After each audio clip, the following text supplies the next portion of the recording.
Chapter 1. No Way to Escape. Thunder rumbled ominously, reverberating through the darkened sky, where flashes of lightning seemed to cleave the turbulent clouds, illuminating the oppressive atmosphere.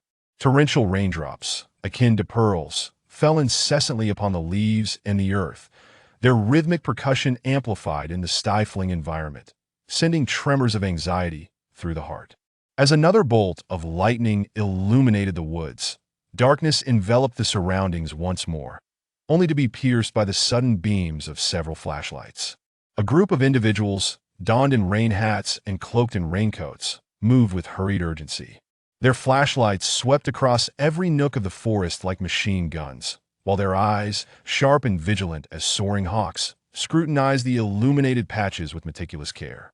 The commander has decreed, alive, we seek the living dead, we demand the corpse. Search thoroughly.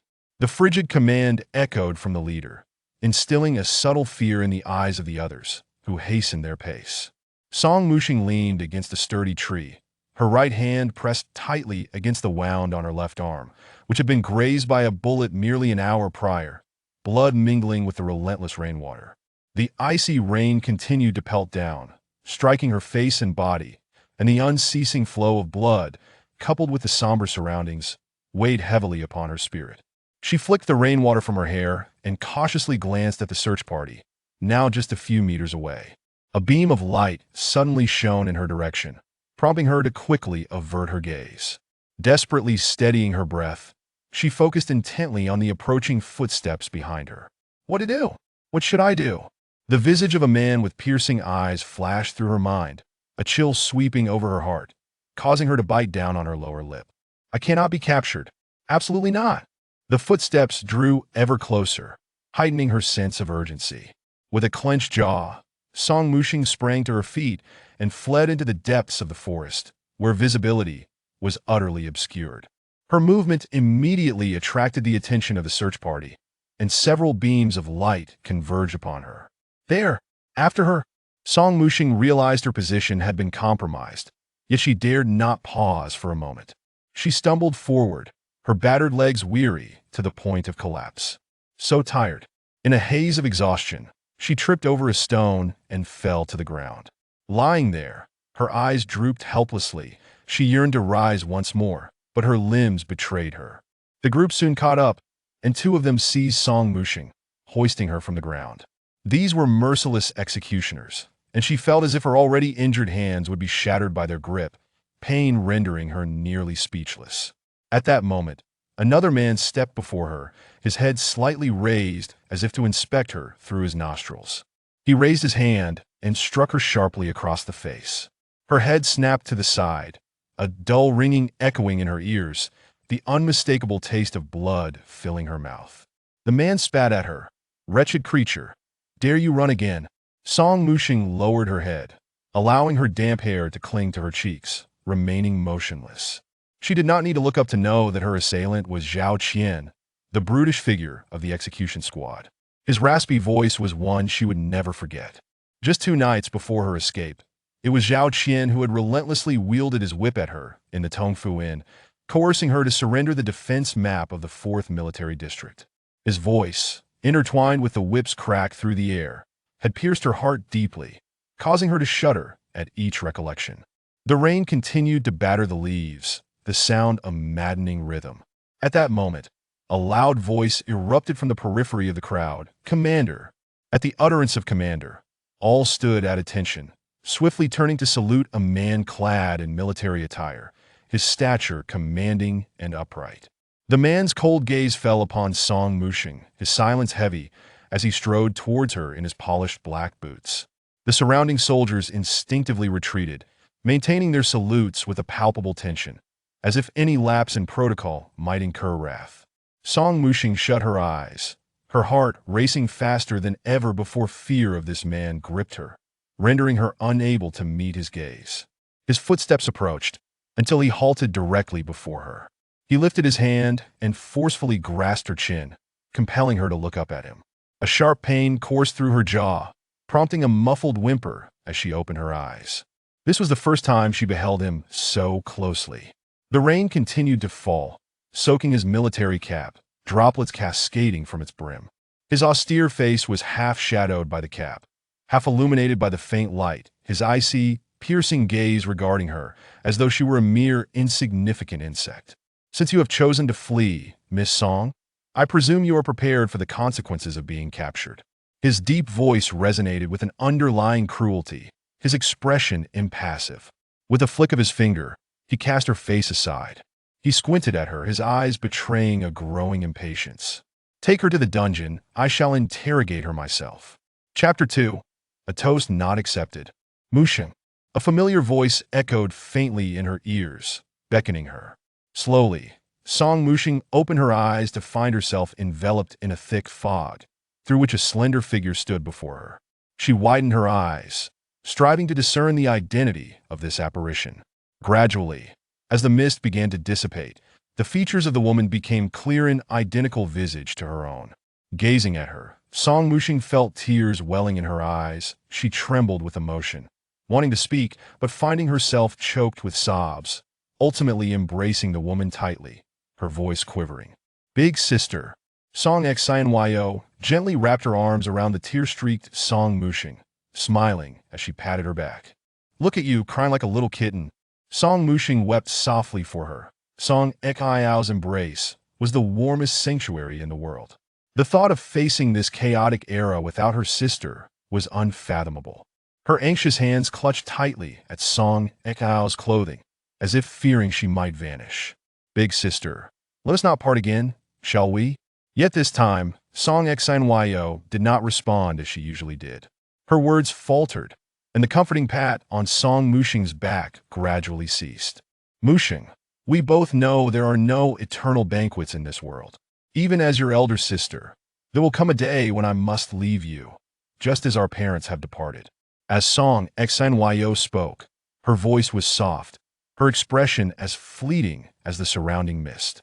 Her words tightened the knot in Song Mushing's heart, and she urgently interjected, Big sister, if we do not wish to part, then no one can separate us.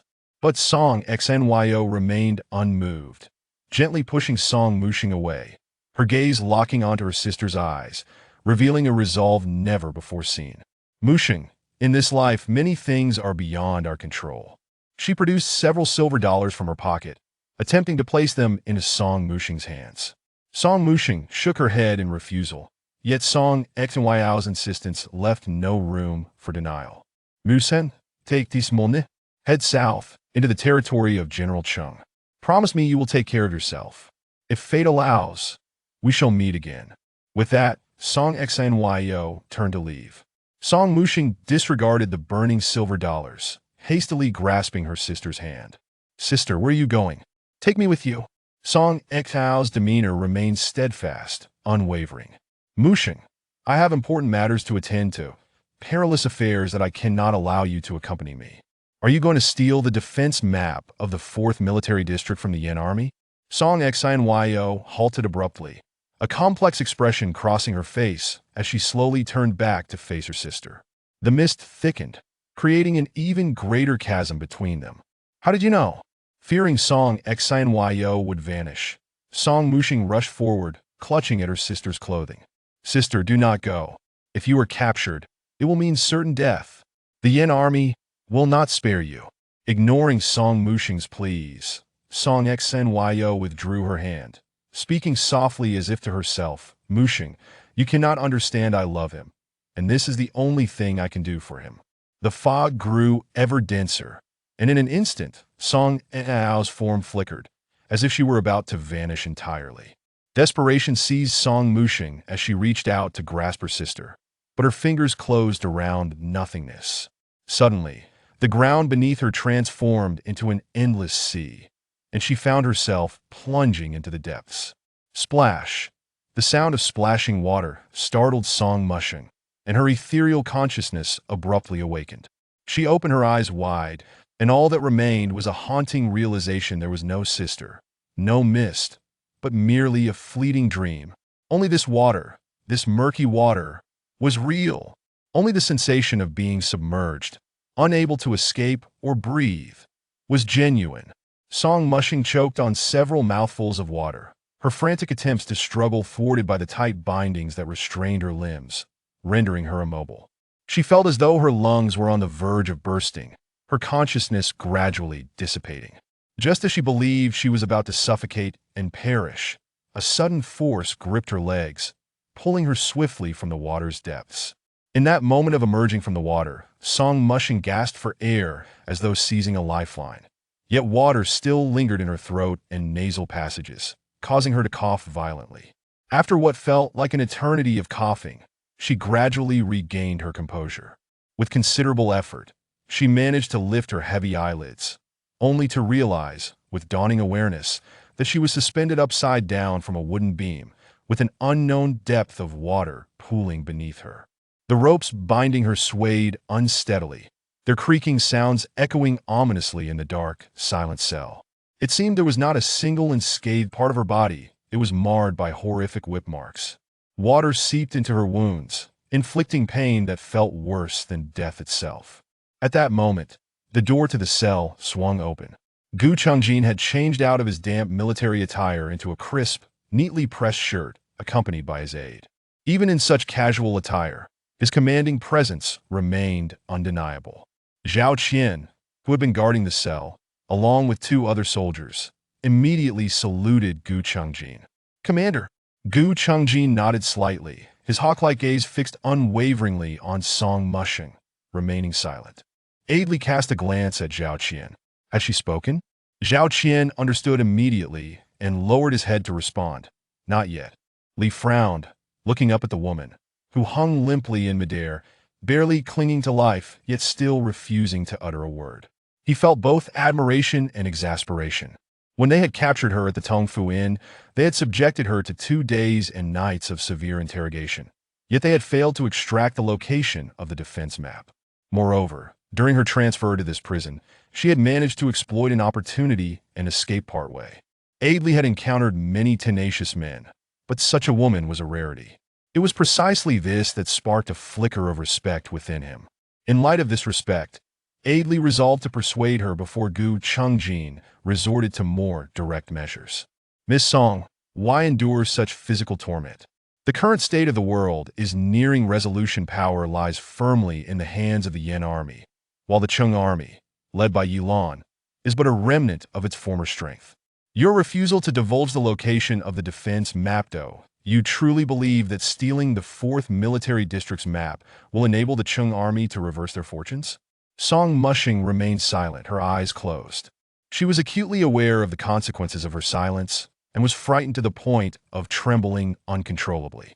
Yet, she understood that she must endure, for she was even less willing to witness her sister captured and subjected to the same torment she now faced. Gu Chungjin's patience had worn thin. He fixed her with a cold stare, his expression darkening as he spoke. "Song Mushing, it seems you are intent on rejecting goodwill in favor of punishment." Chapter 3. Coercive Interrogation. Upon finishing his words, he cast a glance at Zhao Qian, who stood nearby. Zhao Qian immediately grasped his intent and commanded the other 2 soldiers to untie the ropes binding Song Mushing to the wooden post, submerging her once more into the water. This time, the duration was extended beyond the previous attempt, leaving Song Mushing on the brink of unconsciousness from oxygen deprivation. When she was pulled from the water, she could scarcely discern whether she was alive or dead. After days of relentless torment, her body had grown exceedingly frail. After just a few submersions, she had already succumbed to faintness. Gu Chungjin's face bore the marks of discontent as he impatiently loosened the buttons of his shirt collar. Rolling up his sleeves while directing the soldiers, "Put her down." The soldiers hastily lowered the unconscious Song Mushing, restraining her hands apart on the adjacent crossbeam. Noticing Gu Chungjin's increasing irritation as he stared at the unconscious woman, Zhao Qian hurriedly pinched Song Mushing's acupoint to rouse her. Bewildered, she had no recollection of how she returned to the ground, nor did she wish to know. These individuals merely sought alternative methods to torment her. "I hear you used your beauty to steal the defense map." Gu Chungjin leaned in abruptly, gripping Song Mushing's chin with force. Reluctantly, she lifted her head, disheveled hair framing her pale face and defiant eyes. The sight of such a gaze filled Gu Chungjin with displeasure. With his other hand, he seized the collar of her prison garb and yanked it, tearing a large gash in an instant. A chilling sensation cascaded from her shoulder, exposing a significant area from her left shoulder to her chest to the air. Realizing Gu Chungjin's intentions, Song Mushing struggled to maintain her composure. She yearned to shield her body. But her hands were bound to the post, rendering her immobile. Clenching her fists, tears welled in her eyes as she glared at Gu Chungjin, nearly screaming, "You might as well kill me." A faint smile finally graced the corners of the man's lips. Yet it did not reach his eyes. His hand ventured into the confines of her prison clothing, gliding upwards along her waist. Making fleeting contact with her skin, he lowered his head, whispering temptingly in her ear, "There's still a chance. Reveal the whereabouts of the defense map, and I shall set you free." His hand roamed without restraint, while Song Mushing bit down on her pale lips, refusing to divulge anything. However, her rapid breaths betrayed her resolve that "I don't know." Receiving no desired answer, Gu Chungjin's expression darkened further. His calloused hand, hardened by years of wielding a gun, pressed forcefully against the whip marks on her waist, causing her to gasp sharply, beads of sweat forming on her forehead. Observing the woman's pallid visage, which appeared to be hanging by a thread, yet still adorned with defiance, he found himself unexpectedly impressed. He had anticipated that such a frail body would have yielded by the first day of interrogation. Yet, after enduring several days of brutal coercion, even prompting him to intervene personally, she remained resolute. This sparked a flicker of respect within Gu Chungjin. However, such respect would not alter the situation. Since she served the Chung army, she was destined to be his adversary. Though he would not be cruel to a woman, he never showed mercy to an enemy. The Gu Chungjin finally released his grip, prompting Lieutenant Li to promptly retrieve a handkerchief from his pocket and respectfully present it to him. Accepting the handkerchief, he carelessly wiped his hands and slowly approached the roaring flames of the brazier. The orange-red glow illuminated his indifferent countenance, casting shadows in his profound eyes that moment. He resembled a demon emerging from the depths of hell. And though he spoke little, he instilled fear in the soldiers within the cell. The man reached into the brazier, extracting a slender iron rod, the other end of which glowed red from the fire. One hand slipped into his pocket while the other scrutinized the iron piece up close. "Miss Song, do you truly believe your delicate skin is worth exchanging for the defense map? The map may be lost, but my 4th military district can readily reorganize its defenses. However, your body—" Gu Chungjin's voice trailed off as he glanced at the nearly lifeless Song Mushing, "that if you endure this ordeal, it may be an affliction that lingers forever." Song Mushing managed a feeble smile, her lips curling slightly. "Reorganize? If it were that simple, why would you go to such lengths to interrogate me just to ascertain the map's whereabouts? Soldiers can be redeployed, but the relocation of munitions depots, arsenals, and communication equipment is far from easy. Even now, as the two armies stand opposed, the Yin army holds a greater advantage. Yet, even a spark can ignite a prairie fire, let alone the Chung army, which still occupies a quarter of the territory." Drawing a breath, Song Mushing lifted her dirt-streaked face, half closing her eyes to regard the imposing man before her, a peculiar smile gracing her lips.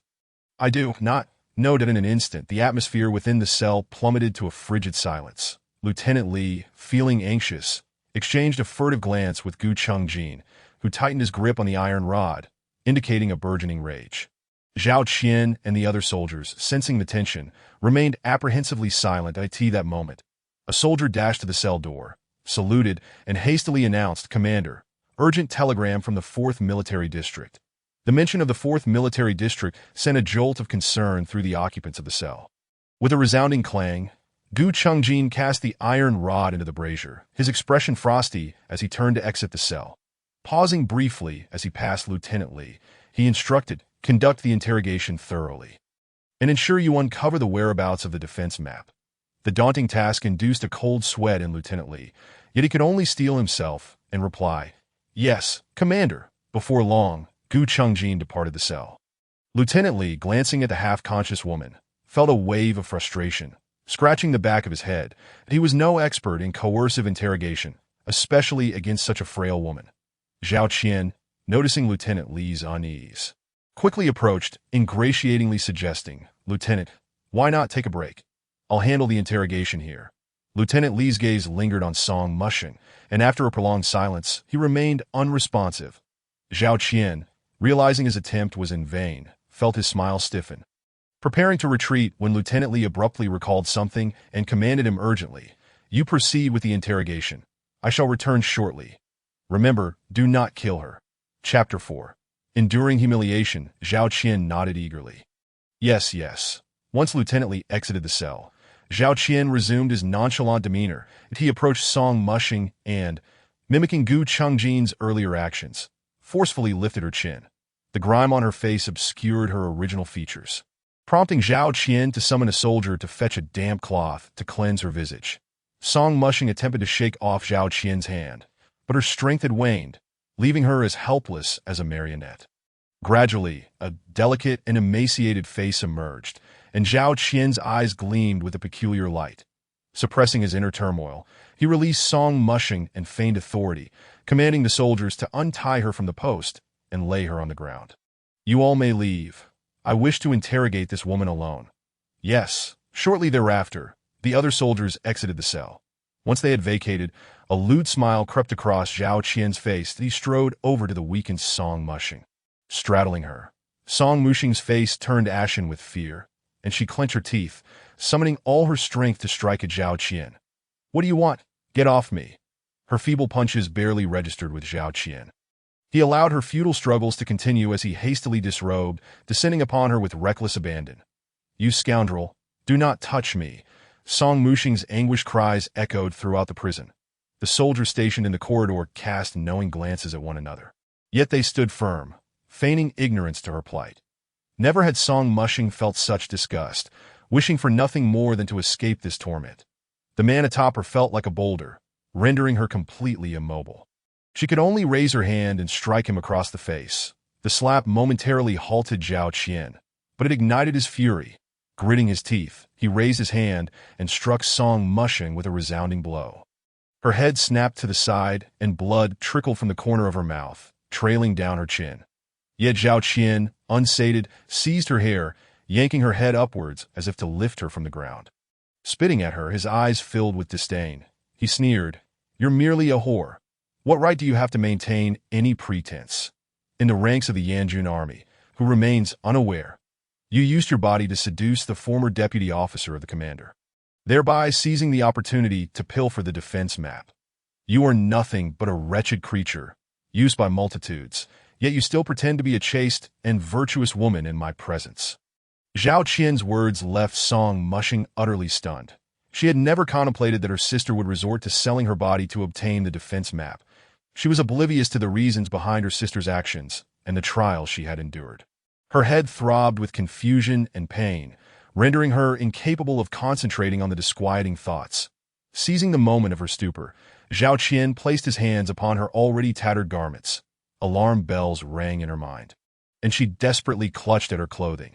However, her feeble strength was no match for this deranged man. With a tearing sound, her clothes were rent asunder, leaving her upper body exposed to the cold air. Song Mushing let out a startled cry tinged with sobs, hastily shielding her body. The man's gaze blazed with fervor at the sight before him. He had long desired to do this ever since Gu Chungjin had ripped the woman's clothing, revealing her pale, scarred shoulder. Though this woman appeared to have been ravaged to the brink of inhumanity, she had once lured the former deputy officer with her beauty and body, rendering her skills in the bedroom undoubtedly captivating. Merely contemplating it sent a thrill coursing through Zhao Qian that he could barely contain himself as he descended upon this fragile form, burying his face in the crook of her neck, one hand gradually sliding downward. Song Mushing's face turned ashen. Never had she felt such despair. She could scarcely imagine the emotions her sister, Song Xinyao, must have experienced when she sacrificed her body for the defense map. Did she feel as helpless and desolate as she did now, despairing to the point of wishing for death? But would death truly liberate her from this wretched existence? This heartless man would likely not spare even her corpse to die and still endure such torment. How tragic. Her sorrowful gaze gradually morphed into one of fierce determination as she bit down hard on the man's shoulder. A wave of unbearable pain elicited a roar from Zhao Qian, who, in a fit of rage, pinned the woman's head and turned to inspect the bloodied shoulder. Cursing vehemently, he glared at Song Mushing. Yet she seemed unperturbed, a mocking smile curling at her lips as she defiantly met his gaze. "Vile wench!" Zhao Qian shouted, raising his hand to deliver a punch to Song Mushing's face. With a resounding thud, the world around her faded into silence, and she lost consciousness entirely. Zhao Qian snorted dismissively, intent on resuming his prior actions, when suddenly a stern female voice echoed from outside the cell. "What are you doing?" In the heavily guarded military headquarters, a gleaming black car slowly came to a halt at the entrance. The soldier stationed at the gate, recognizing the familiar license plate, wasted no time in opening the door and standing at attention, saluting the vehicle. As the gate swung open, the car drove straight in, traversing the garden path past ornate statues and fountains, ultimately halting before the lavish military governor's building. A soldier in the front passenger seat swiftly exited, bowing to open the rear door. Jiyu Chengjin alighted with a grave expression, striding purposefully into the building in his polished black military boots. On the second floor, outside the military governor's office, Luo Shuming, upon seeing Gu Chengjin's arrival, breathed a sigh of relief, hastily approaching with a military salute. He fell in step beside Gu Chengjin as they made their way to the office, succinctly reporting, "Sir, General Liu Guoxing from the 4th Military District has sent an urgent telegram, stating that they were attacked by the Cheng Army at 2:30 this afternoon." Entering the office, Luo Shuming positioned himself in the center of the understated yet opulent space, slightly bowing as he awaited the command of the man seated behind the desk. "What is the situation?" Gu Chengjin inquired, his brow furrowing as he absorbed the information. "The Cheng Army appears to have targeted specific weak points, and several vulnerable spots in the 4th Military District have suffered concentrated assaults. The munitions factory at the Western Luoyan Bridge has sustained significant damage. However, due to timely redeployment in other areas, they remain largely unscathed." Jiyu Chengjin raised an eyebrow, his striking features shadowed with concern, his calm demeanor reminiscent of the stillness preceding a volcanic eruption. "Are you implying that the defense map has fallen into the hands of the Cheng Army?" Luo Shuming felt a chill run down his spine, as though he had inadvertently dropped the defense map, carefully averting his gaze from his superior. After a moment of trepidation, he hesitantly replied, "In my humble opinion, it should be." Before he could finish, a loud slap echoed through the room as Gu Chengjin's palm struck the desk. Luo Shuming, accustomed to tumultuous circumstances, instinctively recoiled. He knew that incurring the wrath of his superior would lead to dire consequences. Jiyu Chengjin's voice was cold as he questioned, "Wasn't it you who led the soldiers to capture her? Didn't you say that after the defense map was reported stolen, you immediately apprehended that woman in secret?" Cold sweat trickled down Luo Shuming's brow. "Yes, after the soldiers on patrol discovered the map was missing. They swiftly sealed off all exits from Wancheng, conducting an overnight search for Song Xinyao, apprehending her at the Tongfu Inn in the early hours. However, the defense map from the 4th Military District remains elusive, and Song Xinyao has resolutely refused to divulge any information that I suspect." Luo Shuming hesitated, fearing the implications of his words. There may be individuals in Wancheng who are in contact with Song Xinyao. Gu Chengjin remained silent, his long fingers tapping rhythmically on the desk. After a prolonged moment, he rose and moved to a wooden coat rack in the corner of the office, donning the military uniform that hung there, his expression turning grave as he adjusted his cap. "Prepare the vehicle. Return to the residence. Inform Li Xiujie to expedite the interrogation of Song Xinyao's contacts." Luo Shuming exhaled slightly, straightening up to respond. Yes. Upon regaining consciousness, Song Mushing found herself lying on the straw-strewn floor of a dark cell. Her garments had been inexplicably replaced with new ones. Her vacant gaze lingered on the damp, pitch-black ceiling for an extended period. And when she finally moved her lower body, she was astonished to discover that Zhao Qian had not violated her. That a sigh of relief escaped her lips, her eyes misty with unshed tears. She was uncertain how much longer she would endure this existence, whether she would ever again see the azure sky beyond the prison walls, or if she would have the chance to reunite with her sister. Slowly rising, she surveyed her surroundings, seeking a corner to sit, only to realize that another prisoner occupied the cell. This woman, too, bore the marks of a female convict. She sat quietly against the wall, her head bowed, disheveled hair tangled with stray straw, obscuring her face. Her prison garb was stained with dried blood, evoking a sense of dread in those who beheld her. Song Mushing was not one to meddle in others' affairs. She merely cast a glance at the woman before settling into a distant corner. Before long, the cell door was forcefully flung open by several soldiers. Frowning, Song Mushing watched as they manhandled the woman. dragging her from the ground as if she were a mere sack. The woman, clearly having endured inhumane torment, trembled and could barely stand, yet the soldiers callously dragged her from the cell without a word. Song Mushing curled up silently in her corner, hugging her knees tightly. Soon enough, the anguished screams of the woman echoed from the adjacent cell, each cry piercing through the stone walls, reverberating in Song Mushing's ears. Her heart raced with each agonizing wail, and she buried her head in her knees, fists clenched tightly. Amidst the harrowing screams, the voice of Zhao Qian interrogating the woman drifted through the air. Song Mushing wished to block it out, but caught snippets of his demands. Confess about the Chung army's munitions. She surmised that the woman had likely not complied with Zhao Qian's wishes. As the familiar sounds of violence ensued once more, the interrogation persisted for nearly 2 hours before it finally subsided. The cell door creaked open again, and several soldiers unceremoniously tossed the battered woman into the cell. Locking the door behind them, the bloodied figure lay motionless on the ground. After a moment's hesitation, Song Mushing rose slowly, approaching the woman and reaching out to check for a pulse that "I'm not dead yet." The woman croaked, startling Song Mushing. She quickly withdrew her hand, stepping back several paces, warily eyeing the woman, who remained with her eyes closed, lying supine. "What is your name?" Song Mushing inquired. The woman partially opened her eyes, tilting her head to regard Song Mushing. "This place is dedicated to imprisoning captives of the Chung army. Are you also one of Yi Lanji's people?" Her voice was soft, seemingly intentional in evading the ears and eyes of the Yen army. The woman spoke of Yi Lanji, who was none other than the commander of Chungjun. From her mere utterance of the word "also," Song Mushing formed a nearly accurate conjecture regarding the woman's identity. Noticing that Song Mushing remained silent, the woman showed no signs of annoyance. She propped herself up with one hand, furrowing her brow as she sat up. Casting a deep glance at Song Mushing, she seemed to nod in agreement. Indeed, vigilance was necessary. The woman staggered to her feet, swaying as she made her way toward another corner of the cell. "However, considering that you too are a comrade of Chungjun, I must share some good news with you." Having finally reached the corner, she leaned against the wall and slowly slid down to the ground. After assuming a more comfortable position, she lifted her gaze towards Song Mushing, a weak yet triumphant smile gracing her lips. "Commander Yi has obtained the defensive map of the Yin Army's 4th military district and has launched an assault on it today, inflicting considerable losses upon them." As she spoke, she discreetly observed Song Mushing, detecting the subtle change in her expression.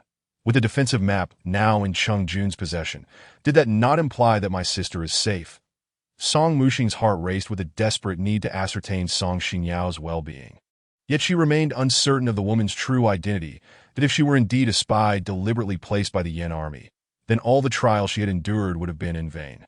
Suppressing the urgent questions clamoring in her mind, Song Mushing took a deep breath, lowered her head, and ceased to engage with the woman. The woman, too, seemed disinclined to further humiliate herself, leaning her head gently against the wall and falling silent. Within the Hualin mansion, Aunt Li and the maid Yu Qiu busied themselves in preparation for the rare return of Gu Chungjin. Zhao Qian, having learned from Luo Shuming about Gu Chungjin's impending arrival, hastily donned a newly purchased plain-colored qipao, nervously adjusting her appearance repeatedly. It was not until she spotted the black sedan coming to a steady halt outside the mansion that she hurried down the stairs to greet him. As Gu Chungjin entered, the sound of hurried footsteps echoed from the staircase. He looked up to see Zhao Qian, adorned in white high heels, smiling charmingly as she rushed toward him. Chapter 6. Her name rare. Faint smile graced Gu Chungjin's lips as he regarded her, akin to a brother gazing at his younger, naive sister, his eyes filled with brotherly affection. "Chungjin Gu." Zhao Qian's eyes fell upon the tall figure of the man, her heart brimming with joy as she quickened her pace. Yet in an unfortunate twist, she stumbled, letting out a startled cry as she teetered on the brink of falling down the stairs. That Gu Chungjin's heart tightened, and he swiftly moved forward, steadying her with a firm grip. Zhao Qian, shaken, patted her chest, while Gu Chungjin looked at her reproachfully. "I told you not to wear high heels." Zhao Qian felt a twinge of grievance. "I rushed just to see you. You don't comfort me after I sprained my ankle, and instead you scold me." As she spoke, her large eyes glistened with unshed tears. That Gu Chungjin felt a headache coming on. He dreaded Zhao Qian's tactics. He softened his tone in an effort to console her. All right, let's see if your ankle is injured. Then he knelt down, gently grasping her delicate ankle to inspect it, seeing the formidable figure of the Yan army's commander. Usually so stern, treating her injury with such tenderness made Zhao Qian swell with pride. The Jiyu Chengjin, the commander of the Yan army, wealthy and powerful, tall and handsome, was the dream of every woman, herself included. In comparison to other women, Zhao Qian was acutely aware of her unique advantage. Her elder brother had fought side by side with Gu Chengjin, sacrificing his life 3 years prior to save him. In his final moments, her brother entrusted her to Gu Chengjin, who had honored that promise by keeping her by his side for the past 3 years. Throughout this time, Zhao Qian had never seen Gu Chengjin bring another woman to Hualin Mansion, and it seemed the household had already regarded her as the future lady of the house. Zhao Qian was resolute in her belief that the position of M.R.S. to Jiyu was hers for the taking. As she pondered this, a sense of smugness washed over her. Jiyu Chengjin pressed gently on her ankle, prompting Zhao Qian, who had initially felt no pain, to gasp in exaggerated distress. That hurts. Gu Chengjin frowned and straightened up, casting her an annoyed glance. Serves you right. Zhao Qian felt a flicker of anger at his words. Pouting, she was about to retort when suddenly, he swept her into his arms. Startled, she wrapped her arms around Gu Chengjin's neck. Gazing into his exquisitely chiseled face, her cheeks gradually flushing. This was the first time Gu Chengjin had embraced her. She could almost feel the position of the commander's wife inching closer to her grasp. Just then, Aunt Li and the maid Yu Qiu emerged from the kitchen, having just finished their chores, and upon witnessing the scene, they hurriedly retreated into the kitchen, stifling their laughter. Yu Qiu peeked at the two in the stairwell, grinning as she turned to Aunt Li. Aunt Li, do you think we should prepare some prenatal soup for Miss Zhao in advance? Aunt Li chuckled, poking her forehead playfully. You clever girl. Yu Qiu's face lit up with envy. Miss is truly fortunate to have found a man like the commander. Aunt Li nodded in agreement. Therefore, you must serve Miss well. If she is happy, perhaps she will find you a good match. Yu Qiu blushed and smiled shyly. The Jiyu Chengjin gently placed Zhao Qian back in her room and laid her on the bed. However, Zhao Qian had no intention of letting go. She shyly pursed her lips, her eyes shimmering as she gazed at Gu Chengjin. Seeing her reluctance to release him, Gu Chengjin spoke with a hint of exasperation in his voice. Aren't you going to let go? Zhao Qian giggled softly, her gaze drifting over his striking brows and landing on his delicately pressed lips. Her heart raced. She sensed that he harbored feelings for her as well. After all, why, among the multitude of women, would he treat her with such tenderness? Emboldened by her conviction, she summoned her courage and pressed her lips against his long-desired ones. That as their lips met, she cast aside all notions of modesty, tightening her grip around Gu Chengjin's neck, yearning to fuse her very being with him. For this moment, she had waited 3 years, from the instant Gu Chengjin rescued her from her dilapidated home. She had longed for this day. Her heart raced as she lost herself in the moment, almost melding into the embrace of the man. Yet, Gu Chengjin's expression darkened abruptly. Zhao Qian's actions had taken him completely by surprise. He had never anticipated she would harbor feelings beyond sibling affection. Instantly, he seized her hands, forcefully pulling them away, his demeanor turning cold as he pushed her away. Zhao Qian was taken aback by Gu Chengjin's rejection. Her face flushed as she stared at him, her mind a blank. I will notify DRSU to come and take a look. You should rest for now. The Jiyu Chengjin seemed disinclined to spare her another glance, adjusting his military cap before turning to leave the room without pause. After a moment of stunned silence, Zhao Qian, in a fit of rage, seized the white soft pillow from the headboard and hurled it to the ground. She threw herself onto the bed, crying out in anguish. Through the narrow window of the prison, Song Mushing stared vacantly at the small patch of gray sky outside. This marked the 5th day of her confinement in the Yan Army's prison. Perhaps it was a testament to the woman's words. The defensive map had indeed fallen into Chung Jun's hands. For the next few days, Song Mushing was spared from severe torture. In contrast, that woman was dragged into another cell daily to endure relentless torment, returning to her barely alive. This time, when the soldiers threw the woman into the cell, she lay motionless on the ground for a considerable time, merely groaning in pain, unable to bear the sight any longer. Song Mushing approached cautiously, gently touching the woman's emaciated face. Are you all right? The woman furrowed her brow, pain etched across her features, yet her words carried an air of feigned nonchalance that I can endure. Song Mushing's heart sank further. Unsure of what to say, she offered words that she herself found hard to believe. Hang in there. Someone will come to rescue you. The woman chuckled softly, then fell into silence, finally speaking after a long pause. I fear I may not see that day. She opened her eyes, revealing the haze of a dying soul. Struggling to keep her eyes half open, she gazed at Song Mushing. May I finally know your name? Chapter 7. Identity unveiled. Song Mushing felt a flicker of unease at the woman's inquiry. It is evident that she bears the appearance of someone whose days are numbered. Feeling that perhaps her suspicion may be excessive, she softly responds, Song Mushing. My name is Song Mushing. That a flicker of doubt passes through the woman's eyes. Yet she maintains her composure and inquires with difficulty, Is this your code name? Song Mushing speculates that the underground operatives under Qing Jun might each possess their own code names, and thus shakes her head. Responding earnestly, Real name, my name is Feng Xiao, my real name. After Feng Xiao finishes speaking, she closes her eyes once more.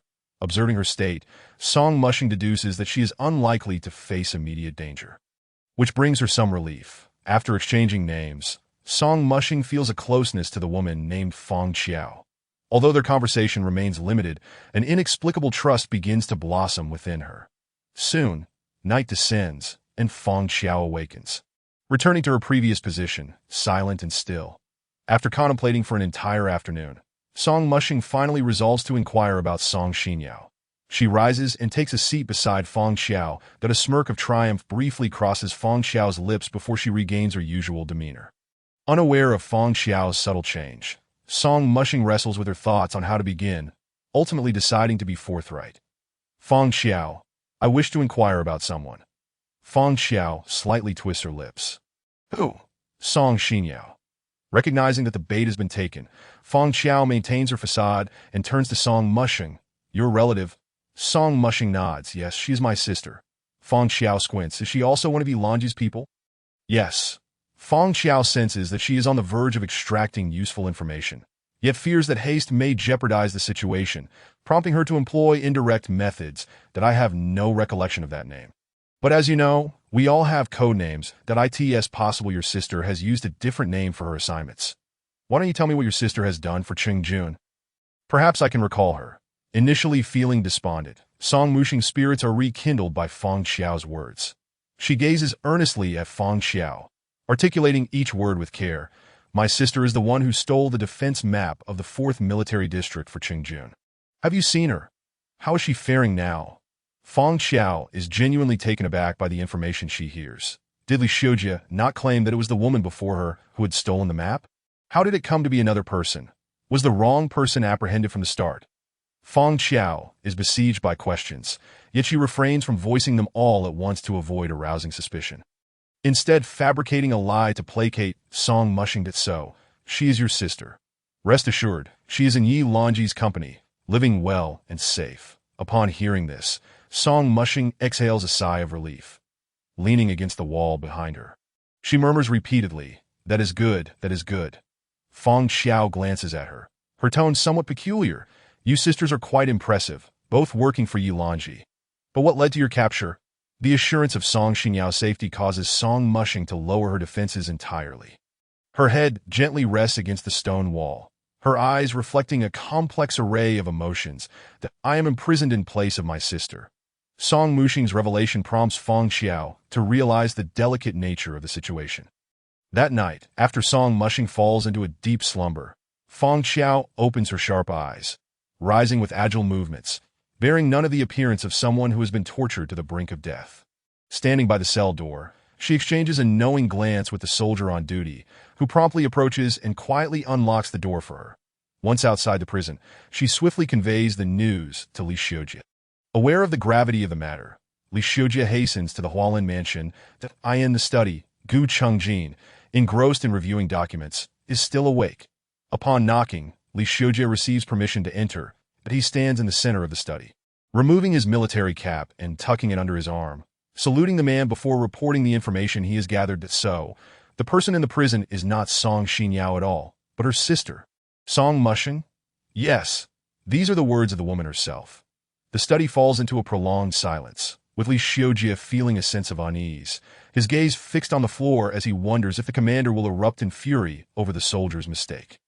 After a considerable pause, Gu Chengjin finally shifts his gaze from the documents to Li Xiujie. Since Song Mushing is innocent, release her from prison. That Li Xiujie is momentarily taken aback. Release her? Just like that? Commander, this. However, Gu Chengjin's sentence remains unfinished as he rhythmically taps his finger against the table, producing a steady drumming sound, his cold, piercing eyes sparkling with a commanding light. Bring her to the mansion.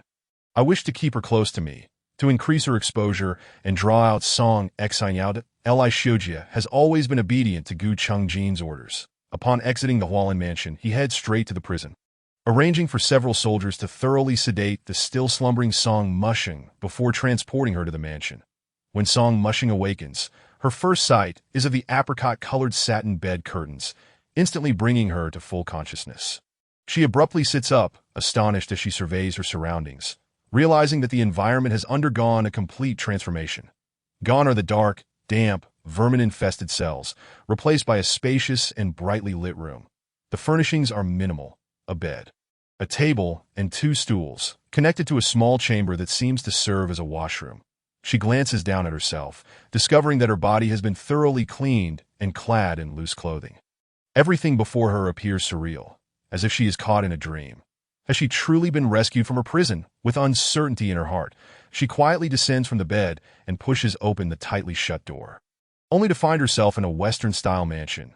As she steps onto the red carpet edged with golden threads, she cautiously approaches the balcony on the 2nd floor, peering down into the expansive hall below, hoping to catch a glimpse of anyone else. That moment, a young maid appears from the right side of the 1st floor, gracefully ascending the stairs and stopping before Song Mushing. Please proceed to the dining room for your meal. Yu Qiu observes the pallor of Song Mushing's face. Although she uses the word please, there is no trace of respect in her demeanor.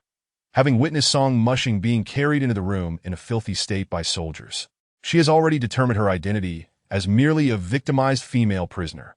Were it not for the commander's directive to summon her, she would have deemed such a person beneath her notice. With lingering doubts, Song Mushing follows Yu Qiu to the 1st floor, where she glimpses soldiers in the garb of the Yin army outside through the open doors and windows. Just when she thought she had escaped the clutches of danger, a deluge of cold water douses her hopes. Her steps falter momentarily, yet she clings to a flicker of hope. It is not until she enters the dining room and encounters the man who resembles a demon that a chill rises from her core. Chapter 8. She will not sit idly. By that it dawns upon her that she has not been rescued from the prison at all. She has merely swapped one prison for another. Song Mushing stumbles back a few steps, as if trying to flee from the lair of a beast, and without a word, she turns and bolts from the dining room, racing toward the mansion's entrance. Yu Qiu is taken aback by Song Mushing's reaction, exclaiming in distress as she hesitates on whether to pursue her, turning her gaze toward Gu Chengjin. Yet he appears utterly unconcerned, not even lifting his eyelids, his expression impassive as he continues his meal. Zhao Qian, seated to his right, snickers at the sight of the woman's disheveled retreat, finding her lack of decorum a stark contrast to her own poised demeanor. She deliberately slows her breakfast consumption, each bite executed with exaggerated elegance, all to capture the attention of the man beside her. As Song Mushing reaches the mansion's entrance, the soldiers stationed outside swiftly level their rifles at her. Get back inside! Undaunted, she takes another step forward, only to hear the ominous sound of weapons being readied, fingers poised on triggers, prepared to fire at a moment's notice. Song Mushing understands that these soldiers will never allow her to leave the mansion, and her fury is directed solely at the man within. She storms back into the dining room, glaring at him as she demands, "What do you want from me?" The servants, Li Sa and Yu Qiu, are taken aback. They never expected the woman brought back by the commander to possess such audacity, challenging him without a hint of fear. The man sets down his chopsticks, his sharp gaze locking on his Song Mushing. Song Xinyao, or should I call you Song Mushing? The last 3 syllables spoken by Gu Chengjin leave Song Mushing stunned, as if struck by lightning. How could he know? As she reflects on the events of the past few days, she belatedly realizes that she has been deceived by Feng Qiao. Filled with regret, her fists gradually tighten, her voice laced with barely concealed hatred. Now that you know I am not Song Xinyao, why do you not release me? Gu Chungjin rose to his feet, clad in military attire that accentuated his tall and upright stature. I am deeply remorseful for the harm inflicted upon Miss Song, and thus I have resolved to make amends. Amends? She would not be foolish enough to believe his words to no need, Song Mushing interjected forcefully, interrupting Gu Chungjin, since he was already aware of her identity. She felt no obligation to remain silent, as before, the Jiu Chungjin, somewhat displeased by Song Mushing's rudeness, retorted, whether there is a need or not is not for Miss Song to decide. Song Mushing had never encountered such an unreasonable man. A fire ignited within her brows as she stepped forward, fearlessly meeting his gaze. With each word, she spoke with a resolute strength that refused to yield, but this is not compensation at all. It is a restriction of my personal freedom. The atmosphere in the restaurant plummeted to a freezing point, and while the three other women appeared unfazed, their hearts were in turmoil. No one dared to speak up, including Zhao Qian, for no one wished to attract trouble. The Jiu Chungjin seemed thoroughly incensed by Song Mushing's defiance. He raised his hand, firmly grasping her chin, his cold gaze warning her, if you wish to see your sister again, do not provoke me, and certainly do not entertain thoughts of escape. With that, he released her and gestured towards Li Sa, who promptly understood and respectfully handed him his military cap. To Jiu Chungjin donned the cap and, before departing, cast a glance at the untouched bowl of rice on the dining table, that if you do not intend to eat, let Li Sa dispose of it. This is your freedom, he mocked. Song Mushing clenched her fists, silently watching as the man departed. Did he think that by imprisoning her, she would obediently comply? Such a notion was far too simplistic. She would not concede. Sooner or later, she would escape from this place. As these thoughts consumed her, she turned her gaze to the bowl of rice before her. His words served as a reminder. She had yet to see her sister, and she must live well for her sister's sake. Resolutely, she pulled out a chair and began to eat voraciously. Zhao Qian observed Song Mushing's lack of decorum with a sudden loss of appetite. Now that Gu Chungjin had left, there was no need for her to maintain appearances. She slammed her chopsticks onto the table, standing up in displeasure, the screech of chair against floor piercing the air. She glared at Song Mushing, her tone cutting. The world has truly changed.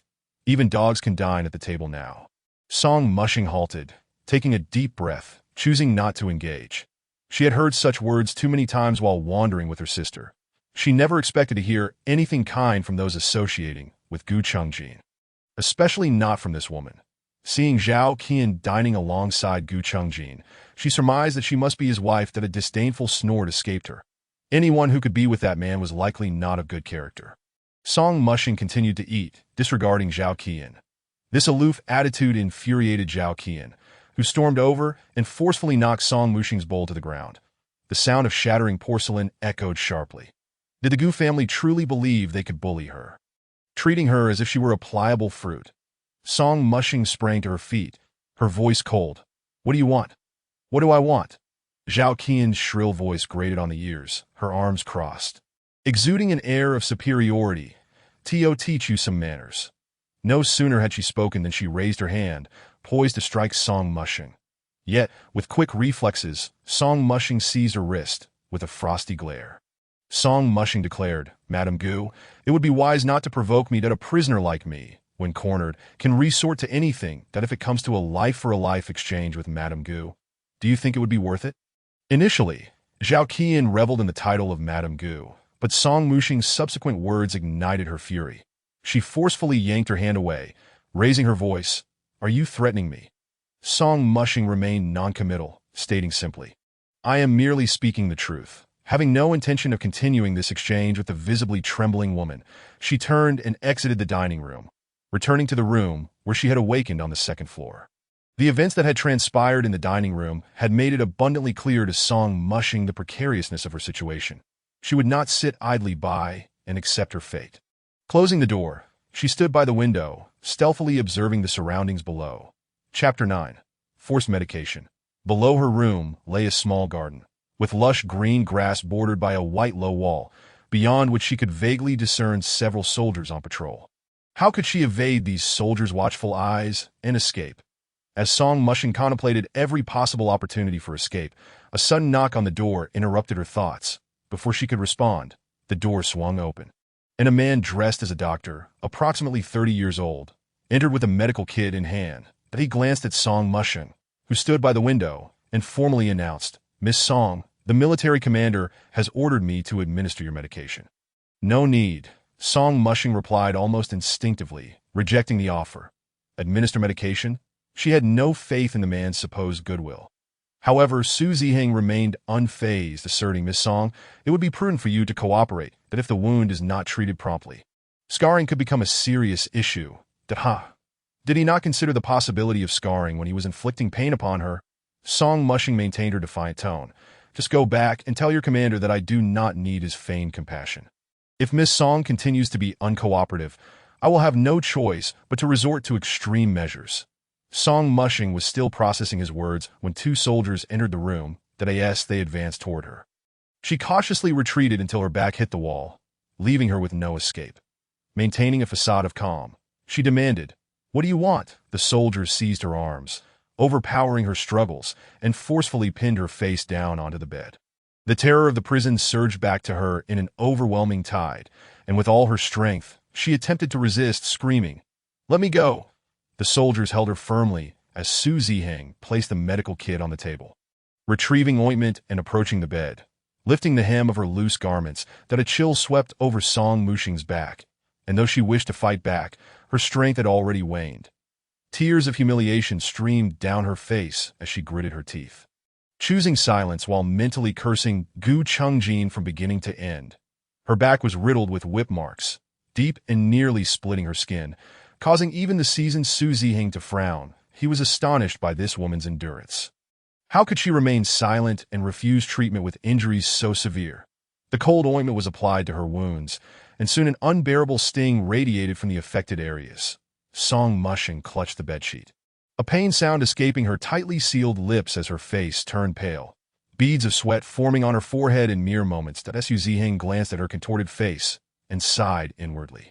If applying ointment was this painful, the itching during the healing process would surely be even more unbearable. By the time he finished treating her back, Song Mushing felt as if she had died once. After allowing the ointment to dry slightly, Su Ziheng lowered her garments. The soldiers released her, yet she remained motionless, unwilling to rise. Su Ziheng placed the remaining ointment on the table, observing the stillness of Song Mushing, and advised, "Miss Song, I have treated the wounds on your back. Please attend to the other areas yourself. Then I will return periodically to administer further treatment, and I kindly ask for your cooperation." With that, Su Ziheng gathered his medical kit and led the two soldiers to the door, once more reminding Song Mushing, "Miss Song, your health is paramount. Do not jeopardize it due to a moment of stubbornness. Please remember to apply the medication on time." Having said this, he departed with the soldiers, leaving the room to return to its prior silence. Song Mushing lay on the bed, motionless for a long while. Only when the pillow beneath her face had soaked with tears did she finally lift her cold gaze toward the white medicine bottle on the table. In the next moment, gritting her teeth, she rose and approached the table, seizing the bottle and preparing to hurl it to the ground. Yet, Su Ziheng's words echoed in her mind. "Miss Song, your health is paramount. Do not jeopardize it due to a moment of stubbornness." After much hesitation, her outstretched hands slowly retreated. Indeed, why should she be at odds with her own body? Only by safeguarding herself can she hope to meet her elder sister. She slumped into the chair, appearing as if she had capitulated, and after a considerable time, she finally loosened her clothing and began to tend to her other wounds with medicine. As Song Mushing applied the ointment, she pondered the intentions of Gu Chungjin.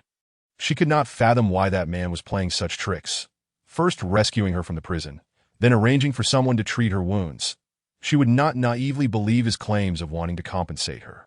After much contemplation, she concluded there was only one possibility.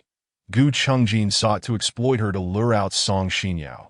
The pain from the medication seeping into her wounds made her breath quicken, causing her hand to falter momentarily. A sense of dread washed over her. If her elder sister did not appear, would she be eternally imprisoned by Gu Chungjin? But if her sister did show up, she feared falling into Gu Chungjin's trap, jeopardizing her very life. Song Mushing bit her lower lip tightly, her eyes reflecting an indomitable spirit of defiance. She would not allow Gu Chungjin to use her as bait. She had to strategize carefully and seize the opportunity to escape his clutches. After Su Ziheng finished applying the ointment to Song Mushing, he headed to the military governor's residence to report on her condition to Gu Chungjin. Gu Chungjin merely listened, knowing that with a few more applications of medicine, her wounds would heal, and he dismissed him after a few words of encouragement, following the recent attack by the Chung Army on the 4th Military District, which resulted in the seizure of a significant amount of weaponry from the armory. It seemed that they had caught wind of Gu Chungjin's mobilization of a large number of soldiers to bolster the 4th Military District's strength. As there had been no further actions from them of late, that Gu Chungjin lifted his gaze, casting a glance at the figure standing at the office door. Commandant L. Aishuja stepped steadily into the office and saluted before speaking.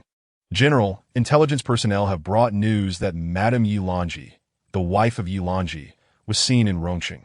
Rongqing lies at the intersection of the Yin and Chung armies. If Zhang Qingmei is appearing there, could it be that the Chung army is secretly plotting something? Gu Chungjin's gaze turned icy as he inquired. Whom did Zhang Qingmei meet in Rongqing? The report indicated she had been in contact with a doctor named Zhang Xian, who is quite renowned in Rongqing. That it seems this doctor is a pivotal figure. That Gu Chungjin leaned back in his chair, sent someone to investigate this Dr. Zhang and subtly gauge his sentiments. Li Xiujia stood at attention, his military boots clicking crisply against the floor. Understood. After delivering one report, he hesitated before continuing with another matter. He produced a gilded invitation from his pocket and respectfully placed it on Gu Chungjin's desk. General, on the 8th of next month, Police Chief Lu Guokai will host a banquet at Chongqing Restaurant and wishes to invite you. Without lifting his head from the documents, Gu Chungjin replied, the 8th of next month? Yes. Gu Chungjin pondered for a moment before raising his gaze to Li Xiujia. Go to Yunshang tailoring shop and have Boss Lu make a dress for Song Mushing. Chapter 10. Add some color to her life. Li Xiujia was momentarily taken aback. Are you planning to take Miss Song as your companion? Gu Chungjin merely murmured an affirmation, returning to his paperwork. Realizing Gu Chungjin's intention to increase Song Mushing's exposure to draw out Song Xinyao, Li Xiujia understood the purpose behind this directive. Aware that he should not disturb the man engrossed in his duties, he quietly exited the office. Song Mushing remained in her room, teetering on the brink of boredom. The exterior of the mansion was heavily guarded, and she could not conceive of any immediate escape plan. However, being cooped up all day would inevitably drive her to madness. Suddenly, she sprang up from her bed, thinking that while they forbade her from leaving the mansion, they had not said anything about roaming freely within it. That a mansion of this size must surely have a study. This thought ignited a flicker of excitement within her. She swiftly climbed out of bed and walked out of her room. As she pushed open the door, she was greeted by the sound of laughter and chatter from the hall below. A glance down revealed a group of women, elegantly dressed, including Zhao Qian, seated on the sofa, engaging in lively conversation. Amidst their words, several ladies showered Zhao Qian with flattery, referring to her as Madame Gu, causing her face to glow with delight and laughter. Song Mushing scoffed quietly, having no intention of paying them any heed. She casually surveyed the layout of the rooms on the second floor and discovered a total of 4 rooms, one of which was hers. Selecting the room closest to her, she approached and was about to push the door open when a somewhat anxious female voice rang out from the hall below. What are you doing? Song Mushing paused, looking toward the source of the voice, where Zhao Qian had hastily risen from the sofa, her eyes wide with fury as she glared at Song Mushing. The other women ceased their idle chatter and turned to gaze at Song Mushing in bewilderment. Indifferent to their stares, Song Mushing grasped the doorknob. Zhao Qian's voice rose sharply. That's the study. You can't go in there. Song Mushing dismissed her warnings, determined to enter, and if they would not release her, she would not abide by their rules in the mansion. Understanding her value to Gu Chungjin, she was certain that he would not harm her. At worst, he would merely torment her, which posed no real threat. With a gentle twist, she opened the door as she stepped inside the spacious study. Sunlight streamed through the sheer curtains, illuminating the bookshelves. She raised her hand, her slender fingers gliding over the spines of the books. The warmth and comfort of the space evoked memories of her father. Her father, Song Qin, was the owner of a silk factory. Her mother had tragically perished during childbirth, and it was her father who had raised the 2 sisters that in the early years. The silk factory had thrived, providing enough wealth for the sisters to live comfortably. Those years were perhaps the happiest of Song Mushing's life. as she and Song Xinyao spent entire days quietly reading on the carpet or dancing exuberantly at grand soirees. However, at the age of 15, turmoil erupted. Political chaos and incessant conflicts among warlords ensued. In a single night, her father's factory was reduced to ashes by cannon fire. That year, her father succumbed to despair that in an instant, their world collapsed, and the relatives and friends who had once fawned over them vanished, leaving the sisters to plummet from grace into a life of hardship. While Song Mushing was lost in her memories, the women in the hall below were in an uproar over her actions. Mrs. Hu, dressed in a pale blue qipao, looked incredulously at Zhao Qian, fanning herself anxiously. "Qin, who was that woman just now? A servant? How could she disregard you so openly?" Meanwhile, Mrs. Li wore an expression of displeasure. "Indeed, someone like her needs to be shown her place. Otherwise, she'll never learn her manners." The more they spoke, the more agitated Zhao Qian became. Song Mushing's blatant disregard for her earlier warning made her feel humiliated before the other wealthy ladies. Coupled with Song Mushing's insolent demeanor at breakfast, she decided to settle the score. Knowing that Song Mushing was not easily subdued, Zhao Qian summoned 2 soldiers stationed at the door to bring her down from the study. Naturally, the soldiers dared not defy the woman they perceived as Madame Gu and promptly ascended to the second floor, entering the study to seize Song Mushing, who was busy selecting books. "Let me go." Song Mushing protested as the soldiers roughly escorted her before Zhao Qian. Seeing Song Mushing almost unable to move, Zhao Qian's irritation lessened slightly. She gripped Song Mushing's chin tightly, her slender nails nearly digging into her flesh. "Since you entered this mansion, you seem to have forgotten your place. Just a female prisoner, yet you dare to act with such impudence." Song Mushing clenched her hands, her gaze fixed on Zhao Qian with defiance rather than fear. "What do you want?" Her boldness infuriated Zhao Qian, twisting her fair features in rage. She lifted her hand, pointing outside the mansion. "Hang her from the maple tree at the entrance. Let her bask in the sun properly."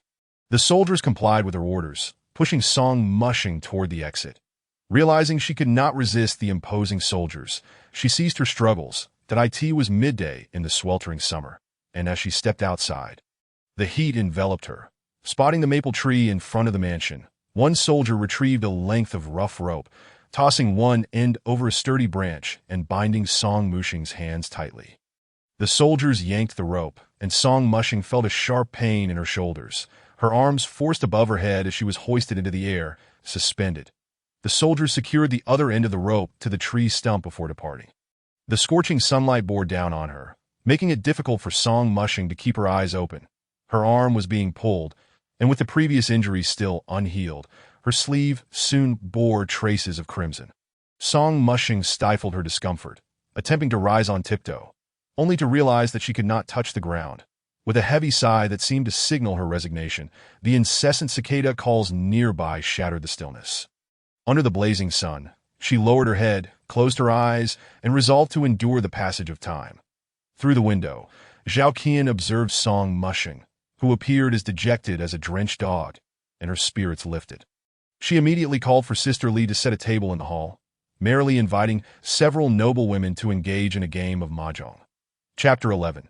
No one can touch her. The sounds of mahjong and laughter echoed throughout the mansion. Yet to Song Mushing's ears, they rang with relentless mockery. Hours passed, and her face had turned a vibrant red from the sun, while her arm ached to the point of numbness. Her back was soaked with sweat. The fabric clinging to her skin and the blood oozing from the torn wound rendered her appearance somewhat terrifying. Parched and weary, she licked her dry lips, feeling increasingly lightheaded. Time dragged on painfully, and as the sun began its descent, it felt as if an entire century had slipped by. The clamor of mahjong gradually subsided, and several elegant ladies, laughing and chatting, exited the mansion with their servants. When they turned to glimpse the disheveled Song Mushing, their eyes were filled with disdain and derision. Once the ladies and their servants had departed in their carriages, Zhao Qian approached her, accompanied by Yueqiu, moving with an air of grace. Zhao Qian looked down at Song Mushing with a haughty demeanor. Her arms crossed over her chest, a sly smile curling her lips, her enchanting eyes harboring a hidden malice. "How does it feel?" Song Mushing, pulling at her parched lips, struggled to lift her heavy eyelids. Her voice hoarse. "Not yet. Before she could finish her sentence, a loud slap resounded against her face. Having endured the sun's torment all afternoon, Song Mushing was momentarily stunned by the blow, needing time to regain her composure. Zhao Qian, seemingly unsatisfied, seized Song Mushing's hair, forcing her to look up, her gaze icy. "You still refuse to yield? Do you believe I won't have someone strip you of your clothes right now?" As her words faded, the sound of an approaching carriage echoed from outside the mansion. Upon hearing the familiar sound, Zhao Qian immediately released Song Mushing, glancing toward the grand iron gate.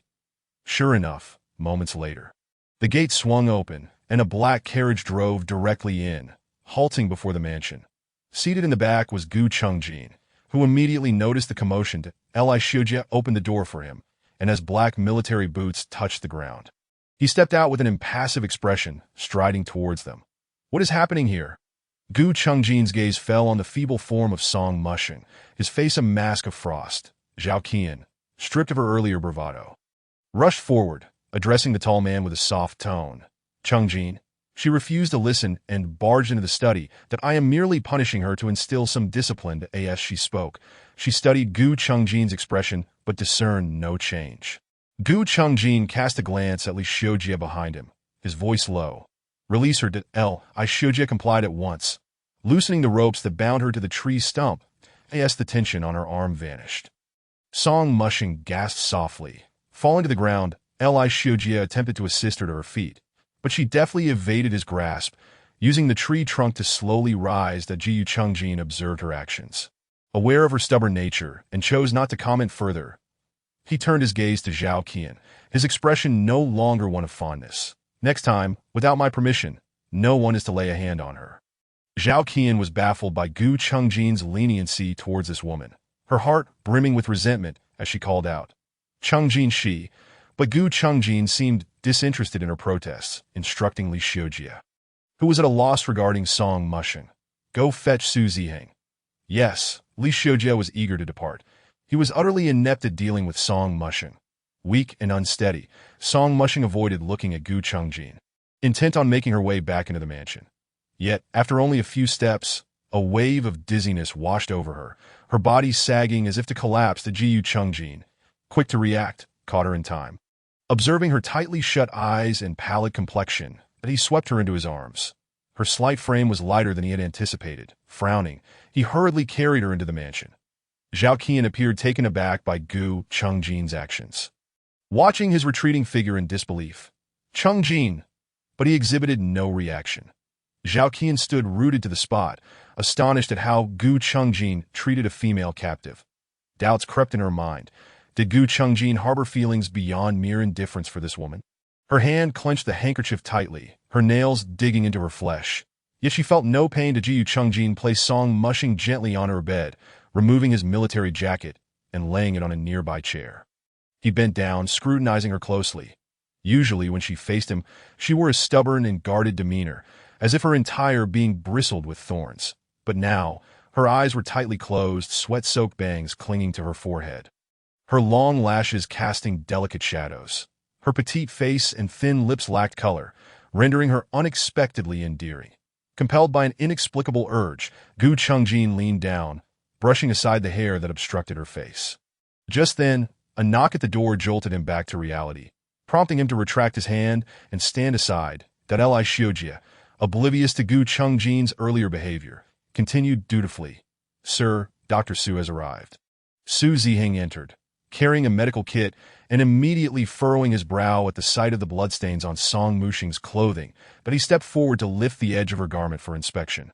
Confirming that the wound had indeed reopened, Su Ziheng, somewhat displeased, assumed Song Mushing had intentionally torn her wound apart, having never encountered such a non-compliant patient before, and couldn't help but voice his frustration. What is this woman thinking? She had the dressing applied in the morning, and by afternoon, the wound has reopened. Gu Chengjin surveyed the ghastly wounds on Song Mushing's pristine back, his gaze narrowing slightly. Yet he offered no further explanation. Su Ziheng lifted her clothing to reveal her entire back, taking the ointment to begin treatment. The pain from reapplying the medicine to her reopened wound jolted Song Mushing awake. Upon opening her eyes, she realized her clothing had been lifted, and something was moving on her back. Turning her head, she saw Gu Chungjin standing solemnly beside her bed, gazing at her back. Startled, she quickly pulled down her clothing, sprang upright, clutching her pillow defensively, and shouted at the others in the room. "Get out! Get out!" Chapter 12. A slap followed by a treat. Su Ziheng, still holding the unfinished ointment, felt a headache coming on. "Miss Song, your wound has reopened, and cooperating with the doctor for treatment is in your best interest." Song mushing scoffed. "Is your plan to treat me while tormenting me?" Su Ziheng attempted to calm her. "Miss Song, I believe there is a misunderstanding here." However, Song Mushing's mood showed no sign of softening. She pointed at Gu Chungjin. "If there's a misunderstanding, you should ask him." Gu Chungjin glared at her for an extended moment, both their gazes ablaze, neither willing to back down. "Hand me the medicine. You all leave us." Su Ziheng reluctantly passed the ointment to Gu Chungjin before exiting with Li Xiujie, closing the door behind them. Song Mushing hurled her pillow at Gu Chungjin, seizing the opportunity of his distraction to leap off the bed and rush toward the door. Yet Gu Chungjin swiftly pulled her back, nearly dragging her back to the bed. As Song Mushing urgently attempted to rise, Gu Chungjin denied her the chance. Quickly restraining her waist and effortlessly flipping her over, he pulled her clothing up to her arms, and in a few swift motions, used the fabric to bind her hands firmly above her head. And no matter how she struggled, she could not free her hands that moment. Her upper body was clad only in a small undergarment. She dared not move recklessly, turning her head to glare at Gu Chungjin. "You, a commander of the army, can only bully women." Gu Chungjin recognized her bravado for what it was and chose not to respond, focusing instead on applying the ointment meticulously. The agony of having the medicine reapplied to her reopened wound surpassed even the pain she had felt during the morning treatment from Su Ziheng. It felt as though needles were piercing her wound one by one. With a cry of pain, she buried her head in the pillow, gritting her teeth to endure it, but ultimately, she could not suppress her tears. Turning her head once more, her voice laced with sobs, she called out to Gu Chungjin, "I don't want the treatment. Do not apply the medicine. It hurts so much." That Gu Chungjin noticed her frail body trembling from the pain, and he felt a pang of sympathy. Yet, without the slightest hesitation, he hastened the application of the ointment. By the time he finished treating her back, Song Mushing had long ceased her cries, lying there weakly. Gu Chungjin's back was already drenched in sweat. Dealing with this woman was, for him, more exhausting than being on the battlefield. The application of the medicine was not yet complete. Once the ointment on her back had dried somewhat, Gu Chungjin turned Song Mushing over, to his surprise. Just as she lay motionless upon being flipped, Song Mushing swung her hands, bound by the fabric, and struck fiercely at Gu Chungjin's chest. That Gu Chungjin was truly provoked this time. He seized her restless hands and pulled her close, his gaze laden with warning. "Miss Song, there should be limits to your mischief. My patience is finite." Song Mushing met his gaze with defiance. "What if I continue to act up? If you have the ability, go ahead and kill me." Gu Chungjin, exasperated yet amused, shifted his intense gaze from her face down her elongated neck, landing on the area covered by her white bra. Only then did Song Mushing realize her embarrassing predicament. She attempted to retract her hands to shield her chest, but Gu Chungjin would not relent. In a fit of desperation, she opened her mouth to bite his hand, but he swiftly gripped her chin and pushed her down onto the bed. His eyes were chillingly cold. "Are you a dog?" Gu Chungjin understood that softness would not work on this woman. He could only resort to force. In a swift motion, he tore off his belt and bound her hands tightly to the headboard. Song Mushing was taken aback by his actions, feeling utterly humiliated in her current state. Yet she feigned calm. "What do you intend to do?" Gu Chungjin cast her an impatient glance, retrieved the ointment, and swiftly treated the wounds on her front and arms. His gaze then shifted to her legs, still clad in long trousers. And realizing the gravity of the situation, Song Mushing quickly interjected, "I'll apply the ointment on my legs myself." Upon hearing this, Gu Chungjin rose from the bed. He placed the ointment on the bedside table and loosened the bindings on her hands. As he slowly fastened his belt, Song Mushing hurriedly donned her twisted clothing and wrapped herself in the blanket. The sight of her small frame curled up, with only her gaunt face exposed. Watching him warily, softened his heart slightly. "Miss Song, we are not enemies. I do not wish to make things difficult for you. I also hope that you refrain from creating unnecessary troubles." Song Mushing, unwilling to hear more, pulled the blanket over her head. Gu Chungjin, however, remained unfazed. He straightened his military uniform and exited the room. The next day, after Song Mushing had finished her morning routine, she heard the sound of a car starting. Approaching the window, she peered outside to see the familiar black car, which often transported Gu Chungjin, leaving the mansion. Just then, the door swung open, and Sister Lee entered with breakfast, deftly placing the dishes on the central table of the room. Compared to Yu Qiu, her demeanor towards Song Mushing was much gentler than Gu has instructed that Miss Song's 3 meals a day can be served directly in her room, that if you wish to dine in the restaurant. Simply let me know.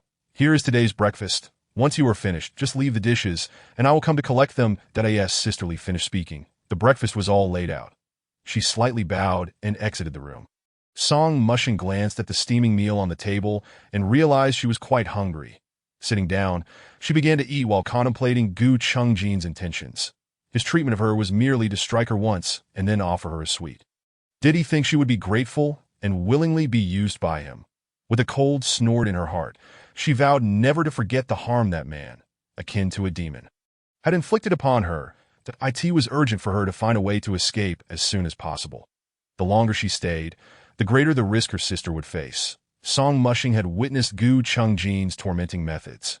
If her sister fell into his hands, she would be lucky to emerge without severe repercussions. As she continued to eat, her agitation grew, and by the end, she merely took a few bites to fill her stomach before stopping. When Sister Lee returned to collect the bowls, Su Ziheng entered the room as well. That he assessed Song Mushing and, seeing her demeanor was not as resistant as before, tentatively spoke. Miss Song, I presume you no longer require the soldiers to assist with your ointment application? Chapter 13. Complying obediently, Song Mushing shot him a glance and, after a long pause, replied in a dull tone. No need. Su Ziheng breathed a sigh of relief, observing Song Mushing cooperate as she lay on the bed, allowing him to apply the ointment. Thanks to her cooperation, the entire process proceeded smoothly. Su Ziheng applied ointment to her back as usual, then handed the remaining salve to her for self-application. He carried the medicine box out. He coincidentally encountered Li Xiujie, who was bringing in Lu Chongquan, the owner of the Yunshang tailoring shop. Su Ziheng greeted them. Deputy Li, Mr. Lu Chongquan responded with a polite smile, while Li Xiujie seemed eager to engage him in conversation. Dr. Su. How did it go this time? Su Ziheng, aware of his inquiry's intent, nodded slightly. Today went well. Miss Song was quite cooperative. Li Xiujie felt a little relieved upon hearing this, that if she was willing to cooperate with the ointment application, she should also be amenable to having her measurements taken by Lu. Su Ziheng bid farewell to the two. Zhao Qian had finished her breakfast and emerged from the dining room. Spotting Li Xiujie and Lu heading upstairs, she joyfully approached. Oh, isn't that Mr. Lu? Is Brother Chungjin requesting your help with my clothes again? Yunshang tailoring shop was renowned in Zidin City, favored by many socialites for custom-made dresses, most of which were crafted by Lu Chongquan himself. Li Xiujie smiled awkwardly. The military commander has called Lu to make clothes for Miss Song. Zhao Qian's smile faltered slightly. Oh, I see. Well, you all go ahead. Li Xiujie led Lu Chongquan upstairs to Song Mushing's room. Meanwhile, Zhao Qian began to worry about the relationship between Gu Chungjin and Song Mushing. Why would Gu Chungjin invite Lu Chongquan to make clothes for her? It was known that having Lu Chongquan personally tailor garments was a costly affair. Why would he spend so much on a female prisoner? Could it be that Gu Chungjin had developed feelings for her? Unthinkable. Zhao Qian instinctively dismissed this notion. She resolved to ask Gu Chungjin directly for the truth upon his return. Li Xiujie and Lu Chongquan entered the room. Song Mushing was preparing to head to the study to read. The three nearly collided. Song Mushing quickly retreated a few steps, gazing at Li Xiujie and the unfamiliar man beside him with confusion.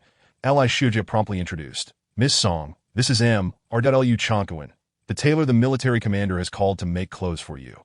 Song Mushing thought she had misheard and looked at him skeptically. For me? Li Xiujie had no intention of mentioning Gu Chungjin's plan to take her to a banquet. He understood this woman somewhat.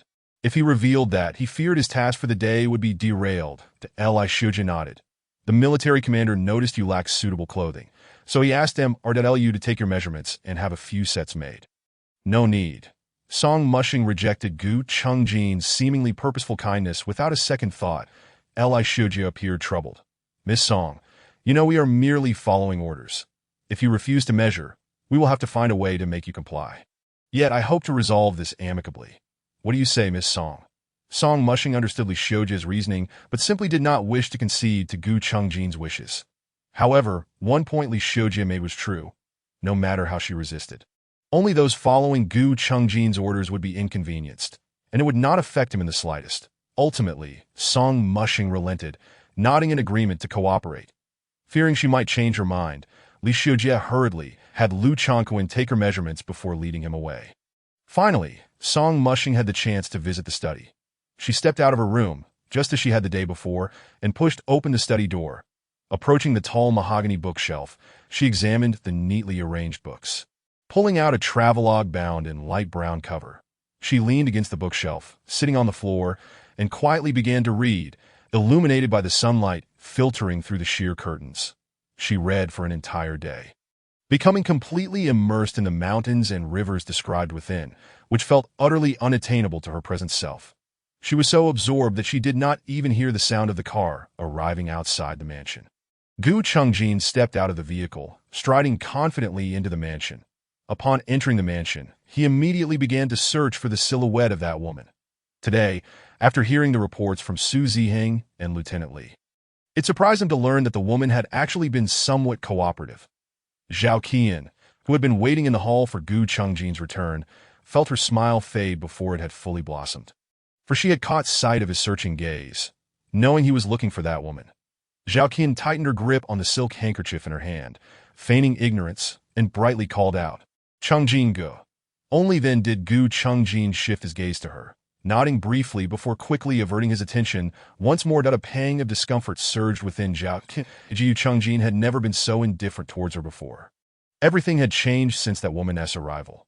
She could feel Gu Chungjin deliberately distancing himself from her, a reality she found utterly intolerable. That Gu Chungjin asked her in a deep voice, "Where is Song Mushing?" Zhao Qian swallowed her bitterness and forced a cheerful response. She has gone into the study. As she spoke, she harbored hopes that Gu Chungjin would erupt in anger. After all, the study was not a place just anyone could enter. Indeed, the man frowned slightly. He raised his gaze towards the study on the second floor, then silently ascended the staircase. Each step resonating in his black military boots. As he walked, he removed his military cap and twirled it absent-mindedly in his hands. When Gu Chungjin pushed open the door to the study, he found Song Mushing sitting on the floor, absorbed in her book without a care in the world. The fading sunlight filtered through the thin curtains, casting fragmented rays that danced upon the floor and illuminated her figure. With her head bowed, the stubborn and unyielding features she usually bore took on a gentle and serene quality in the soft glow, rendering the scene almost too beautiful to disturb. Hearing the door creak open, Song Mushing, however, did not bother to look up. The world within her book was far more captivating than the harsh realities outside. The sound of boots approaching grew nearer, until a pair of black military boots came in her line of sight. "This is not a place for you to be," he stated. Chapter 14. Colliding into his embrace, Gu Chungjin placed his military cap on the desk. Gazing down at the small figure of the woman seated on the floor, his voice bore no trace of anger, as if he were unfazed by the intrusion into his study. Only then did Song Mushing, with some effort, lift her head, her neck stiff from the prolonged position. She looked at the impeccably dressed man before her, and her words shattered the previously harmonious atmosphere. "Then tell me where I should go." Gu Chungjin merely stood there, offering no reply. 80 times. He found this woman before him to be quite intriguing. The outside world, she appeared as an innocuous rabbit, yet within her resided the spirit of a tiger, ready to pounce at any moment. Alas, before him, the true tiger, she remained nothing more than a paper tiger. The man's presence drained Song Mushing of her interest. Not wishing to linger in the study with him any longer, she irritably closed her book with force and sprang to her feet. However, the prolonged squatting left her feet tingling, and her balance faltered. With a startled gasp, she instinctively grasped the man's arm tightly. She nearly toppled into his embrace. This realization compelled her to look up, only to find him also gazing down at her, his calm black eyes concealing an inscrutable emotion. Time seemed to freeze in that moment. As the setting sun cast a warm glow upon their profiles, the Gu Chungjin remained in his posed stance, his expression inscrutable, his gaze resting on the somewhat disheveled appearance of Song Mushing. After a brief moment of shock, Song Mushing quickly withdrew her hand in alarm, leaning back until she collided heavily with the bookshelf behind her, causing her already tender back to flare up with discomfort once more. Indeed, nothing good ever came from encountering this man. In a fit of frustration, she carelessly shoved the book she had been holding into the bookshelf and, with a displeased expression, stormed past Gu Chungjin out of the study. The Gu Chungjin did not attempt to stop her. He merely cast a sidelong glance in her direction as she left, returning to his indifferent demeanor once she had exited. Yet he did not rush to follow. Instead, his gaze lingered on the book Song Mushing had just been reading, as he lifted his hand to gently stroke the soft brown leather cover. Before long, Sister Lee arrived at the door of the study, glancing at the man standing before the bookshelf, and gently knocked. "Mr. Gu, dinner is ready." Her words. Gu Chungjin placed the book back in its original position, as if emerging from a dream, and exited the study. As he entered the dining room, Zhao Qian had already been waiting for him for quite some time. At that moment, the forced smile had vanished from her face. The anticipated punishment she had hoped to inflict on that woman had not materialized. Both Gu Chungjin and the woman seemed unaffected by the situation. Previously hesitant to inquire about the woman's background, fearing overstepping her bounds, Zhao Qian could no longer contain her curiosity upon witnessing the stark contrast in Gu Chungjin's treatment of the woman. "Chungjin Gu, what is your relationship with that woman?" Gu Chungjin glanced at Zhao Qian, his eyes seemingly issuing a warning. "This is not a question for you to ask." Though Zhao Qian felt a surge of indignation, she dared not press further. The dishes had been laid out on the table, and Gu Chungjin swept his gaze over the respectful figure of Yu Qiu standing nearby. "Bring her down." It was clear he was referring to Song Mushing. Yu Qiu cast a cautious glance at Zhao Qian, who, despite her reluctance, could only lower her eyes and nod slightly. When Yu Qiu pushed open the door to Song Mushing's room, she found the latter sprawled on the bed, her head buried deep in the pillow. The earlier scene in the study lingered in her mind, the image of the resolute and striking man still vivid, the sensation of his military uniform lingering on her skin. In a fit of frustration, Song Mushing pounded the soft pillow with her fists. She despised Gu Chungjin, loathed him to the point of wishing to avoid any close encounters with him. Just then, the door swung open, and upon seeing Yu Qiu, she felt a wave of relief wash over her. Yu Qiu spoke tersely. "Mr. Gu requests your presence for dinner." Without a moment's hesitation, Song Mushing replied, "I won't go." Hadn't they just stated she could skip dining in the hall? Why was she being summoned again? Were men truly so fickle? Yu Qiu seemed unsurprised by her refusal, her tone lacking any hint of surprise. "Please do not make things difficult for us servants." "Miss Song." Song Mushing's anger flared up.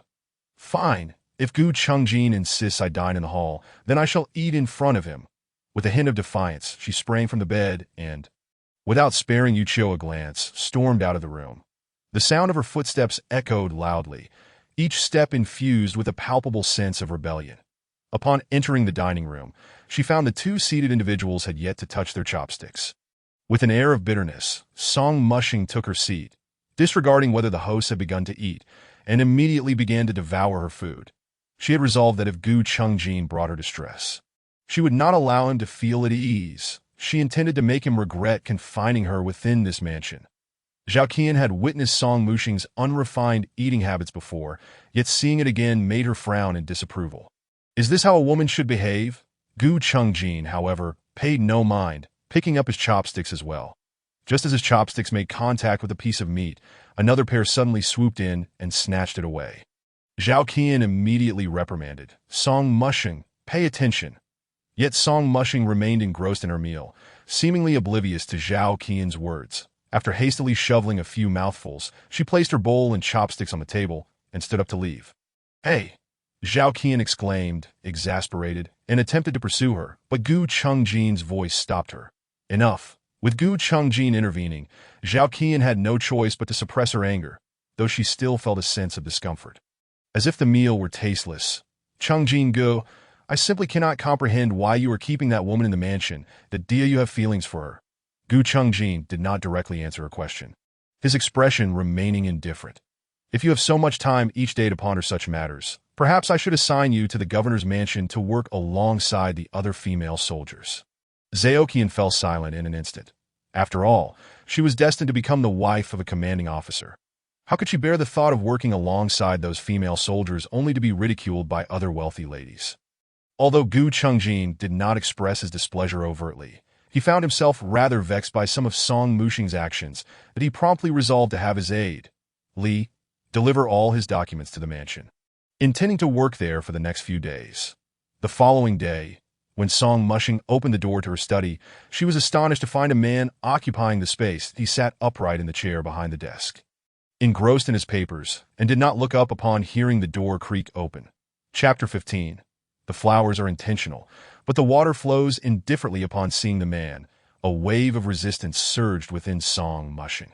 She was about to close the door and leave when a voice echoed in her mind, urging her to stay, to remain in the study while he required a quiet environment to work, to disturb him and deprive him of peace, making him as uncomfortable as herself. With this newfound clarity, she reopened the door and, as if oblivious to his presence, walked over to the bookshelf. She picked up the book bound in light brown leather and settled on the floor beside the shelf. Leaning against it, Gu Chungjin merely cast her a brief glance, but chose not to comment further, redirecting his attention to the documents in hand. For a time, the study was enveloped in silence, save for the soft rustling of turning pages. Yet, Gu Chungjin's presence made Song Muxing feel profoundly insecure, prompting her to steal glances at him, her thoughts unable to focus on the text before her.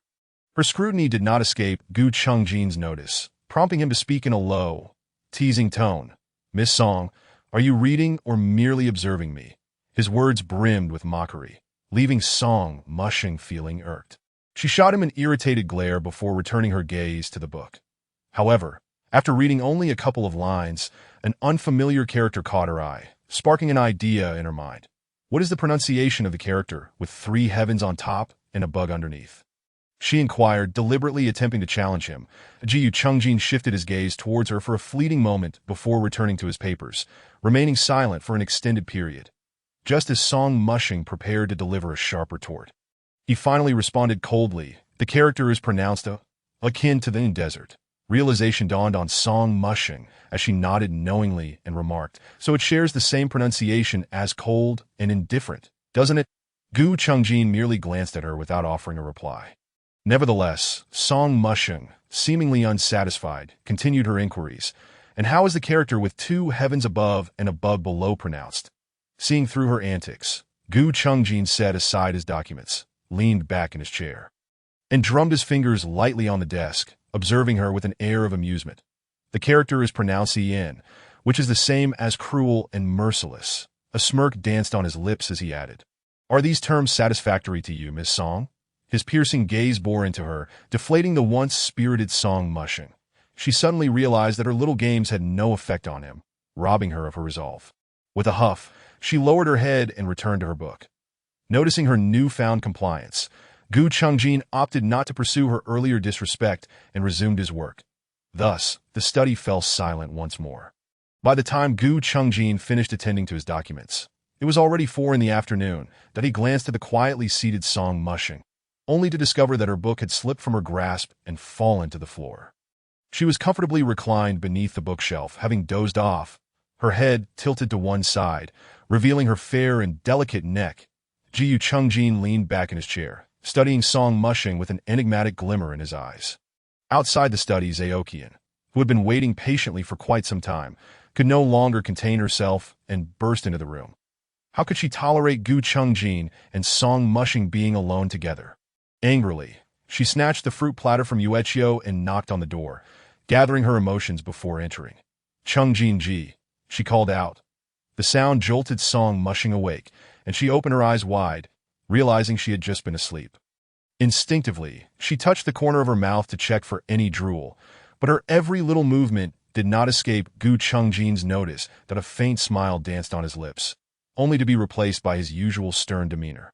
Zaokian entered the study, discreetly assessing the distance between the two, and felt a slight sense of relief upon noticing they were seated far apart. She placed the fruit platter on the corner of the desk, her tone overly sweet. "Chungjin ji, you must be tired. Please have some fruit and take a break." The affected sweetness in her voice made Song Muxing scoff inwardly. Gu Chungjin simply gestured towards the desk with a tilt of his chin. "Just leave it there." Zaokian smiled charmingly as she set down the platter, but did not rush to depart.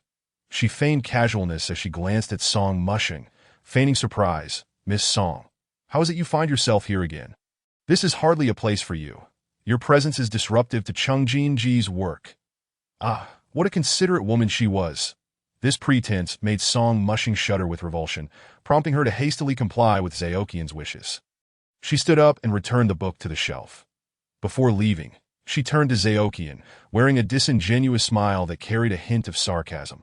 "Since it is the command of the future Mrs. Gu, I shall certainly oblige." Though the words were directed at Zaokian, her peripheral vision caught Gu Chungjin's reaction. Indeed, the mention of Mrs. caused his brow to furrow noticeably. Song Mushing smirked inwardly, knowing her ploy had succeeded.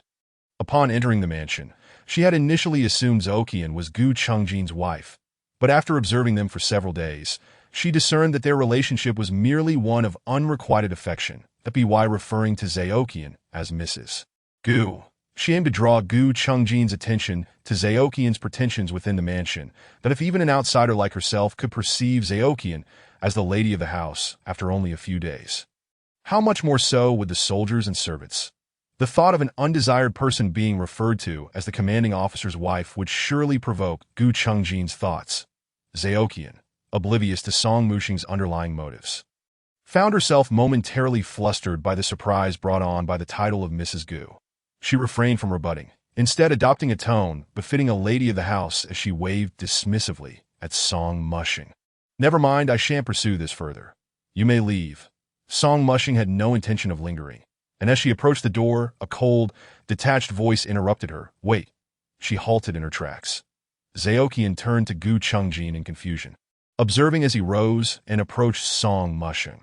His tall frame loomed over her, and he looked down into her eyes, his dark gaze resembling a frigid abyss. "Save your flattery for the right person. In this mansion, there is no Mrs. Gu, only the commanding officer." Chapter 16. Breaking the cauldron and sinking the boat, Song Mushing chuckled lightly, raising an eyebrow in feigned indifference as she met his gaze without flinching. "And what does that have to do with me?" With a refreshing sense of liberation, Song Mushing exited the study. Indeed, this was how it should be that Gu Chungjin had stripped her of her freedom, and now she would return the favor tenfold. After her departure, Zaokian noticed Gu Chungjin's sour mood and quickly said, "Chungjin-ji, why must you continue to tolerate that woman? A self-righteous individual like her deserves to be locked away in the military prison, not to linger in the mansion.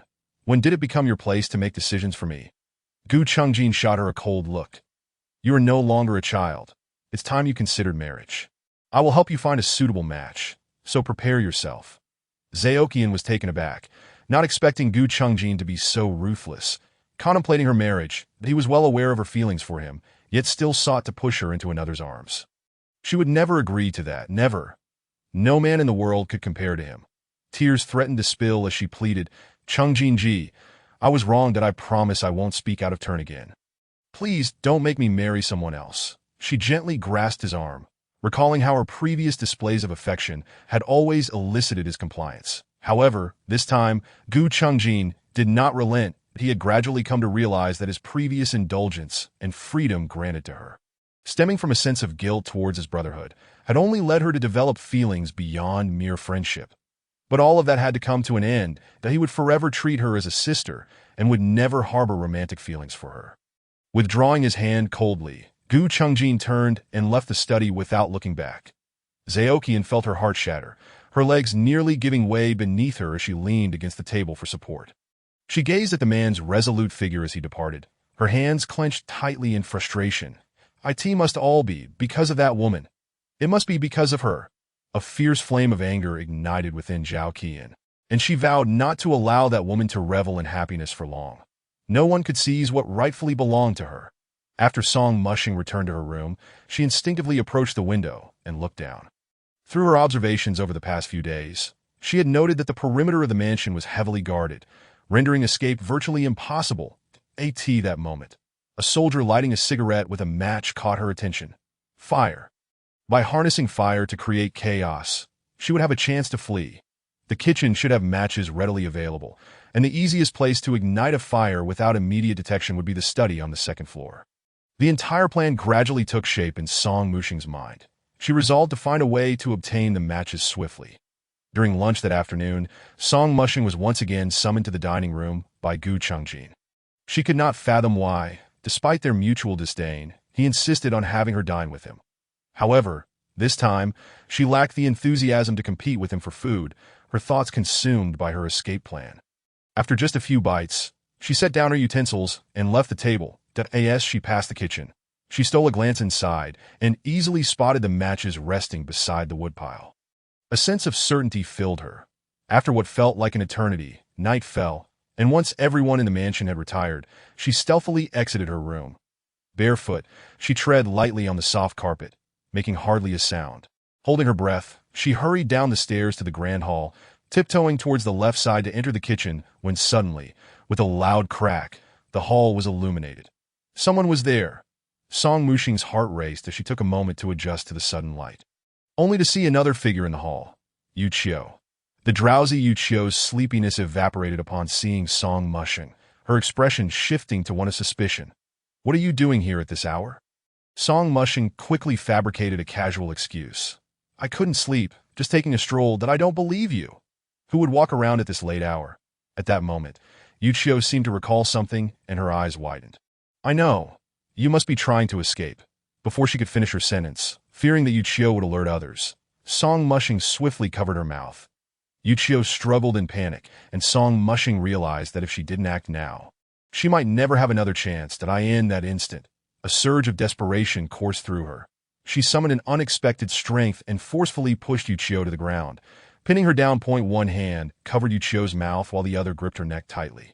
Despite Yu Qiu's frantic attempts to break free, as time ticked by, Yu Qiu's face began to turn a purplish hue, the veins on her forehead bulging, and her struggles weakened. Song Mushing's hand trembled slightly.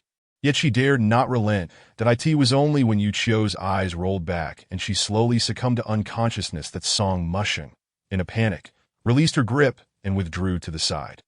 Beads of sweat dotted her forehead from the tension. She looked at Yu Qiu's still form and, forcing herself to remain calm, reached out to check for her breath. Only when she felt the faintest hint of air escaping did she release a sigh of relief. She had no intention of taking anyone's life. Time was of the essence. She urgently dragged Yu Qiu into the kitchen, seized the matches, and grabbed a bowl of oil. She hurried into the study, dousing the bookcase in oil before igniting the matches and tossing them onto the saturated books. In an instant, flames erupted, transforming the bookcase into a blazing inferno that illuminated the entire study. The fire reflected in Song Mushing's eyes, igniting a fierce resolve within her. Without lingering, she returned to her room, standing by the window as she twisted her bedsheet into a rope, attentively watching the movements of the patrolling soldiers below. Sure enough, it wasn't long before a soldier spotted the anomaly in the study. "Fire!" The shout instantly captured the attention of the other patrolling soldiers, who halted and looked up at the second floor of the mansion. A bright red flame seemed on the verge of spilling from the window of the study, billowing black smoke rising from the building. The soldiers rushed to the front door, preparing to extinguish the flames. With the perimeter now devoid of patrolling soldiers, Song Mushing recognized this as her golden opportunity. Chapter 17. A taste of hardship. She swiftly secured the bedsheet to the window, carefully climbed over the windowsill. The distance from the second floor to the ground was considerable, and the end of the bedsheet still left her well above the ground. Without a second thought, she released her grip, and fortune smiled upon her as she landed safely. There was no time for gratitude or to catch her breath. She hunched over and stealthily made her way toward the low wall. The sounds of soldiers' footsteps and shouts echoed from the mansion behind her, which had transformed from tranquil to chaotic. As her hand gripped the top of the low wall, preparing to vault over, a thunderous gunshot rang out, shattering the silence of the night. Dust erupted as a bullet embedded itself just inches from her waist. Startled, Song Mushing turned to see Gu Chungjin, standing at her window with a rifle, cold indifference etched across his face as he aimed directly at her. A chilling realization settled over her. She knew she could not escape. At that moment, several soldiers, alerted by the gunfire, rushed out to investigate. Upon seeing her attempt to flee, they seized her and escorted her back into the mansion. Zhao Qian, draped in a sheer shawl, sat on the sofa in the hall, her face a mask of panic. The moment she spotted Song Mushing, fury ignited within her, and she stormed over, delivering a sharp slap. You dare to set fire to the mansion. Gu Chungjin, clad in a black nightgown with a military jacket thrown over it, descended the stairs, rifle still in hand. Zhao Qian caught sight of him in her peripheral vision, yet pretended not to notice, continuing her tirade. The deal you intend to burn us all alive and then take credit with Chung Jun? At that moment, several soldiers emerged from the kitchen, carrying an unconscious woman. Sir, we found this in the kitchen. Li saw, still shaken, rushed forward. Yu Qiu, she called out, attempting to rouse her, but received no response, checking for her breath. She instantly sighed in relief. Thank goodness, she's alive. The Ji Chungjin's gaze darkened as he fixed his eyes on Song Mushing, his voice low and laced with suppressed rage. Miss Song, you truly are capable of turning my mansion upside down. He handed the rifle to a nearby soldier and stepped closer to Song Mushing. I wonder where I have wronged you, Miss Song, that you repay me in such a manner. He had never anticipated that his kindness and tolerance towards her would culminate in her setting fire to the study. Under normal circumstances, he would have shot her the moment he pulled the trigger. His restraint had already surpassed his usual demeanor. Yet, Song Mushing, as if hearing the greatest joke, responded with a cold laugh. Does you truly believe that imprisoning me is a form of kindness? Song Mushing, it appears you still do not comprehend your own position. Gu Chungjin's expression darkened, an oppressive aura radiating from him that intimidated even the soldiers in the mansion from meeting his gaze. He spoke with the authority of a ruler wielding life and death. For the next 3 days, Miss Song is forbidden from leaving her room, and no one is to provide her with food. This woman needed to taste the bitterness of her actions. Zhao Qian, however, seemed deeply dissatisfied with this punishment, believing that merely setting fire to the study warranted 100 deaths. She opened her mouth to retort, but was silenced by a piercing glare from Gu Chungjin. The soldiers escorted Song Mushing back to her room, closed the door, and stood guard outside. Gu Chungjin, feeling agitated by the situation, looked at the gathered crowd in the hall. Everyone returned to your posts. Li Saw, informed Vice Officer Li to send someone to handle the study tomorrow. Li Saw nodded. Yes, sir. Thus, the people in the hall gradually departed the mansion, and Gu Chungjin, feeling weary, ascended to the second floor. He cast a glance at the room guarded by soldiers, a sense of foreboding settling in his heart before finally entering his own bedroom. The next day, when Vice Officer Li arrived with his men, they were taken aback by the devastation in the study. The once clean and bright room was now charred black, the books in the bookcase and the documents on the desk reduced to ashes. Vice Officer Li glanced at the room guarded by soldiers, acutely aware that the occupant was a terrifying woman, that if she dared to set fire to the commander's residence, what was there that she would not do?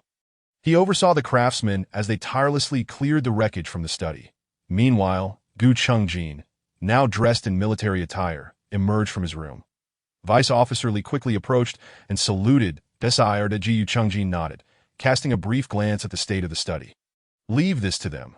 You come with me to the commander's residence. The aide-ca, Li, bowed his head and replied, yes.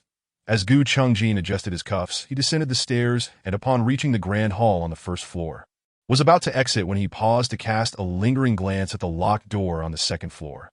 After a moment's contemplation, he instructed, inform Luo Shuming to frequently visit the residence and report to me on Song Mushing's situation. Understood. Zhao Qian stood by her window, silently watching as the black car drove away from the mansion. With the study having been burned and the documents reduced to ashes, Gu Chungjin would undoubtedly be occupied for some time. She recalled the woman confined in the room, her eyes glinting with malice. It was time to show her what consequences awaited. Song Mushing, unfazed by Gu Chungjin's punishment, merely thought of it as an opportunity to conserve her strength during her 3-day confinement without food. Although the ordeal was arduous, she never once felt remorseful. Instead, she viewed it as a lesson learned, contemplating different strategies for her next escape point. 2 days passed. Despite feeling somewhat weakened by hunger, Song Mushing managed to endure. Thankfully, the washroom in her room provided water, allowing her to sip when her thirst became unbearable. Lying in bed with her eyes shut, she refrained from moving, calculating that only 1 day remained during dinner. Zhao Qian returned to the mansion, accompanied by Yueqiu, carrying an array of household purchases, followed by a robust man laden with supplies. All right, just set the items down here, Zhao Qian instructed as she led the man inside and gestured towards the sofa in the hall. The man surveyed the entire mansion and, spotting the room guarded by soldiers, seemed to grasp the situation, promptly placing the items on the sofa. Zhao Qian retrieved several coins from her purse and exchanged a knowing glance with the man, who immediately understood and extended his hand to accept the coins, feigning a casual inquiry. "Miss Zhao, may I use the kitchen for a moment to wash my hands?" Zhao Qian pointed to the adjacent kitchen.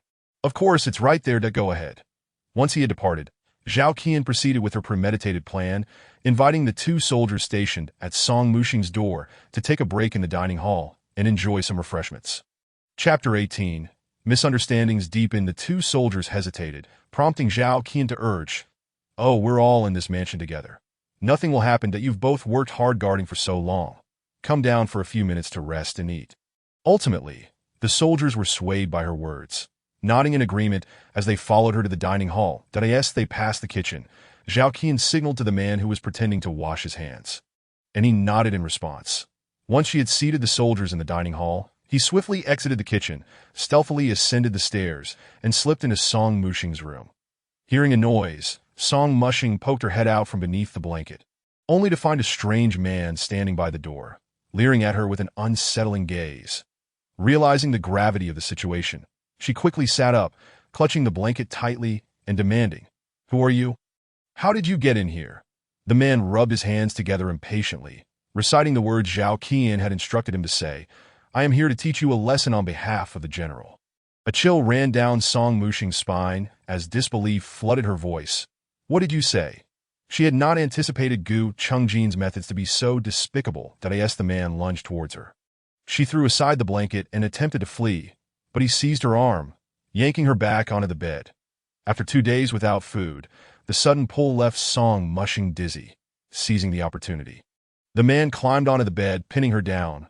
The memories of her previous ordeal in the Yanjun prison flooded back, and she realized she could not escape this fate, suddenly recalling the soldiers guarding the door.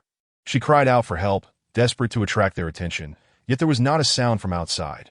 How foolish she had been. This man was sent by Gu Chungjin, and even if she screamed until her voice was hoarse, no one would come to her aid. Unbeknownst to her, the two soldiers had already been summoned by Zhao Qian to the dining hall, rendering them oblivious to the commotion on the second floor. The man clumsily attempted to kiss her, and she fought back with all her might, but her petite frame was no match for his brute strength. "Let go of me," she cried, desperately clutching her clothing as she struggled, humiliation causing tears to stream down her cheeks. "The Jiu Chungjin, I hate you. I hate you."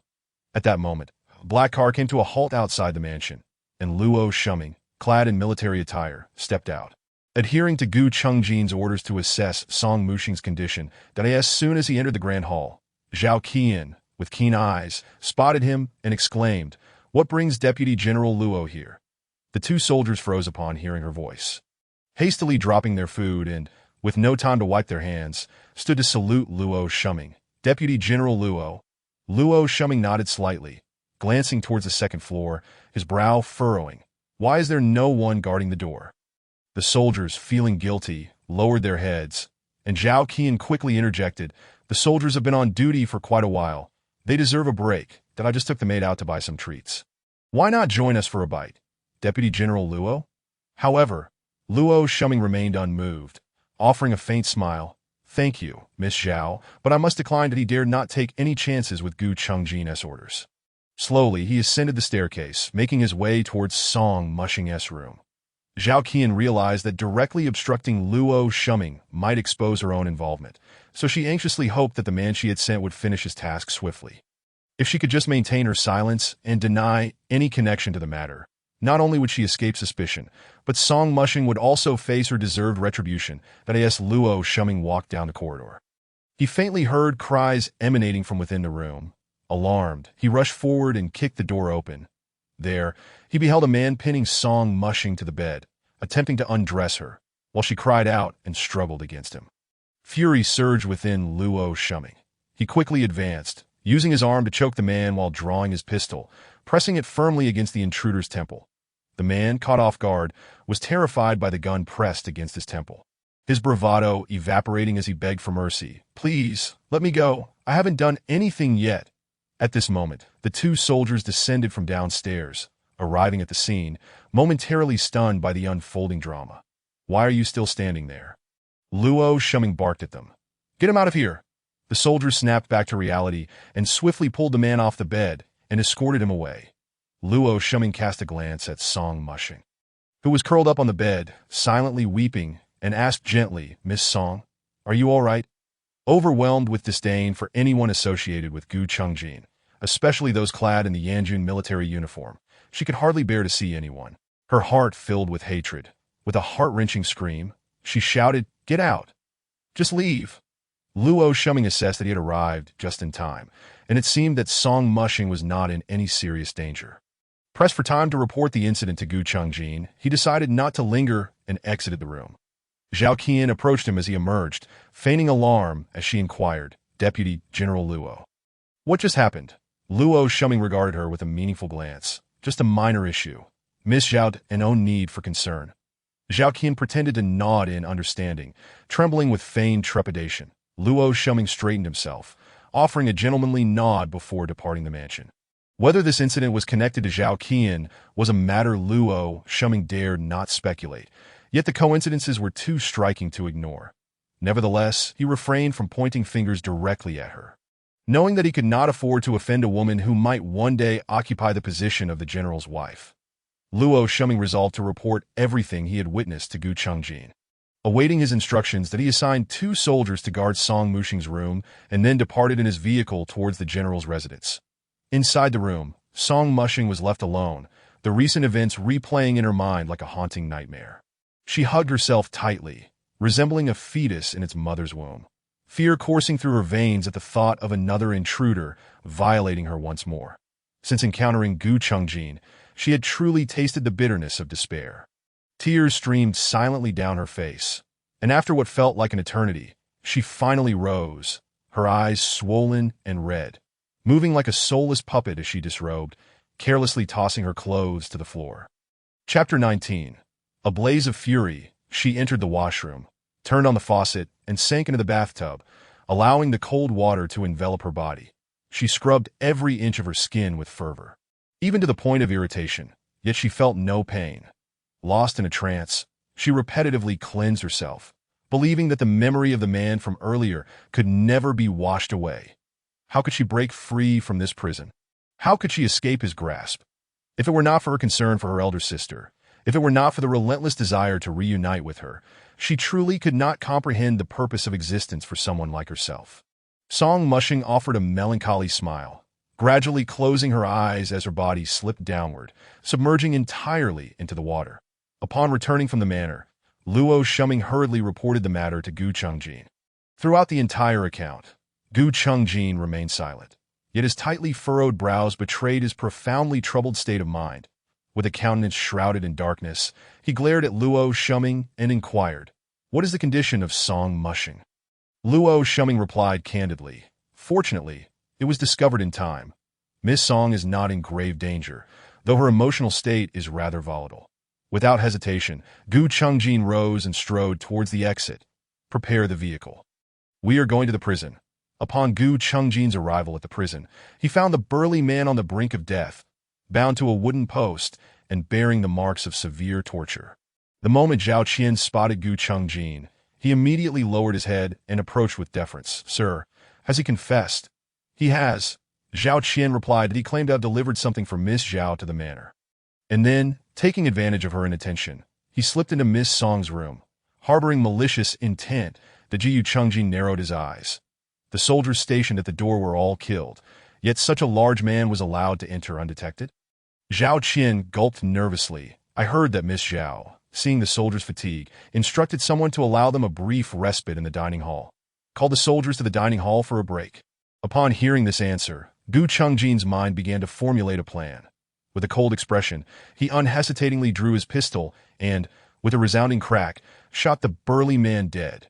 Zhao Qian, witnessing the gruesome scene, felt a shiver of fear as he nervously licked his lips. Everything he had just said had been orchestrated by Zhao Qian, directly contradicting the confessions extracted under torture. If Gu Chungjin were to uncover this, he feared for his very life that Li Shujia immediately ordered the soldiers to dispose of the body and exited the prison alongside Gu Chungjin. Gu Chungjin took his seat in the back of the carriage. fatigue evident as he pinched the bridge of his nose, that a sudden urge to check on the woman's condition overtook him, and he spoke in a low voice, "Back to the manor." The carriage halted outside the manor. Yet Gu Chungjin did not rush to alight. "Compile a list of officers aged 25 to 35, and have it ready for me by tomorrow." Li Shuja nodded, "Understood," as Gu Chungjin entered the manor. Sister Li rushed to greet him. "Mr. Gu, have you eaten? If not, I could prepare a meal immediately, that I no need. I have already dined." He did not linger on the first floor, but ascended directly to the second. Just then, Zhao Qian emerged from her room, her eyes brimming with tears upon seeing Gu Chungjin, as if she had found hope. "Chungjin, you cannot imagine what transpired this afternoon." A man intruded into Miss Song's room, "and I fear for her safety." She squeezed out 2 tears, deliberately pausing her words, leaving them hanging in the air. Gu Chungjin had already received the most accurate information from Luo Shuming and was not swayed by her fabrications. He cast her a cold glance, lacking the inclination to engage further, and simply offered a brief consolation. "It seems you have been startled as well. Rest early and refrain from overthinking." That he approached the door to Song Muxing's room, where 2 soldiers saluted him. He nodded and entered. The spacious room was devoid of Song Muxing's presence, eerily silent as though uninhabited. Gu Chungjin noticed the clothes scattered haphazardly on the floor and frowned. Turning towards the bathroom, peering inside, he indeed found Song Muxing lying in the bathtub, fully submerged, her eyes closed and utterly motionless. That a pang of anxiety gripped him as he hastily approached, grasping her arm and pulling her from the tub. Song Muxing, entirely unaware of anyone entering the bathroom, was jolted awake in a state of panic as she was yanked from the bathtub, stumbling unsteadily into Gu Chungjin's arms. His uniform was nearly soaked by the water clinging to her. His voice laced with anger. "What are you doing? Do you wish to die?" Upon realizing it was Gu Chungjin, Song Muxing, filled with shame and fury, attempted to shield her naked form, pushing him away as she shouted, "Get out! Just leave!" Gu Chungjin's ire flared further at her words. He firmly grasped her waist and leaned down, warning her in a low voice, "Song Muxing, if you do not wish to suffer, you must learn how to please me." In a fit of rage, Song Muxing laughed bitterly, tears welling in her wide eyes. "Have you not caused me enough suffering? You actually sent someone to do such a thing to me. You despicable, shameless scoundrel." With a swift motion, Song Muxing slapped Gu Chungjin's face, the sound echoing sharply, leaving his cheek flushed. Time seemed to freeze in that moment. Gu Chungjin's expression hardened, his gaze upon Song Muxing icy and penetrating. Yet, she merely smiled at him, taunting, "What? Do you wish for me to die?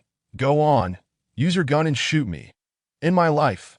As she spoke, she reached for the gun at his waist. Gu Chungjin swiftly seized her wrist, preventing her from grasping it, and instead, he had her firmly pinned down. His gaze roamed over her water-drenched visage, finally settling on her soft, pink lips. "You dare call me despicable and shameless?" Gu Chungjin sneered. "Then allow me to show you what true depravity entails." Before Song Muxing could comprehend his intent, he suddenly lowered his head and forcefully captured her lips with his own. Shock registered in her wide eyes as the kiss, much like his commanding presence as a military leader, was both domineering and forceful. Almost stealing away her breath, one hand tightly encircled her waist while the other gripped her head, as if he sought to meld her into his very being. "Let go," she managed to utter, but in that moment, he seized the opportunity to invade her mouth, claiming it with unrelenting fervor. Song Muxing yearned to retreat, yet he held her captive, leaving her with no avenue of escape. She struggled to push him away, exerting all her strength, but he remained unmoved. Instead, with a firm grip, he effortlessly lifted her from the tub. Chapter 20. Heart like ashes as he continued to kiss her, as though he intended to consume her whole. He staggered out of the bathroom, carrying her into the bedroom. Following a gasp of surprise, their bodies collided intimately. "You bastard! Let go of me! Do not touch me!" She continued to struggle vehemently, unwilling for Gu Chungjin to lay a finger on her. She attempted to kick him, yet his long legs constrained hers. She sought to push him away, but he easily pinned both her arms above her head with one hand. Gu Chungjin gradually withdrew from her lips, lowering his head to scrutinize the woman beneath him. Her bare form ignited a fire within him, and the faint scent of her post-bath fragrance captivated him. He noticed a black butterfly tattoo on her shoulder and unable to resist, lowered his head to kiss his way from her earlobe to the butterfly ink. Meanwhile, one of Gu Chungjin's hands began to wander from her waist to forbidden territory. Song Mushing gasped in alarm, nearly pleading with tears in her voice, "No, please. I was wrong. I was wrong. I beg you, do not do this. I implore you." She could no longer maintain her composure, collapsing into a fit of tears. She had thought she had lost everything, that she could be indifferent to all, yet the reality was far from it. Her tears soaked her hair, dampening her pillow. Ji Chungjin's forceful kiss faltered at the sight of her tears. Witnessing the once defiant woman, who had never admitted defeat, now weeping in despair, left him at a loss for words regarding his feelings. Was it the thrill of conquest? Was it the joy of revenge? It seemed neither. The fire within him was extinguished by Song Mushing's tears, and he suddenly lost interest. Gradually loosening his grip and stepping away from the bed, he retrieved a nearby blanket and draped it over her, while Song Mushing, wishing to avoid his gaze, covered her eyes with her hands. Weeping even more bitterly, Ji Chungjin, feeling a mix of annoyance at her tears and turmoil within himself, turned and exited the room. Song Mushing lay motionless, sobbing, her heart feeling as though it had perished. Within a single day, she had endured the actions of two men against her will. Her heart was ashen. Ji Chungjin demanded her obedience. Very well, she would comply, and no longer would she resist or defy him. Whatever he desired of her, she would acquiesce, as long as it spared her from further harm and allowed her to endure until the day she could see her sister again. Thinking of Song Xinyao, Song Mushing could no longer contain herself, burying her face in the blankets and crying out loud. That it was unclear how long she wept, but eventually exhaustion took hold, and she drifted into slumber in her dreams. She encountered the long-absent Song Xinyao, who stood beneath a banyan tree, smiling at her. Just as Song Mushing was about to call out to her sister, the banyan tree suddenly ignited in flames, and she plunged into the inferno, desperately seeking to rescue her sister. Yet Song Xinyao vanished before her eyes, leaving her trapped in a vast sea of fire. "Hello! Hello!" Song Mushing, in a daze, heard someone calling her name nearby. With great effort, she opened her eyes, only to find Yuechio standing by the bedside, regarding her with indifference. "Damn, Artigiu has summoned you for breakfast." Song Mushing felt a heaviness in her head, although Yuechio was right before her. Her voice seemed to echo from a distant place, making it difficult for her to comprehend. She slowly rose, but was suddenly overwhelmed by a wave of dizziness, barely managing to steady herself, seeing her sluggish movements. Yuechio, growing impatient with the delay, tossed out a curt "hurry up" and turned to leave the room. Song Mushing's body felt feverish, as though all strength had drained from her limbs. Her feet touched the ground, yet felt as if they were sinking into cotton, rendering her light and unsteady. She was acutely aware that her physical condition was far from normal, but she understood that within this house, no one cared about her well-being. They only cared whether she would obey. Clenching her teeth, she leaned against the wall and made her way out of the room, sluggishly entering the dining area. As before, Gu Chungjin and Zhao Qian were already engaged in their meal. Song Mushing quietly took her seat, gazing at the steaming bowl of congee before her, yet devoid of any appetite. She had no desire to eat. All she wished for was to lie in bed and sleep soundly. With great difficulty, she lifted her hand, grasped the spoon, and forced herself to eat, her slow movements a stark contrast to her usual voraciousness. Gu Chungjin had been observing her since her entrance into the dining room. He sensed her unusual state, but deliberately refrained from expressing concern or inquiring further. Zhao Qian, noticing Gu Chungjin's unwavering gaze fixed on Song Mushing, felt a surge of resentment. The more she beheld Song Mushing's lethargic demeanor, the more irked she became. Surely today a simple congee and side dishes could not possibly appeal to Miss Song. Given her apparent struggle to swallow, Song Mushing recognized that Zhao Qian was deliberately provoking her. She tightened her grip on the spoon, but refrained from retorting. Zhao Qian, seeing her lack of the usual haughty demeanor, speculated that the burly man hired yesterday had made an impact. Just as she was preparing to continue her harassment, Gu Chungjin, who had been silent, suddenly spoke that if you don't wish to eat, you may return to your room to rest. You can eat when you feel like it. Surprised by Gu Chungjin's sudden kindness, Song Mushing looked up at him, but he did not meet her gaze, continuing to eat his breakfast in silence. With permission granted, she decided not to force herself any longer. She set down the spoon and stood up, but after just a few steps, a wave of dizziness washed over her, prompting her to grasp the back of a nearby chair for support. Gu Chungjin paused, a flicker of concern crossing his face as he turned to look at her. Indeed, she swayed unsteadily, and before she could take another step, she collapsed to the floor. Almost instinctively, he sprang to his feet and hurried over to her. Lifting the unconscious woman into his arms, observing the flushed complexion of the woman in his embrace, he commanded coldly, "Lisa, summon Su Ziheng."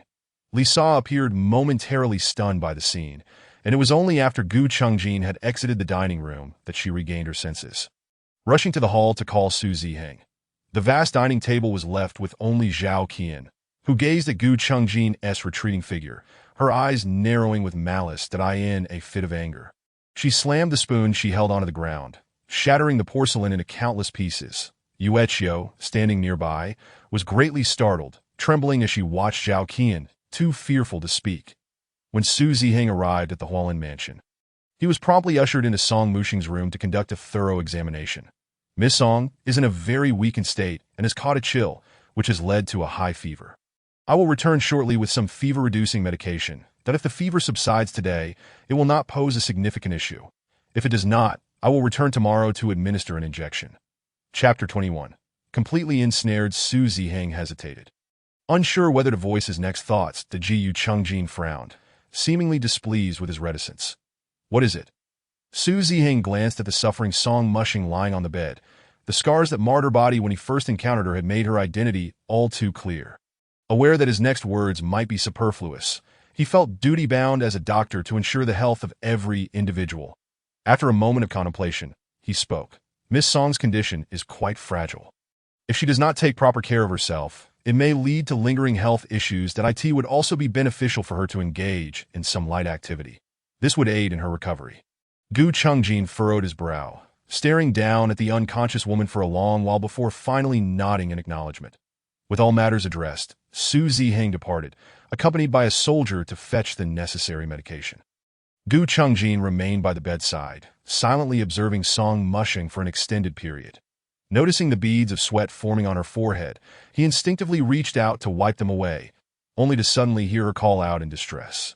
"Sister, hurry and escape." It was as though she were trapped in a nightmare, filled with fear and loathing. Clenching his well-defined fists, Gu Chungjin straightened, watching as Song Muxing's expression faded into one of indifference before he turned and exited the room.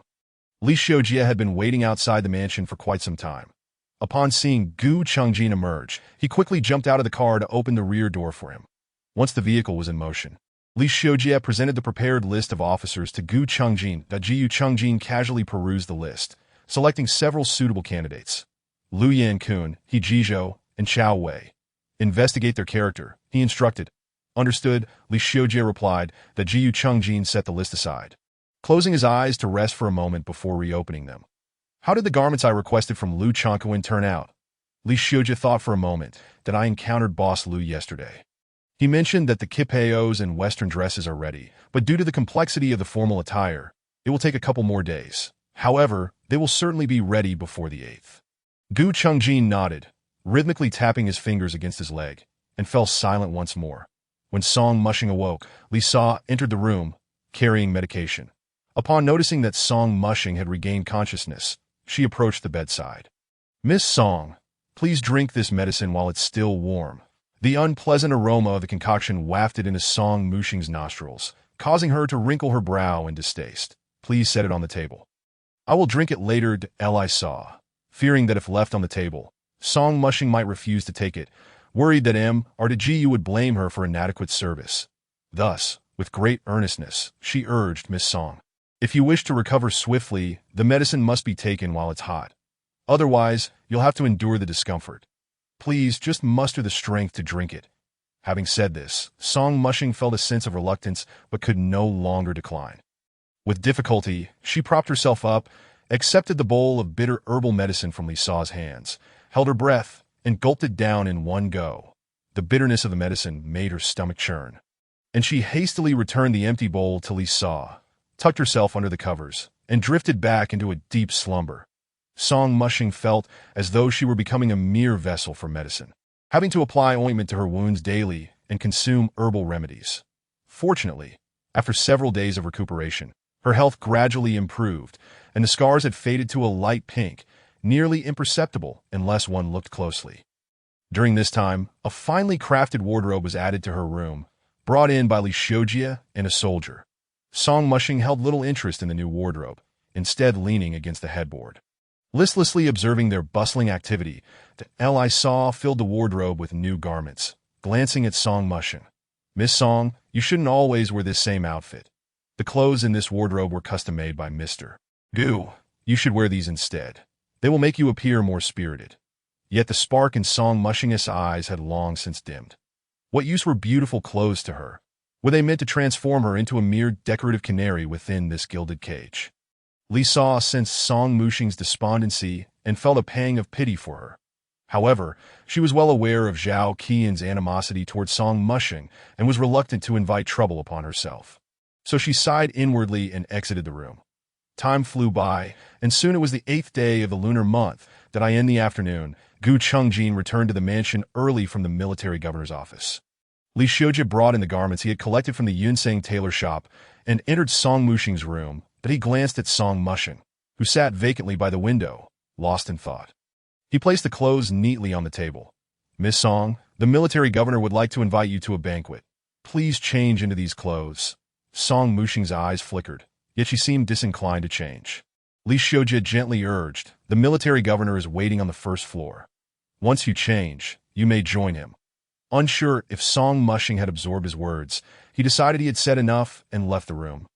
As the door closed behind him, Song Mushing slowly turned her gaze towards the garments on the table. That a banquet. Hope ignited within her dull eyes. Perhaps this was her chance to escape from Gu Chengjin's grasp. She rose and walked to the table, lowering her head to examine the garment before her.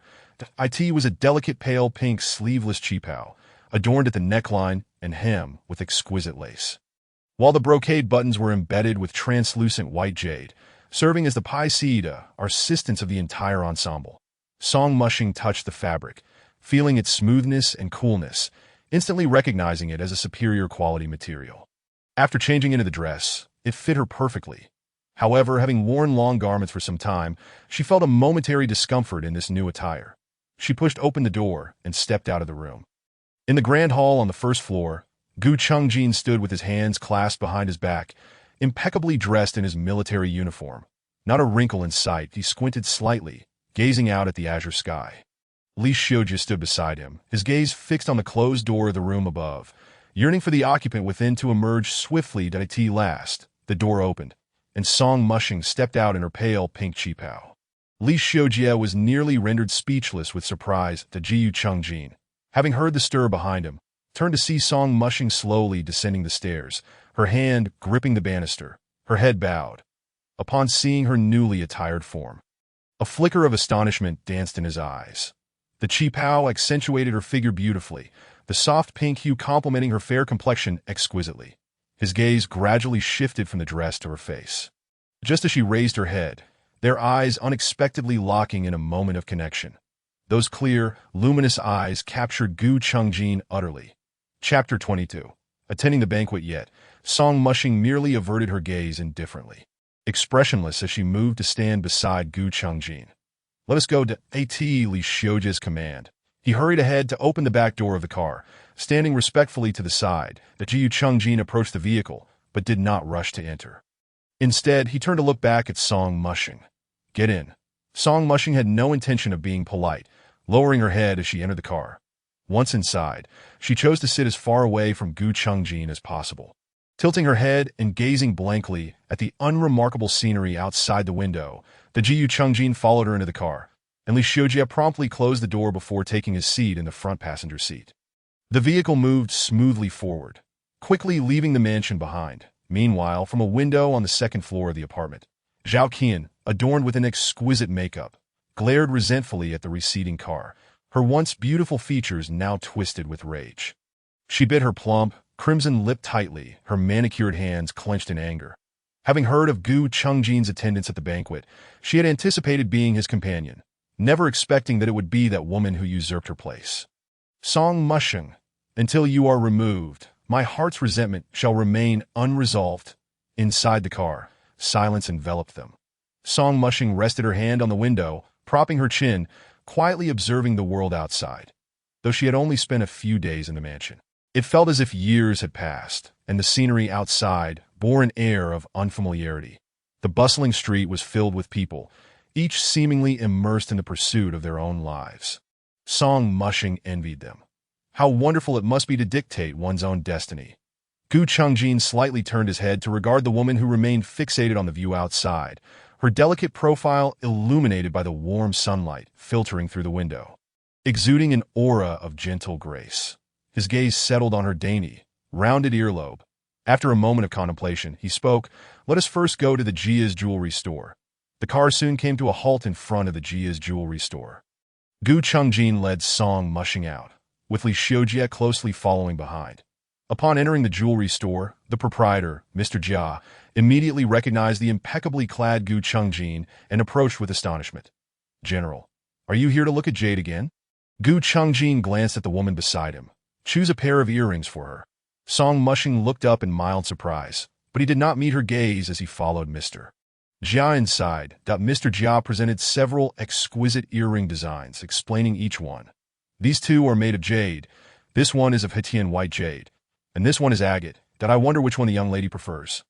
If none are to your liking, we can certainly explore other options."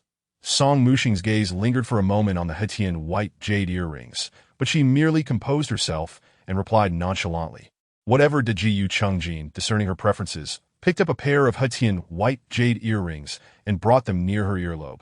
Instinctively, Song Mushing recoiled, leaving his hand suspended in midair. The atmosphere grew awkwardly silent, the only sound being the gentle sway of the crystalline earrings. Sensing the tension, Song Mushing hesitated before extending her palm. "I'll do it myself." Ji Chungjin placed the earrings in her hand, and she carefully donned them. The two teardrop-shaped earrings, though small, added a touch of elegance. Mr.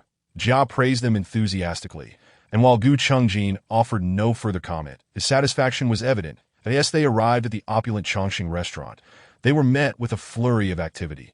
Not only were guests arriving, but reporters were also present. Ji Chungjin escorted Song Mushing from the car, his striking military uniform and commanding presence immediately drawing the attention of those nearby. Li Xiujie promptly presented their invitation to the doorman, who inspected it briefly before ushering them inside. The interior of Chongqing restaurant was resplendent, with exquisite crystal chandeliers casting a warm glow. The well-dressed dignitaries and elegantly attired socialites mingled, raising their glasses in merriment, momentarily transforming the establishment into a realm apart from the chaos of the outside world. Such scenes stirred long-buried memories within Song Mushing. She had once experienced and reveled in everything here. In her youth, she often had the opportunity to accompany her father and sister to gatherings like this. Yet everything had changed. Following the man, Song Mushing found her mind wandering. She discreetly surveyed her surroundings, eager to pinpoint all possible exits and secretly plotting her escape. The Jiu Chungjin seemed to have discerned her intentions, wrapping an arm around her waist and pulling her close, whispering in her ear, "Miss Song, it is best not to dwell on certain thoughts, lest it lead to unhappiness for all." Song Mushing was taken aback to realize her thoughts had been exposed, and instinctively, she sought to pull away, only to find his grip on her waist unyielding, rendering her immobile. Dressed in military attire, Gu Chungjin naturally attracted attention. Coupled with Song Mushing's ethereal beauty and attire, they became the center of many curious gazes. Across the room, Mrs. Hu and Mrs. Li, engaged in conversation, noted Gu Chungjin's approach and were about to greet him when they noticed the woman by his side, causing their expressions to shift dramatically. "Isn't this the woman who was tied to the tree by Zhao Qian that day?" I suddenly felt an ominous premonition and urgently tugged at Mrs. Hu, exclaiming, "What is the relationship between that woman and the general? Why has he brought her to the banquet? Where is Zhao Qian?" Hu discreetly scrutinized Song Mushing, her voice laced with concern. "Oh dear, I have no idea. Could that woman be the general's new flame?" After a pause, she continued, "I think we should refrain from visiting the Hualin mansion for a while. If that woman holds a grudge, neither of our families will fare well." Li nodded in agreement, and they exchanged worried glances, both sighing deeply. Meanwhile, the police chief, Lu Guokai, who had been preoccupied with socializing, spotted Gu Chungjin and felt a surge of delight. Immediately, he donned a flattering smile and approached him. "General, I am remiss for not personally welcoming you at the door. Please forgive my oversight," the Jiu Chungjin responded with a faint smile. "Director Liu is too kind." Lu Guokai grinned, eager to please. "It is my duty." His gaze shifted to Song Mushing, feigning cordiality. "And who might this be?" Song Mushing remained silent, feeling the tightening grip around her waist, followed by the deep timbre of Gu Chungjin's voice. "This is my friend, Song Mushing." Chapter 23. Heartfelt flutter. Having navigated this social sphere for decades, Lu Guokai quickly sensed the unusual nature of their relationship, but chose not to mention it. Instead, extending his hand towards Song Mushing with a sycophantic smile. "Ah, Miss Song, a pleasure to meet you." Song Mushing could only offer a light handshake, smiling faintly in acknowledgement. "Dad," as Song Mushing withdrew her hand. A melodious voice rang out like silver bells. She turned her head slightly and beheld a charming young woman in a petite dress running towards her, while a young man clad in a white suit leisurely followed behind. The man gazed at the lively woman with a somewhat helpless smile gracing his lips. When his eyes inadvertently met Song Mushing's, her strikingly beautiful visage seemed to strike a chord in his heart. The surroundings faded into silence, and only those clear, shimmering eyes, akin to rippling water, remained etched in his mind. His gaze lingered on her face, reluctant to waver, while his hands, which had been tucked in his pockets, awkwardly withdrew as he endeavored to suppress the fluttering in his heart and approached her. Upon reaching Lu Guotsai's side, the young woman affectionately linked her arm with his and exclaimed, "Father." Lu Guokai furrowed his brow. Yet his voice was laced with affection as he replied, "Why did you return so late?" The woman squinted her eyes in a playful smile, gazing at Lu Guokai, her tone dripping with a teasing sweetness. "I went out with my brother to buy some things."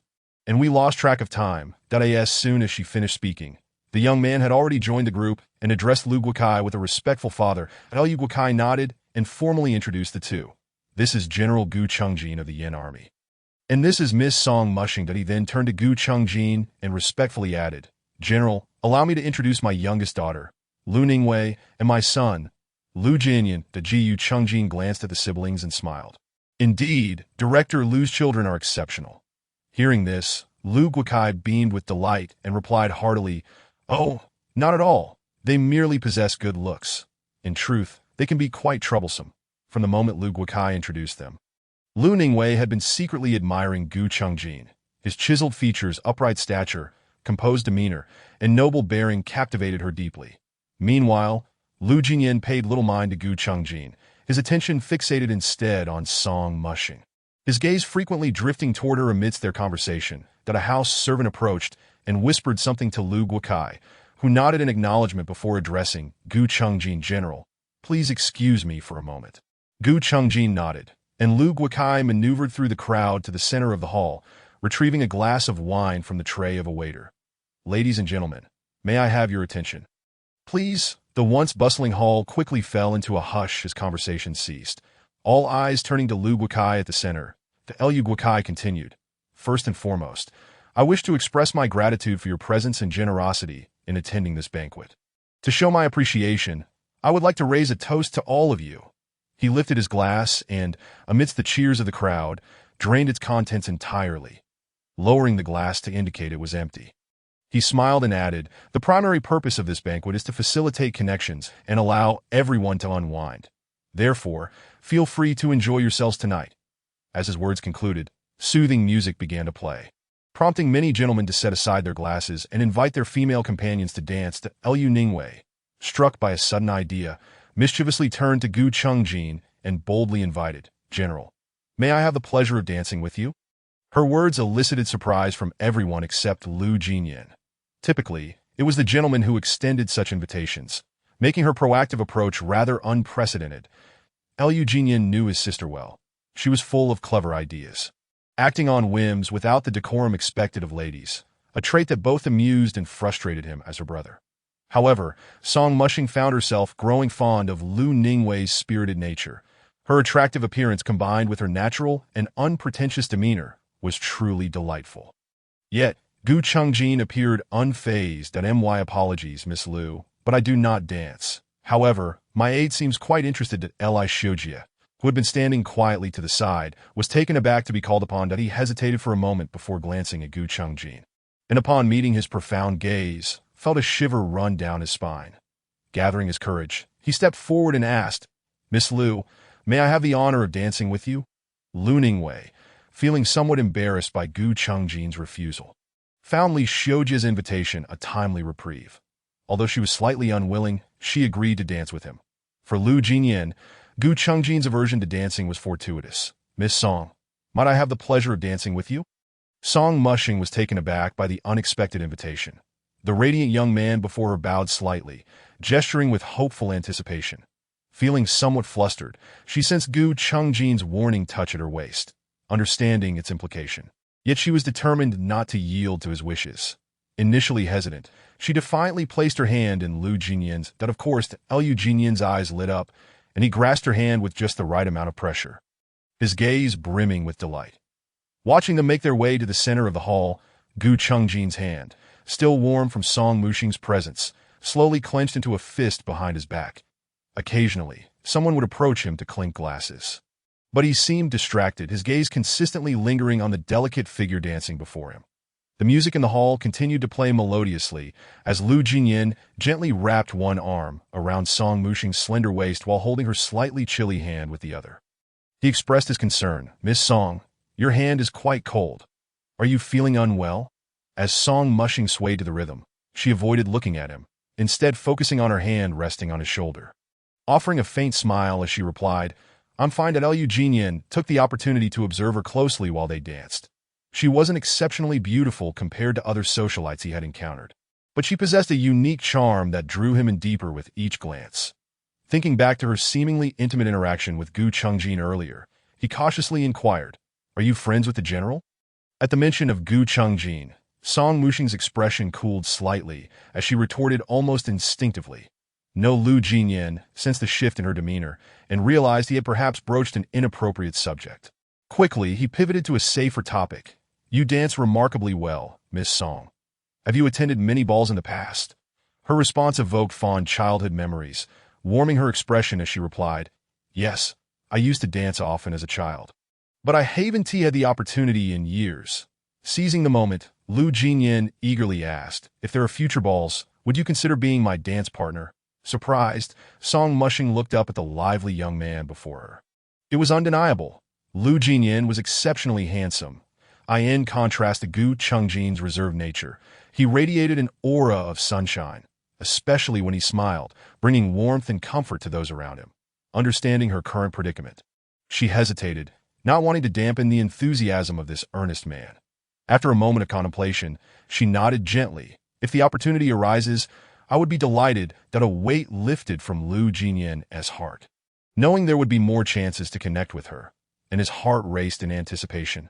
Despite his experiences with numerous women, there was something about Song Mushing's every word and action that captivated him. Perhaps this was what they called love at first sight.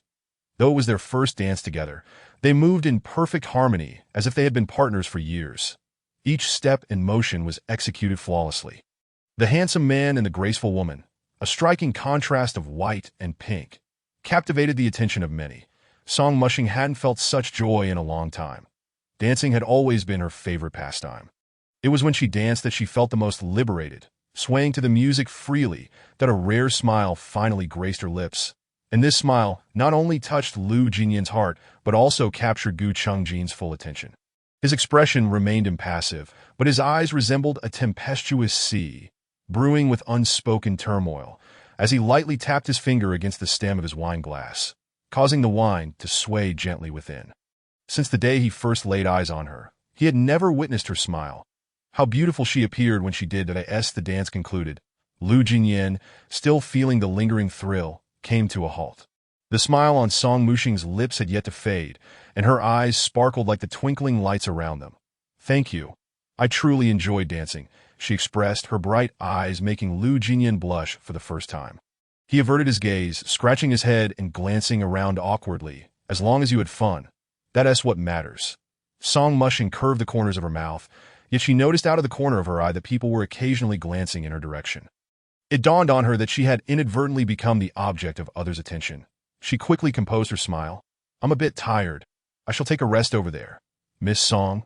Lu Jinyin seemed to have more to say. But Song Mushing appeared to be unable to wait and hastily departed. Now was the perfect opportunity. The hall was bustling with people. Song Mushing kept her head lowered as she made her way toward the exit she had previously observed. She was unaware of Gu Chungjin's whereabouts or whether he had noticed her. She merely wished to take a gamble, hoping that Gu Chungjin was currently preoccupied with socializing and would not attend to her. Yet, it was evident that in her wager against Gu Chungjin, she would never emerge victorious. Before she reached the door, she spotted a soldier in military attire standing guard, rifle in hand. She halted in her tracks. Took a few steps back, only to inadvertently bump into someone's chest. Before she could react, a warm breath enveloped her neck as a familiar, magnetic voice resonated in her ear. Miss Song. You wouldn't think you could escape under these circumstances, would you? Song Mushing's heart sank. She turned her head sharply, intending to retort, only to find the man too close for comfort. Her lips brushed against his cheek and landed at the corner of his mouth. Both froze momentarily. Song Mushing was the first to regain her composure. She pivoted and forcefully pushed Gu Chungjin away, wiping her lips in disgust, and returned to the crowded hall to Lu Jinyin, who had just appeared dejected. Brightened upon seeing her return, that he quickly removed his suit jacket and approached her, draping it over her shoulders. Taken aback by Lu Jinyin's gesture, Song Mushing looked at him in astonishment. What is this? Lu Jinyin smiled and said, I noticed your hand was a bit chilly. I was worried you might be cold, so I offered you my jacket. Warmth filled Song Mushing's heart at his kindness.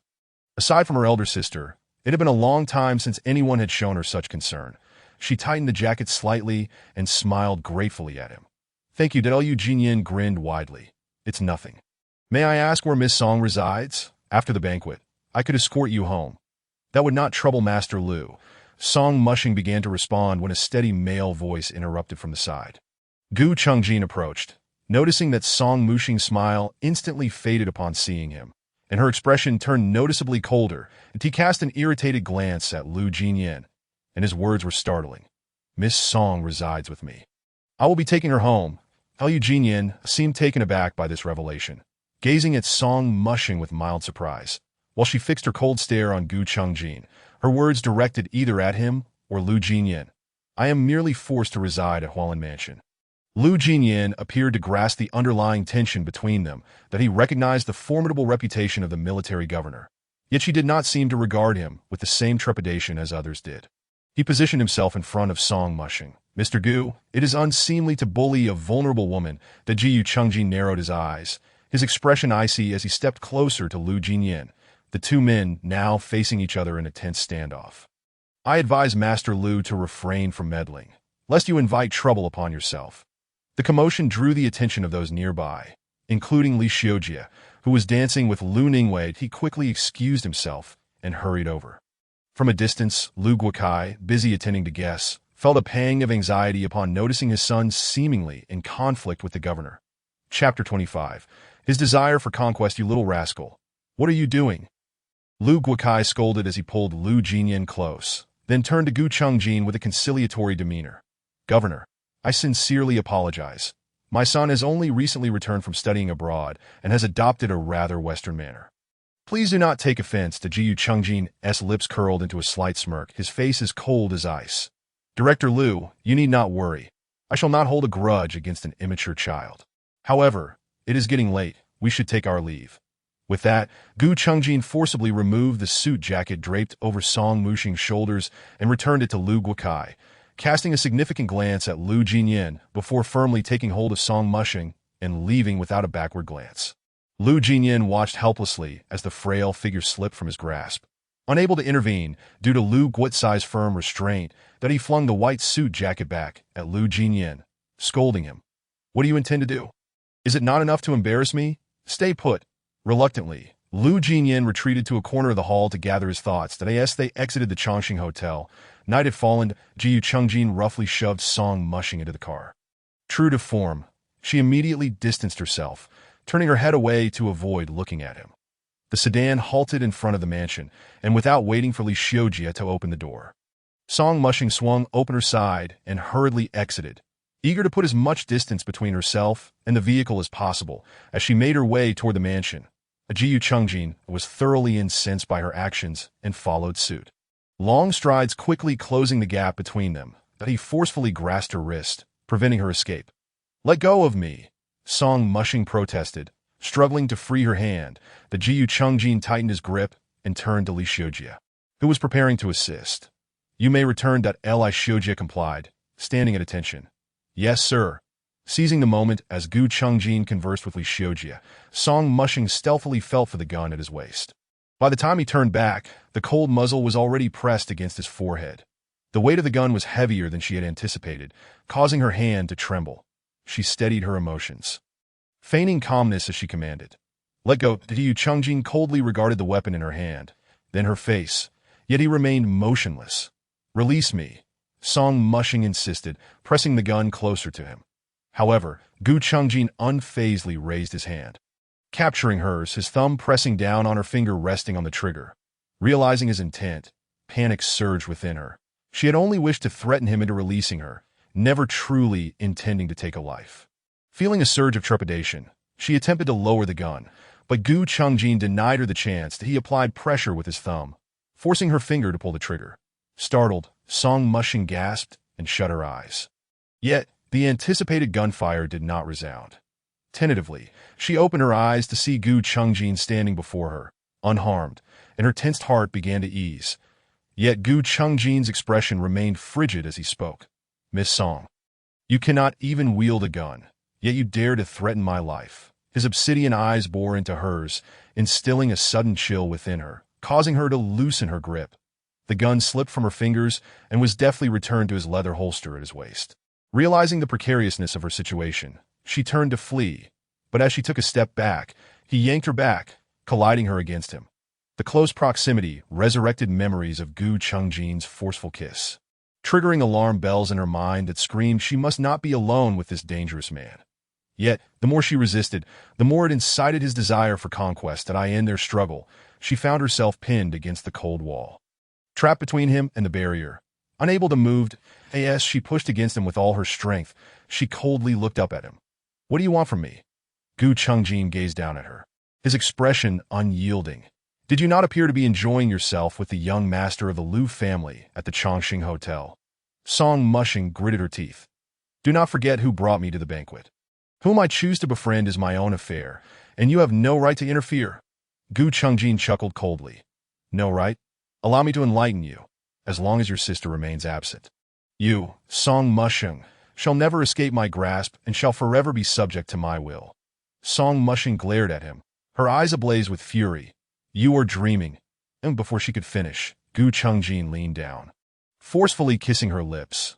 Instinctively, she attempted to escape, but he pressed his body against hers. Restraining her, he captured her hands and firmly pinned them against the wall. His kiss was fervent and desperate, as if he sought to consume her very essence. Song Mushing was rendered immobile, passively enduring everything he imposed upon her. "Let go of me! Let go of me! I don't want this, I don't want this." Song Mushing's defiance momentarily restored a semblance of rationality to Gu Chungjin.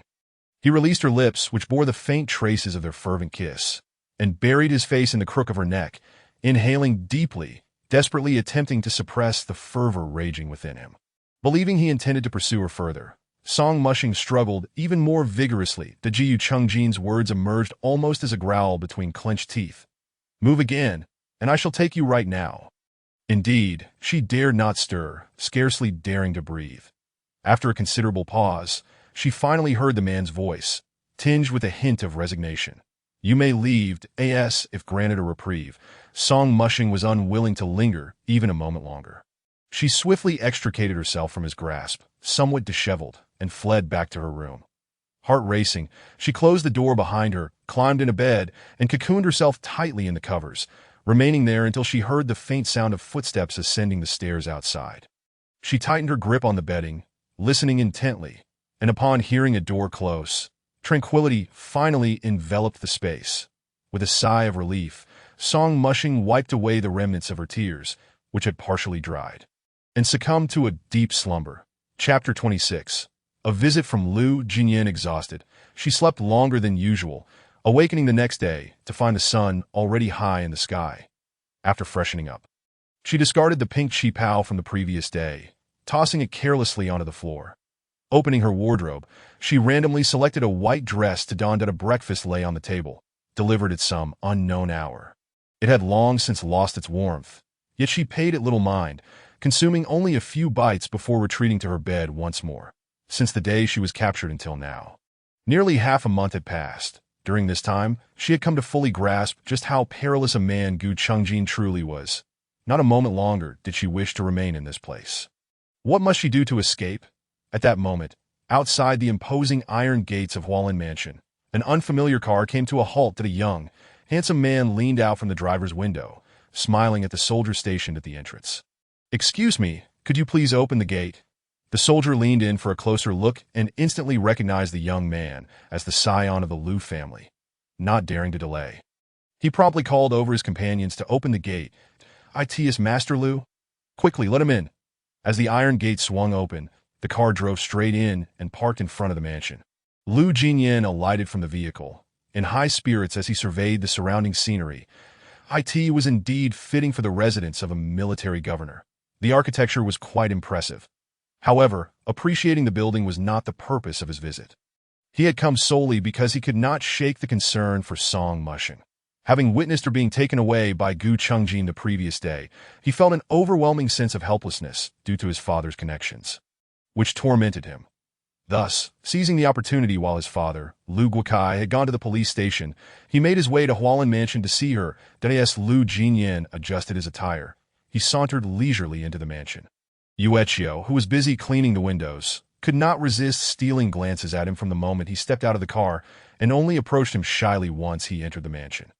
"May I inquire who you are?" Before she could finish her sentence, Zhao Qian's voice rang out from upstairs. "Isn't that Master Liu?" Liu Jinyan turned to see Zhao Qian gracefully descending the staircase. Yet he could not recall having met her before. Offering an apologetic smile, he replied, "I'm sorry, I can't quite remember." "You are?" Zhao Qian smiled back, "That I am Zhao Qian. Naturally, Master Liu does not recognize me. I merely caught a glimpse of you during a banquet with the governor. Your demeanor is indeed etched in my memory." That Liu Jinyan chuckled heartily. "Miss Zhao is too kind, that if I may be so bold. What is your relationship with the governor?"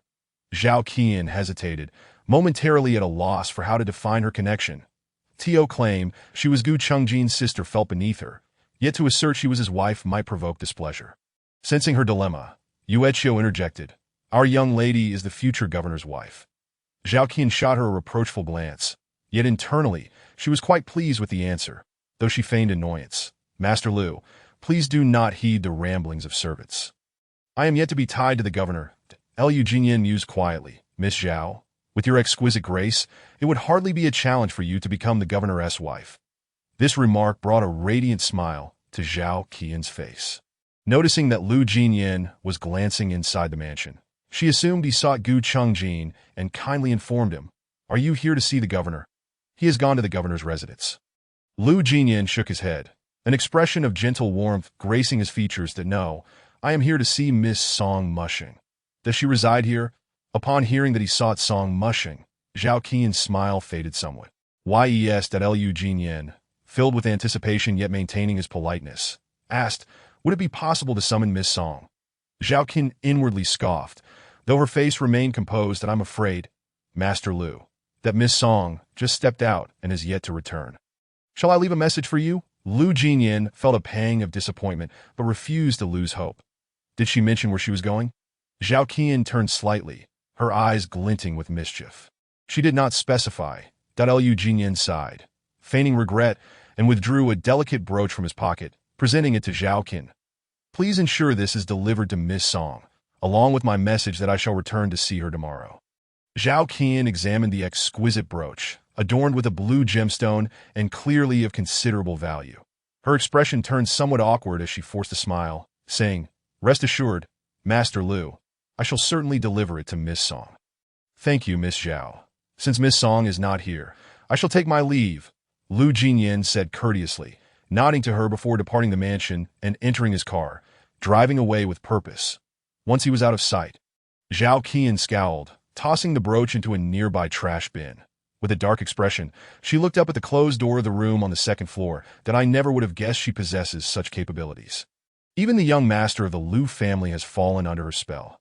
Tell me, how is she not a seductress? Her face cold, she directed her gaze at Yuechio, who lowered her head, afraid to speak. Zhao Qian cursed the lot of them as useless. Feeling perturbed, she plopped down on the sofa. Suddenly, a thought struck her, and she straightened her posture. Why not leverage Liu Jingyan to eliminate Song Mushing? If Liu Jingyan and Song Mushing grow close, it would undoubtedly provoke Gu Chengjin's ire. At that point, a little incitement on my part, and disposing of Song Mushing would hardly be a challenge. The more Zhao Qian contemplated the plan, the more feasible it seemed. She summoned Yuechio to retrieve the discarded brooch from the trash, clutching it as she ascended the stairs. When Zhao Qian entered the room, Song Mushing was resting on the bed. She carelessly tossed the brooch onto the bed, exuding an air of arrogance. This is from Liu Jingyan, meant for you. Song Mushing sat up and examined the unique brooch. It was fashioned in the shape of a butterfly, the central blue gemstone dazzlingly vibrant, clearly a costly gift. Such an extravagant token was beyond her means to accept. She looked up at Zhao Qian. When did he give this to you? Zhao Qian, maintaining an unwavering gaze, replied lightly, just now. However, he had matters to attend to and left after entrusting this to me, but he asked me to inform you that he will return tomorrow. Chapter 27. Deliberate arrangement. As she observed Song Mushing gazing repeatedly at the brooch, she inwardly mocked her as an unsophisticated country girl who had never experienced the world. The gift had already been delivered. And unwilling to linger, she turned and closed the door behind her as she exited the room. Song Mushing could discern the implications behind Liu Jingyan's gift of the brooch. However, considering both her family background and her current circumstances, she felt unworthy of him. Clutching the brooch, she lay on her side and tucked it beneath her pillow. As she closed her eyes, Liu Jingyan's sunlit smile flashed in her mind, but in the next moment, that visage abruptly faded, replaced by Gu Chengjin's stern face and the memory of his forceful kiss. Song Mushing's breath caught in her throat, and she suddenly opened her eyes wide. Her emotions were tumultuous. Gripping the brooch tightly beneath her pillow, her dark eyes were filled with profound resentment. The military governor's residence before the spacious, well-lit window, Gu Chengjin stood tall, holding a newspaper. An image featured in the newspaper supplement displayed him and Song Mushing engaged in conversation with Liu Guokai. This photograph had been taken by a reporter who had qualified to attend the banquet the previous day, and it was published only with Gu Chengjin's consent. Song Mushing's face was clearly visible in the photograph, and Gu Chengjin intended to use this to lure Song Xinyao out. Just then a knock echoed behind him. Ishuja gently knocked on the already opened office door, casting a glance at the man's silhouette.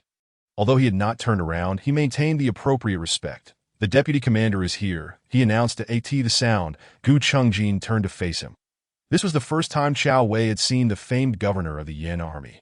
Having only heard of Gu Chengjin's name when receiving orders as the deputy commander of the 3rd Military District, those within the Yan army, this name represented authority that he approached the tall figure and immediately rendered a crisp military salute.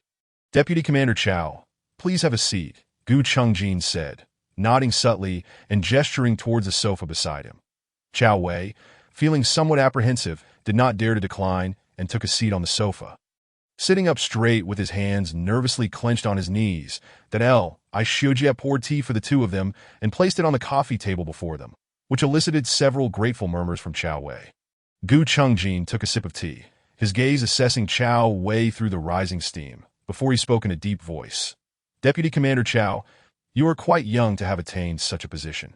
Truly remarkable. Chao Wei lowered his head in modesty. I still have a long way to go compared to the governor. In fact, I called you here to discuss a rather favorable matter, Gu Chengjin stated. Though his expression bore no indication of seeking a dialogue, he set the teacup down on the table and leaned lazily against the back of the sofa, crossing his legs while lightly tapping his thigh with his right index finger. Though his demeanor was expressionless, an inexplicable chill swept over Chao Wei. His heart sank.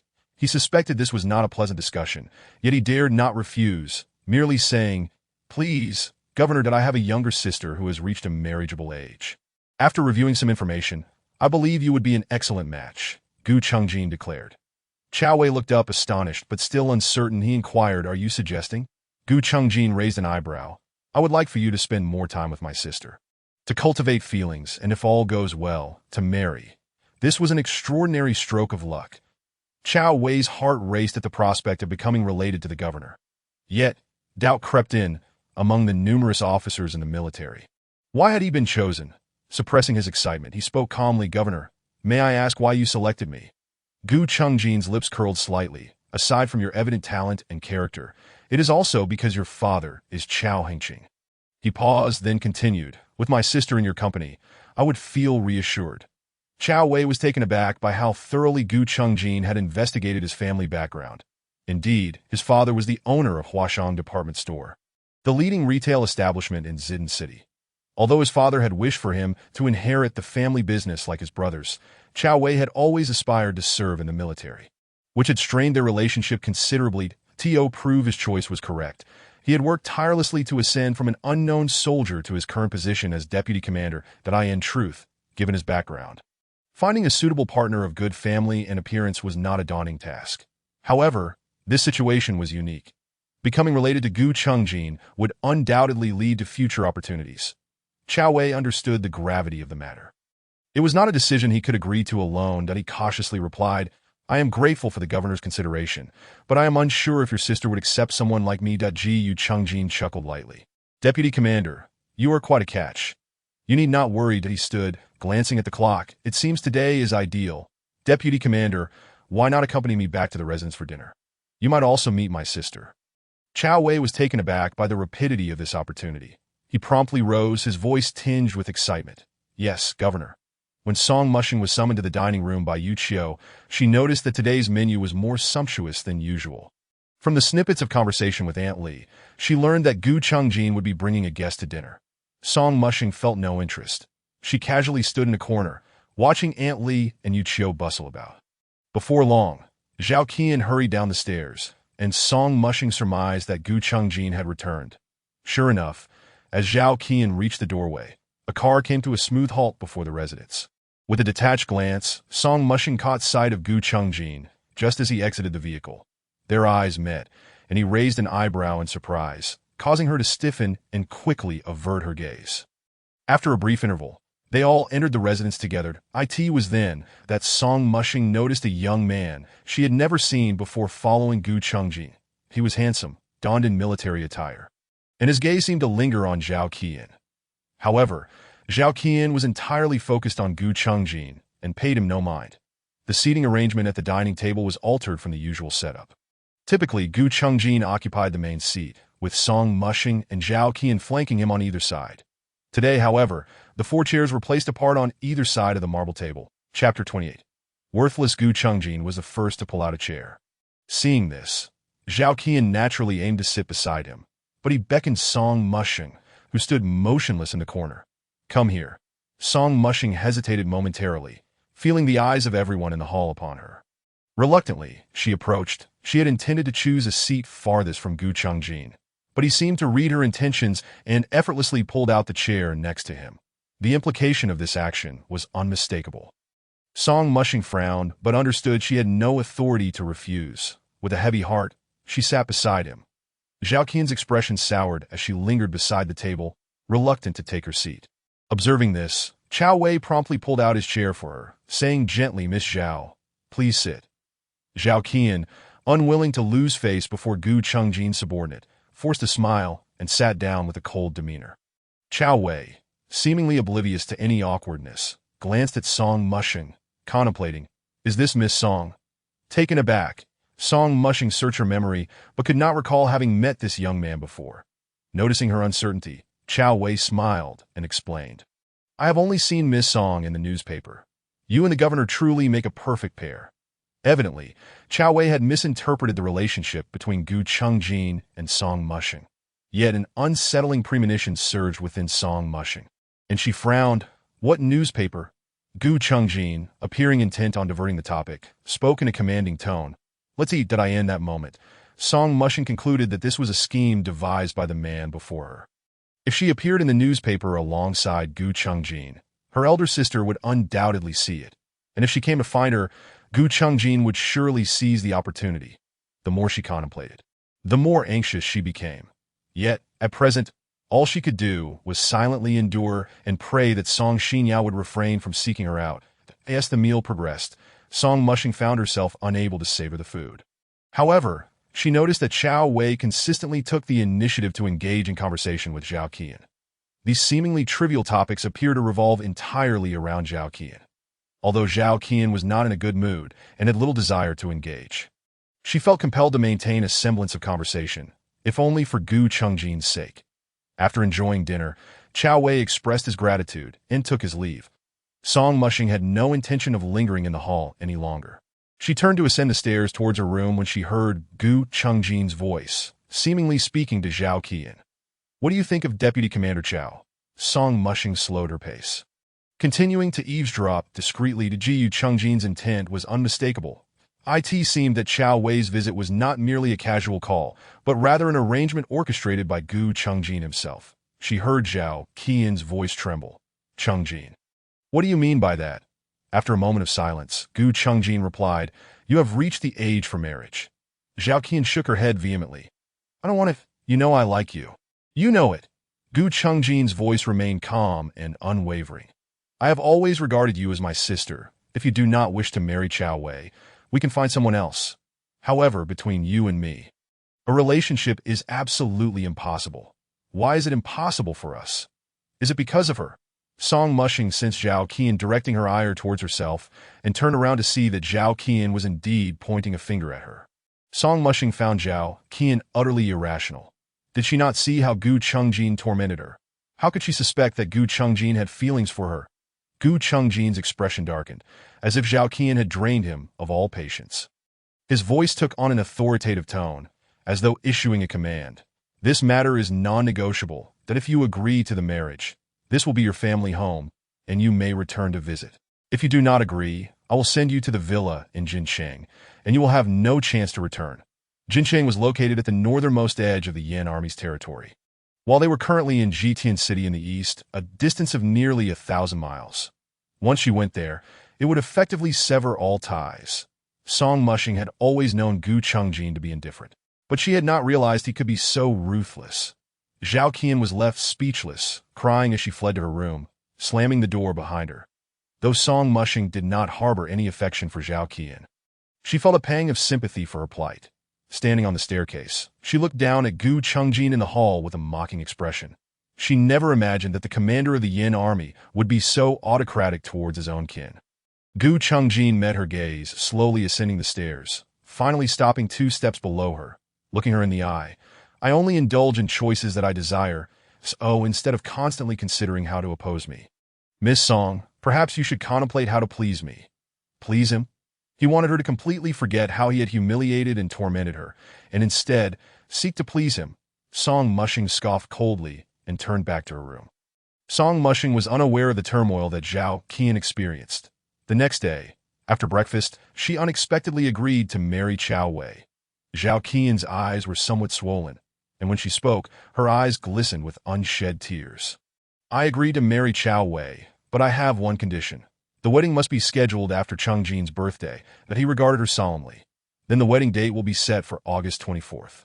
She watched as Zhao Qian took a few steps back, visibly hurt, and steadied herself against a chair. After a moment, she nodded, her voice choked. "All right, August 24th." Chengjin nodded in satisfaction and turned to leave the mansion. Once he departed, Zhao Qian suddenly broke into a foolish smile, looking at Song Mushing with a face full of malice. "Are you satisfied now?" Song Mushing looked at her calmly. "I do not quite understand what Miss Zhao means." Zhao Qian's face bore remnants of tears, and though she should have appeared pitiful, it seemed somewhat sinister that do not be smug. "I will not let you have your way if I cannot have Chengjin." "You shall not have him either." Song Mushing thought the woman had lost her mind. She replied coldly, "Miss Zhao, not every woman shares your infatuation with Gu Chengjin. Me, he is utterly worthless." Chapter 29. An outing. Not wishing to engage further with Zhao Qian, Song Mushing turned and left the dining room, returning to her room. She recalled Zhao Qian mentioning that Lu Jinyan would come to the mansion today. Since she had nothing to do, she moved a stool and sat by the window, propping her head up and gazing outside at the iron gates guarded by the Yan army. Sure enough, before long, she spotted an unfamiliar car entering the mansion. She picked up the brooch she had placed under her pillow and stepped out of her room, standing on the second floor, looking down at the hall below. Before long, that familiar warm figure appeared in her line of sight. Liu Jinyan seemed to sense Song Muxing's gaze and looked up as he entered the mansion. Upon finally seeing Song Muxing, a radiant smile spread across his face, and he waved his hand enthusiastically at her. Song Muxing couldn't help but laugh at his demeanor as she descended the stairs to stand before him. "I heard you were here yesterday. Did you come to see me for something?" Liu Jinyan looked at her, and though they had been apart for just 2 days, it felt like an eternity. His eyes sparkled. "Actually, it's nothing much that I just wanted to ask if you'd like to go out for a walk with me." Upon hearing this, Song Muxing's expression shifted slightly. "Go out?" Liu Jinyan, unaware of her unease, nodded. Song Muxing's heart raced wildly. She instinctively glanced at the Yin army soldiers guarding outside, then back at Liu Jinyan, who eagerly awaited her response. Perhaps she could seize this opportunity at that moment. Zhao Qian interrupted her thoughts, casting a glance at Song Muxing and Liu Jinyan, speaking with a sardonic tone. "Liu Xiao, she cannot go out." Liu Jinyan frowned and asked, "Why not?" Zhao Qian caressed the greenish bracelet on her wrist, her eyes glinting with slyness. "This is the commander's wish.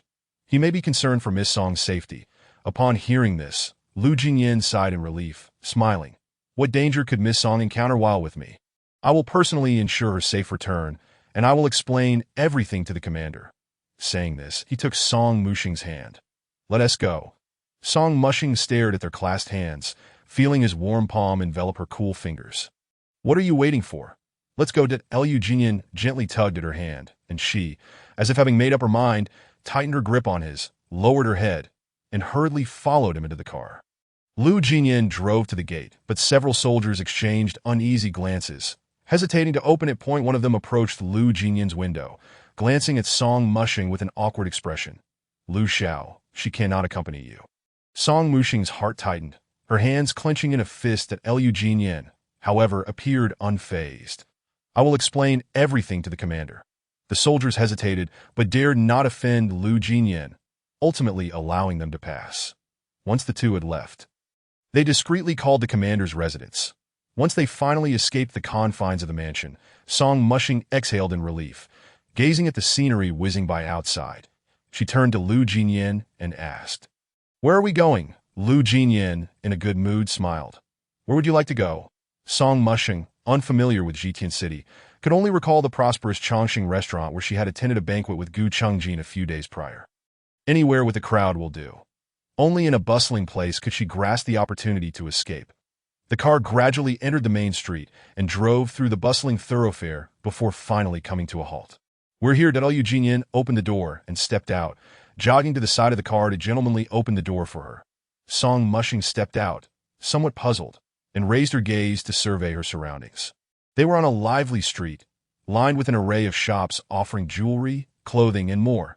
The bustling vehicles and pedestrians rendered the street particularly boisterous. "My sister loves coming here." Liu Jinyan turned to look at Song Muxing, seemingly gauging her reaction to his choice of location. Seeing the jewelry store, Song Muxing remembered the brooch in her hand and extended it to him. "By the way, here's this back." Liu Jinyan, taken aback, glanced at the brooch and then at Song Muxing's delicate face, his voice cautiously inquiring, "You don't like it?" Song Muxing hurriedly shook her head. "I really like this brooch. It's just too valuable for me to accept." Liu Jinyan's heart was stirred ever so slightly by Song Muxing's words. He had previously encountered numerous young ladies from prominent families, each of whom sought to entice him into purchasing extravagant gifts for them. While he was not particularly frugal with his finances, he found such behavior somewhat distasteful. However, Song Muxing was unlike any of them, making him feel as though he had stumbled upon a hidden treasure. His voice emanated a gentle warmth. "Please accept it. This trinket holds little value for me, that if it pleases you, I can bestow upon you many more." Yet, Song Muxing was resolute in her refusal to accept his gift. Forcibly pressing the brooch into Liu Jinyan's hand, as he felt her cool fingers brush against his, he experienced no trace of displeasure from her rejection. Rather, the sight of her stubborn little face brought a smile to his lips. "I truly appreciate your kind intentions, but I cannot accept this gift." Understanding that Liu Jinyan meant well, Song Muxing felt a pang of guilt for her blunt refusal. She glanced around and quickly spotted a candy vendor. How about you get me a sugar figurine instead?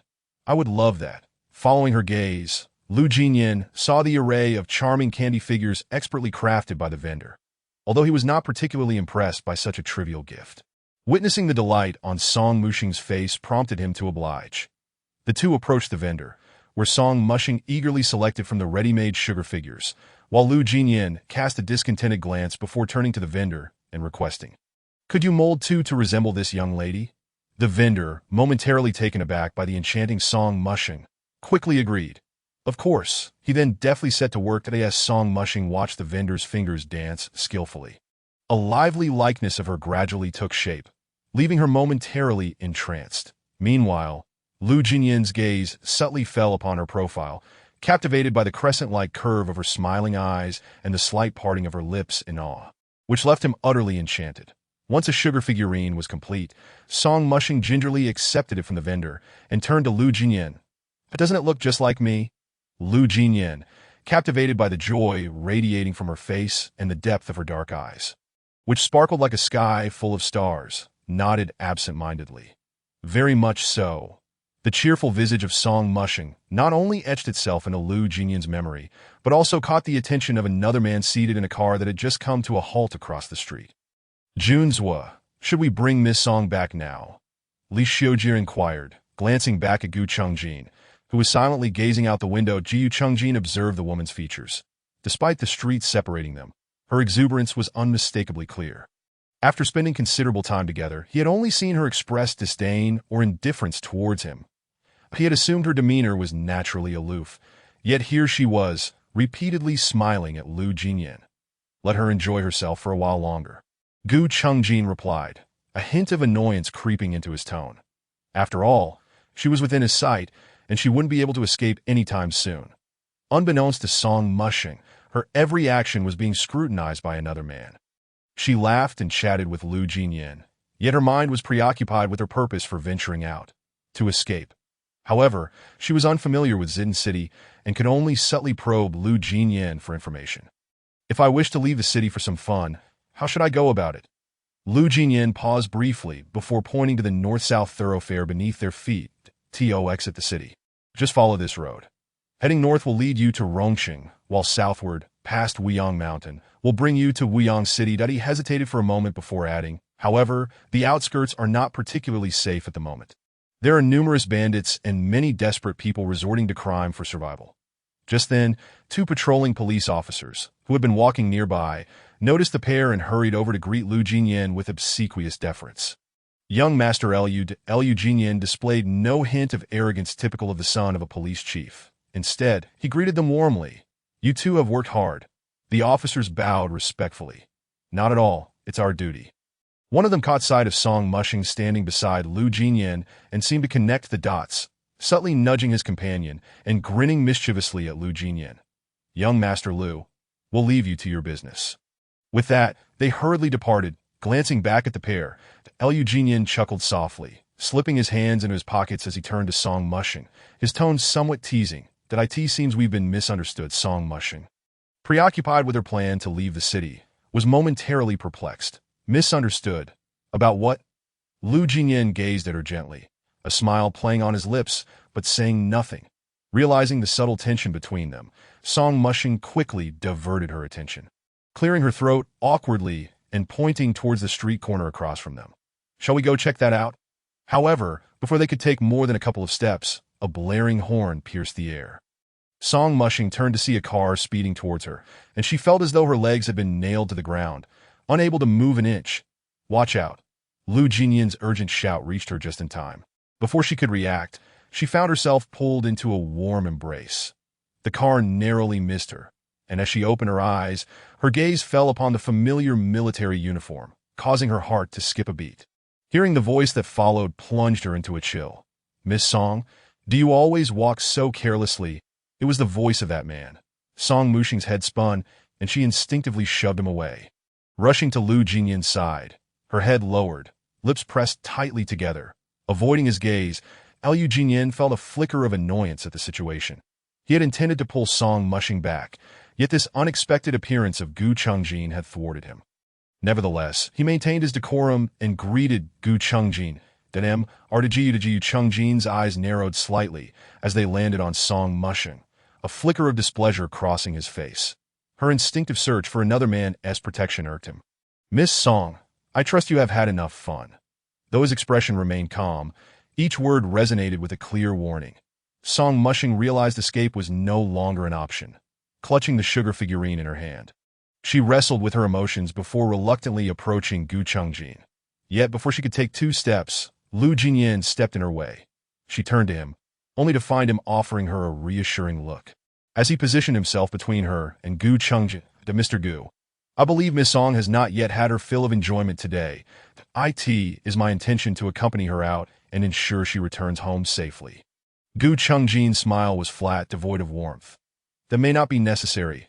Young Master Lu did him why people will naturally escort her back, but he glanced at Song Mushing, who regarded him with evident hostility, raising an eyebrow. What are you still doing there? Despite her reluctance, Song Mushing understood the gravity of the situation and knew she had to concede. Suppressing her frustration, she turned to Lu Jinyan with a sincere expression. Thank you for taking me out today, that I had a wonderful time, and I appreciate this sugar figurine. That Lu Jinyan remained silent, his eyes filled with a mix of tenderness and unspoken resentment as he struggled to find the right words. Ultimately, Song Mushing climbed into Gu Chungjin's car, which glided steadily towards the manor. She pressed herself against the door, seemingly avoiding any proximity to him, her gaze fixated on the sugar figurine in her hand. This indifferent demeanor was a stark contrast to her earlier joy. Upon noticing the sugar figurine, Gu Chungjin felt an inexplicable surge of anger. Miss Song, I trust you are not still thinking of that young master from the Lu family. Song Mushing chose silence, which Gu Chungjin interpreted as acquiescence, fueling his irritation further. His expression darkened as he said, I advise you to let go of any unwarranted thoughts, or it may very well bring harm to Lu Jinyan. Song Mushing's temper flared at his words. She rolled down the window and hurled the sugar figurine out, watching as it shattered upon impact. Turning back, her eyes ablaze with fury, she glared at Gu Chungjin and nearly shouted. Are you satisfied now? Li Xiujie, driving, felt a bead of cold sweat trickle down his forehead. No one else dared to confront the commander like that except for her. Gu Chungjin's expression grew, increasingly frigid. His dark eyes brewing a storm that he commanded. Take me to the potter's field. Chapter 31. The masked grave Li Xiujie had clearly sensed the fury emanating from Gu Chungjin. Without daring to linger for even a moment, he hastened his pace, and the vehicle smoothly exited the city. After traversing a desolate stretch of woodland, it finally came to a halt on a barren slope that as soon as the car came to a standstill. Gu Chungjin commanded his aide, Li, to remain inside while he opened the door and forcefully yanked Song Mushing out. What are you doing? Let go of me. Song Mushing stumbled after exiting the vehicle. And as soon as she stepped out, a nauseating stench assaulted her senses. The odor was reminiscent of decaying food, causing her stomach to churn violently. However, Gu Chungjin seemed unaffected by the foul smell. He gripped Song Mushing's arm with a firm hand and led her up a small hill. Upon reaching the summit, the sight before her turned her complexion a ghostly white. Thousands of corpses lay haphazardly, limbs askew, almost filling the entire valley. Tattered remnants of clothing barely concealed the charred remains, while disheveled hair mingled with dirt, obscuring the eyes that had yet to close for eternity. Gu Chungjin dragged Song Mushing to the edge of the hill before pausing. She collapsed in place, her gaze fixed on the valley brimming with corpses, the nauseating stench overwhelming her senses, causing her body to tremble uncontrollably. Gu Chungjin. This grim scene appeared to be an everyday occurrence. His icy gaze swept over every corner of the valley before finally settling on Song Mushing. Douc. This is the fate that befalls those who refuse to obey orders and resist conquest. He leaned down, gripping her chin, forcing her to meet his gaze. Does Miss Song wish to become one of these countless corpses? Song Mushing looked up at him, her eyes reddened, her voice trembling as she accused him. You are a demon, a true demon. She was mistaken, thoroughly mistaken. She should not have naively believed that this man would only torment her physically. His methods extended far beyond that. He would shatter her spirit as well. The countless unblinking corpses seemed to watch her, as if in the next moment, they would reach out their hands to grasp her, pulling her into an abyss of despair. Gu Chungjin noticed the redness around her eyes, a flicker of unusual emotion crossing his gaze. Song Mushing, this is all your own choice. You have no one to blame but yourself. That a desolate smile surfaced on Song Mushing's lips that he was right. It was all her doing. Her relentless desire to atone for her sister had led her to this very moment. But now, where was her sister? Was she alive or dead? The uncertainty weighed heavily on her heart. She suddenly felt an overwhelming fatigue. She had endured enough of this precarious existence on the edge of a cliff. "Kill me," she uttered, her eyes devoid of life as she repetitively pleaded. "Kill me. Kill me." Seeing Gu Chungjin remain unmoved, her expression shifted from despair to resolve. In a near frenzy, she reached for his waist, attempting to seize the handgun holstered that Gu Chungjin had long anticipated her intentions. He subtly sidestepped her grasp. When she persisted in her futile attempt, his patience finally wore thin. Without a word, he drew his gun, decisively chambering a round and aiming it at her forehead. At last, Song Mushing fell silent. She raised her hand, clasping his, pressing the gun against her own temple, her eyes betraying no hint of fear. "Pull the trigger." Gu Chungjin's expression hardened. His jaw clenched as he watched as Song Mushing resolutely closed her eyes. Her slender, icy hands still gripping his index finger rested on the trigger, yet he hesitated in that moment. The man known for his decisiveness on the battlefield found himself faltering. Observing the desperate expression on Song Mushing's face stirred an inexplicable agitation within him. He had never intended to kill her. He simply wished for her to be quieter, to obey him, to remain by his side. The moment such thoughts crossed his mind, Gu Chungjin's heart became disordered. Almost in a daze, he raised the gun and fired into the distance. Li Shujie, who had been waiting in the car, was startled by the deafening gunshot. He hastily exited the vehicle to investigate. And upon seeing Gu Chungjin standing unharmed, he felt a slight relief. The tension in Song Mushing's body dissipated with the gunfire, and before she could open her trembling eyes, she lost consciousness. Gu Chungjin gazed down at her frail form sprawled on the ground. Her face as pale as a sheet, devoid of color, his eyes filled with complexity. The moment he had fired, he realized that certain feelings had begun to take root in his heart. But such feelings should not exist. Love inevitably brings entanglements, and with love comes vulnerability. As the commander of the Yen army, he could not afford any weaknesses. He would not grant his enemies any opportunities. Gu Chungjin's expression gradually returned to its usual indifference. He holstered his gun, lifted Song Mushing into his arms, and departed from the mass grave. Mushing that a familiar call echoed in his ears. Slowly, Song Mushing opened her eyes, only to find herself lying in a deserted grove. "Mushing, Mushing."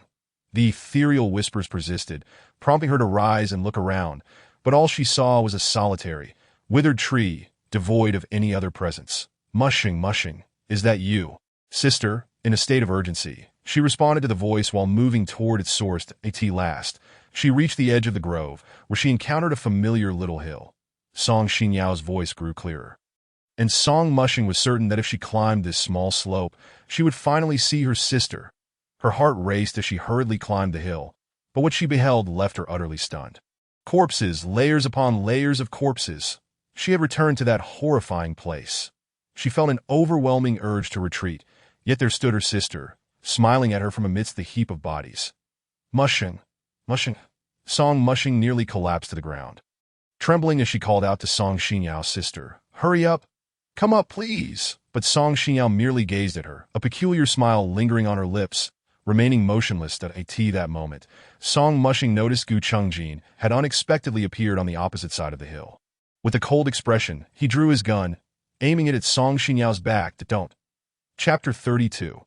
His anxiety, Song Mushing gasped in horror. Abruptly opening her eyes, the entire scene vanishing before her, she lay in bed, panting with residual fear, slowly realizing she had merely experienced a nightmare. After a while, calmness returned. She gazed at the familiar white canopy above her, knowing that she had not been shot dead by Gu Chungjin. A bitter smile crossed her lips. Indeed, he would not kill her until he had used her to draw out her sister. Song Mushing suddenly felt a sense of pity for herself. Her gaze glazed as she sat on the bed for a while, until the sound of rain pattering against the window jolted her from her daze. It raining? Song Mushing rose from her bed and stood by the window, watching as the rain poured down in relentless torrents. The droplets splattering against the glass and sending up tiny sprays of water. The air was saturated with the scent of rain, as the transition from summer to autumn brought a noticeable chill. A cool breeze wafted in through the window, causing her to involuntarily shiver. That moment.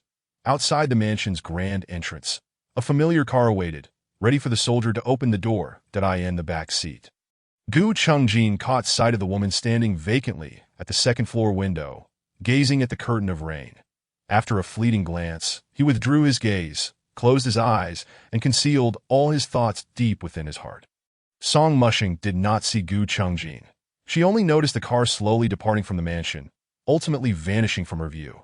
She shut the window, blocking out the cold air. Breakfast remained untouched on the table. Long since gone cold. Lacking an appetite, Song Mushing first took a bath, changed out of her clothes from the previous day, and returned to bed. Accompanied by the sound of rain, she drifted back to sleep, unaware of how much time passed until she was abruptly awakened by a series of sharp knocks from outside the window. Listening intently, she realized that it was not the rain tapping against the glass, but rather something hard striking it, producing a crisp and jarring sound. Furrowing her brow, she rose and glanced at the food on the table, which had clearly been replaced with a different selection. It seemed she had slept through the afternoon. The knocking continued, and she approached the window, pushing it open to peer outside, only to find Lu Jinyan standing in the courtyard. One hand held an umbrella while the other appeared to be preparing to throw something in her direction. Upon seeing Song Mushing, he immediately halted his movement, a look of joy spreading across his face as he tossed the stone to the ground, feigning innocence with a playful wave of his hand. For reasons unknown, encountering Lu Jinyan had become the sole source of joy in her otherwise bleak existence. Perhaps it was because he was the only person who made her feel warmth in this desolate time. "Come up first," Song Mushing said, watching as he entered the mansion. Shortly thereafter, a knock sounded at her door, and she hurried to open it, finding Lu Jinyan standing there. Instinctively, Song Mushing glanced toward the first-floor hall, where Zhao Qian was curiously peering in their direction. Without a moment's hesitation, she pulled Lu Jinyan into her room and shut the door behind them. The interior of Song Mushing's room was nothing like what Lu Jinyan had imagined. He had expected it to be adorned with various delicate trinkets and a faint scent of powder, akin to his sister's room, but instead, it was starkly simple: a bed, a desk, and 2 chairs, with perhaps the only touch of elegance being the white wardrobe. He frowned slightly. She did not deserve to reside in such a humble space that appeared fit for someone of lesser status. Song Mushing casually pulled out a stool for him. "Please have a seat." Lu Jinyan nodded and sat down, glancing at the untouched food on the table with surprise. "That haven't you eaten yet?" Song Mushing also took a seat, resting her chin on her hand. "That I have no appetite. I don't wish to eat at the moment. That's unacceptable. You're far too thin," Lu Jinyan countered, rising with determination. "Come on, I'll take you out for something to eat." That a warmth spread through Song Mushing's heart, and she quickly stood to block him. "Really, there's no need. That I'm not hungry. When I am, I'll eat naturally. Don't worry, I won't neglect myself." Despite his reluctance, Lu Jinyan yielded to her insistence and returned to his seat. However, once seated, he fell silent, his gaze fixed on her, the earnestness in his eyes deepening. Feeling uncomfortable under his scrutiny, Song Mushing averted her gaze. "What is it? Is there something on my face?" Lu Jinyan's usual smile was absent, and after a moment of contemplation, he spoke softly. "May I ask you a question?" As she opened her mouth to respond, Lu Jinyan hurriedly continued. "This is a question I posed to you before, but you were unwilling to answer. If you still wish to remain silent today, that is perfectly fine." Song Mushing had already surmised what he was about to ask. After a prolonged silence, she finally met his gaze and spoke softly. "What do you want to know?" Lu Jinyan straightened up, looking her in the eye as he articulated each word carefully. "What is your relationship with Mr. Gu?" This question had lingered in Lu Jinyan's mind since the day he met Song Mushing. Gu Chungjin had introduced her as a friend, yet Lu Jinyan could discern that their relationship was far more intricate, that he had felt her palpable resistance when Gu Chungjin entered the scene. Song Mushing's expression darkened momentarily, and after a brief hesitation, she lifted her head to look at him, her voice barely above a whisper. "That he is my elder sister, serving the military." She observed a fleeting pause in Lu Jinyan's expression and continued. "Gu Chungjin intends to use me to draw out my sister." At a loss for words, Lu Jinyan was taken aback, never having anticipated the tangled web of connections between Gu Chungjin and Song Mushing. Seeing him silent, Song Mushing feared he regretted getting involved with her, and a chill swept through her heart, yet she maintained a smile that I didn't wish to evade your question. I simply didn't want to mention him. Calmly, she walked to the window, gazing out at the gentle rain. Now you know the answer. If you wish to leave, before she could finish, Lu Jinyan had already risen and moved to her side. Taking her hand and pulling her into his embrace, Song Mushing stood there, dazed, allowing him to tighten his hold around her. Lu Jinyan was aware that his actions might startle her, but he could not concern himself with that at the moment. As she stood by the window, her beautiful eyes held only emptiness. In that instant, his heart felt as though it were being tightly constricted, fearing that she might vanish from his sight at any moment. I will not leave, he whispered repeatedly in her ear, as if to reassure her. Song Mushing's eyes glistened with moisture at his simple words, grateful that Lu Jinyan chose to stand by her side, offering support and protection during her time of vulnerability. She sensed his special feelings for her, yet Gu Chungjin's words from the previous day echoed in her mind that I advised Miss Song to abandon any inappropriate thoughts. Otherwise, it may bring harm to Lu Jinyan. She was acutely aware of her current situation, realizing that she could not afford to entertain such forbidden emotions. That I do not wish to harm you.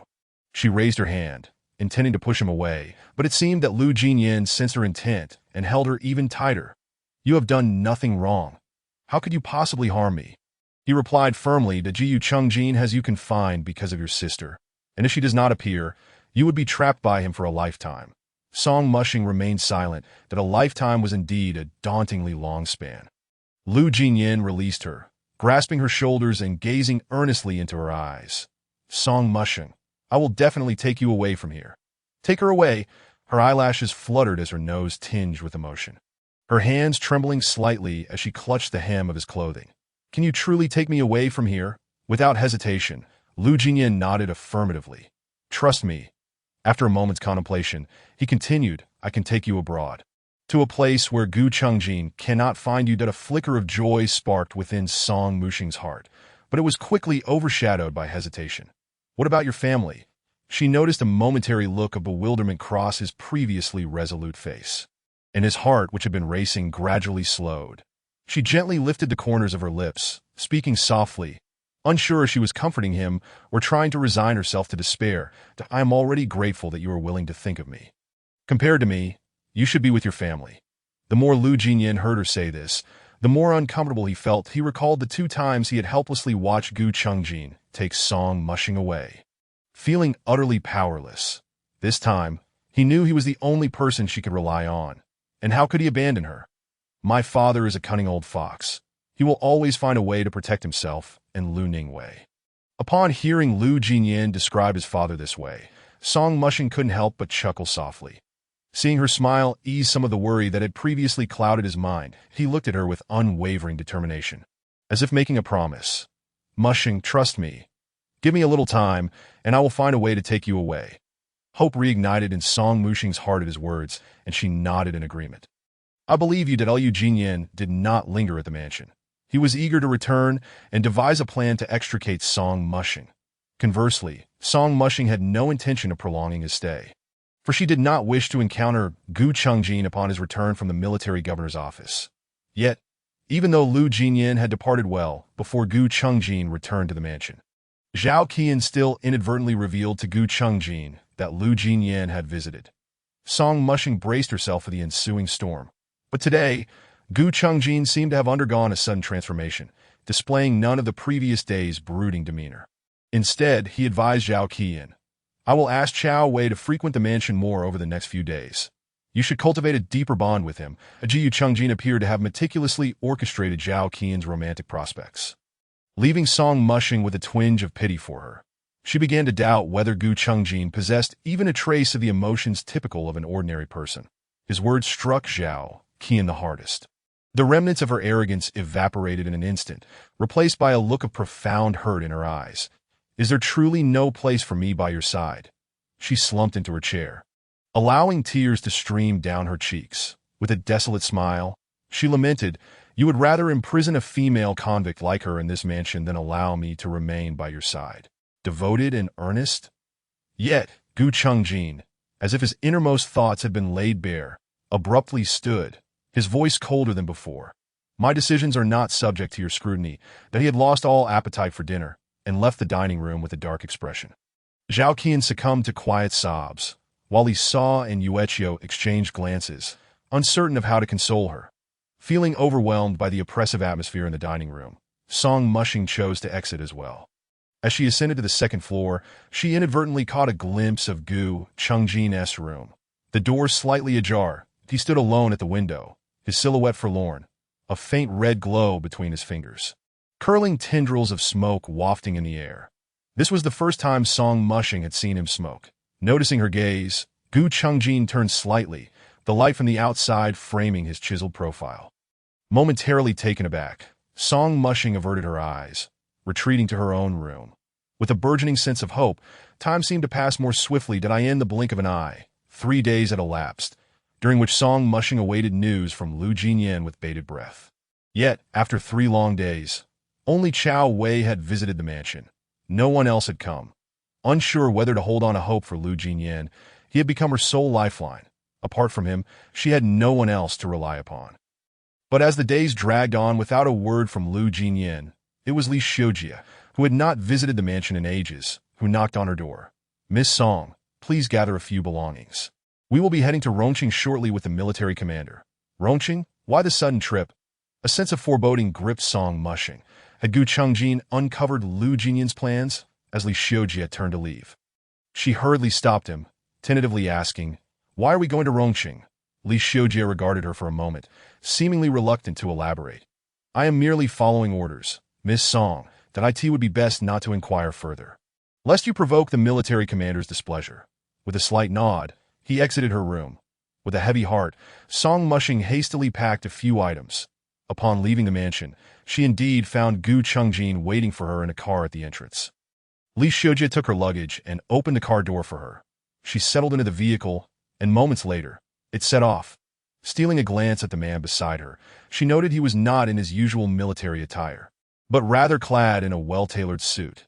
Yet, despite the absence of his uniform, the air of authority surrounding him remained palpable. Her questions swelled within her, and disregarding any potential irritation it might cause Gu Chungjin, she boldly inquired, "Why are you taking me to Rongqing?" Chapter 34. Leaving the city together in her mind, Song Mushing contemplated myriad possibilities. Perhaps he intended to sever her ties with Lu Jinyan, to confine her entirely, or perhaps the trip to Rongqing was merely a ruse, a pretext to execute her. However, Gu Chungjin merely cast a sidelong glance at her, his dark eyes inscrutable. "Do you not wish to see Song Xinyao? She may be in Rongqing." Song Mushing felt her head spin, her grip tightened on the seat. Her sister might be in Rongqing, which meant there was a chance to reunite since their last parting. She had not seen Song Xinyao for nearly several months. The sisters had never been apart for such an extended duration since their father's passing that a fire ignited within her heart, rendering her restless as she longed to see her sister at once. Yet, in the next moment, a troubling realization dawned upon her. Gu Chungjin knew of Song Xinyao's potential presence in Rongqing and was bringing her along, which seemed a ploy to lure her sister out. This thought doused the flames of her excitement, leaving her feeling drenched in cold water. Gu Chungjin, observing the fluctuating emotions on Song Mushing's face, surmised her thoughts. Previously, when Li Xiujie reported that Yi Lanji's wife, Zhang Qingmei, had been spotted in Rongqing, visiting Dr. Zhang Xian multiple times, they had dispatched operatives to ascertain Zhang Xian's stance. They learned that Zhang Qingmei had sought Dr. Zhang's help for her infertility issues. Yanjun's agents had lain in wait near Zhang Xian's residence, intending to capture Zhang Qingmei during her visits, but it seemed she had caught wind of their plans and ceased her consultations. Initially believing the matter resolved, Yanjun's operative, Fang Xiao, unexpectedly reported seeing a woman who bore an uncanny resemblance to Song Mushing. She had intended to pursue her, but was thwarted by a suspicious individual, whom she suspected to be Cheng Jun, and fearing exposure, she abandoned the chase and relayed the information back that if Fang Xiao was not mistaken, that woman was indeed Song Xinyao. Gu Chungjin resolved to seize this opportunity to draw out Song Xinyao. Rongqing lay conveniently at the intersection of Chengjun and Yanjun's military districts, an area largely unregulated. Refugees, bandits, and unaligned merchants congregated there, creating a chaotic environment. But to maintain discretion, Gu Chungjin had not brought any soldiers. Only Li Xiujie accompanied him. This approach carried risks. Yet as long as their identities remained concealed, they should avoid unnecessary complications. The car had long since departed Zidin City, and Song Mushing, weary, leaned against the window. Dozing off, the road outside was uneven, causing the car to jolt, and her head repeatedly struck the glass. Disrupting her slumber, Jiyu Chungjin observed her sleeping face with a furrowed brow and, after a moment, extended his hand cautiously, as if afraid to disturb her, gently brushing her hair aside as she rested against his shoulder. Perhaps due to the newfound comfort, Song Mushing unconsciously nestled closer to him. Gu Chungjin's heart sank. Fearing she had awakened, he prepared to push her away, but found her eyes still closed, her delicate arm draped around his, her warm breath gently caressing his neck. Lowering his gaze to her slender fingers entwined with his arm, he felt an uncontrollable urge to envelop them in his hand, savoring the coolness of her touch, which softened his heart. Just then, the car hit a bump, jolting him from his reverie, that he quickly withdrew his hand, clenching it into a fist and leaned back in his seat, closing his eyes to regain composure. As dusk approached, Li Shujie finally spotted the gates of Rongqing. Slowing the vehicle, he turned to report to Gu Chungjin, only to be taken aback by the sight of Song Mushing peacefully resting against Gu Chungjin's arm, who shot him a warning glare. The words military commander nearly escaped his lips, but were swiftly swallowed. Opting to feign ignorance, he dutifully continued driving. Upon entering the city, their vehicle was halted by the local police, who had stationed several guards at the gate to conduct cursory checks on incoming personnel. A tall, lanky guard approached and tapped on the car window. The sound. Li Shujie rolled down the window. The guard, with shifty eyes, scanned the interior of the vehicle. Upon seeing the well-dressed Song Mushing and Gu Chungjin in the back seat, he scrutinized them closely before speaking. "Who are you?" Li Shujie wore a congenial smile. "That we are salt merchants from Zidin City, visiting Rongqing to see relatives." "Salt merchants?" The guard eyed them both skeptically. "Which salt merchant?" "The Gu family's salt merchants. These two are our young master and young mistress." As he spoke, Li Shujie produced a banknote from his pocket, smiling as he slipped it into the guard's hand. "Could you facilitate our entry?" The guard raised an eyebrow. Glancing at the banknote before discreetly pocketing it, he then waved to his companions behind him. "Let them enter." Li Shujie promptly started the car and slowly drove into the city. The tall, lean guard stood still, watching the vehicle depart with a pensive expression. The streets of Rongqing were rife with beggars, and many shops had ceased operations, their crooked signs still hanging. Yet, despite this, the city was not devoid of the affluent and powerful. As a borderland between the Yin and Qing armies, Rongqing, being ungoverned, had become a haven for unscrupulous merchants and rampant gangs. As the car came to a halt, Song Mushing gradually awoke. Upon realizing she was entwined with Gu Chungjin's arm, her drowsiness vanished instantly. She glanced up, noting that he had his eyes tightly shut, seemingly still asleep. She quickly released her grip and shifted her position, distancing herself from him. In truth, Gu Chungjin had merely been feigning sleep. Sensing that Song Mushing had woken and moved away, he slightly stirred his numbed shoulder. Song Mushing failed to notice his subtle movement. She was merely relieved that he had not discovered the incident that had just transpired.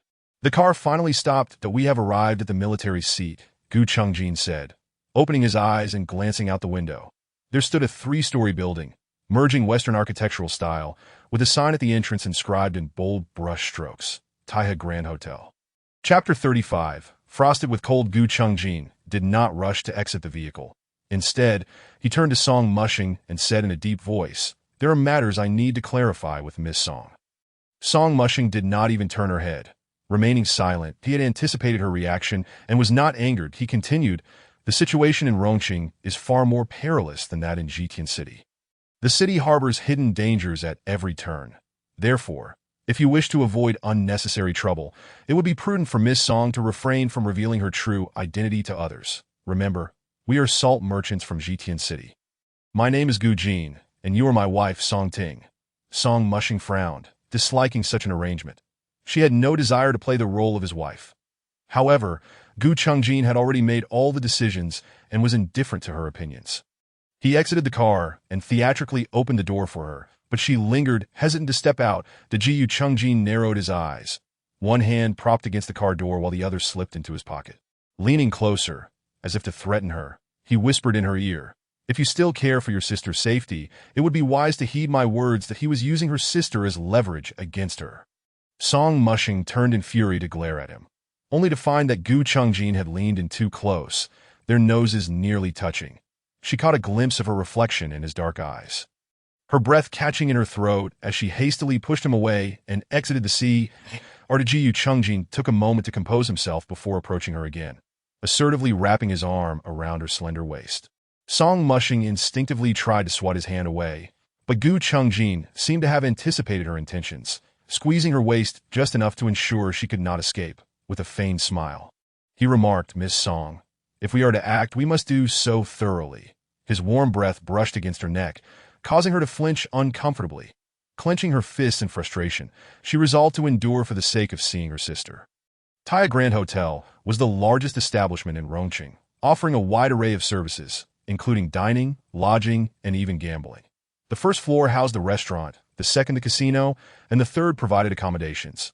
Due to the heavy foot traffic in Rongqing and the influx of curious customers, all the large rooms were booked, leaving Li Xiujie with only a small suite. The trio followed the hotel staff to the third floor, with Song Mushing discreetly observing the grandeur of Taihe Hotel as they walked. The first floor, serving as the dining area, was exquisitely decorated, with gilded ceilings, white walls, and a plush red carpet adorned with renowned paintings and calligraphy. Upon reaching the second floor, the casino awaited, yet it lacked the smoky atmosphere she had envisioned. Perhaps it was due to the clientele, comprised of wealthy and influential individuals, seeking amusement without the crassness typical of common gamblers. Finally arriving on the third floor, they walked down a long corridor.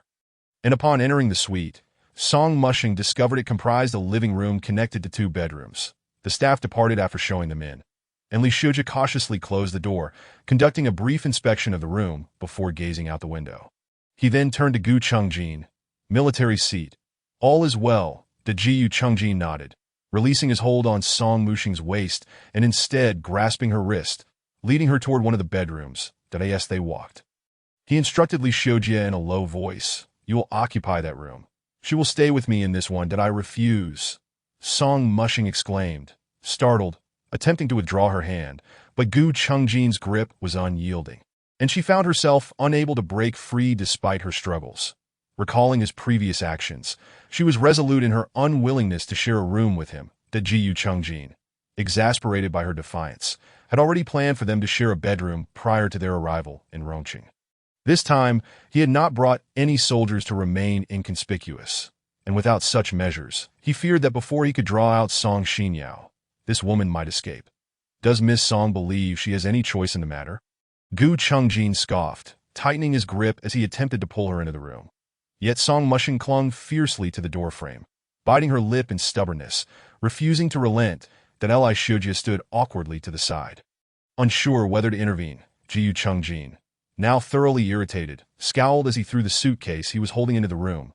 Then, without a word, he hoisted Song Mushing over his shoulder. "What are you doing?" "Let me go," Song Mushing protested, flailing her arms and kicking her legs in a futile attempt to escape. Gu Chungjin firmly secured his hold on her waist, striding to the bed and unceremoniously tossing her onto it, as if she were a mere sack of potatoes. With a startled cry, Song Mushing scrambled to the far side of the bed, intending to flee the room. Gu Chungjin's chiseled features hardened, and swiftly shrugging off his suit jacket, he seized her right ankle and yanked her back toward him.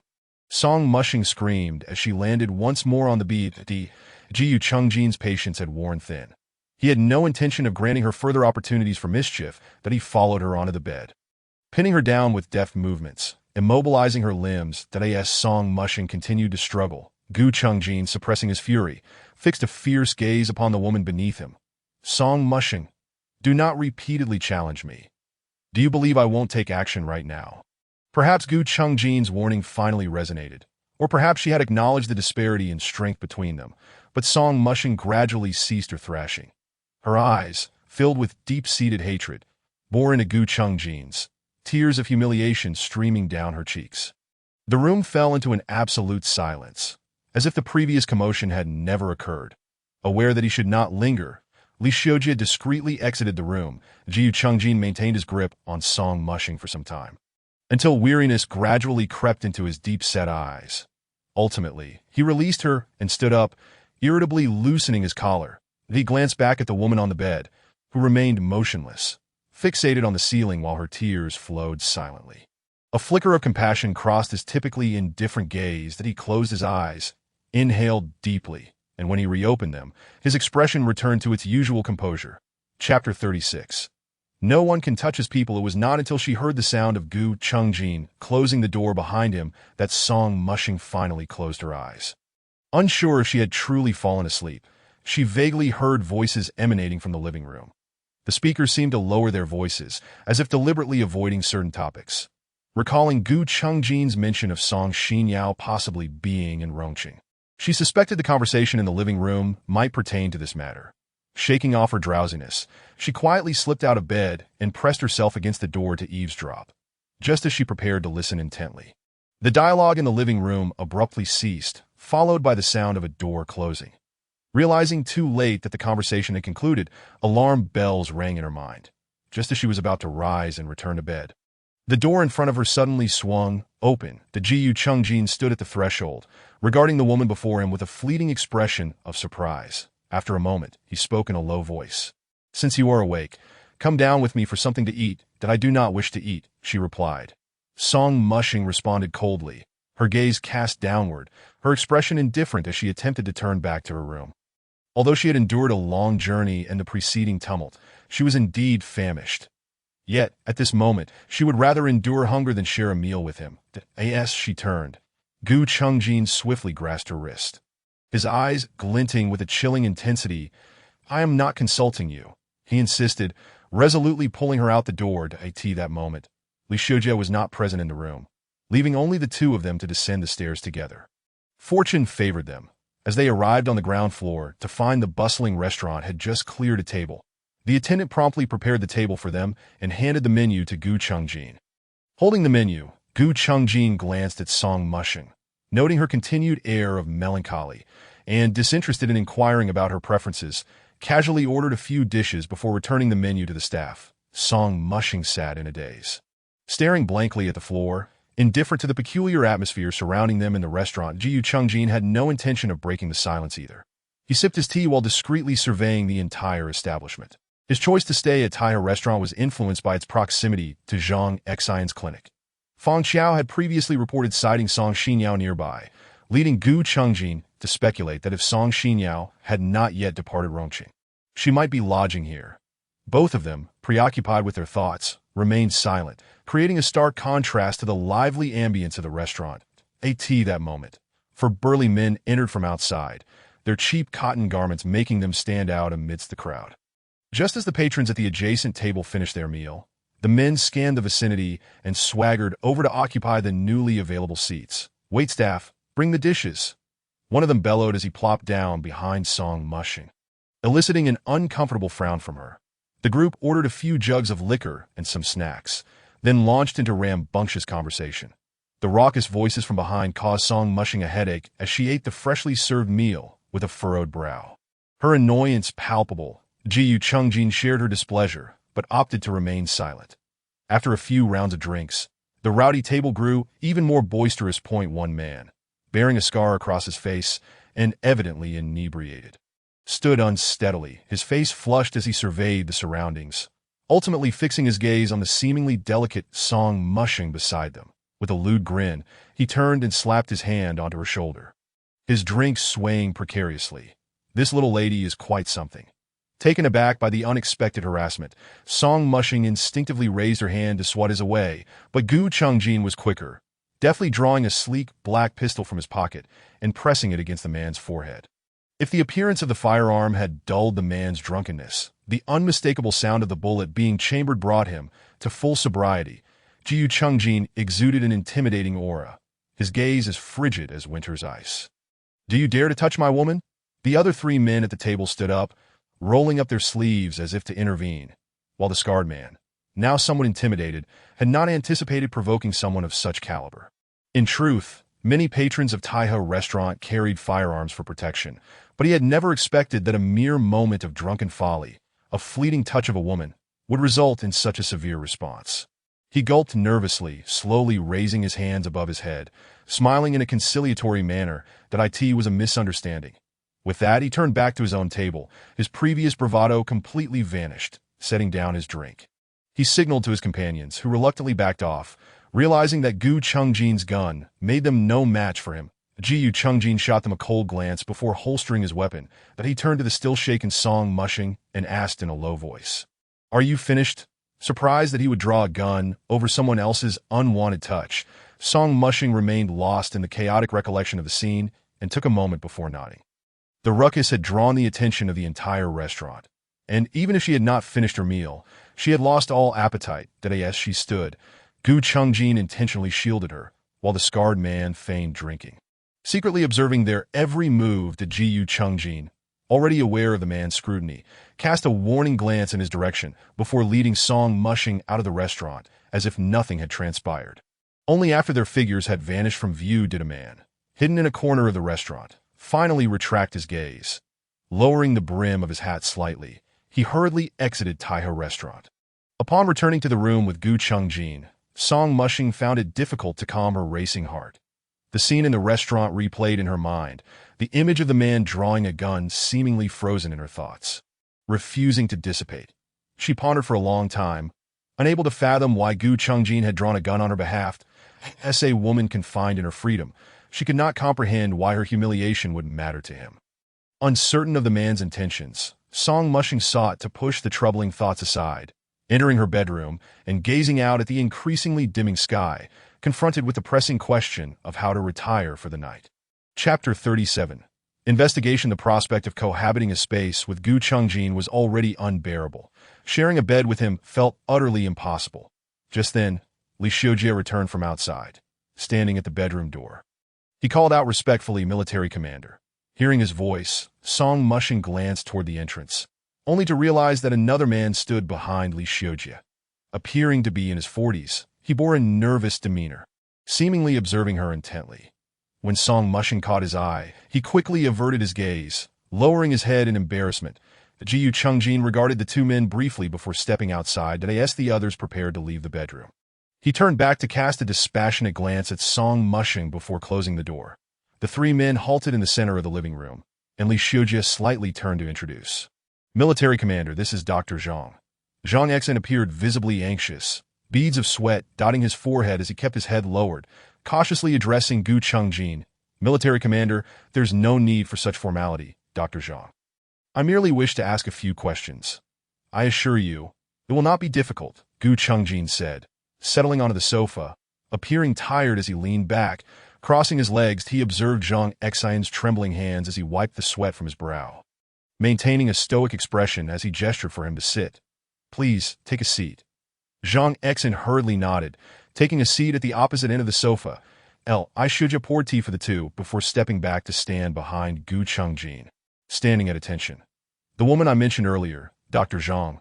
You should have seen her, correct?" Gu Chungjin casually asked, lifting his teacup and blowing gently at the rising steam, glancing at the yellowed surface of the tea. Zhang Xin quickly nodded. "Yes, I saw her." The Gu Chungjin took a sip of tea, his gaze sharpening. "Have you encountered that individual before?" Zhang Xin pondered for a moment, assessing Gu Chungjin's expression before responding. "Yes, I have." A flicker of sharpness crossed Gu Chungjin's eyes as he tightened his grip on the teacup. "Where did you see her?" "In the clinic. She came to inquire about Zhang Qingmei's condition." Zhang Xin replied truthfully. Prior to this meeting with Gu Chungjin, Yanjun had discreetly inquired about Zhang Qingmei's situation. As a physician, he was not supposed to disclose patient confidentiality. However, those individuals shamelessly threatened the safety of his wife and child. And seeing that they were not to be trifled with, he found himself utterly helpless, which compelled him to reveal Zhang Qingmei's visit for treatment of infertility. It was only at that moment that he grasped the shocking truth that the woman named Zhang Qingmei was, in fact, the wife of General Qingjun, Yilan. Zhang Xin was immediately drenched in cold sweat, realizing that as a mere physician, he had inadvertently entangled himself with such significant figures from the Yin and Qing armies. Yet, given the current situation, this was hardly a fortuitous development. From that day forth, he noticed an influx of unidentified individuals loitering near his medical clinic, lurking in the shadows, vigilantly monitoring both the clinic and all those who sought treatment there. Zhang Xin felt as though his life had been completely upended, and he anxiously awaited Zhang Qingmei's return, but he cared little for who among the Yin and Qing armies would ultimately seize power. He merely hoped that once these people apprehended Zhang Qingmei, he might return to his formerly tranquil existence. However, after waiting several days without sighting Zhang Qingmei, he was instead met by another woman inquiring about her. This woman appeared to be the same one who had recently been standing in his bedroom. The Jiyu Chengjin placed the teacup on the table and addressed Zhang Exan. Has she visited you several times? Once, just a few days ago, and then she never returned.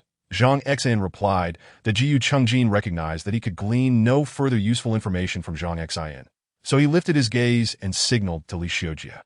Understanding immediately, Li Xiujie produced a silver note from his pocket and extended it toward Zhang Exan. Dr. Zhang, we appreciate your efforts. This is a small token from our military commander. Zhang Exan accepted the silver note with a look of astonishment. Rising from the sofa with a bow. Thank you, Commander de Gu Chengjin also stood, regarding Zhang Exan with a gentle smile that belied the coldness in his eyes. Dr. Zhang, once you exit this door, I trust you are aware of what should and should not be said. Zhang Exan, unable to meet the man's gaze, nodded fervently. I understand. I will forget everything once I leave. Jiyu Chengjin's smile widened as he patted Zhang Exan's shoulder. The pressure of his hand was neither heavy nor light. Yet it nearly caused Zhang Exan to collapse in fright. That it is getting late. I shall not keep you any longer, Dr. Zhang. He paused, turning to Li Xiujie. Adjutant, see Dr. Zhang home. That Li Xiujie nodded, approached the door, opened it, and respectfully gestured for Zhang Exan to exit. Dr. Zhang, please. Zhang Exan could hardly wait to leave. He hurriedly bid farewell to Gu Chengjin. Just as he was about to step out, Gu Chengjin called after him. Dr. Zhang, do remember to send my regards to Mrs. Zhang. The calmness of his voice carried an unmistakable undertone of warning. Wiping the sweat from his brow, Zhang Exan nodded tremulously, that of course, certainly, that he then left with Li Xiujie. Song Mushing pressed her ear to the bedroom door, eavesdropping on their conversation with perfect clarity. It was not until she heard the sound of the door closing that she hurriedly retrieved her nightgown from her suitcase and tiptoed into the bathroom. Warm water cascaded down as she bathed, her mind racing with the implications of what she had just overheard. Song Xinyao had indeed arrived in Rongqing, and just a few days prior. Suddenly, it struck her that perhaps her sister had not yet left Rongqing, and might even be staying in this very hotel. A whirlwind of emotions flooded through Song Mushing.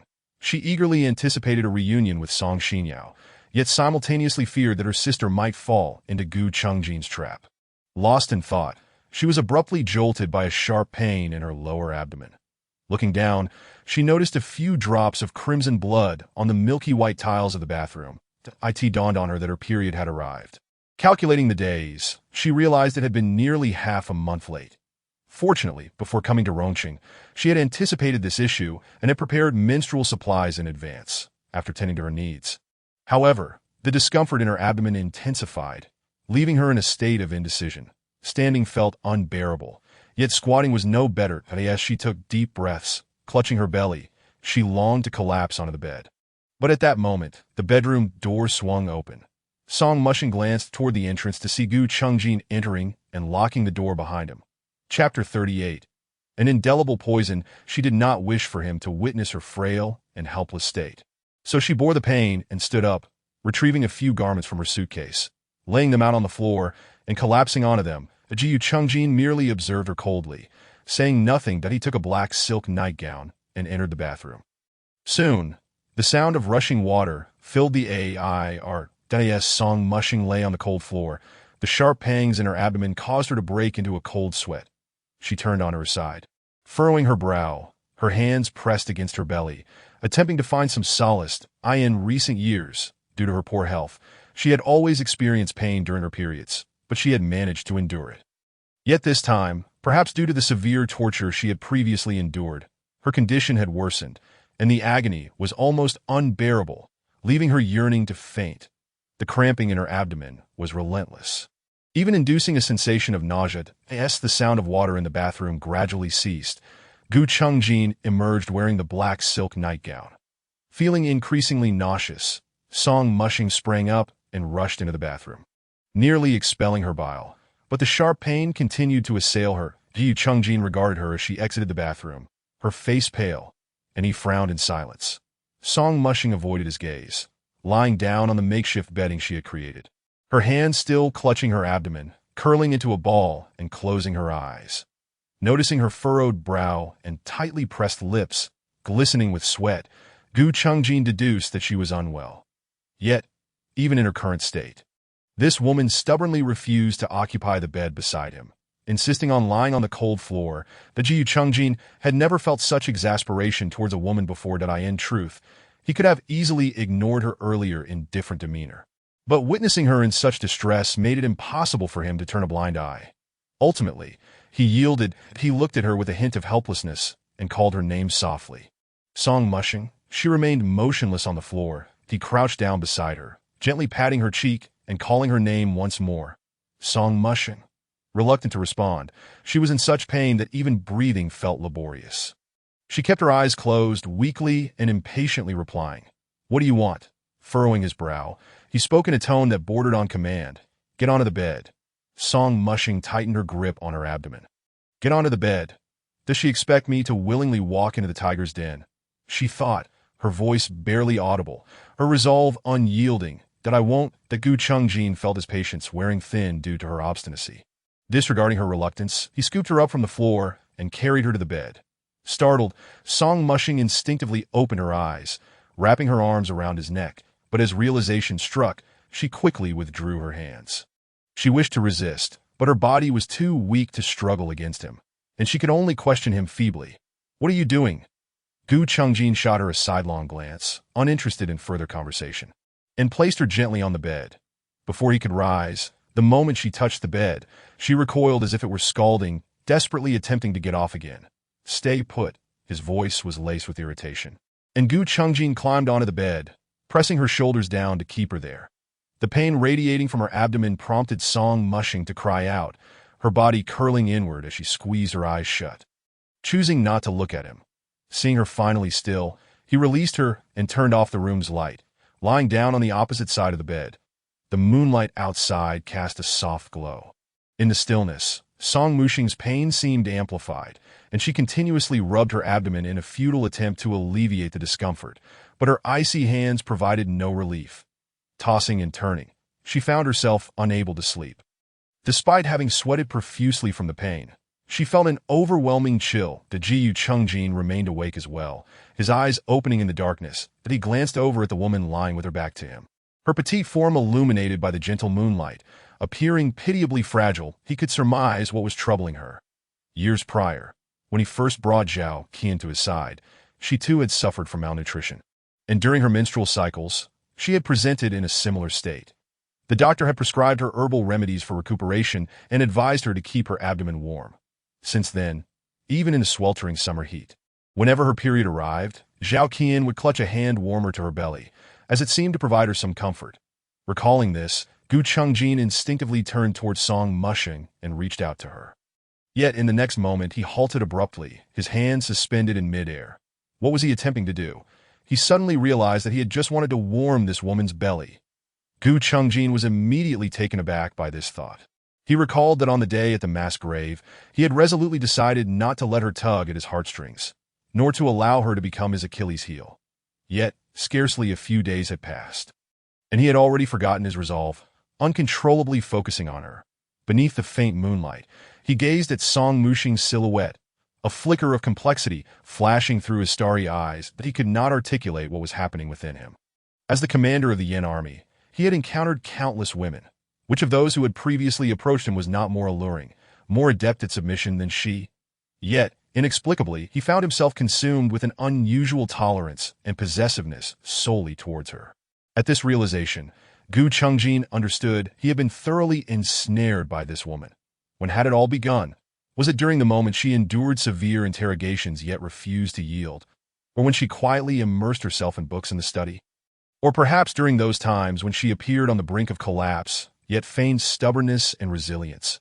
Gu Chungjin could not pinpoint it precisely, that he only knew he could not bear to see Zhao Qian scheming against her. Nor could he tolerate Lu Jinyin's incessant attempts to draw near her, let alone any other men casually touching her. He desired to possess her entirely, to confine her. He insisted that her every tear and smile should be solely for him. Gu Chungjin felt utterly deranged. This poison was one he could not shake off. That moment, his eyes narrowed, akin to a hunting leopard poised to pounce, since he could not rid himself of this affliction. He might as well surrender to it. Such reckless abandon strangely made him feel that every dilemma could be effortlessly resolved. Chapter 39. Try moving again. Previously, he had been troubled by the thought that once he fell in love with her, this woman would become his vulnerability.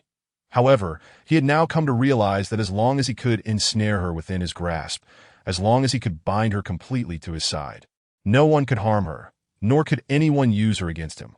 With this newfound clarity, Gu Chungjin's heart was relieved of the gloom that had plagued him in recent days, and a rare sense of joy began to blossom within him.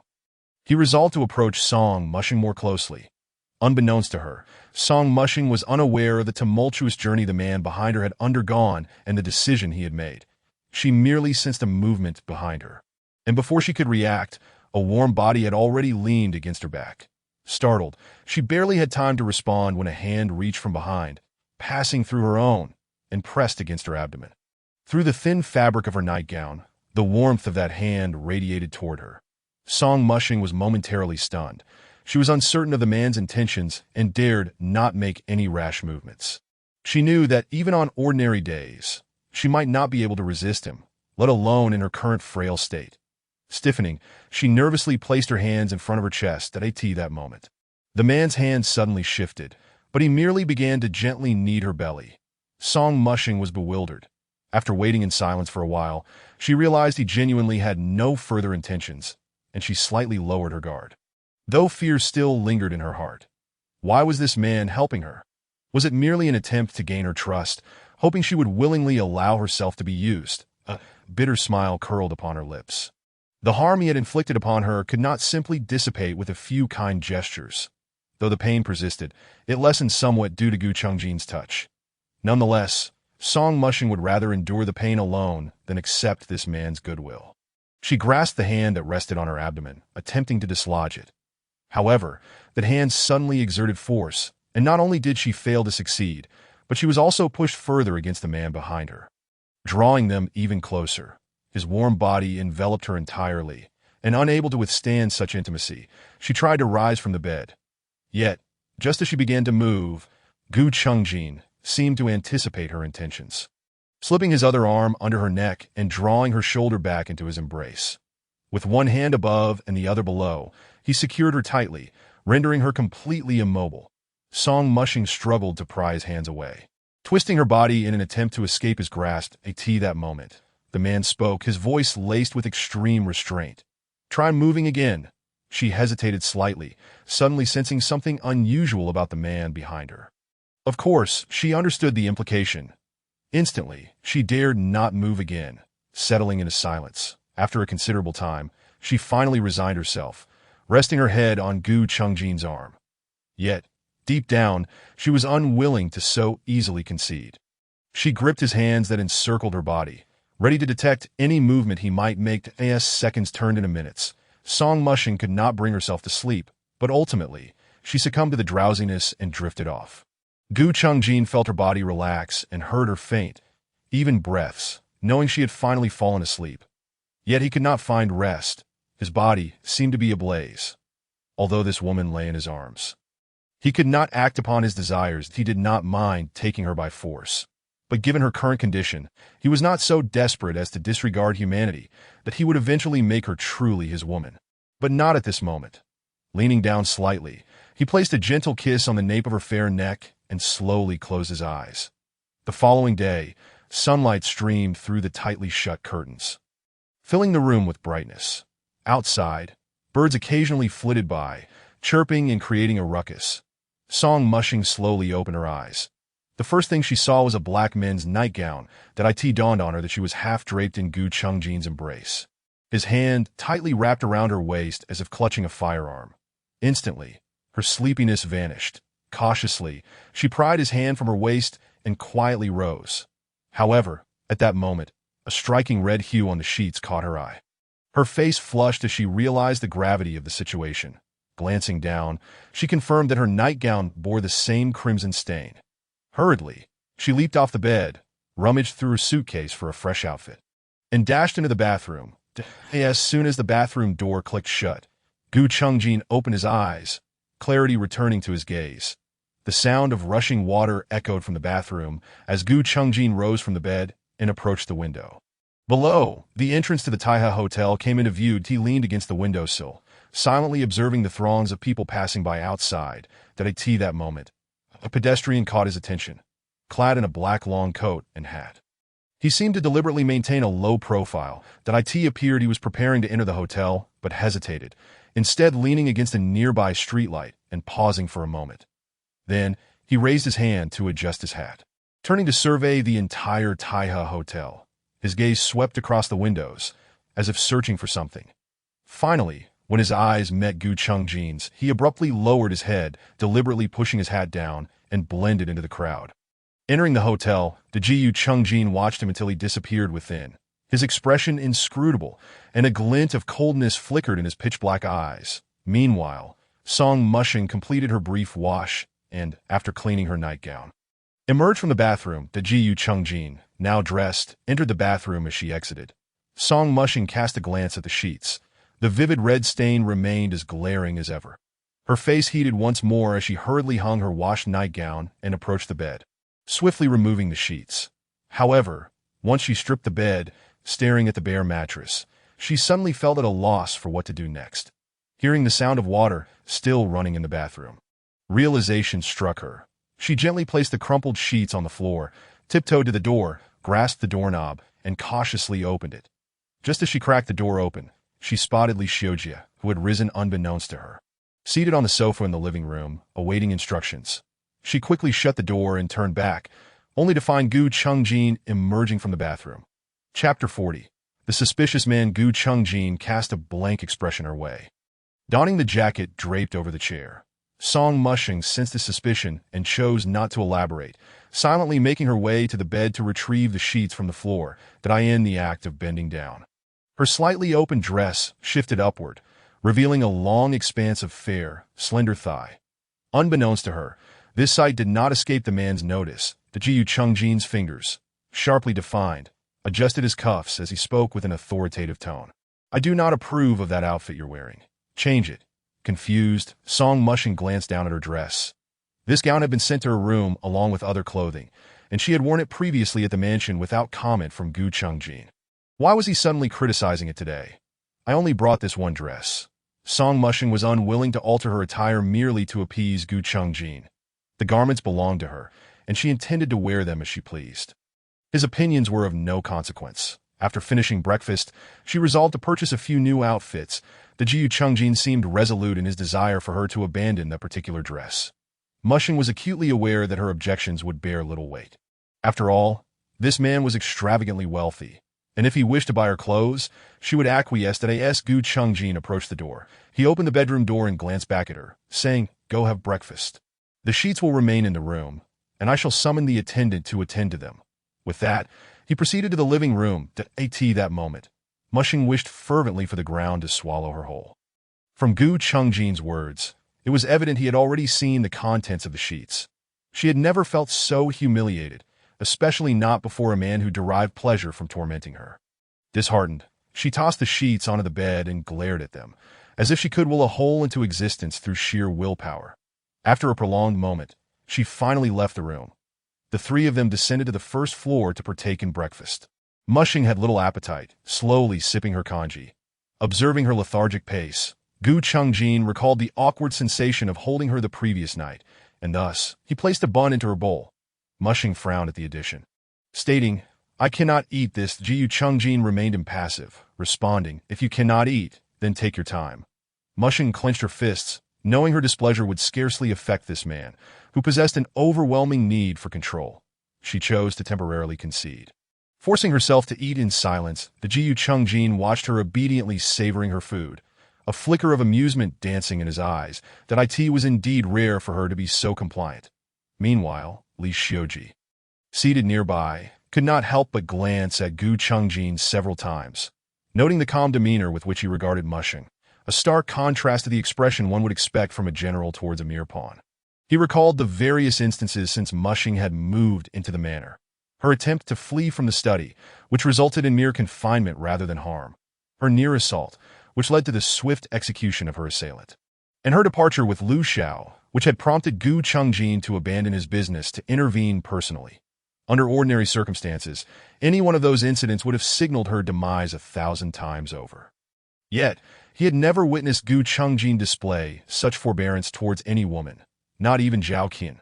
Though occasionally perplexed by his own thoughts, Li Xiuji recognized the significance of the situation. Perhaps, the position of the general's wife was one that warranted greater respect from him. As the two men finished their meals, Mushing continued to eat at a leisurely pace. Jiu Chungjin recalled the figure clad in black he had seen by the window that morning and began to scrutinize the patrons on the first floor. His gaze swept across each face until it hesitated at a particular table, recognizing the group from the previous day's altercation. The scarred man was seated directly across from him, eating while observing their table. Upon meeting Gu Chungjin's gaze, he promptly averted his eyes. At that moment, Mushing finally finished her meal.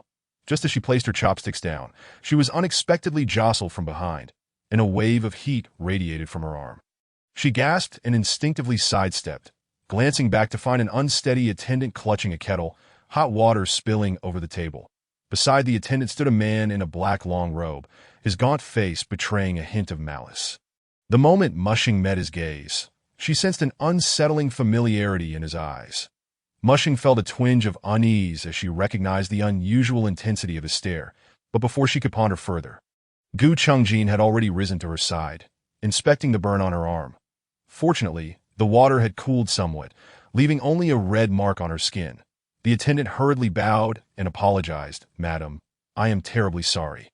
I was accidentally bumped and spilled the hot water." Gu Chungjin turned to locate the source of the disturbance, only to find the man in the black robe he had been seeking. Yet, the man did not linger. He merely glanced at Mushing before swiftly departing. Disappearing into the crowd, the Gu Chungjin narrowed his eyes, convinced that the man had been covertly observing them. The way he had looked at Mushing suggested a prior acquaintance. Mushing, too, harbored questions about the man. His gaze was not that of a stranger. Yet, as she ruminated, she could not recall any prior interaction with him. The attendant continued to apologize profusely, and Mushing understood that his actions were unintentional. Blowing gently on her reddened arm, she shook her head at him, saying, "It's all right, just attend to your duties." The attendant immediately expressed his gratitude with several deep bows before bustling off to attend to other guests. Gu Chungjin's eyes were drawn to her burn, the sight of it eliciting a displeased frown that we must go to the clinic for some ointment. Chapter 41. Awkward comfort there's no need, compared to the whipping she had endured in the past. Mushing felt this burn was trivial. She could not fathom why Gu Chungjin consistently exhibited such concern for her well-being. This level of care was something she believed herself unworthy of. Gu Chungjin had anticipated her response and refrained from arguing further. Instead, he placed his hand over the burned area, the sensitive skin reacting acutely to his touch, amplifying her discomfort. Mushing could not suppress a pained cry, glaring at him with resentment as she instinctively shielded her arm. Wary of further injury, the Gu Chungjin let out a low scoff, unwilling to engage in more banter. Instead, he wrapped his arm around her waist and assertively drew her to her feet. Mushing understood she could not resist him. Allowing herself to be half-pushed, half-cradled out of Taihe restaurant, that Li Xiuji followed closely behind, dutifully bringing the car around as soon as they exited. Once inside the vehicle, Mushing reverted to her previous position, pressed tightly against the door, gazing out at the scenery, determined to ignore Gu Chungjin. However, this time, he did not allow her to maintain her distance. He sat beside her. Mushing was taken aback by his proximity and attempted to shift away. But there was no room to retreat. The car had already begun moving, leaving her no option but to suppress her simmering anger and calmly inquire, "Can't you sit a little further away?" Gu Chungjin looked at her with an indifferent expression. "We've already shared a bed, Miss Song. Do you still care about this?" Mushing's eyes widened in disbelief at his sudden remark. She quickly glanced at Li Xiuji, fearing he would misinterpret the nature of her relationship with Gu Chungjin. Her cheeks flushed with indignation as she retorted, "That was not my choice. You forced me." Gu Chungjin raised an eyebrow, his hand gliding down her back to rest on her waist. With a gentle pressure, he drew her closer to him. Mushing braced her hands against his chest, attempting to halt his advance. Gu Chungjin gazed intently at her face, his hand on her waist growing increasingly bold. His voice laced with seduction as he murmured, "If I truly wanted to force you, you would have been mine last night." Mushing, overwhelmed with shame and fury, raised her hand and slapped him across the face. The sound echoed sharply, startling Li Xiuji, who struggled to maintain control of the vehicle while glancing nervously at the back seat. The Jiyu Chungjin's head turned slightly, the playful glimmer in his eyes vanishing, replaced by a stormy countenance. The atmosphere in the car plummeted, becoming suffocatingly cold. He turned his gaze upon her, eyes dark with menace, and in an instant he leaned in, kissing her forcefully. She widened her eyes in shock, clamping her mouth shut to resist him, pushing against him with all her might. Yet he seemed to channel his rage into that kiss, disregarding her struggles and pinning her against the corner of the seat, rendering her immobile. His kiss was voracious, as if he sought to consume her very breath, leaving her dizzy and disoriented. Mushing sensed that Gu Chungjin was serious this time. Unlike any encounter before, summoning every ounce of strength, she tried to push him away, repeatedly pleading, "You cannot treat me this way. You cannot treat me this way." Gu Chungjin felt that he had endured enough from this woman, allowing her audacity to grow to the point where she completely disregarded him.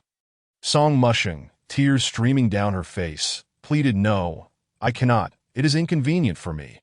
Only then did Gu Chungjin recall that she was menstruating, and he remained buried in the crook of her neck, his jaw clenched as though he were striving to restrain himself from something.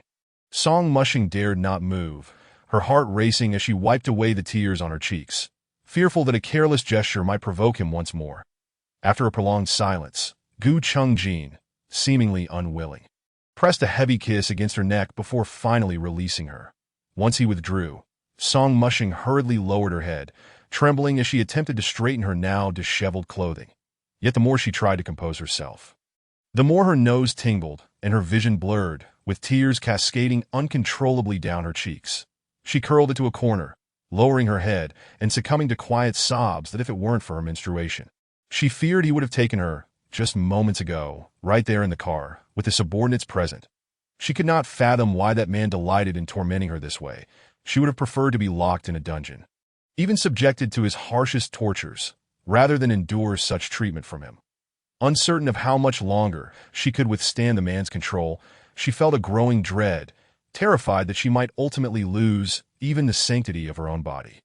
The more she contemplated, the more despair enveloped her, and her tears fell like scattered pearls from a broken string. Gu Chungjin observed her huddled in the corner, ceaselessly wiping her tears, and an inexplicable irritation stirred within him. He noticed her lips were slightly swollen, and her neck bore scattered red marks, evidence of his recent punishment. His rugged features softened somewhat. Acknowledging that he may have been excessively rough, he awkwardly spoke. "Do not cry." Chapter 42. The unappreciative woman Song Mushing continued to weep silently, her head bowed, ignoring him. Seeing her lack of response, Gu Chungjin felt a pang of urgency, but maintained his composure. Stating in a deep voice, "You dared to strike me. This is merely the punishment you deserved. What is there to cry about?" However, as soon as he uttered those words, her tears flowed even more profusely. Had he truly allowed himself to be humiliated like this? Gu Chungjin realized he was at a loss with this woman, feeling more troubled than he ever had while commanding a battle. At that moment, the vehicle gradually came to a halt outside the medical clinic. Li Xiujia, aware that he should not linger in the car, parked and promptly exited, dutifully waiting outside to Jiyu Chungjin, seeing Song Mushing's pitiful state as she sobbed. Felt his heart soften that he reached out, pulling her rigid form into his embrace. Believing he intended to continue his previous actions, Song Mushing panicked and attempted to evade him, but Gu Chungjin firmly restrained her. Cupping her face in one hand and using his thumb to wipe away her tears, the slightly rough texture of his hand, accustomed to gripping a gun, caused Song Mushing to widen her eyes in astonishment. Gazing at him in disbelief, Jiyu Chungjin, captivated by her tear-filled eyes, felt a ripple of tenderness wash over him. Uncharacteristically softening his tone, he awkwardly consoled her, "Do not cry." Song Mushing saw through Gu Chungjin's tactic of alternating between punishment and comfort. She pushed him away in disgust and hurriedly opened the car door. Hastily exiting, Jiyu Chungjin's expression darkened. After lowering himself to her level, she had the audacity to reject him. Li Xiujia, witnessing Song Mushing disembarking, hurriedly walked across the street. Confused and about to pursue her, he was taken aback when Gu Chungjin flung the car door open and swiftly caught up to her, almost dragging her back. Song Mushing's strength was no match for him. She turned her head coldly, refusing to look at him, reluctantly allowing him to pull her into the clinic. That Li Shujie observed their discordant figures, nervously wiping the sweat from his brow. He recalled numerous beauties vying for Gu Chungjin's attention, yet he had overlooked them all, gravitating instead towards this ungrateful woman. Caught between them, he found himself in a quandary, whether to intervene or not, and felt thoroughly distressed. With a silent sigh, Li Shujie obediently followed them into the clinic. Meanwhile, Zhang Xian had just finished breakfast and had barely rested for a few minutes when he looked up to see Gu Chungjin. Anxiety gripped him, and he hesitated, "Sir." The moment the words "sir" left his lips, Gu Chungjin shot him a warning glare, prompting him to immediately fall silent, cautiously glancing at the people entering and exiting the clinic. He quickly altered his address. "Mr. Gu, is there something you need?" Gu Chungjin pulled Song Mushing before Zhang Xian, stating, "Her arm has been burned. Please examine it."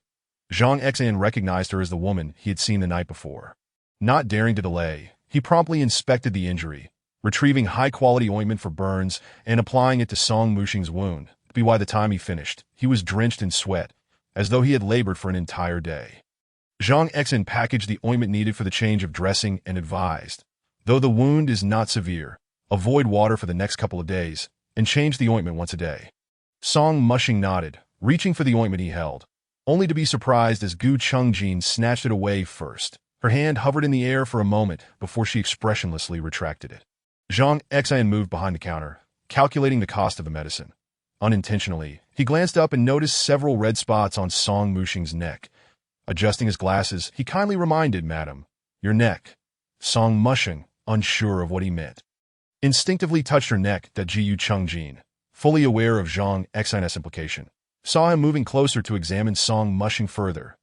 He coughed lightly and shot a glance at Li Shujie, who immediately understood and stepped forward to block Zhang Xian. Li Shujie retrieved a few silver coins from his pocket and handed them to Zhang Xian. Zhang Xian was momentarily taken aback, staring at the coins in his hand, astonished. "This is too much. The medicine doesn't cost this much." Li Shujie, however, had no intention of reclaiming the coins, offering a distant smile. "This is merely a small gesture from Mr. Gu. Please accept it." Wiping the sweat from his forehead, Zhang Xian glanced at Gu Chungjin, bowing slightly as he murmured, "Thank you, Mr. Gu."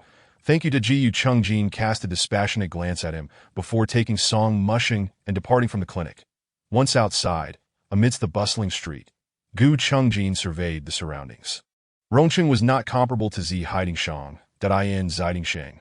One could find upscale stores at every turn, and the pedestrians were mostly well-dressed and cheerful, indulging in laughter and shopping. In contrast, in Rongqing most individuals hurried along, and at the entrances of shops and street corners, destitute beggars lingered. They appeared emaciated, disheveled, and their eyes were devoid of hope for the future. Gu Chungjin's expression turned grave as he quickly scanned the disheveled figures. Not spotting the person he sought, however, the trio's well-tailored attire frequently attracted the attention of the beggars. Gu Chungjin understood they could not linger here. Those who were hungry and cold might resort to extreme actions. He glanced at the shops lining the street and nodded toward the nearby tailor shop that caught his eye. "Let us buy a few pieces of clothing there." Song Mushing recalled that he had mentioned wanting to buy her some clothes. Since the man beside her was insistently holding her hand, she knew she could not break free. Therefore, she ceased her struggles and followed him across the street into the tailor shop. The shopkeeper, noticing their distinguished demeanor, immediately approached, eager to assist. "What can I help you with today?" Song Mushing casually surveyed the clothing within the shop, most of which were modified cheaphouse styles. She heard Gu Chungjin's deep voice state, "Bring a few suitable outfits for her." The shopkeeper nodded, appraising Song Mushing from head to toe before guiding them to a short light blue cheaphouse. But he looked at her and slightly bent forward, inquiring, "This style is quite popular right now. It accentuates the figure. Madam, what do you think of this one?" Song Mushing glanced at it, but before she could respond, Gu Chungjin interjected, his tone laced with dissatisfaction. "It's too short." The shopkeeper was momentarily taken aback and quickly led them to another outfit, a simple black and white ensemble. The top was white with a silver trim collar, and the pants were black silk. Chapter 43. Subtle experience. Gu Chungjin appeared somewhat satisfied, nodding as he released Song Mushing's hand, which he had been holding tightly. "This one. Go try it on." The tailor, with a fawning demeanor, handed the garments to Song Mushing. Yet she found herself devoid of the inclination to try them on. Turning her head away, she stood motionless until a warning push at her waist compelled her to reluctantly accept the clothes from the proprietor. She parted the small curtain and stepped into the fitting room. Inside, she seemed to channel her fury towards that man onto the attire, impatiently donning the outfit. When she lifted the curtain, Gu Chungjin, hands tucked into his pockets, languidly leaned against the counter, waiting. Upon noticing the slight movement of the curtain, his indifferent gaze shifted to one of intense scrutiny as he straightened up to regard her. A fleeting spark of astonishment glimmering in his eyes, the tailor, beaming with delight, exaggeratedly praised, "This outfit is simply tailored for the lady. It is truly exquisite." Song Mushing dismissed the remark as mere flattery, allowing herself a silent scoff. She disliked being regarded like an object by Gu Chungjin. "Is that enough?" she asked, not waiting for his response, and coldly turned to re-enter the fitting room to change out of the clothes. However, a steady sound of footsteps behind her made her hesitate for a moment, stopping in her tracks. Before she could turn around, Gu Chungjin had already positioned himself closely behind her. She realized he was near enough for her to sense his breath. An unsettling proximity that left Song Mushing feeling vulnerable. Instinctively, she attempted to turn, but at that moment, Gu Chungjin raised his hand. Through the thin fabric, she felt his fingers gently graze her back. Unable to endure his repeated teasing any longer, she was about to express her annoyance when she heard a faint hissing sound. The zipper being pulled up, it dawned on Song Mushing that she had forgotten to zip up the back of the dress after putting it on. A wave of embarrassment washed over her as she stood frozen, unsure of how to react to Gu Chungjin, noticing her flushed cheeks, slightly curved his lips, stepping back as though admiring a masterpiece. "I'll take this one," he declared. The tailor eagerly complied, hurriedly retrieving several other outfits. Song Mushing returned to the fitting room, changed back in her own clothes, and upon exiting, the tailor swiftly packed the garments she had tried on. Gu Chungjin, hands clasped behind him, strolled leisurely around the shop, inspecting the other garments as if reviewing soldiers. "Wrap up a few pieces according to her measurements," he instructed. The tailor, filled with delight, promptly began packing the items Gu Chungjin had specified. Li Xiujie accepted the clothes, adhering to protocol as he handed the payment to the tailor. The proprietor gratefully accepted the money, bowing respectfully as he escorted the trio to the entrance. The tailor's obsequious manner drew the attention of the beggars lining the street, their curious gazes tinged with ulterior motives. The palpable hostility sent alarm bells ringing in Song Mushing's mind, prompting her to instinctively step back slightly to Gu Chungjin, sensing the precariousness of the situation, quickly wrapped his arm around her waist. Shielding her as they hurried towards the car, she noticed a few beggars who had previously been squatting, slowly rising to their feet, and understood the urgency of their predicament. These beggars seemed to be waiting for the opportune moment to surge forward and seize their valuables. Keeping her head down, she quickened her pace to match that of the man beside her. Li Xiujie, with a serious expression, opened the driver's door, and once both were inside, he promptly started the car. Departing under the watchful eyes of the beggars, it was only after they had completely left that street that Song Mushing's heart began to settle. The dire situation had far exceeded her expectations. Anxiously, she gazed out the window, scrutinizing each passerby's face, praying for a miracle that would enable her to see her long-missed sister. The events that had just transpired intensified her worries. Her sister, a vulnerable woman, might have faced the onslaught of these beggars upon arriving in Rongqing. She was uncertain whether her sister was still in Rongqing and what kind of life she might be leading. These questions tormented her, leaving her both anxious and restless. Her brow furrowed in silence. The Gu Chungjin had also discerned that Rongqing was not a place to linger, although residing at the Taihe Grand Hotel seemed relatively safe.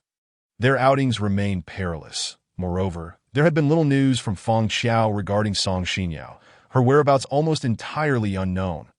Apart from the odd, peculiar behavior of a man clad in black robes he had observed earlier, he had not detected any other anomalies that he resolved to investigate this suspicious individual. Since the man seemed keen on observing them, Gu Chungjin would provide him the opportunity to do so. He was determined to uncover the man's true intentions. As the vehicle retraced its route to the Taihe Grand Hotel, Gu Chungjin instructed Li Xiujie to return their belongings to the room while he escorted Song Mushing to the second-floor casino. The casino was abuzz with excitement, crowded around the numerous gaming tables. Song Mushing, disliking such a cacophonous environment, stood still, expressing her desire to return to their quarters. However, Gu Chungjin had other plans, leaning down to whisper in her ear. He said, "If you win, it's yours. If you lose, it's on me." That a deal with no risk was one Song Mushing could hardly refuse. Thus, regardless of the outcome, win or lose, she felt exhilarated, with a raised eyebrow. She responded, "That's what you said." Noting her newfound enthusiasm, Gu Chungjin smirked, his expression non-committal. Song Mushing glanced at the various tables and chose one with fewer players, approaching it. The tables were predominantly surrounded by men. Standing beside the gaming table, she observed the gameplay, taking in the sight of the overflowing coins and banknotes, and listening to the clinking sounds of money and the shouts of the men. Her excitement grew. Turning around, she opened her palm towards Gu Chungjin, who unhesitatingly produced several banknotes from his pocket and handed them to her. Gripping the notes tightly, she watched nervously as the attendant placed the shaking dice cup on the table, with others placing their bets, some on high, others on low. Just as she was about to place her bet, uncertainty washed over her.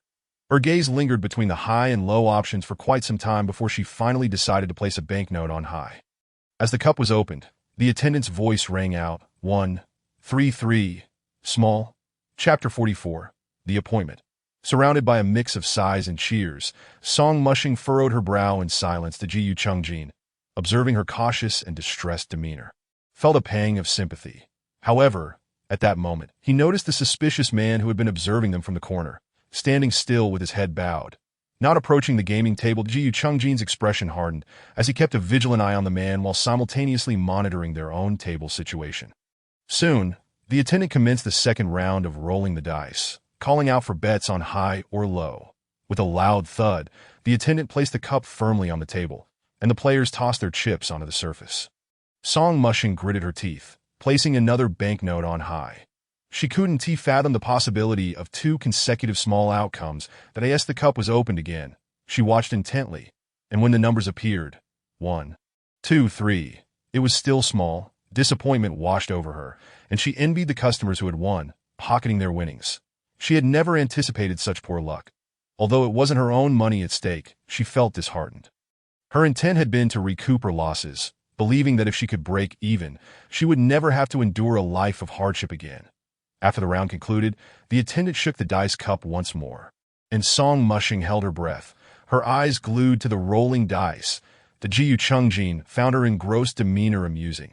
It was rare to see her so captivated by anything, not wanting her to lose too quickly and dampen her spirits. He glanced at the last banknote she clutched tightly and decided to lend her a hand. The cup rattled violently, the dice clashing within, and after the familiar sound of shaking, it was placed firmly on the table once more. "Bet high or low. Place your bets," the attendant called, and the uncertain patrons began placing their chips. Song Mushing, with her last banknote in hand, hesitated. "Bet high," Gu Chungjin whispered gently in her ear. She turned her head slightly to glance at him. Seeing his determined expression, after a moment's hesitation, at the very last moment before the cup was opened, she hurriedly placed her banknote on high. Anxiously, she watched as the attendant slowly lifted the cup. And then she heard the triumphant announcement. 455, high, high, it's high. She had made the right choice. At last, she emerged victorious. Song Mushing, filled with elation, turned around and instinctively reached out, grasping the sleeve of the man beside her, eager to share her joy with him. Yet, in the next moment, she was struck by the realization of how foolish her actions were. Surely, the thrill of winning had clouded her judgment, leading her to desire a shared celebration with that man. Gu Chungjin observed the dramatic shift in her expression, from one of radiant excitement to a sudden return to her previous indifference. The delicate hand that had reached for his sleeve was quickly withdrawn. He felt a twinge of discomfort as he watched her busily stow away her winnings, as if nothing had transpired. With a hint of dissatisfaction, he reminded her, "I just assisted you, and this is your response?" Song Mushing hesitated momentarily, then took a small copper coin from her winnings and slipped it into his suit pocket. "This is a token of gratitude," she declared to Gu Chungjin, raised an eyebrow in surprise. "Is this all it takes to send me on my way?" Protectively, Song Mushing clutched the money in her pocket, regarding him with wariness. "You said the winnings were mine, that a gentleman's word is his bond." Without uttering a word, Gu Chungjin retrieved the very coin she had just given him. "Why now?" A new round had commenced at the gambling table, and the attendant was awaiting bets from all patrons. With deftness, he tossed the coin onto the table without a trace of hesitation. Moments later, the dice cup was lifted to reveal a small outcome. Gu Chungjin, his expression unchanging, collected his winnings and promptly placed them into Song Mushing's hands. His eyes glinting with an unusual intensity. "That I do not want the money," he stated. Song Mushing glanced at the money in her palm and then at him, her expression one of skepticism. "Then what do you desire?" "A kiss," Gu Chungjin replied, swiftly pressing his lips against her cheek. Stunned, Song Mushing soon realized she had once again been toyed with by this man. Did he truly believe he could manipulate her with mere money? In that moment, her interest in continuing the game vanished entirely. With a fierce glare, she wiped her cheek where he had kissed her, disregarding the growing chill in his demeanor as she turned and ascended the staircase to the third floor. Gu Chungjin had not anticipated her vehement aversion to his touch. Yet, regardless of her distaste, she had no alternative. What lay ahead for her was merely to endure all that he offered, be it material indulgence or physical contact. He followed her with a frigid expression, unhurried yet resolute. Song Mushing was thoroughly exasperated by the perpetual feeling of being surveilled by him. She hastened her pace, wishing to distance herself from the man trailing behind. She did not expect to escape him, yet at that moment, she simply did not wish to see him. As she strode forward in a state of agitation, a figure suddenly emerged in her path. And they collided. Before she could discern the stranger's features, she felt something akin to a note being slipped into her hand. Instinctively, she clutched the note tightly and turned, hoping to locate the one who had given it to her. Only to find that they had vanished, Gu Chungjin approached her, having caught a glimpse of the individual who had bumped into Song Mushing, recognizing him as the dubious man in the black long coat who had previously harassed her. Song Mushing ignored him, tightening her grip on the note, fearful that he would discover its presence. Her instincts told her that the note was undoubtedly linked to her sister. She could not allow Gu Chungjin to see it. Upon returning to her room, she discovered that the sheets had indeed been replaced with fresh ones. However, she lacked the emotional space to concern herself with such matters, while Gu Chungjin was momentarily distracted. She slipped into the bathroom, closed the door, and then unfolded her palm to examine the note, slightly dampened by her sweat. Tonight, at the hour of the ugly, in Beiqing Minxiang, the implication was clear. The individual wished to meet her in person. Her intuition urged her that tonight's events were surely tied to her sister, and perhaps it was indeed her sister who sought to meet her. The more she pondered, the more restless she became, resolving that she must seize the opportunity to rendezvous at all costs. Chapter 45. The mantis stalks the cicada, while the yellow bird lies in wait in the dead of night.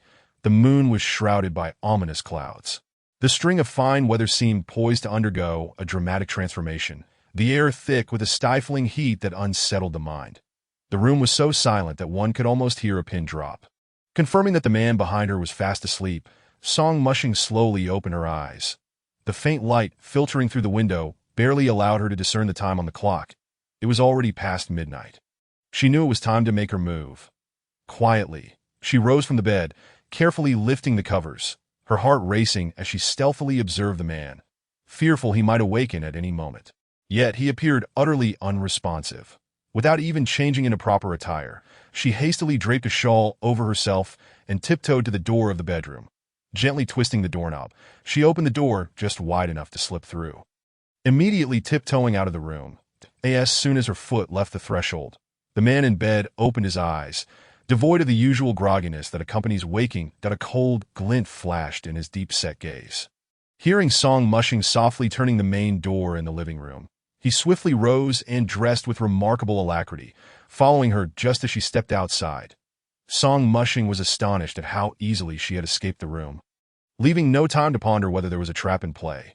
Once outside, she dashed towards the entrance of the restaurant. Alone and in a hurry, her figure darting through the first-floor lobby caught the attention of several men who were preparing to seize the night for their own gain. One of the men bore a familiar scar on his face. He was the very one who had previously harassed Song Mushing. The group exchanged knowing glances, and an unspoken agreement formed among them as they prepared to follow her. Just then, the scarred man, suddenly cautious, raised a hand to halt his companions. They then noticed a tall, imposing figure trailing closely behind the woman, out of the restaurant. That man was none other than the one who had previously threatened the scarred man with a gun. The memory of the humiliation he had endured that day ignited a desire for revenge within him. He signaled to his companions, and they promptly followed suit.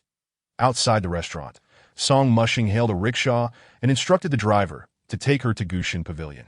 Without hesitation, the rickshaw puller set off towards the northern gate.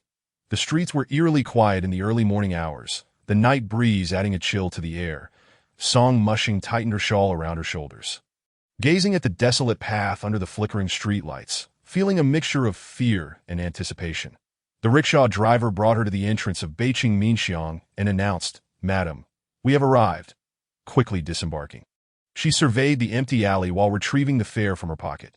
The driver accepted the payment with a polite nod before departing, leaving her alone, standing at the entrance marked by a stone tablet inscribed with Beiqing Minxiang. She took a deep breath and stepped into the deserted, narrow passage. Numerous paths branched off within the alley. Yet she continued forward until she spotted a tall, slender man in a hat standing with his back to her, beneath a street lamp at the end of the lane. She paused, halting her advance at that moment. The man slowly turned to face her. His features were obscured by the shadow of his hat, rendering him unrecognizable. "Where is the item requested by the military seat?" he asked, his voice hoarse and chilling. The man's first words sent a shiver down Song Mushing's spine, extinguishing her hopes for the evening. The cold night wind swept in from the alley behind her, enveloping the surroundings in an eerie stillness. In that instant, she comprehended the peril of having ventured out at such an hour to meet a stranger. She regarded the man standing at a distance, striving to maintain her composure as she attempted to glean his identity from his query. The military seat he mentioned could not refer to Gu Chengjin. A man like him would never send someone else to retrieve something he desired. Other than Gu Chengjin, who else might be referred to as such? Another name flashed through her mind. Chengjun, military supervisor Yi Lanji. Song Mushing suspected that the man before her was a spy from Chengjun's faction, lying in wait within Rongqing. Yet, she had never encountered Yi Lanji, and he certainly could not possess anything in her possession. This left only one possibility. Chengjun was also searching for her sister and had mistaken her for Song Xinyao. Song Mushing realized she must not reveal her identity. Should this man discover she was Song Xinyao's sister, he would undoubtedly exploit her, just as Gu Chengjin had done, to draw out her sister. Recalling the item the man had just demanded, she endeavored to remain calm and inquired, "What does the military seat seek?" The man scoffed coldly, taking a few steps closer, his eyes gleaming with a predatory light. "Song Xinyao did not attempt any tricks. Hand over the defense map of the 4th Military District of the Yin Army, and I may yet spare you." Song Mushing was momentarily taken aback. Had the defense map of the Yin Army's 4th Military District not already fallen into Chengjun's hands? After all, it was precisely that map that had facilitated his assault on the district. She tentatively replied, "Have I not already submitted the defense diagram?" The man's tone suddenly turned icy. "Do you believe that the altered defense diagram could deceive the commander?" "The commander has stated that as long as you surrender the original diagram, he will find a way to meet your conditions." Agreeing to sister's conditions. Song Mushing truly could not fathom what sister would propose to Yi Lanji. As she watched the man approach her step by step, a sense of unease began to creep into her heart that if she failed to produce the defense diagram, she feared she might perish here today. Anxiously clutching the hem of her garment, she discreetly stepped back, her mind racing as she sought a way to stabilize the situation. "That I did not bring the defense diagram with me. I will return to retrieve it," she declared, immediately turning to dash out of the alley. The man behind her seemed unconvinced by her words. He had anticipated this outcome long ago. Drawing a handgun from his sleeve, he raised it. Aiming at the swiftly retreating figure of Song Mushing, that a deafening gunshot rang out, and Song Mushing felt a searing pain in her left arm, causing her to stumble and fall to the ground. Turning her head, she saw blood oozing from her left arm, instantly staining the thin garment she wore crimson. In a panic, she glanced back at the man, who was pointing the gun at her, poised to fire again. Just then, another gunshot echoed through the alley, and Song Mushing held her breath, unexpectedly witnessing the man intent on killing her collapsing to the ground. Chapter 46. The two are captured. Song Mushing's mind was a blank slate. At that moment, she heard steady footsteps approaching from behind. Slowly, she turned her head to see Gu Chengjin walking toward her, illuminated by the dim light, a gun firmly gripped in his hand. Song Mushing was at a loss to describe her emotions. disappointment at not escaping the man's grasp. Mingled with exhilaration at being spared from execution, Jiyu Chungjin approached her expressionlessly, crouched down, and looked into her eyes, resembling a specter from the depths of hell, delivering his final ultimatum. You fled without permission. How should I punish you this time? Song Muxing's face turned pale as she pressed her hand against her wound. Remaining silent, Jiyu Chungjin glanced at her injury, about to speak again when she noticed several dark figures emerging from a nearby alley. Realizing the seriousness of the situation upon seeing the crude clubs in their hands, she anxiously shouted, "Be careful!" Before her warning could fully escape her lips, the scar-faced man swung his club at Gu Chungjin, striking him fiercely on the head. Song Mushing gasped as Gu Chungjin staggered, unable to turn and fire before another blow landed on him. Jiyu Chungjin looked at Song Mushing, his gaze gradually dulling. Yet he still attempted to shield her. Just as he raised his hand, the world plunged into darkness. Song Mushing watched as Gu Chungjin collapsed before her, blood oozing from the back of his head. With his skull severely injured, she could not ascertain whether he was still alive. But at that moment, she had no time to ponder such thoughts. She finally recognized the assailants as the very individuals who had sat at the adjacent table that day. She understood that if she fell into their hands, there would be no favorable outcome. Struggling to her feet, she turned to flee deeper into the alley, but before she could take more than a few steps, a club struck the back of her neck, sending her into darkness. When Song Mushing regained consciousness, she found herself in a small shed. The room contained only a single small window, through which a beam of bright light streamed in, indicating that it was already daytime. Her hands and feet were bound, rendering her unable to move. She glanced at her arm, where the blood had dried, but the wound still throbbed painfully, uncertain of the intentions of her captors. She was certain they would not let her off easily. She had to find a way to escape. Surveying her surroundings, she unexpectedly spotted Gu Chungjin in the corner. He, too, was bound and lying on the ground, seemingly unconscious. She assessed that he had not yet succumbed. Had he died, they would not have left his body here, but would have disposed of it long ago, though she harbored resentment toward him. In this moment, they needed to cooperate to find a way out of this predicament. With great effort, she maneuvered closer to him, finally reaching his side, and attempted to nudge him with her shoulder. Yet, he remained unresponsive.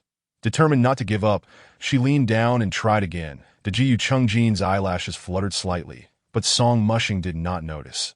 Doubting his consciousness, she pressed her ear against his chest, holding her breath in an effort to hear his heartbeat. At that moment, Gu Chungjin slowly opened his eyes, wincing in pain at the throbbing in the back of his head. Feeling warmth on his chest, he lowered his gaze to find a petite woman with her head pressed against him. Seemingly listening to his heartbeat, after a long moment of silence, Song Mushing felt nothing and, filled with disappointment, began to rise to her astonishment. She realized Gu Chungjin had opened his eyes and was staring at her. A flicker of joy surged within her that "You're awake," but she was met with a look of deep unfamiliarity in his eyes. His expression was devoid of emotion. His question left her momentarily stunned. "Who are you?" Song Mushing had not anticipated that Gu Chungjin's first words would be to inquire about her identity. She looked at him suspiciously. "Are you testing me?" Gu Chungjin fell silent, scrutinizing her as if striving to recall her identity. Yet after a prolonged effort, he arrived at no conclusion that he even pondered a more pressing question. "Who am I?" Song Mushing's heart raced at his series of inquiries, but she dared not let her guard down. Observing his expression, she slowly replied, "We do not know each other. We have simply been captured here by a band of robbers." The Jiyu Chungjin appeared skeptical of her answer. "Is what you say true?" Hesitating slightly, she nodded. Jiyu Chungjin ceased to press further and instead began to survey their surroundings. Observing his calm demeanor, Song Mushing had already deduced the truth. Gu Chungjin had lost his memory. She suspected that the blows to his head inflicted by those men the previous night had caused this condition. Anxiety engulfed Song Jiyu Chungjin's amnesia implied that she could finally escape his clutches. Suppressing her inner excitement, she spoke in the most composed tone she could muster. "We need to cooperate to escape from here. Turn around. I will help you untie the ropes." That Jiyu Chungjin slowly complied, and they sat back to back as Song Mushing, using her bound hands, fumbled to untie his ropes by chance with his hands freed. Gu Chungjin immediately set about unbinding his legs. Just then, the sound of a lock turning echoed from outside. Jiyu Chungjin halted his actions, and Song Mushing turned her head in surprise toward the door. The door to the shed swung open. revealing the scar-faced man, who closed the door behind him and cast a glance at the bound pair, sneering. "What's this?" The young couple still trying to engage in romance. His face bore a lascivious grin as he advanced towards Song Mushing. She instinctively recoiled, but he seized her by the collar. "What do you want?" "Let me go." The scar-faced man ignored her pleas and turned his attention to Gu Chungjin, disdainfully stating, "Last time, I merely brushed against her shoulder, and you pointed a gun at me. This time, I will have my way with her right in front of you." Gu Chungjin regarded him with a glint of coldness in his eyes, yet remained still and composed. The scar-faced man shoved Song Mushing to the ground, and before she could rise, he sat atop her. "Get off me." "Let me go," she cried in despair, writhing in an effort to escape. But it was futile. The scar-faced man leered at her, pushing her nightgown up to her chest, leaving her fair skin exposed to the air. Chapter 47. Evasion. Leaning down, the scar-faced man began to indiscriminately kiss her body. Song Mushing felt an overwhelming sense of revulsion as she struggled. Catching sight of Gu Chungjin swiftly loosening the ropes binding his feet, he quietly approached, quickly using the rope in his hands to ensnare the scar-faced man's neck, tightening it with all his might. The scar-faced man's eyes widened in shock as he fought desperately to breathe, his face turning crimson as he attempted to pry the rope from his throat. But to no avail. Song Mushing watched Gu Chungjin, his expression as impassive as ever, as if he were merely engaged in a mundane task. His demeanor filled her with trepidation. Gradually, the scar-faced man ceased his struggles, ultimately closing his eyes. Devoid of any response, Gu Chungjin pushed him aside, allowing him to crumple to the ground, that he tore away her nightgown, covering her exposed body before untying her ropes, his gaze sharp and unwavering as he looked at her. "Why did you deceive me?"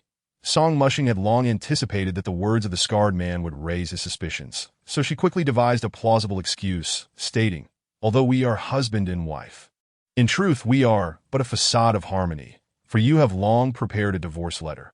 Had it not been for the current turn of events, we would have surely become strangers." The Gu Chungjin untied the ropes binding her feet and then lifted his gaze, his eyes glinting with coldness. "You are lying." A pang of anxiety gripped her heart, rendering her speechless. The man had claimed that he had merely brushed against her, yet she had drawn her gun. Such a reaction could not be attributed to mere pretense. Song Mushing found herself at a loss for words, unable to comprehend why Gu Chungjin had reacted so vehemently at that moment. Gu Chungjin released the ropes from her hands and feet.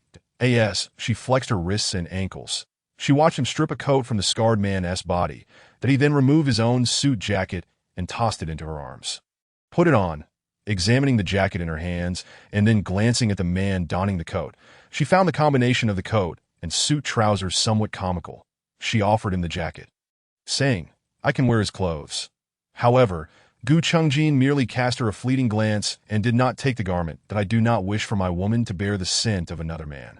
Song Mushing realized that all her previous words had been in vain. Gu Chungjin had wholly believed the scarred man's words and regarded her as his wife. This identity was not conducive to her escape. But on the flip side, she need not worry about him harming her for the time being. After all, this man was now unlikely to trust her words. Resolute in her silence, she donned his jacket. At that moment, footsteps and voices echoed from outside the room. Peering through the already drafty paper window, Song Mushing saw 3 men approaching, laden with food and drink.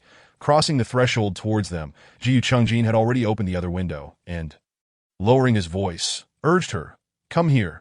She hurried over, glancing outside to find the window facing a thicket of overgrown trees. That Gu Chungjin nearly cradled her as he helped her climb through the window, and she landed on the overgrown ground. Nearly losing her balance, Gu Chungjin followed closely behind, gently closing the window. He led the way as they began to run. They had not gone far when a coarse voice rang out from behind. "They are over there! Quick, pursue them!" Song Mushing dared not look back, closely trailing Gu Chungjin.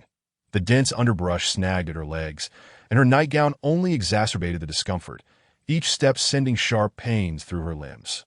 She was acutely aware that the brambles had cut her legs, but her concern was solely for the possibility of being recaptured. She feared she might never find another opportunity to escape. The sound of breaking branches reached her ears, signaling the pursuers were closing in. Just as panic set in, she noticed that Gu Chungjin, who had been ahead of her, had suddenly vanished. Uneasy, she halted her steps, only to hear his hushed voice ahead. "Come here quickly!" A sigh of relief escaped her as she rushed forward, finding Gu Chungjin standing below her, arms outstretched as if to catch her, though she was not fond of close contact with him. The urgency of evading their pursuers outweighed her reservations. She grasped his shoulder, allowing him to lower her safely. Once steadied, Gu Chungjin parted the underbrush, revealing a hidden refuge.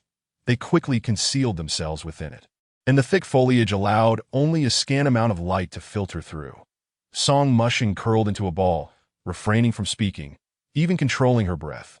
She glanced at Gu Chungjin, who was also watching her, his gaze profound and seemingly capable of consuming her whole. Anxiety coursed through her, prompting her to lower her head. Unable to meet his eyes at last, she noticed the wounds on her legs, marked with numerous shallow cuts.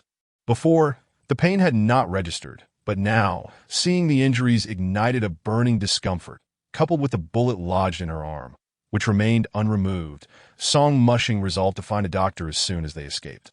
Suddenly, footsteps echoed above them, and she held her breath, straining to hear the movements of their pursuers.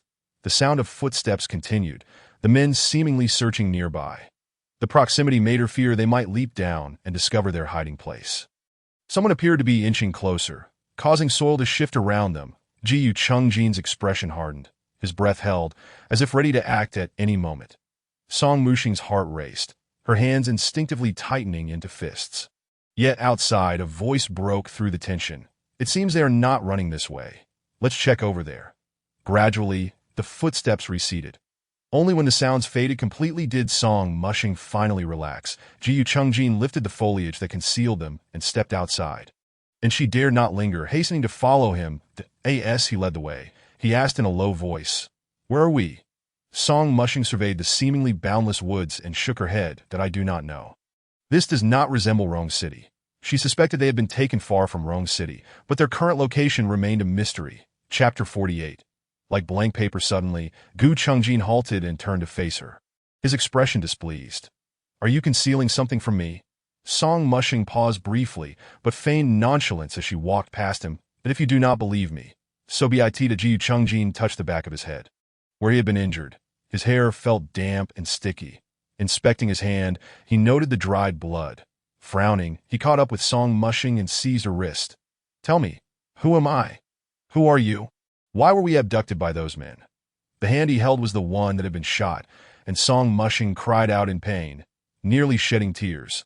Realizing her arm was injured, Gu Chungjin immediately released her. As Song Mushing felt the pain in her arm intensify, she pressed her hand against the wound, cautiously maintaining her distance from him.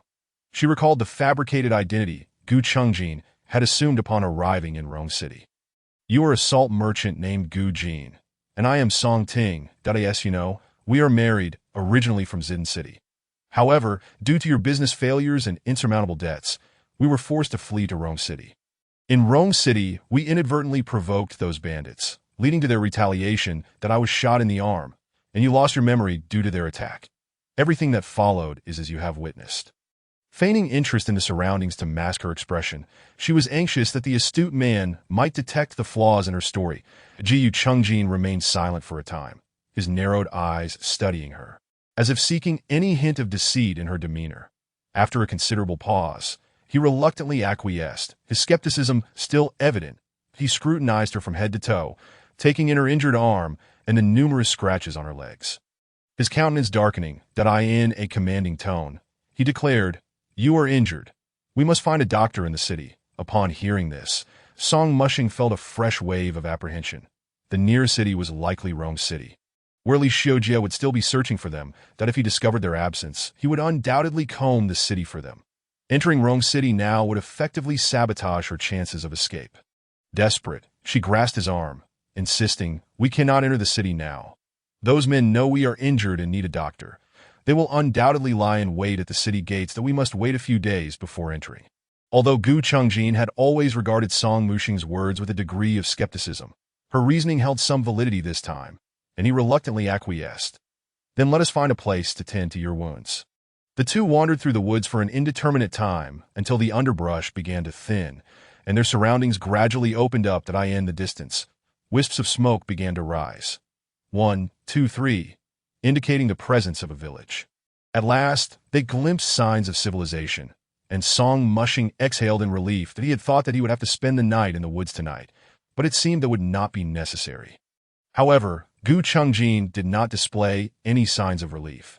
His expression remained as stern as before as he led Song Mushing towards the small village. That it was only when the two of them approached that they could clearly see the enormous plaque at the village entrance, where the words Zhaoyang Village were inscribed in an elegant calligraphy.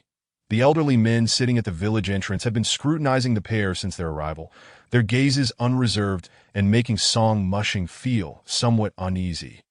Gu Chungjin, seemingly unfazed by the somewhat intrusive stares, approached the group of old men and inquired, "Is there a doctor in the village?" The elders regarded him for a long while before one of them leisurely replied, "Dr. Yin lives not far from the village entrance." Jiu Chungjin expressed his gratitude and continued into the village alongside Song Mushing.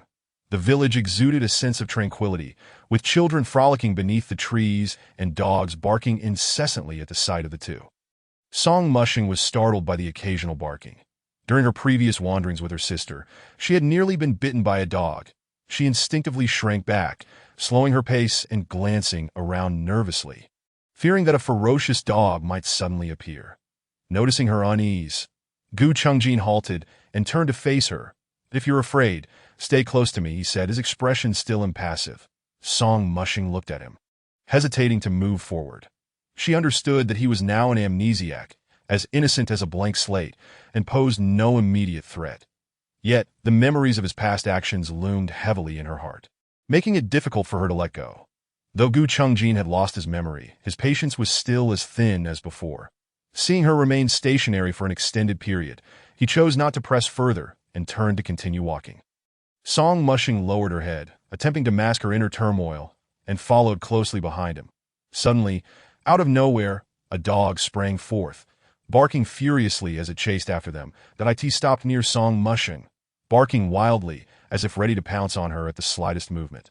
Terrified, she froze, clutching her clothing tightly and calling out to the man ahead of her with a voice tinged with desperation.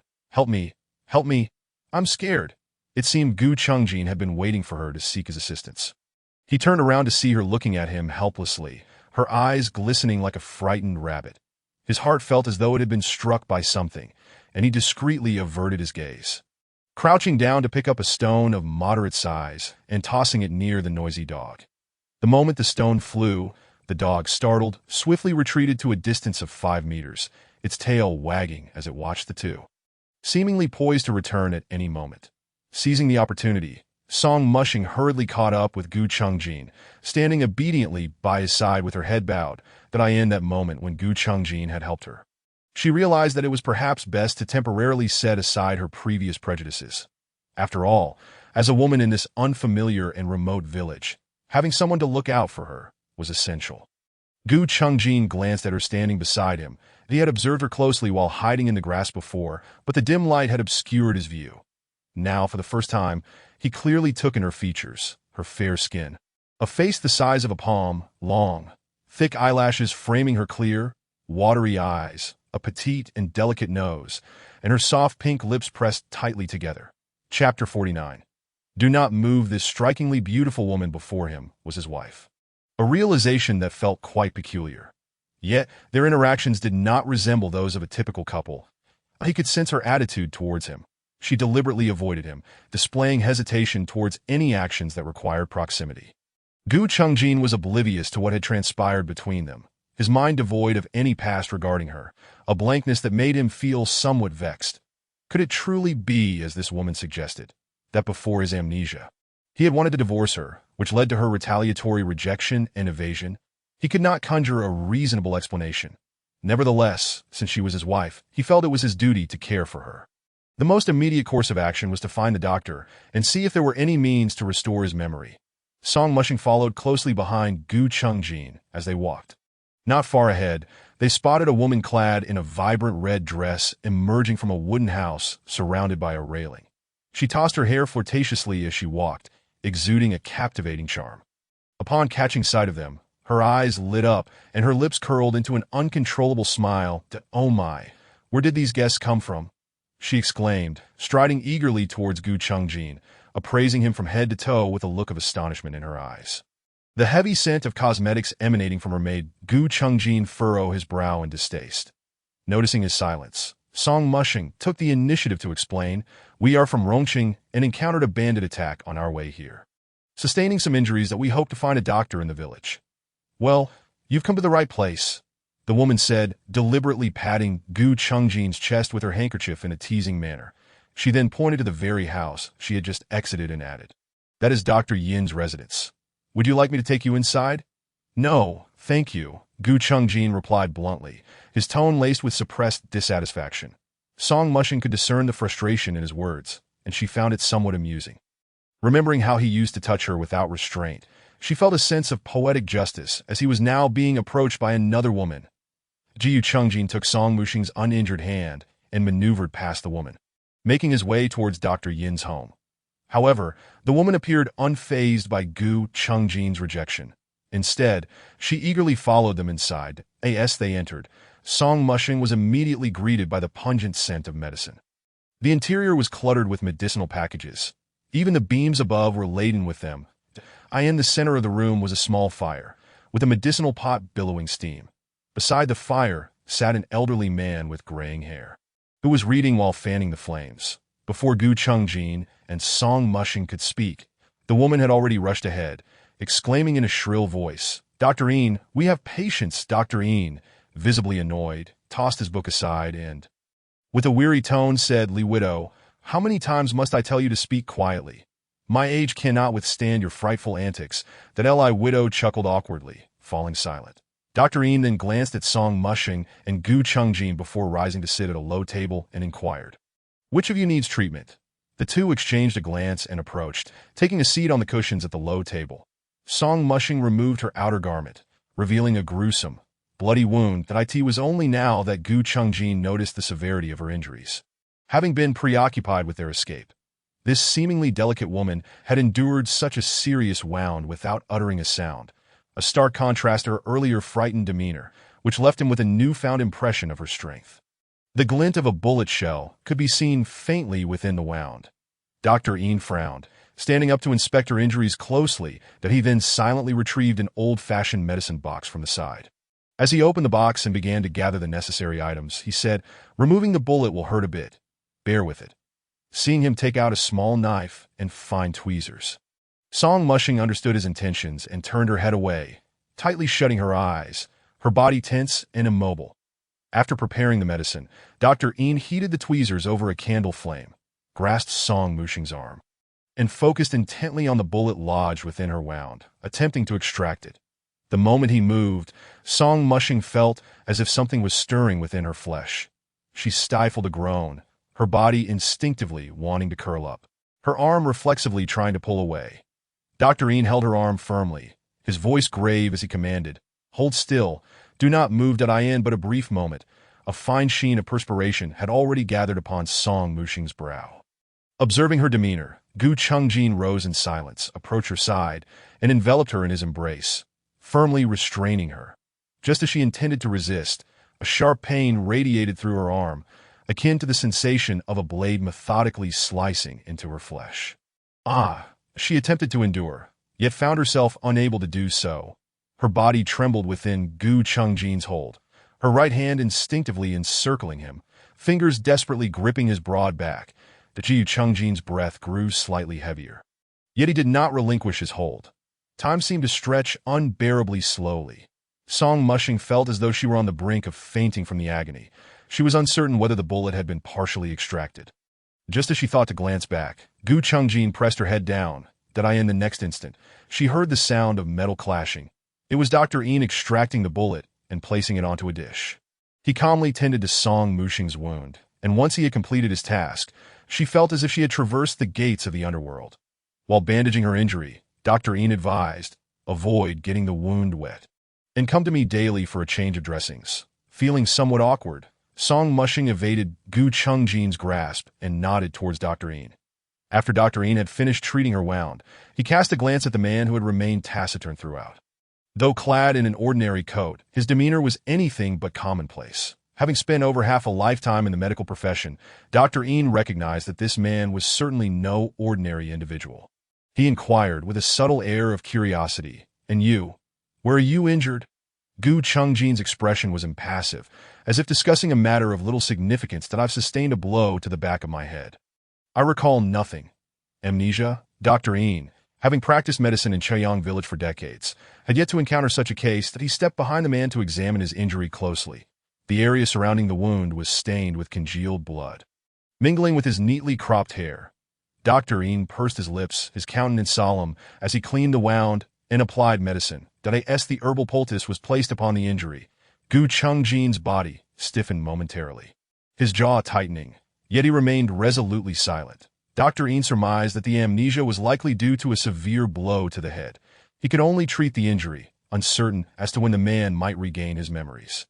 After a brief contemplation, he continued, "Rest well. Perhaps your memories will gradually return." Upon hearing Dr. Yin's response, a weight lifted slightly from Song Muxing's heart. It seemed that Gu Chungjin would not be regaining his memories anytime soon. She believed she could bide her time until her own condition improved before devising a plan to escape him. Dr. Een, unhurriedly packing his medical kit, then took a seat at a low table and began deftly tapping on a small black abacus. After a while, he raised his head and surveyed Gu Chungjin and Song Muxing, stating, "The total comes to 1 yuan and 53 won." Song Muxing rummaged through the pocket of her nightgown, producing only a 100 yuan silver note she had earned from the gambling house. As she placed it on the low table, Widow Li's eyes widened in astonishment, and she leaned closer, fixated on the note as if it were an invaluable treasure. "Good heavens! That is a 100 yuan silver note. I've never seen so much money in my life." Dr. Een glanced at the silver note resting on the table, although he did not exhibit the same level of surprise as Widow Li. He felt a subtle shock within. This sum was not only rare in Chaoyang village, but even a few kilometers away in Rongqing. Few could produce such an amount. He pushed the abacus to one corner of the table, clasped his hands together, seemingly unwilling to accept the silver note.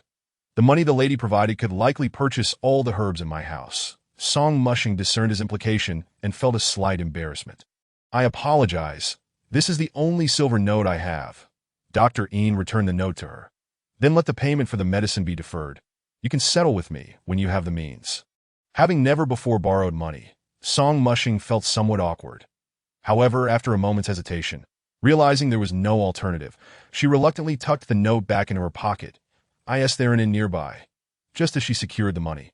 Gu Chungjin, who had been silent until then, suddenly spoke. Widow Li, who had felt disheartened by the silver note being taken by another, perked up at his words. She looked at Gu Chungjin, her tone flirtatious as she said, "What inn could there possibly be in our remote village? But I have plenty of vacant rooms at my home, that if you have nowhere else to go, you are welcome to stay with me. The rent is negotiable." Dr. Een, however, could not help but scoff inwardly at Widow Li's ulterior motives. That he understood her intentions all too well, but chose to remain uninvolved. Song Muxing was not naive. She could see that Widow Li was deliberately attempting to draw closer to Gu Chungjin. In truth, she was rather pleased, as this might provide her with an opportunity to escape the man beside her. She couldn't help but chuckle at the thought of how complex Gu Shiye's feelings would be when he found Gu Chungjin, the esteemed commander he once revered, entangled with a woman of questionable repute. The reality was that she indeed let out a soft laugh. The other three individuals in the room exchanged confused glances. Song Muxing quickly covered her mouth, instinctively glancing at Gu Chungjin, only to be caught in the act. He seemed to sense that her inexplicable amusement was related to him, and his expression darkened. Song Muxing clenched her fist and cleared her throat, addressing Widow Li. "I truly appreciate your kindness." "Not at all. It is only right for us to assist you, as you are unfamiliar with the area." As she spoke, she glanced at Gu Chungjin, who remained unmoving, and without a hint of reservation, took hold of his arm. "Let us be on our way." Song Muxing pretended not to notice, turning her head away, prompting Gu Chungjin to withdraw his hand with a grim expression. But he cast a glance at Song Muxing, who seemed eager to distance herself, and wrapped his arm around her slender waist. Such an action unexpectedly triggered a fleeting image in his mind that in that moment, he seemed to have embraced another woman in a similar fashion. A woman who bore a striking resemblance to the one beside him. Yet before he could delve deeper into his thoughts, the vision vanished. He suspected that the fleeting image was a fragment of his memory. Yet when he sought to trace it, he found no trace whatsoever. Regardless of the time or place, the woman in his arms had always reacted with aversion and rejection to his touch. Including now. Song Mushing, as before, sought to escape his grasp. Yet he held her firmly, unwilling to let go. He could see that this woman, his wife, displayed no semblance of a spouse's attitude when other women repeatedly approached him. And her demeanor of disinterest only served to exacerbate his inexplicable frustration. "Let us go, my lady." He lowered his head, whispering in her ear, a slight smile gracing his lips, though the mirth did not reach his eyes. Song Mushing realized that whether before or after his amnesia, Gu Chungjin's domineering nature had remained unchanged. She understood that any further resistance at this moment would only arouse his suspicion and dissatisfaction, yielding no advantages for her. Thus, she endured the restless hand resting on her waist as they followed Widow Li away from Dr. Yin's clinic. Widow Li's home was not far from the clinic. The house appeared quite spacious, with a main room at the center and a side room on each side, enclosed by a small courtyard. Widow Li first led them to the left side room. Upon opening the door, she found the space to be quite ample. Song Mushing stepped over the threshold and surveyed the room. That it was rather clean, with a table and chairs in the center, and a wooden bed already made against the wall. At the far end of the room stood a somewhat aged screen, behind which was a deep brown wooden tub, still emanating steam. This did not seem like an unoccupied guest room. Chapter 51. The Duties of a Married Couple. Widow Li busily opened the windows of the room, instantly brightening the space. She turned to Gu Chungjin with a beaming smile. "How does this room suit you?" Gu Chungjin remained silent, his gaze directed at the woman who was still wandering around the room, scrutinizing every detail. "Is this truly an empty room?" Song Mushing inquired skeptically. The room exhibited not a speck of dust, and the bed had already been prepared, suggesting it was not a vacant space. Widow Li's smile faltered slightly, but she quickly masked her momentary awkwardness, adopting a casual tone that a distant relative stayed here a few days ago. "So I tidied it up a bit." Song Mushing nodded in understanding, surveying the entirety of the room. Though modest in size, it was undeniably clean and bright. She cast a glance at Gu Chungjin, who was also looking at her, his expression inscrutable. She observed that ever since he lost his memory, he had maintained a vigilant stance towards the world, neither easily trusting nor readily expressing his thoughts. In the past, she would have been hesitant to speak. He had already made his decision about whether to stay in this abode. Song Mushing courteously addressed Widow Li, saying, "This house is quite nice. I fear we may be imposing on you for the next few days, though." "Not at all. If you wish to stay longer, it would be no trouble at all," Widow Li replied. Yet her gaze remained fixated on Gu Chungjin, an unmistakable infatuation gleaming in her eyes. Gu Chungjin, however, paid her no heed. He turned and seated himself in the center of the room, pouring himself a cup of cold tea. "Do we need to rest?" He spoke coldly, his tone carrying an unmistakable hint of urgency. Widow Li discerned the underlying meaning in his words. Although she wished to linger a while longer, she was reluctant to leave an unfavorable impression on this striking man. "You both rest. I will prepare something for you to eat," she said, rising to leave while thoughtfully closing the door behind her. However, once the door was shut, she did not rush away. Instead, she bent low, carefully pressing against the door, straining to listen to the sounds within.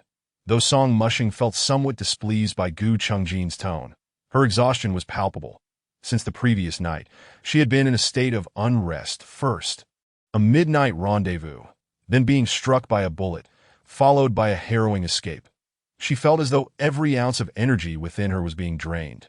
Sitting at the edge of the bed, she paid little mind to the man in the center of the room, leaning against the bedpost with her eyes closed, seeking respite. When Gu Chungjin set down his teacup, he inadvertently noticed calluses on the webbing between his right thumb and index finger. He immediately examined the corresponding area on his left hand, finding it smooth and unblemished. The presence of calluses suggested years of wear. According to the woman's previous assertions, he was merely a salt merchant. Yet how could a salt merchant develop calluses in such places? His doubt regarding her claims about his identity deepened. He squinted at the woman resting against the headboard, then silently rose and approached her. Song Mushing, weary from the day's toils, was on the brink of slumber when a deep male voice broke through her haze, sounding as if it were right beside her. "Wake up." Reluctantly, she opened her eyes to find Gu Chungjin seated beside her. his cold gaze fixed upon her. She had no intention of engaging with him.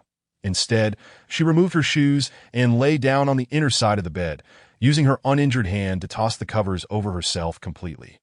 Gu Chungjin, noticing her dismissive attitude, felt a surge of irritation that he grasped one corner of the blanket, intending to pull it back, but as soon as her head emerged, she deftly seized the blanket, preventing its removal.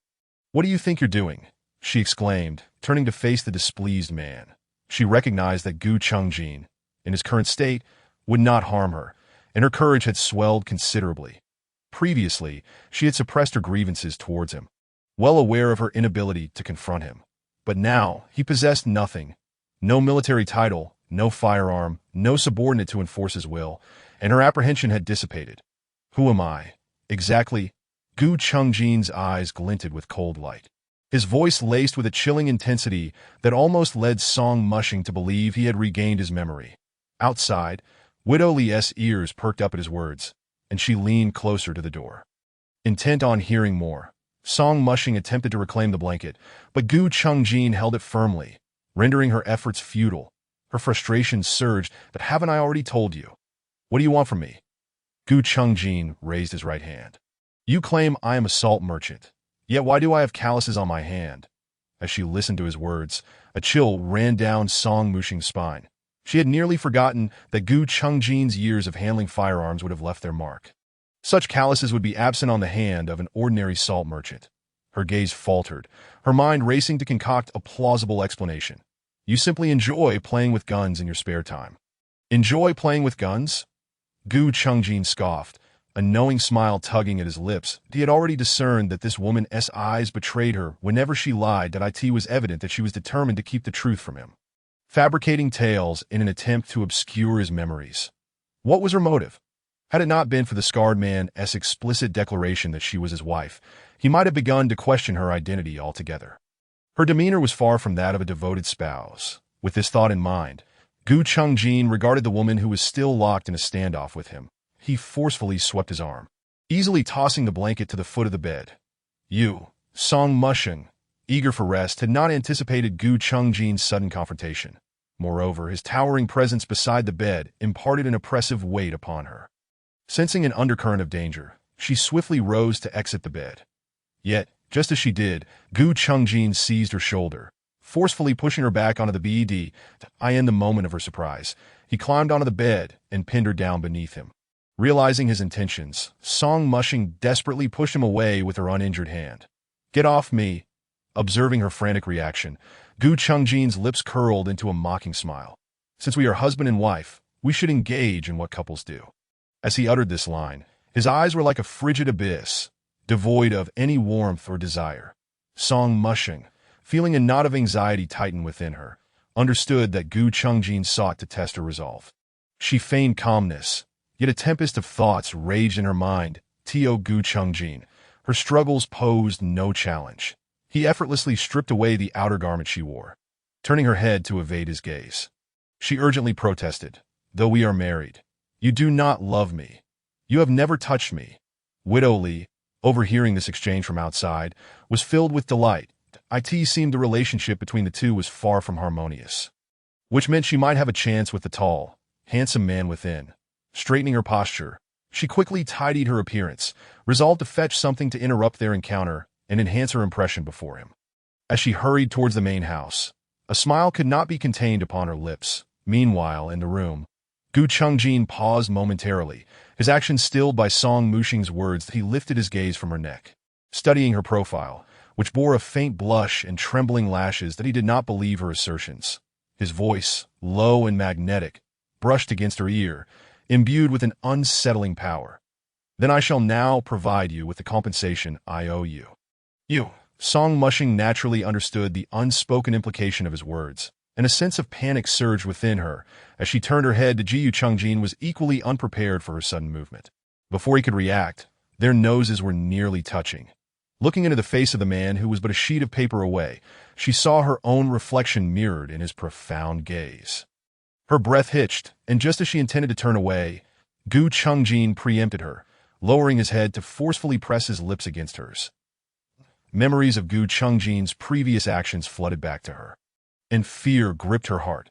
Her breathing quickened as she desperately attempted to shake her head and evade his kiss. That Jiyu Chungjin regarded her with cold eyes, one hand weaving into her hair to secure her head, almost rudely prying open her tightly sealed lips, compelling her to endure his unyielding advances without an ounce of tenderness. In that moment, Song Mushing realized that while amnesia had caused Gu Chungjin to forget people and events, it had not stripped him of his inherent dominance and assertiveness.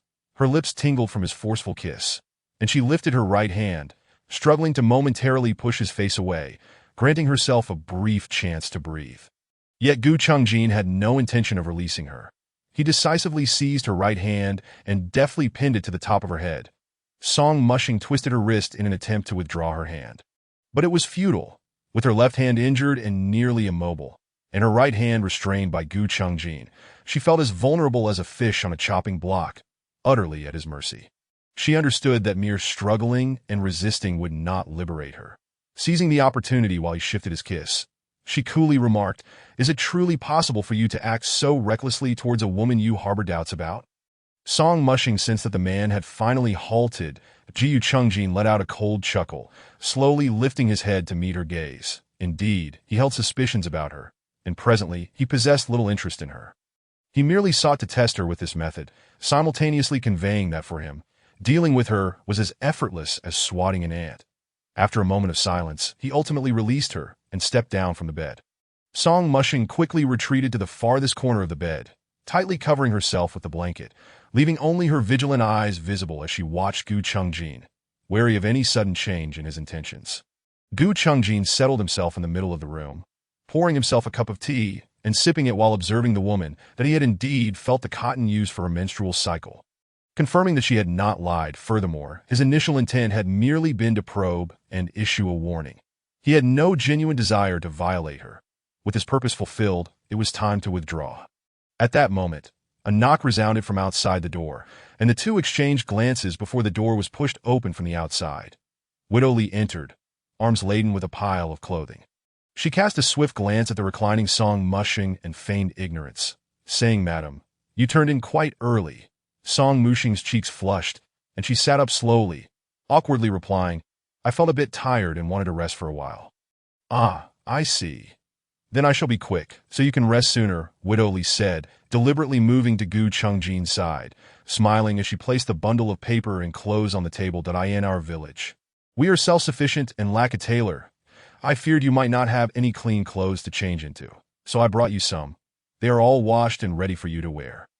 Song Mushing was taken aback by Widow Li's thoughtful gesture and felt a wave of gratitude. "Thank you, Sister Li." Widow Li clicked her tongue in feigned annoyance, casting her a reproachful glance. "Why are you always so polite with me? By the way, I kept forgetting to ask, what are your names?" After a moment's hesitation, Song Mushing offered a faint smile and replied, "I am Song Ting." Widow Li nodded and then turned expectantly toward the man beside her. Gu Chungjin fell silent for a while before slowly responding, "Gu Jin, the Jiyu Jin." Widow Li seemed particularly intrigued by his name, resting her hand on his shoulder and flatteringly remarking, "Mr. Gu, your name is truly melodious." Gu Chungjin said nothing, merely turned his head, casting a cold glance at the hand resting on his shoulder. Widow Li inexplicably felt a chill run down her spine and withdrew her hand. Somewhat disgruntled, "I am Li Tsumiao, that if you need anything in the future, just call for me. There's no need to be polite," she said. Song Mushing nodded in acknowledgement. "Thank you, Sister Li Tsumiao smiled back, secretly calculating her next move as she looked at Gu Chungjin. "The bed in this room is a bit small, and Mr. is so tall. You two might not sleep comfortably. That I have another room available. Perhaps Mr. could sleep there while I share this room with Madame Gu." Upon hearing this, Song Mushing nearly clapped in approval. Yet before she could voice her agreement, Gu Chungjin had already firmly rejected the suggestion. "No need, this bed is sufficient." Taken aback by such a direct refusal, Li Tsumiao's expression faltered slightly, and she forced a smile. "In that case, I can only apologize for the inconvenience." Disappointed, Song Mushing fell silent, her frustration evident. "Are you too hungry? I just prepared some food in the kitchen. Would you like me to bring it over?" Noting her persistence, Gu Chungjin spoke curtly, "We wish to rest now. Please, Sister Li, step outside." Li Tsumiao realized she had overstayed her welcome and feared leaving a poor impression on the man. so she acquiesced, nodding as she made her way toward the door that moment. Gu Chungjin called after her, "For our stay and meals here, we will compensate you." Upon hearing this, Li Tsumiao immediately recalled the 100 yuan notes Song Mushing had previously presented at Dr. Yin's clinic. Internally elated, she feigned indifference that it's all right. "I'm not short on money. You two rest well. I shall take my leave that as long as she could keep that man here a few more days." She believed her charms would eventually sway him, allowing her to oust his wife and seize his wealth. The ease with which he had produced a 100 yuan note assured her that his background was anything but humble. With her plans set, Li Tsumiao exited, closing the door behind her. Song Mushing felt a lingering dissatisfaction with Gu Chungjin's demeanor toward Li Tsumiao. Despite being in her debt, he maintained such an arrogant attitude that "Can't you speak kindly to Sister Li? She has helped us." Gu Chungjin shot her a glance, his voice laced with disdain. "Only you would be so foolish as to help others while being sold yourself." Song Mushing frowned. "What do you mean?" Yet Gu Chungjin offered no reply. He stood, pulled open the door, and stepped outside. "You rest. I'll go take a look." With that, he closed the door behind him. Song Mushing quietly watched the door close. Lost in thought that in the past, he would have kept a vigilant watch over her, denying her any semblance of freedom. Now, he was able to leave her alone so easily. Had it been before, she would have immediately packed her belongings and fled. However, she did not deem this an opportune moment for escape. That was not only due to her injured arm, but also because she had no idea of her whereabouts. She knew she was in Jiaoyang village. Yet she was unaware of its location within Rongqing, that if they were beyond the northern city limits of Rongqing, it could mean they had entered Cheng Jun's territory, recalling the night when Cheng Jun's agents had sought to take her life. She understood that venturing into his domain was perilous. But if she were to return to Rongqing, she could not ascertain whether there were Yin Jun's spies currently hunting for her, in any case. Song Mushing felt utterly trapped, believing she could only bide her time until her arm healed before plotting her next move. Fortunately, Gu Chungjin's amnesia meant he would likely refrain from harming her for the time being, allowing her to lower her guard around him.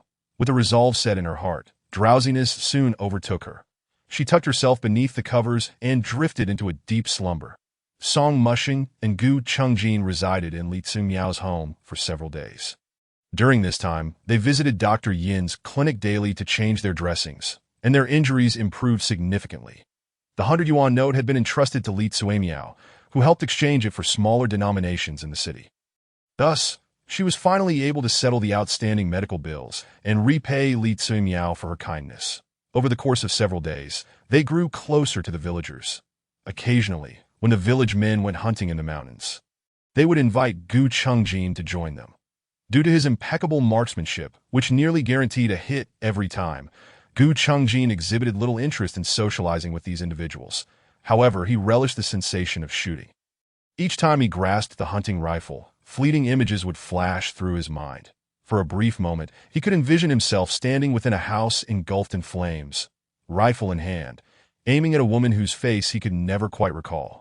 He had a hunch that the gun in his hand could evoke more memories than the woman who perpetually deceived him with lies. Thus, whenever someone invited him to hunt, he would gladly accept.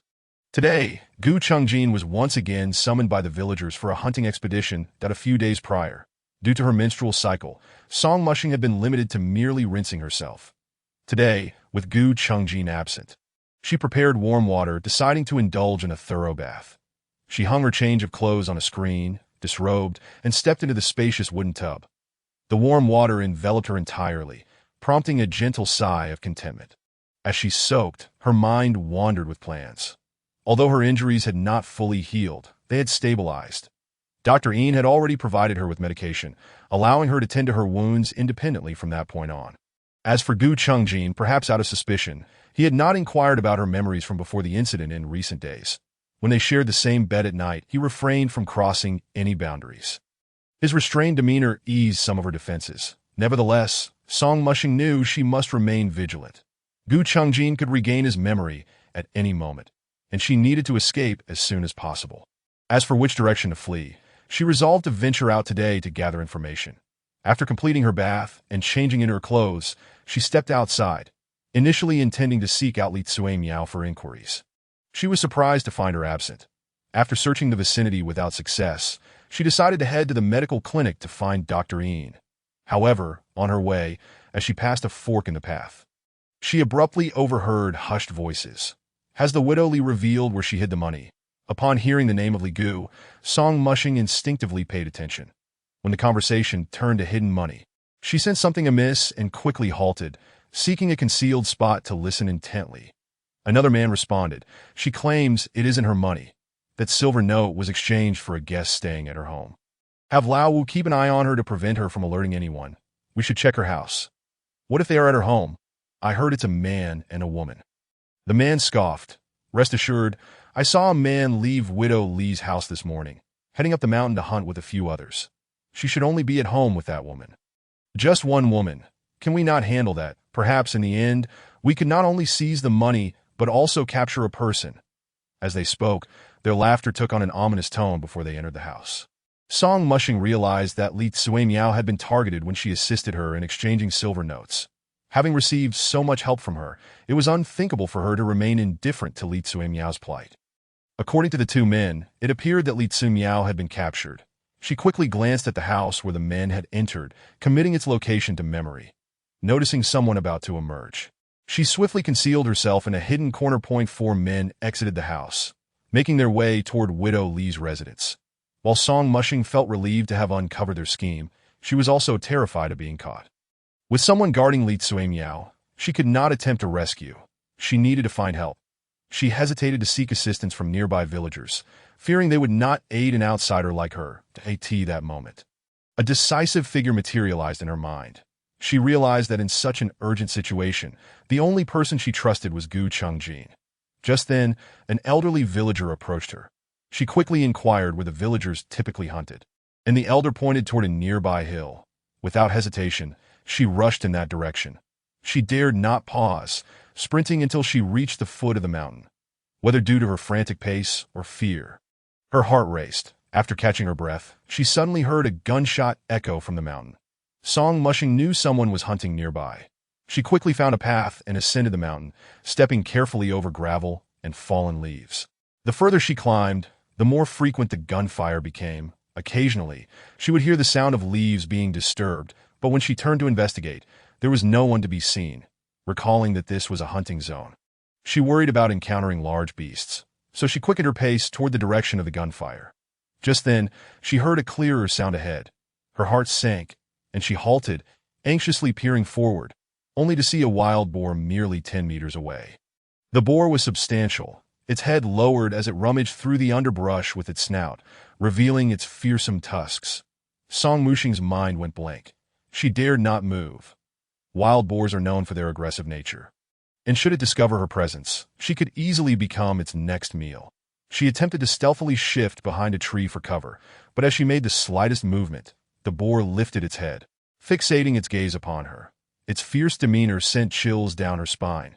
The boar appeared to assess her for a moment before gradually approaching. Song Mushing licked her dry lips, realizing that as its pace quickened, danger was imminent. She turned to flee, but as she did, she spotted Gu Chengjin in the distance.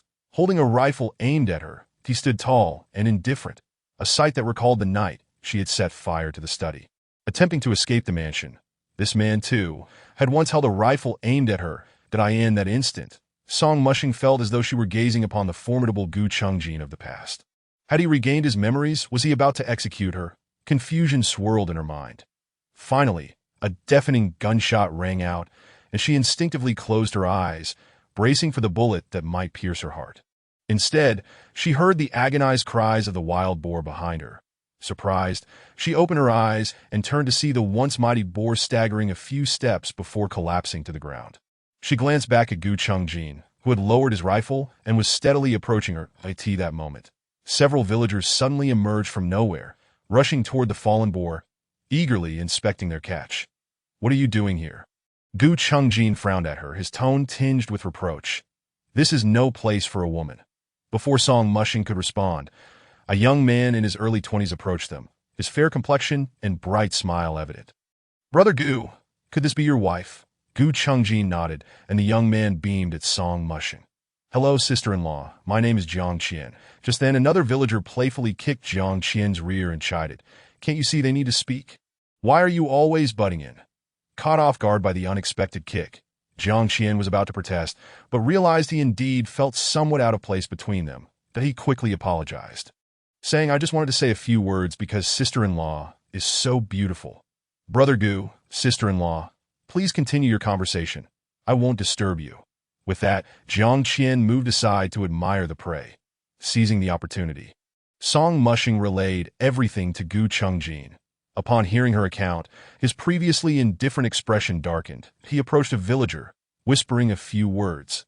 The man frowned upon hearing him, then called out to the villagers, who swiftly hoisted the boar and hurried down the mountain. Song Mushing followed closely behind, but those seasoned climbers easily outpaced her. Gu Chengjin had long noticed her slow descent, and without a word, intentionally slowed his pace, leading her quietly. Song Mushing realized that the villagers had already vanished into the woods, likely on their way to rescue Li Tsumiao. Meanwhile, Gu Chengjin, though silent, maintained a steady distance in front of her, inexplicably providing her with a sense of security. That as this thought crossed her mind, Song Mushing suddenly felt a twinge of confusion. The man she despised most had, against her expectations, become a source of comfort. This must be due to her lowering her guard against him. She could not trust him so easily. He was a man who could regain his memories at any moment, a man who might exploit her to lure out her sister. Song Mushing's mind was now as chaotic as a pot of porridge, entirely devoid of the focus necessary to pay attention to the path beneath her feet.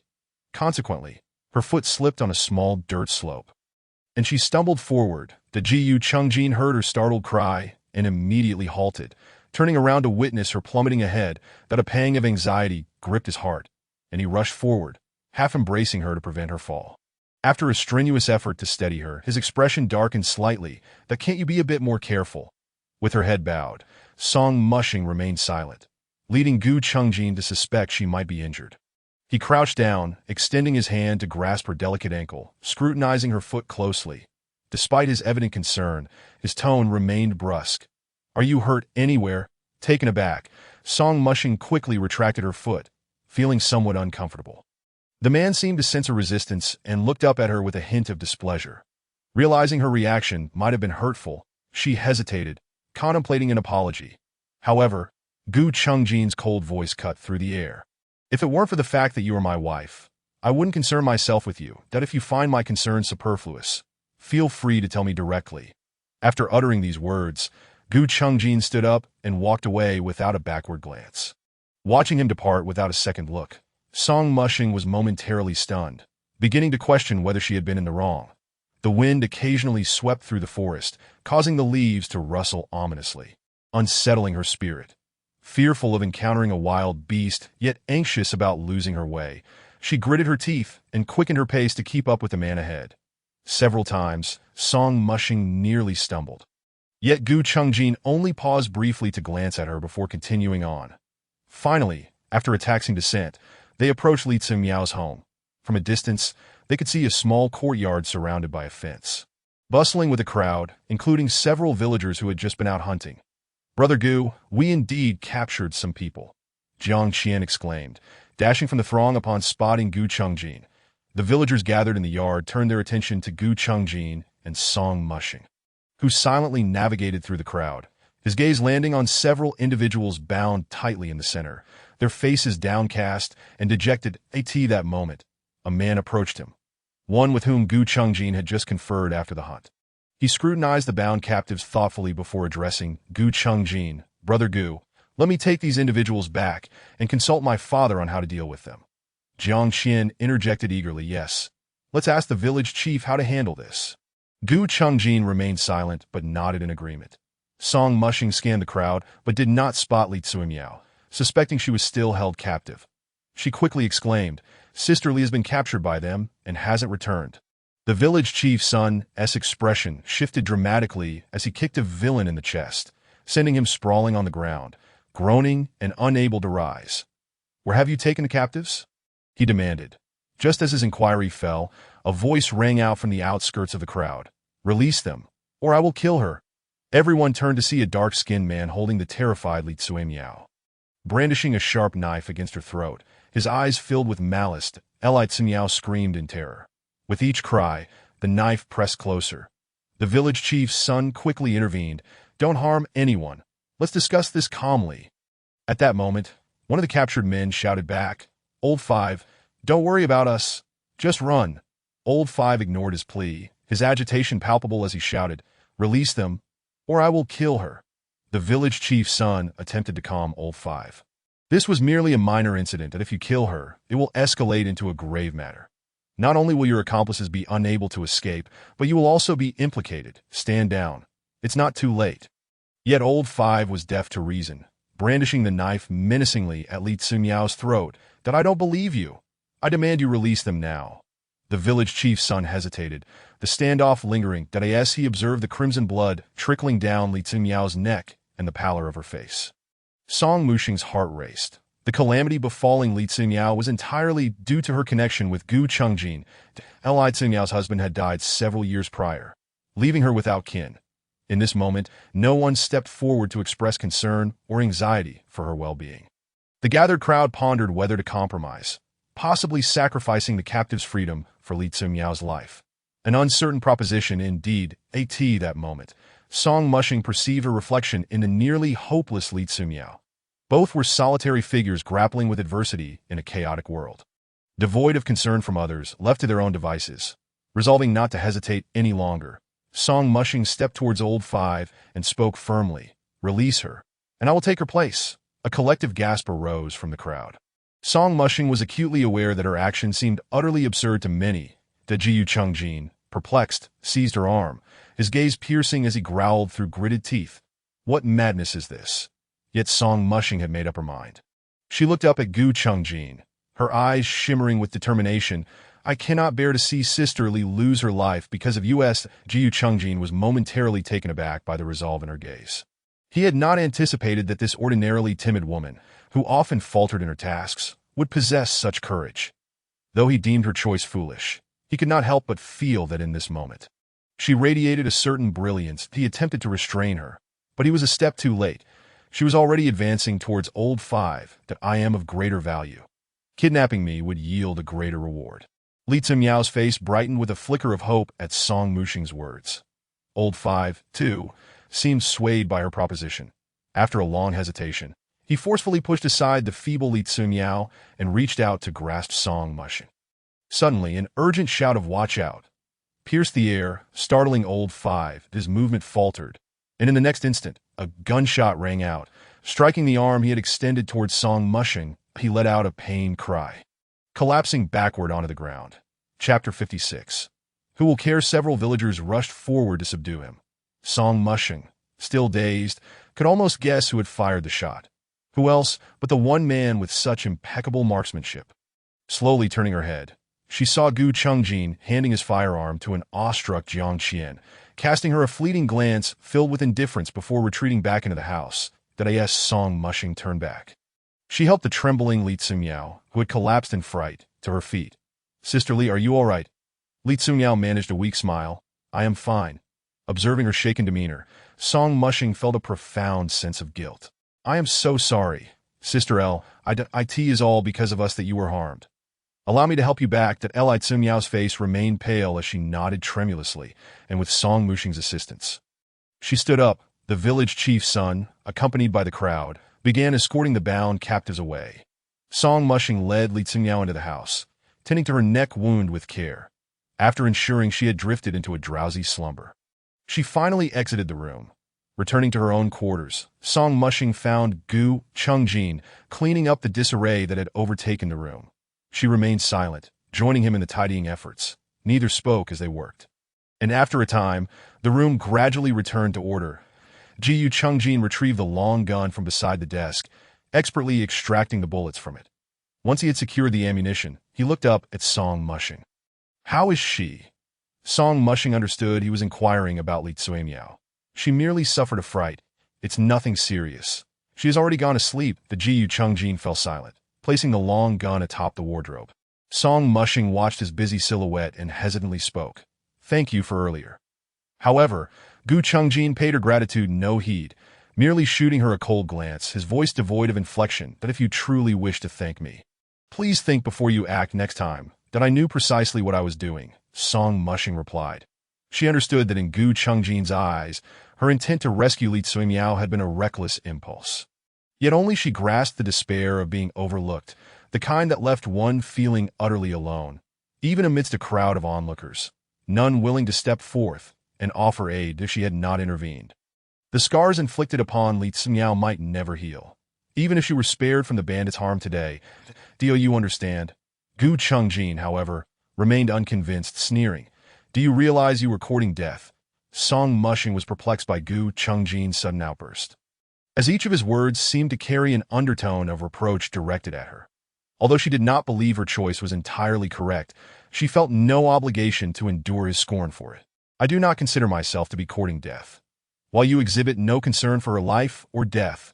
I do. Gu Chungjin stepped forward, his imposing presence radiating an intimidating aura as he coldly gazed into her eyes. And what of your own life? His words left Song Mushing momentarily speechless. Who truly cared for her fate? Her elder sister. Yet her sister's current condition remained uncertain, that a pang of bitterness welled up within her. And she parted her lips, but no words escaped. After a brief pause, she managed a faint smile, attempting to lighten the mood. Sister Li is retired for the day. I'll prepare lunch. However, Gu Chungjin grasped her arm, observing her in silence for a considerable time, before he sighed softly that no need to cook. Chen Haiqiao has invited us to dine at his home this noon. Song Mushing was taken aback. Chen Haiqiao, the village chief's son, he clarified. Understanding dawned on Song Mushing, yet she hesitated. But Sister Li, as Gu Chungjin moved toward the door, he replied, let us wait until she awakens to prepare something for her. For now, she needs a rest. Song Mushing concurred, realizing that Sister Li required a good sleep to recuperate. She chose not to press further and followed Gu Chungjin outside. The village chief's residence was a fair distance from Li Tsuimiao's home, and they walked in silence, one behind the other. Brother Gu, you finally arrived, a cheerful male voice rang out from nearby. Following the sound, they saw Jiang Qian standing at the foot of a flight of stone steps, waving joyfully at Gu Chungjin and Song Mushing that he dashed down the stairs, and Song Mushing, observing his rapid approach, instinctively worried he might trip. Be careful, she exclaimed. Yet, Jiang Qian skillfully reached them, grinning widely as he called out, Sister-in-law. Song Mushing smiled gently. Having interacted with him a few times, she noted that although Jiang Qian appeared to be around 20, his demeanor was childlike and unpretentious, a quality she found quite endearing. Jiang Qian turned to Gu Chungjin, reporting as if addressing a superior, Brother Gu, the village chief has summoned several police officers from Rongqing to take those ruffians away. The Gu Chungjin, however, exhibited little emotional response. Merely nodding slightly, the three made their way to the village chief's home. Jiang Qian's lively nature infused the atmosphere with exuberance, as he chattered incessantly to sister-in-law. You were incredibly brave today, truly worthy of being Brother Gu's woman. Song Mushing felt a twinge of embarrassment and chuckled awkwardly, while Gu Chungjin simply raised his hand and ruffled Jiang Qian's hair, somewhat roughly. You talk too much, Jiang Qian yelped and ducked, evading his grasp like an agile fish. Everything I said is true. Brother Gu, sister-in-law, why not stay at my house instead of Widow Li's? I have plenty of spare rooms. No, we'll be leaving soon. Gu Chungjin replied. Song Mushing looked at him in surprise, realizing he had already prepared for their departure. From his earlier words, it was clear he intended to take her along. Yet, she could not accompany him. Even with the slightest chance of him regaining his memories, she could not follow. Song Mushing recognized that her plan to escape needed to be expedited. Jiang Qian appeared momentarily bewildered. Brother Gu, are you leaving? Where to? Can I come along? Gu Chungjin's pace gradually slowed, his brow furrowed, and his expression turned solemn, causing Jiang Qian's heart to tighten. After a moment, however, he softened slightly, a faint smile gracing his lips as he replied. Perhaps. Jiang Qian blinked in astonishment before breaking into a wide grin, exuberantly bouncing in place. That's wonderful. That's wonderful. Song Mushing could not help but be affected by his enthusiasm, smiling with a hint of resignation. She glanced at Gu Chungjin beside her, who was regarding Jiang Qian with a rare glimmer of amusement in his typically indifferent eyes. In that moment, he seemed to shed his usual assertiveness, revealing a softer side. Song Mushing had to concede that Gu Chungjin possessed an innate charisma of leadership. Even in his amnesia, Even stripped of his former identity as a military commander, he was still surrounded by admirers and followers. Were it not for their past grievances, Song Mushing would admit that such a man indeed held an undeniable allure. Jiyu Chungjin appeared to sense her gaze, his eyes flickering as they met hers. In that instant, a fleeting image flashed through his mind. In a sunlit study, this woman nestled in his embrace, looking up at him as he lowered his head, their gazes intertwining just as they did now. The memory and the present moment intertwined, compelling Gu Chungjin to raise his hand, yearning to caress Song Mushing's cheek, but a distant voice interrupted his intent. Ji Yujin, hurry, we've been waiting for you. Gu Chungjin's hand froze midair, and Song Mushing, sensing his prior intention, felt an unfamiliar emotion surge within her. She quickly turned her head toward the man who awaited them not far away. Chen Haiqiao. Ji Chungjin slowly withdrew his hand, as if nothing had transpired, and strode toward Chen Haiqiao. Upon arriving at the village chief's home, they found several uniformed police officers standing at the entrance. That it seemed the situation had been resolved. As the village chief conversed with a tall, slender officer, the old village chief discreetly slipped something into the officer's hand, who nodded in acknowledgement, pocketing the item before calling out to his comrades. Leading several bandits away, as they passed by Song Mushing and Gu Chungjin, the leading officer halted abruptly, a sycophantic smile spreading across his face. Why, if it isn't Mr. Gu, what brings you here? A sense of alarm surged within Song Mushing.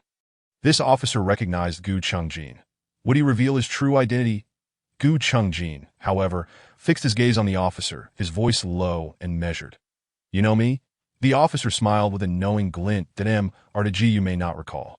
But when you and R.S.G. entered the city previously, I was the one who facilitated your passage. That wasn't it said that you were visiting relatives in Rongqing?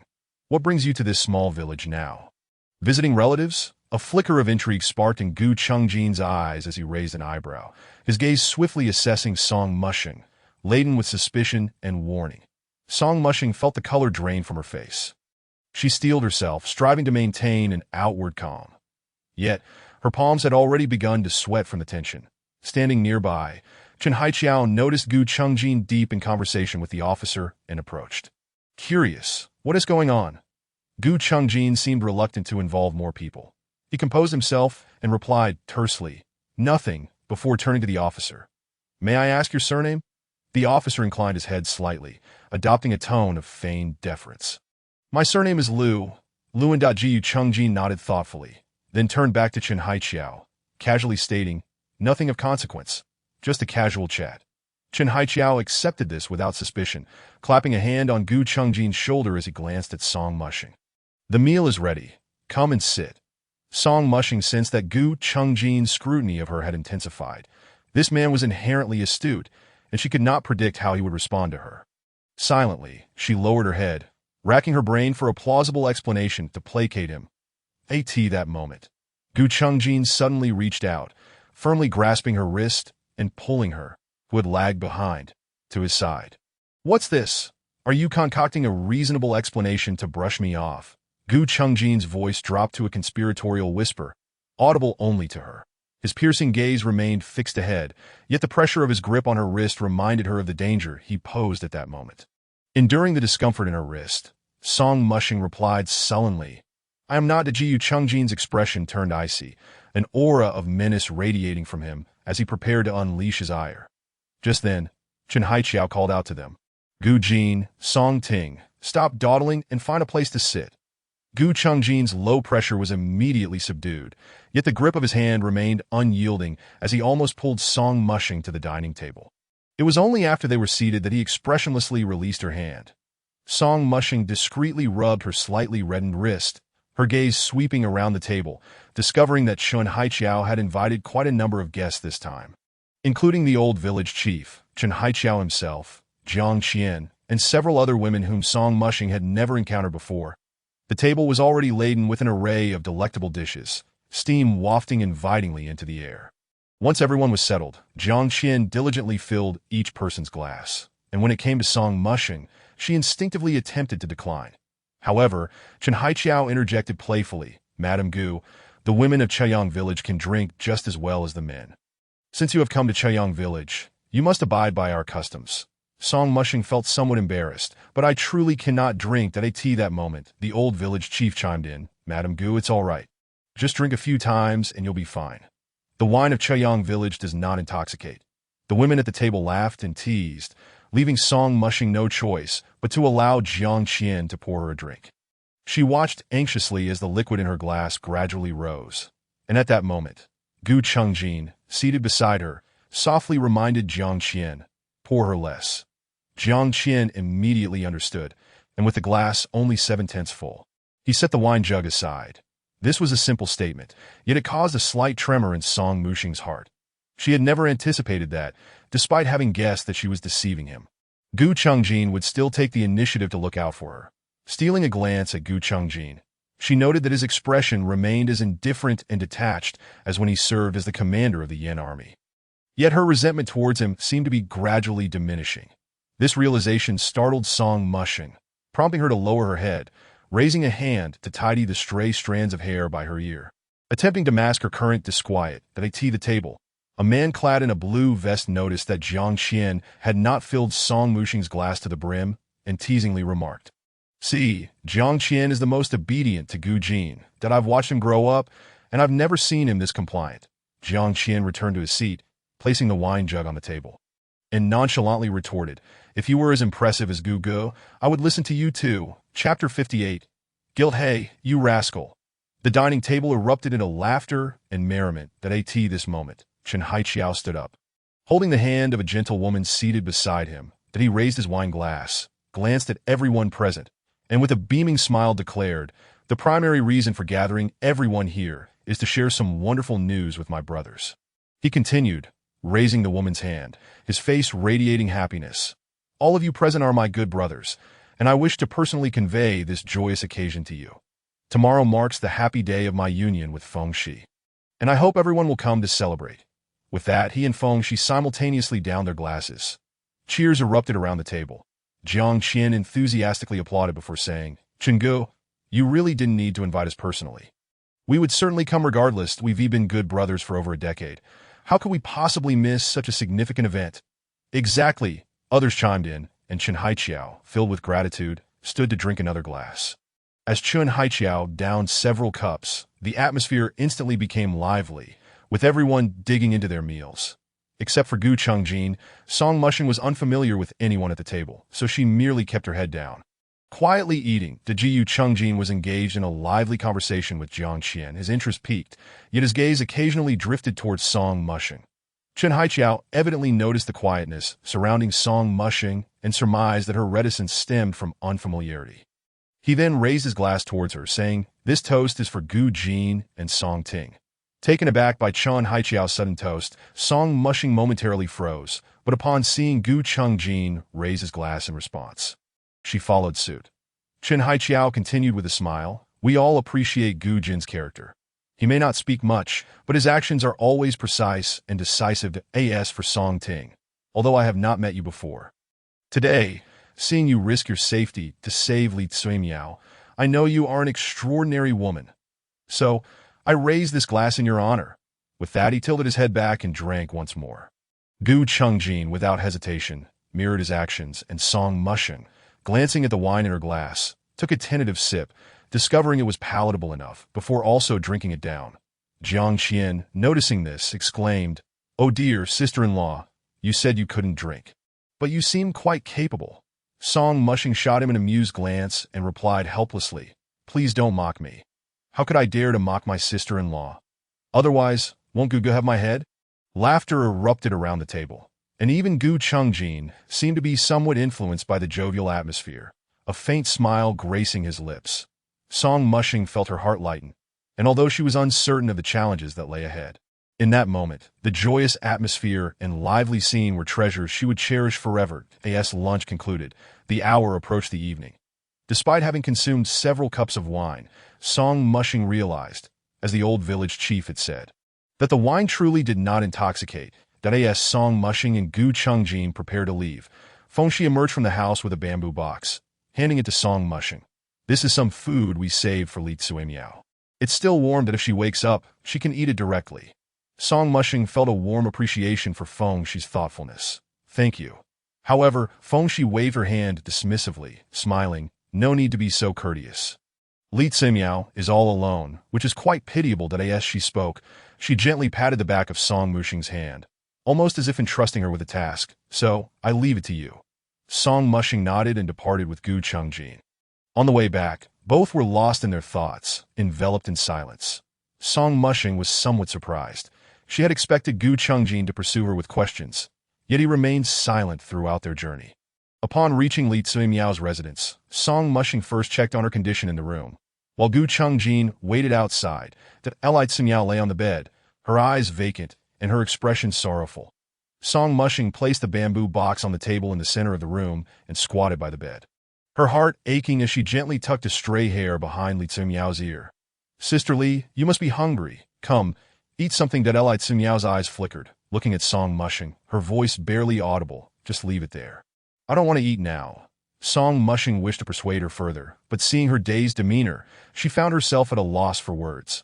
"But you must remember to eat." Understanding that Li Tsimiao wanted to be alone, Song Mushing refrained from lingering, standing up and casting backward glances as she made her way to the door.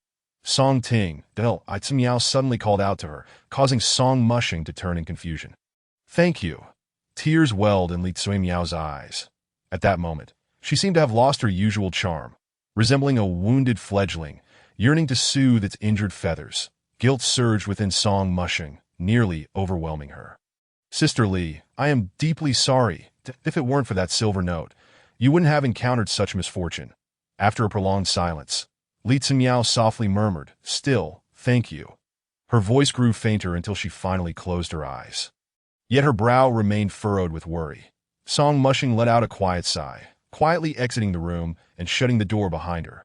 Seeing her expression, Gu Chengjin deduced that Li Tsimiao was no longer in critical condition and turned to head back to his room first. Song Mushing's heart was in turmoil. She did not wish to be alone with Gu Chengjin in the room, aware that his suspicions towards her had deepened, and they were on the brink of confrontation. However, Gu Chengjin's demeanor differed from her expectations. She had anticipated he would press her relentlessly, employing every method to extract every detail concerning him. Yet he did not do so. Instead, he became even more taciturn than usual. From the day into the night, Gu Chengjin did not utter a single word to her, his gaze avoiding hers as if she were air, utterly non-existent. Song Mushing realized that Gu Chengjin was intentionally engaging in a cold war. Discomfort welled within her, though she did not dwell on its nature. After washing up, she climbed into bed, pressing tightly against the wall, drifting into a hazy slumber. After a considerable time, Gu Chengjin also joined her in bed. He beheld her curled up tightly against the wall in a state of slumber, her posture exuding discomfort, as though she were doing her utmost to find solace. Chapter 59. Affection towards her. He furrowed his brow. Yet it appeared he had no intention of intervening further. He lifted the covers, turned his back to Song Mushing, and lay down to as he closed his eyes. The sound of her shallow, rhythmic breathing filled his ears. However, in the next moment he reopened his eyes, a fleeting expression of helplessness flashing across his dark gaze, but he sighed softly and carefully turned over, extending his hand beneath her neck, and gently pulled her into his embrace. Song Mushing, still lost in slumber, seemed to find this position more comfortable, and instinctively wrapped her arms around his waist, resting peacefully in the crook of his arm. The warmth of her gentle breaths brushed against Gu Chengjin's collarbone, and he lowered his gaze to the woman in his arms, his fingers tenderly caressing her soft, silky hair, lost in thought. The following day, when Song Mushing awoke, Gu Chengjin had already changed his attire. She too rose from her bed. Today, Gu Chengjin was much like the day before, seemingly uninclined to engage her in conversation, that a sense of melancholy enveloped Song Mushing. She could not quite articulate what was amiss. She forced herself to envision a life of freedom after leaving Gu Chengjin, contemplating that under the current circumstances, escaping should be relatively easy. With this thought, she resolved to seek an opportunity to depart that very night. After completing her morning routine, a knock echoed from the door, and Gu Chengjin opened it. Li Tsimiao stood outside, her surprise evident upon seeing him. She appeared to have recovered significantly, devoid of the anxious demeanor she had displayed the previous day. "Song Ting," Li Tsimiao called out, smiling and raising her hand to greet Song Mushing.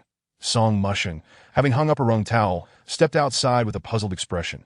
Sister Li, what brings you here? Li Tzumiao pulled her aside, placing a pair of red chopsticks in her hands. Today is Hai Qiao's wedding, and I shan't attend. Please deliver this gift on my behalf. Song Mushing nodded, accepting the chopsticks. However, Li Tzumiao did not hasten to leave. She scrutinized Song Mushing for a moment before inquiring earnestly, Song Ting, how does Gu Jin treat you? Song Mushing was taken aback, her gaze dropping awkwardly to the chopsticks in her hands. Sister Li, why do you ask this all of a sudden? Li Tzumiao spoke with a tone of sincerity. Song Ting, I regard you as a dear sister, which is why I share this with you. Gu Jin is a fine man, and I can discern that he harbors feelings for you. Do not be foolish and let such a good man slip away. Song Mushing was perplexed by Li Tzumiao's sudden interest in her relationship, recalling that this woman had previously shown considerable enthusiasm for Gu Chengjin. She offered a faint smile. Sister Li, you must be mistaken. He does not have feelings for me. Our association is merely a misunderstanding. Li Tzumiao shook her head in disagreement. I have seen many men. I cannot be wrong. Song Ting, sometimes women must take the initiative. Song Mushing recognized her inability to explain, nor could she bring herself to do so, choosing instead to remain silent. Li Tzumiao, perceiving her lack of receptiveness, sighed in exasperation. Reflect on my words. I mean you no harm. With that, Li Tzumiao turned and departed. Song Mushing clutched the chopsticks tightly, standing motionless. Li Tzumiao's words echoed in her mind. The Gu Chengjin harbored feelings for her. She recalled their interactions over the past days. She had to acknowledge that Gu Chengjin had always protected her in her most perilous moments and aided her when she was in dire need. Such gestures had caused her feelings towards him to soften gradually. Yet this was incorrect. She should despise him. He had tormented her and sought to capture her sister. Yes, she ought to hate him. Over and over. Song Mushing reiterated this to herself, forcing herself to recall the dark confines of the prison cell, the humiliation and torment she had endured. Yet, those memories ultimately morphed into the image of Gu Chengjin's cold, resolute face in a state of alarm. She shook her head, trying to dispel his visage from her thoughts. Just then, Gu Chengjin emerged from the room, casting her a glance as he spoke indifferently. What are you doing? Startled by the familiar voice, Song Mushing was taken aback. The man stood beside her, yet she kept her head down, afraid to meet his gaze, lest he detect her turmoil. The Gu Chengjin observed her silence, scrutinizing her for a while before stating, let us go. He closed the door behind him, and Song Mushing trailed behind him at a distance, the two of them walking away together. Li Tzumiao, who had been secretly observing from the room, stepped out only after they had distanced themselves. In her hands, she clutched a yellow paper bag. Glancing down at the small package, she pondered for a moment before resolutely entering their room, pouring the white powder contained within the bag into the teapot. Once finished, she tucked the paper bag away, restoring the teapot to its original position, murmuring, Song Ting, I do this for your sake. I hope you will not blame me. With that, she hastily exited the room. The village chief's home was adorned with red lanterns and double happiness symbols, bustling with villagers from Chaoyang village, the atmosphere vibrant with festivity. Chen Haiqiao had already set out to fetch his bride, while Gu Chengjin and Song Mushing presented their gifts to the beaming village chief, who then ushered them to a corner of the courtyard. Before long, the lively sounds of suona and gongs filled the air, prompting guests to rise and peek outside. Soon, Chen Haiqiao, clad in a resplendent red wedding attire, rode in on a magnificent chestnut horse, leading a red bridal sedan chair, which came to a halt at the village chief's doorstep. He gracefully dismounted, and several men unfurled a bright red carpet before the sedan. A beaming smile graced Chen Haiqiao's face as he gently lifted the sedan curtain, and moments later, the bride, veiled, emerged from within. Stepping onto the red carpet, she traversed the fire pit slowly, following Chen Haiqiao into the courtyard, where all present wore smiles of blessing, gazing at the harmonious pair as they entered the main hall. What followed was the wedding ceremony. Bidding farewell to the heavens, lifting the veil, and drinking from the bridal cup. As Feng Shi's veil was lifted, she shyly raised her gaze to meet Chen Haiqiao's, who appeared a mix of nervousness and anticipation. That moment, Song Mushing felt her eyes grow moist. To find a person to love and share one's life with, a simple desire, was one she dared not hope for in her current state. Gu Chengjin, observing the newlyweds as they drank from the bridal cup, caught sight of Song Mushing, her eyes glistening with unshed tears, a blend of envy and emotion on her face, causing his heart to flutter slightly. He suddenly yearned to know how she had looked in her wedding attire when they had tied the knot to Ji Yu Chungjin's gaze traced the gentle contours of Song Muxing's profile. She must have looked stunning in her wedding dress. Chapter 60. A Scene of Romance. Once the newlyweds had been ushered into their chamber, the courtyard erupted into a lively banquet. Song Muxing's table sat the same group of brothers who had dined together the previous day. Along with their wives, all adept at drinking, that yesterday's wine had indeed been mild, and Song Muxing surmised today's would be similar. Thus she no longer declined, drinking alongside her companions. However, the taste of today's wine seemed slightly different. Though she sensed a variance, she did not dwell on it. The others at the table, witnessing her hearty drinking, began to raise their glasses in her honor, and before long, several cups had been consumed, leaving her throat feeling fiery. Just as she reached for another glass, Gu Chungjin swiftly intercepted it, observing her flushed face with displeasure. "No more drinking." Song Muxing had yet to respond when someone nearby voiced their discontent. "Gu Jin, Song Ting can hold her liquor. Why are you stopping her?" By this time, Song Muxing's head was beginning to spin. She looked at Gu Chungjin, her eyelids fluttering, her words slightly slurred. Why? Why are you stopping me?" Gu Chungjin regarded her swaying form. Clearly intoxicated, he was too weary to argue, and with a frown, he seized the glass from her hand, downing its contents in one gulp. Song Muxing pouted in dissatisfaction, reaching out to reclaim her glass. But Gu Chungjin grasped her nape with one hand, rendering her nearly immobile at this point. Song Muxing was thoroughly displeased. With a quivering voice, she lamented, You only know how to bully me." As she spoke, tears began to flow freely, surprising the guests who had not anticipated her sudden outburst, leaving them at a loss. Ji Yu Chungjin, too, was taken aback by her drunken antics. Recognizing that this was, after all, someone else's wedding day, he deemed it inappropriate for her to be so emotional and decided to take her home. Standing, he gently pulled the sorrowful Song Muxing to her feet. "You all enjoy the feast. I'll take her home for now." The guests nodded in agreement, and Jiang Qian, observing Song Muxing swaying like a wilted flower, volunteered, "Gu, let me help you take sister-in-law back." Ji Yu Chungjin shook his head, saying, "No need, I can manage on my own." Supporting Song Muxing, he walked a few steps, only to see her swaying unsteadily, unable to maintain her balance. With a helpless sigh, he simply lifted her into his arms and left the village chief's home. Leaning against Gu Chungjin's chest, Song Muxing murmured softly, continuously fidgeting and displaying a complete lack of composure. Ji Yu Chungjin carried her back to Li Tsuimiao's house, expending considerable effort in the process that he placed her on the bed. And once she settled onto it, she became somewhat more docile. Letting out a sigh of relief, Gu Chungjin stretched his muscles a bit, only to hear her calling for water. Reluctantly, he poured her a glass. Propping her up and bringing the teacup to her lips, "Try drinking this much again next time," he warned her sternly, while cautiously feeding her water. After she finished drinking, Song Muxing finally quieted down. Gu Chungjin set the teacup on the low cabinet beside him, carefully cradling her head and gently resting it on the pillow. Noticing that she seemed to have fallen asleep, he covered her with a blanket. He gazed down at her. Her fair face, flushed from intoxication, appeared even more charming than usual. Unable to resist, he brushed his finger lightly across her slightly warm cheek. Suddenly, Song Muxing opened her eyes. Ji Yu Chungjin was momentarily taken aback.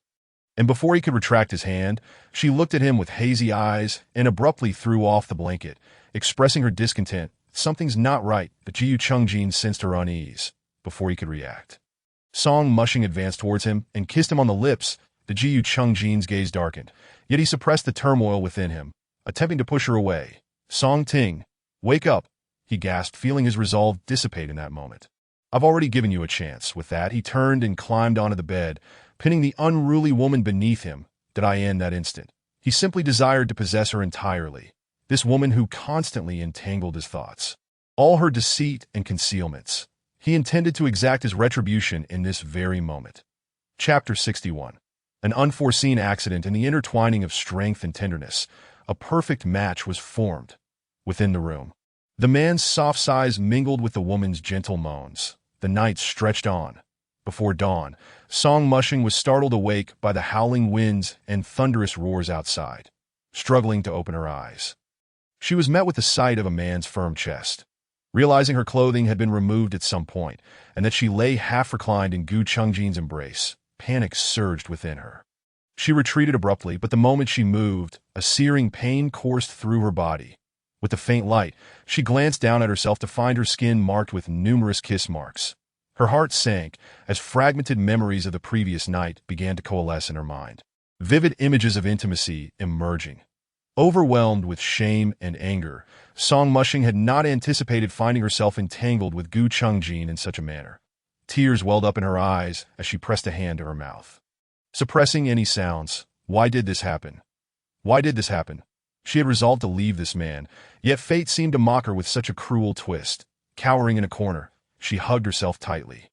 Gazing at the peaceful features of the man asleep before her vision blurring, did I end the past, she would have immediately risen and plunged a knife deep into his chest.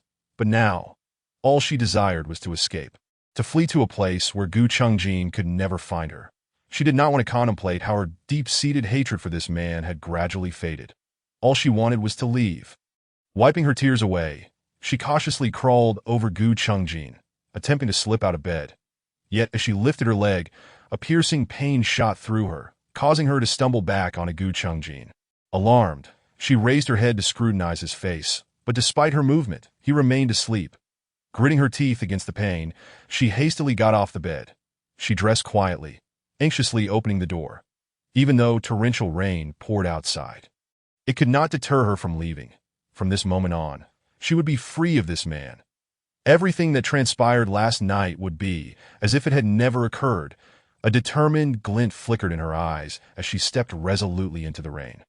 However, unbeknownst to Song Mushing, the moment she opened the door, Gu Chungjin had already awakened. His eyes clear and alert as the door clicked shut. He quickly dressed and followed her silently to AT this early hour. The sky was still dark, thick clouds looming overhead, and the winds howled, rendering the village devoid of any other souls. The torrential rain pelted down on Song Mushing's slender frame, her complexion pale, lips pressed tightly together as she trudged forward. Head downcast, with no destination in mind, she continued walking, the path ahead obscured, yet she felt no fear. She merely sought to distance herself from the man, further and further away. The sound of raindrops hitting the ground masked her footsteps. While Gu Chungjin, dark clouds gathering in his demeanor, observed the woman who trembled from the cold, yet persisted onward, calmly trailing behind her. At that moment, Jiang Qian, just emerging from the outhouse, inadvertently caught sight of the two figures moving through the rain. Rubbing his eyes, he scrutinized them for a moment. What are Brother Gu and sister-in-law doing?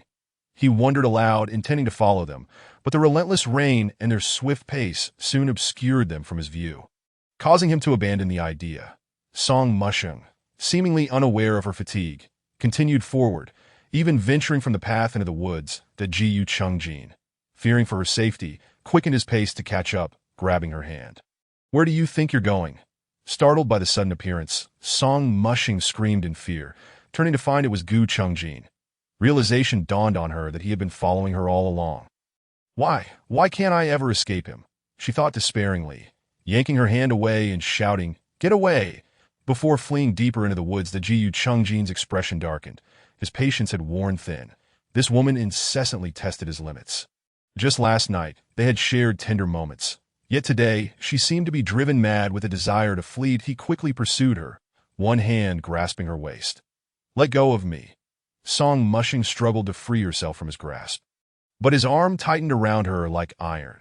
The contact triggered a flood of memories from the previous night, overwhelming her. She fought against the recollections, shaking her head desperately to dispel the images from her mind. "Don't touch me! Don't touch me!"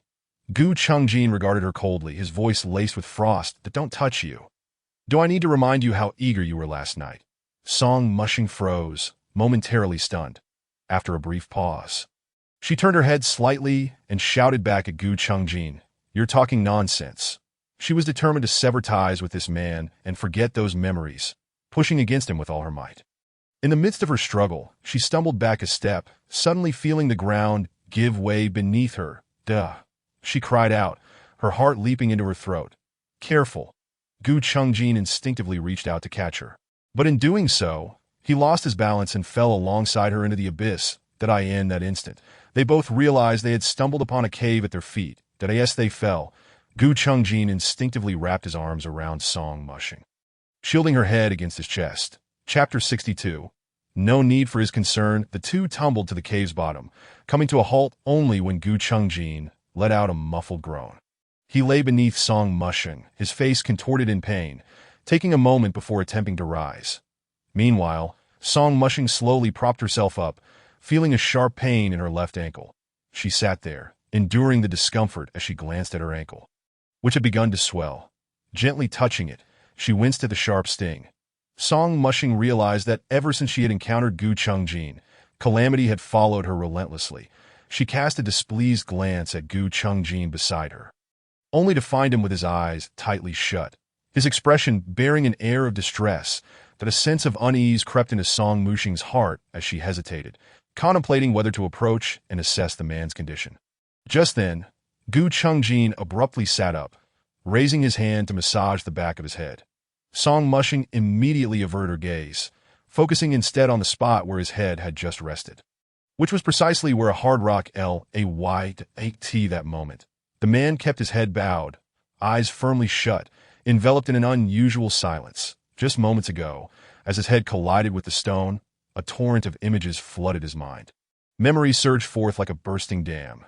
Yanjun, Chungjun, Jitian City, Rome City, the 4th Military District, Intelligence, Song Xinyao, Song Mushing, Song Mushing, Song Mushing. The woman who had continuously deceived him. The woman he had truly possessed only the night before. Upon the mere thought of her name, his ink-black eyes flew open, a strange light flickering within them. Unbeknownst to Song Mushing, she was oblivious to the man's abnormality. She gently pressed her hand against her left ankle, attempting to alleviate the pain there. However, the discomfort showed no signs of abating. Rather, it intensified. Cold sweat began to bead on Song Mushing's forehead as Gu Chungjin had long since noticed her distress. He seized her hand, which rested on her ankle, and before she could react, his other hand had already covered her ankle. Song Mushing couldn't help but cry out in pain, convinced Gu Chungjin was intentionally tormenting her. A pang of bitterness filled her heart as she clenched her fist and struck his chest repeatedly. "Let go of me." Yet Gu Chungjin did not halt her actions. His eyelids remained unlifted as he assessed her injury, his gaze darkening as he spoke softly. "You have a fracture." His words caused Song Mushing's movements to gradually cease, that he had merely intended to examine her injury, to a loss for a response. She stiffly brushed his hand away. "You needn't concern yourself with me." Gu Chungjin raised his gaze, locking eyes with her deeply. "Fine, I shan't concern myself with you." He stood up, diverting his attention from her to inspect the cave's surroundings, searching for an escape route. With her lips pressed tightly together, slightly pale, Song Mushing slowly maneuvered to the cave's corner, using the wall for support as she gradually stood upright. She lifted her gaze to the cave's entrance, several meters high. Despite the dense foliage partially shielding her from the downpour, numerous raindrops still fell within. The water accumulating in the cave had already risen a few centimeters, and given the weather conditions, if they did not find a way to escape soon, even if they did not perish from the cold, they might very well drown. Both were preoccupied with their thoughts on how to escape. With her injury, Song Mushing naturally had little strength to contribute. That Gu Chungjin attempted to climb higher, but the cave soil was too loose and slippery, rendering his efforts futile. The water level within the cave rose further, making it impossible to sit, and gusts of wind occasionally swept in from the entrance, unsettling their minds. Standing face to face, Gu Chungjin appeared utterly unconcerned with the cave's predicament. He crossed his arms and leaned quietly against the wall behind him, his eyes fixed intently on Song Mushing, revealing no emotion. Song Mushing deliberately chose to disregard the man's gaze. She tightly wrapped her arms around herself, trying to fend off the chilling winds. With her left foot injured, she had to shift her weight entirely onto her right leg, and after standing for so long, she was beginning to falter. She sought a place to sit, but upon glimpsing the filthy, muddy water at the cave's base, she gritted her teeth and continued to endure. Uncertain of how much longer she could hold out, she fervently hoped for someone to pass by and rescue her from the cave. Yet in such inclement weather, who would venture into the depths of the forest? Gu Chungjin noticed the pallor of Song Mushing's face and her repeated rubbing of her arms, an indication of her waning strength. He remained silent, waiting for her to seek his assistance. However, as the seconds ticked by, the water at the cave's bottom was now nearing her knees, and aside from her increasingly haggard appearance, she showed no inclination to ask for his help. Gu Chungjin had always been aware of her endurance, yet he had not anticipated her capability to endure this much. His brows furrowed slightly, but he still made no move. Just then, Song Mushing suddenly swayed and began to topple over. Gu Chungjin's heart lurched.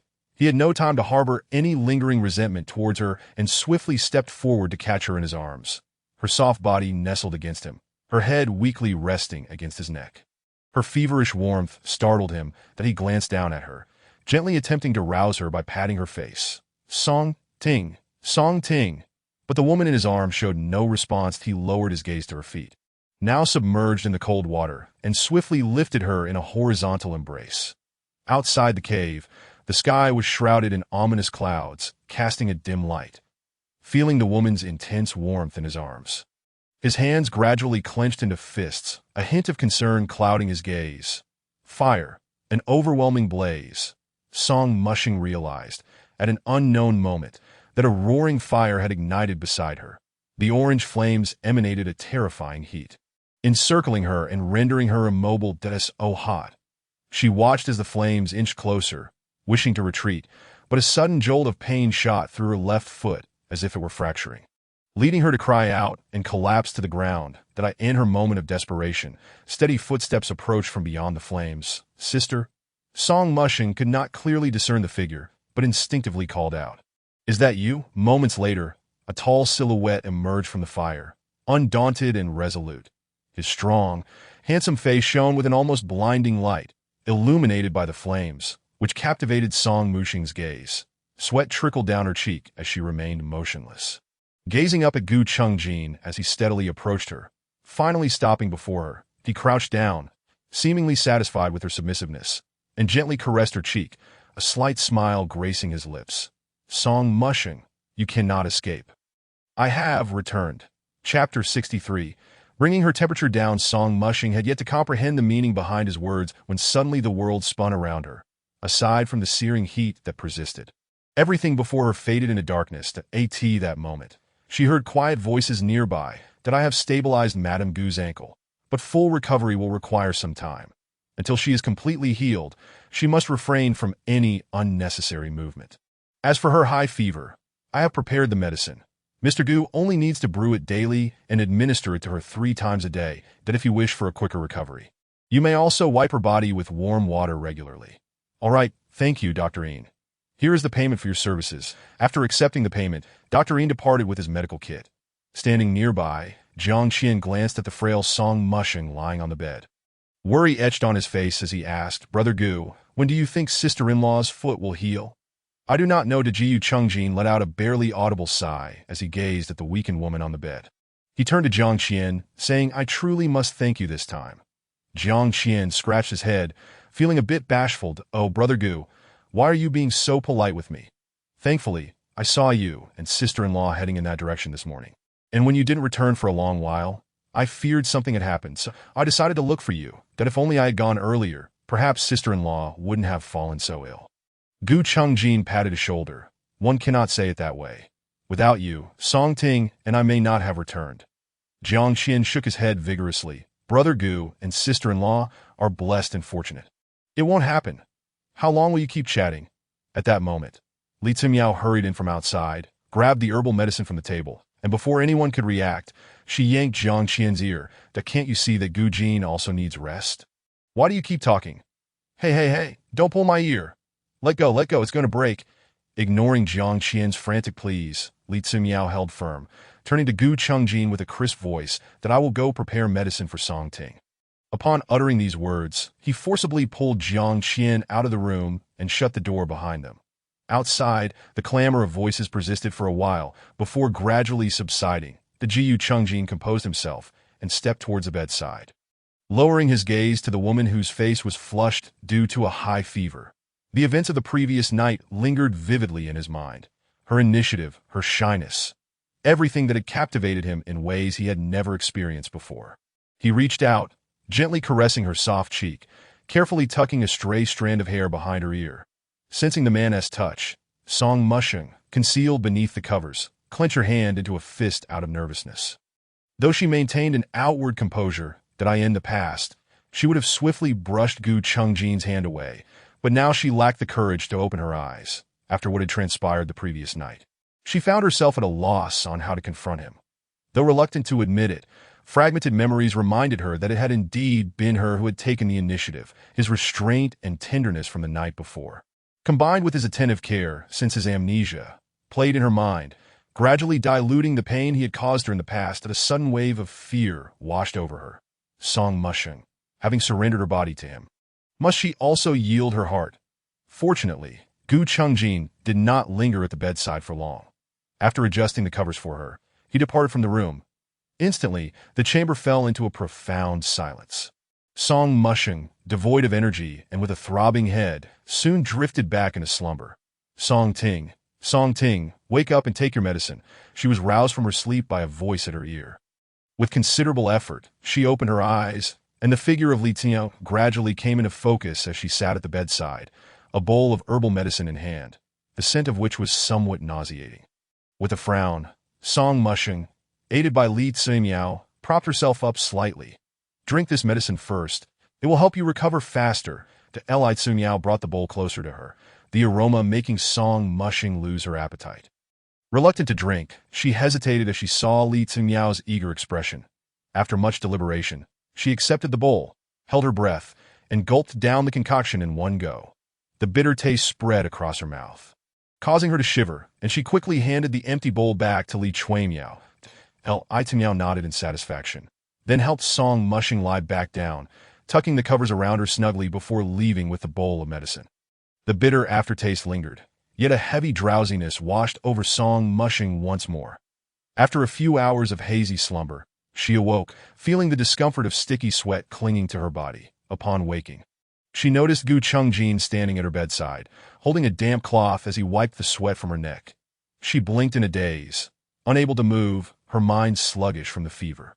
It was only when Gu Chungjin lifted the covers, preparing to unbutton her shirt, that she sensed something was amiss. With a feeble grip, she caught his hand. "What are you doing?" Her voice was hoarse, startling even herself. Yet Gu Chungjin disregarded her protest, removing her hand and continuing to unfasten her clothing. "I'm helping you cool down, in a panic." Song Mushing seized his hand again, her voice trembling with resistance. "You don't have to. I can manage." With that, she pushed herself up with one hand, attempting to sit up, but as she barely lifted herself, her head felt heavy as if filled with lead, causing her to lose her balance and tumble back down. Gu Chungjin's displeasure was evident on his face. He would not allow her to persist in this reckless behavior. One hand pressed firmly on her shoulder, while the other deftly unfastened her clothing. A chill swept over her chest, and though she attempted to shield her body, he easily brushed her hands aside. She wished to resist, yet her body felt utterly weak, leaving her helplessly watching as Gu Chungjin gently wiped away the sticky sweat from her skin. Although they had been intimate before, it had been in a state of her unconsciousness. Now, though her mind was foggy, her awareness was acute. She could feel the damp cloth gliding over her shoulder. Chest, abdomen, and back, fear and indignation coursed through her veins. Why did this man always choose such demeaning ways to humiliate her? She lifted her gaze to meet his, seeking to convey her anger through her eyes. Yet, at that moment, he was solely focused on tending to her, his expression intent, as if he were caring for a precious treasure. To Gu Chungjin's eyes, the contrast between Song Mushing's pale complexion and the myriad of kiss marks told him that she had truly become his woman last night. She bore his mark. This realization filled him with a sense of joy, softening his touch. Song Mushing was momentarily taken aback. She gradually recognized that throughout this time, his hands had not strayed into inappropriate territory. He was genuinely just helping her. As she pondered, Gu Chungjin had already dressed her and tucked her back under the blankets. He cleaned the cloth, folded it neatly, and placed it upon her head. Li saw as preparing dinner. "We will eat first, then take your medicine." Song Mushing instinctively glanced out the window, only to realize the storm had ceased and dusk had fallen outside. Unbeknownst to her, an entire day had slipped away. Gu Chungjin sat quietly at her bedside, his dark, ink-like eyes concealing unknown emotions. Their gazes met briefly before she quickly averted her eyes, feigning fatigue as she closed them again. The silence in the room was oppressive. She would have preferred to fall asleep. Yet this time, despite her previous ease in doing so, slumber eluded her. Time dragged on painfully slowly. She could sense Gu Chungjin occasionally brushing his fingers against her cheek. Attempting to gauge her temperature, she found herself unaccustomed to such care. However, upon reflection, since his amnesia, his concern for her had not waned. Initially, he had concealed his feelings, while she had harbored doubts and reservations.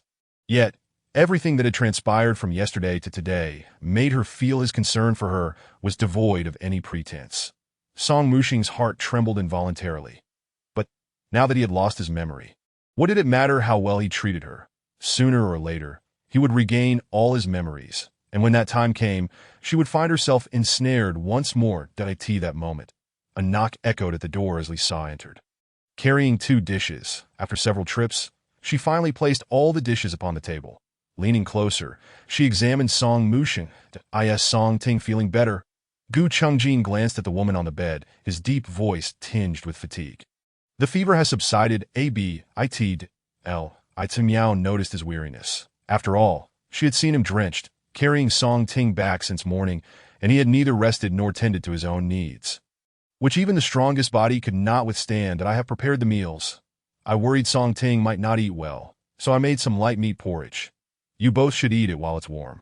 After you finish, just leave the bowls on the table. I will collect them tomorrow morning. You've had a long day too, so eat and rest early. Gu Chungjin nodded. Thank you. Li Miao did not linger. Casting a worried glance at the two before quietly exiting the room, Gu Chungjin approached the table, picked up the porcelain bowl containing the meat porridge, and gauged its warmth against the bowlless surface. It did not seem too hot. Observing the scattered bits of meat within the bowl, he frowned slightly but refrained from commenting as he turned back to the bedside. You should eat something. Song Muxing, eyes still closed, shook her head. I am not hungry. You must eat, even if you're not hungry. His tone brooked no argument. Song Muxing understood that Gu Chungjin was resolute in his intention to make her eat. Realizing she could not win against him, she reluctantly opened her eyes and sat up against the headboard. Feeling utterly drained, Gu Chungjin appeared somewhat satisfied, his expression softening. He took the bowl, scooped a small spoonful of porridge, and brought it to her lips. Song Muxing froze, taken aback by his unexpected gesture of personally feeding her. His display of patience caught her off guard, leaving her momentarily stunned. Unable to move, the Gu Chungjin raised an eyebrow. Song Muxing hesitated momentarily, her lips parting slightly as she consumed the warm meat porridge. The porridge itself was delicately flavored, imbued with a subtle meaty aroma. That very moment when she obediently lowered her head to eat, a faint smile graced Gu Chungjin's lips, only to vanish swiftly as she lifted her gaze. After taking a mouthful, Song Muxing reached out for the bowl, saying, I'll manage it myself. Yet Gu Chungjin deftly evaded her hand, silently continuing to scoop the porridge and feed her. Observing the man before her and the spoonful of porridge, Song Muxing hesitated for a brief moment before yielding, taking one mouthful after another. The taste of the porridge, infused with the man's domineering care, felt like a warm current gradually flowing into her heart. Once she finished the porridge and took her medicine, Gu Chungjin finally moved to the wooden table to begin his dinner. Song Muxing reclined once more, yet sleep eluded her. Unconsciously, she gazed at the man who was quietly enjoying his meal. Even while dining, he maintained an upright posture, exhibiting no hint of laxity. Have you had enough of watching? His steady voice, tinged with a hint of teasing, broke through her thoughts, and only then did she realize Gu Chungjin had completed his dinner. He cast several glances her way while tidying up the dishes. A flush crept across Song Muxing's cheeks, prompting her to quickly avert her gaze, but a smile danced at the corners of Gu Chungjin's lips as he set down the dishes and washed his hands briefly before approaching the bedside. He leaned down to observe the woman who feigned sleep with her eyes closed. The blush on her face remained unclear whether it stemmed from fever or shyness, but he reached out to touch her forehead. Gauging her temperature, which seemed less feverish than before, Adio, you still need me to wipe your sweat. Song Muxing understood his implication, and recalling how he had previously unbuttoned her clothing to clean her. Her mind became overheated and no need, she quickly added, fearing he might become insistent, that I haven't perspired. Gu Chungjin, however, did not press further. He climbed into bed, lifting the covers to lie beside her. Instantly, Song Muxing's heart raced, her eyes widening as she stared at him. Terrified of any inappropriate actions, after tucking them both in, Gu Chungjin closed his eyes and spoke softly. Rest assured, I won't touch you. Song Mushing observed his profile, so close yet silent, the only sounds between them being their synchronized breathing. Time passed and Gu Chungjin lay still, seemingly asleep. Gradually, Song Mushing shifted from skepticism to a sense of relief. She gazed through the half-open window at the moon, bright and high in the sky after the storm, and eventually drifted off to sleep. Much later, in the darkness, the man opened his eyes, revealing a depth of coldness reminiscent of obsidian. A stark contrast to the warmth of the moment, he cast a lingering glance at the woman beside him, then quietly slipped out of bed, leaving the room. Chapter 65. The Lantern Festival. After several days of recuperation, Song Mushing's fever finally began to subside. However, her fractured ankle would require months of healing, making her recovery uncertain. Lying in bed all day, she felt as though she might rot away. Gu Chungjin fashioned a pair of crutches for her, allowing her a modicum of mobility. Seated on the threshold, Song Mushing stared vacantly at the azure sky. Given her current physical condition, her plans for escape had to be temporarily shelved. Yet, inexplicably, she found herself less distressed about this outcome than she had anticipated. She vaguely understood the reason, but was reluctant to confront the truth within her heart. Song Ting, has Gu Jin returned yet? Li Timiao hurried back, carrying a bamboo basket full of small dishes. Upon seeing Song Mushing lost in thought, she set the basket down at the entrance and sat beside her to chat. Song Mushing shook her head and offered a faint smile. Not yet. Li Timiao nodded and glanced at the wooden board supporting Song Mushing's left foot. How's it feeling? Is your foot improving? Song Mushing lowered her gaze to inspect her ankle for a moment before replying uncertainly. I am not sure. I've been cautious not to exert too much pressure, fearing I might aggravate it. After a moment of contemplation, Li Timiao looked at Song Mushing and asked softly, albeit indirectly, how have things been between you and Gu Jin lately? Caught off guard by the sudden inquiry, Song Mushing hesitated, her smile faltering. It's fine. Why do you ask? Li Timiao's expression shifted subtly and she forced a smile. Oh, just a casual question. Once she spoke, it seemed another thought lingered on her lips, but she furrowed her brow and swallowed it back. Noticing Li Timiao's hesitation, as if she had something to say, Song Mushing prompted, if you have something to say, just go ahead, Sister Li. After a brief pause, Li Timiao finally spoke. Song Ting, I know about your relationship with Gu Jie, that I am an outsider. I shouldn't interfere repeatedly. But to be frank, I've seen how he treats you. It's rare for a man to protect and care for you when you need it most. Do you understand what I mean? After a moment of silence, Song Mushing spoke wearily. Sister Li, my relationship with Gu Jin isn't what you think. However, Li Timiao interrupted her, gripping her shoulder and meeting her gaze intently. Then tell me, do you truly have no feelings for Gu Jin?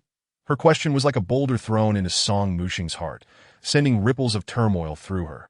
She struggled to respond, unsure of how to articulate her thoughts. It was so simple to declare that she felt nothing for him, yet her lips remained sealed. The man's visage flashed in her mind, his expressions of coldness, tenderness, focus, and solemnity growing ever more vivid, causing her heart to race uncontrollably. What are you two discussing? At that moment, a familiar voice broke the silence, drawing Song Mushing's attention. Turning her head, she saw Gu Chungjin approaching. Li Timiao stood up immediately to greet him. Gu Jin, you're back. Fearing he might sense her earlier thoughts, Song Mushing quickly lowered her head, gripped her crutches, and prepared to return to her room. Gu Chungjin, noticing her movement, quickened his pace to catch up, firmly supporting her shoulder. Take it slow. Song Mushing instinctively shifted away, her voice barely audible. That I can manage on my own. Understanding her nature well, Gu Chungjin disregarded her verbal protests, unwilling to relinquish his hold. Li Timiao, seizing the opportunity, picked up the bamboo basket and said, today is the Lantern Festival in Chaoyang Village. Everyone will be going to the riverside to release lanterns tonight. You two should go together. Upon hearing this, Song Mushing quickly replied, Sister Li, I'm not really in a position to go. Perhaps Gu Jin can accompany you instead. As soon as she spoke, she felt the grip on her shoulder tighten slightly.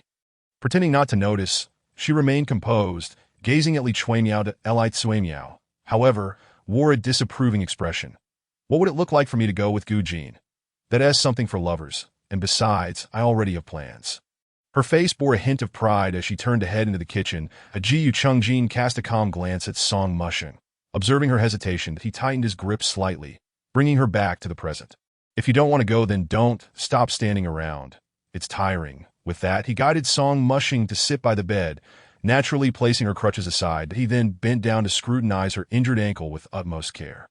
Watching his focused demeanor, Song Mushing recalled Li Xiao's earlier words. To be frank, Gu Jin treats you well. It's rare for a man to protect and care for you when you need it most. The words echoed repeatedly in her mind, that as she observed his neatly styled black hair. An impulse took hold of her. Why don't we go to the riverside tonight? As soon as she uttered those words, regret washed over her. Ji Chungjin seemed equally taken aback, lifting his gaze to meet hers with an expression of surprise. Moments later, a slow smile spread across his face, his voice tinged with delight. As you wish. Seeing the rare smile on his face, Song Mushing's earlier apprehension faded significantly. She turned her head, feigning interest in a nearby stool, yet her grip on the edge of the bed tightened incrementally. As night descended, having already finished dinner, Gu Chungjin led Song Mushing slowly to the banks of Shishui River. The bridge over the river was adorned with vibrant orange lanterns, and the trees lining the banks sparkled like stars. The usually tranquil riverside was now bustling with villagers, filled with laughter and the spirit of celebration. From a distance, Jiang Qian spotted the two and rushed over through the crowd, his face alight with joy. Brother Gu, sister-in-law, you've come to celebrate too. Yes, I brought her out for a stroll. Upon hearing Jiang Qian's words, he immediately presented the lantern in his hand, as if offering a treasure to Jiu Gu. Since you've arrived, let us release a lantern together with Sazi in Cheyang village. Lovers who have released a lantern together are destined to cherish a lasting bond. Song Mushing instinctively wished to decline. Yet the man beside her graciously accepted Jiang Qian's kind gesture, taking the lantern from his hands. Chapter 66. The relationship between the two. Jiang Qian understood that his lingering presence was becoming somewhat superfluous. So he discreetly withdrew. Ji Chungjin first assisted Song Mushing to sit on the stone steps flanking the river, then settled beside her. Bathed in the silvery moonlight, Song Mushing observed numerous beaming couples releasing their lit lanterns by the riverside. The lanterns, twinkling like stars upon the water's surface, floated away, carrying the wishes of the lovers, while a gentle autumn breeze seemed to bring with it the joy of those couples, softly stirring Song Mushing's heart. Gu Chungjin cast a glance at the woman beside him. Her lips curved into a faint smile as her gentle gaze took in the enchanting scene. The strands of hair caressed by the wind brushed lightly against his heart. He glanced down at the lantern in his hand. Did he wish to release it? If not, it could serve as a keepsake. The Jiu Chungjin's expression remained inscrutable, yet he cautiously probed Song Mushing's feelings. Over the past few days, he had sensed her heart beginning to soften. Although she still evaded him, she seemed less resistant than before. Song Mushing stared at the lantern in his hand, momentarily at a loss for words. She understood that agreeing to release the lantern carried profound implications. Yet within her heart, there lingered a glimmer of hope. Hope for what? To be with the man before her. She raised her head. Scrutinizing Gu Chungjin, his deep-set eyes, now illuminated by the distant lanterns, sparkled like a starry night. That it seemed he sensed her gaze, slowly turning to meet her eyes, only for the brilliance to fade, leaving only her reflection in his depths. In that instant, the world around them appeared to freeze. The sounds of the wind and the chatter of people faded, leaving only the rhythm of her heartbeat echoing in her ears. She slightly pursed her lips, releasing a barely audible sigh, and with a hint of relief, she spoke. Let us release it together. This time, she was willing to perceive him as the unblemished Gu Jin, setting aside the painful past that haunted her. Focusing solely on the warmth he brought into her life, that a flicker of light ignited in Gu Chungjin's gaze, and he could no longer suppress the smile that crept upon his lips. His usually frosty expression melted away, revealing a childlike it felt as though something had bridged the gap between their once resistant hearts.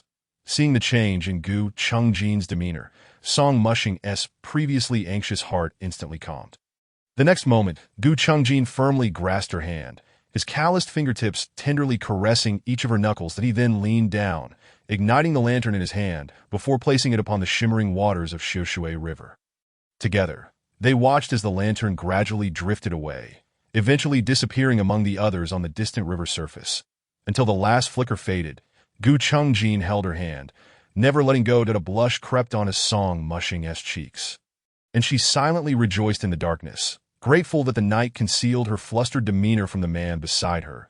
As she discreetly averted her gaze, she caught sight of a familiar figure among the crowd. The sight sent a shiver down her spine, causing her to instinctively pull her hand away from Gu Chungjin's grasp. That figure was none other than Li Xiujie, who had been closely following Gu Chungjin. Gu Chungjin noticed the change in Song Mushing's demeanor and assumed she had reconsidered her decision. The warmth they had just shared seemed to vanish, his dark eyes reflecting a stillness akin to a cold pool. "What's wrong?" Song Mushing did not respond. Instead, she scrutinized the direction of her earlier sighting, but the figure had vanished as if it had never existed to know. "It's nothing," she murmured, lowering her gaze to conceal the tumult of emotions swirling within her. Unsure if she had merely imagined it, she pondered whether the fleeting happiness she had just experienced was a warning. Quietly, she attempted to hide her recently held hand behind her back, the Gu Chungjin. Seeing through her intentions, forcibly entwined his fingers with hers to win her heart, he had set aside his accumulated military duties, choosing to care for and protect her in this remote village, striving to atone for his past wrongs. Now that she had finally begun to open her heart to him, how could he allow her any opportunity to retreat? The lantern had been released. From this moment forth, she could no longer evade him. Nor could she consider fleeing from him. Gu Chungjin gazed into her eyes, enunciating each word with deliberation. "Do you understand?"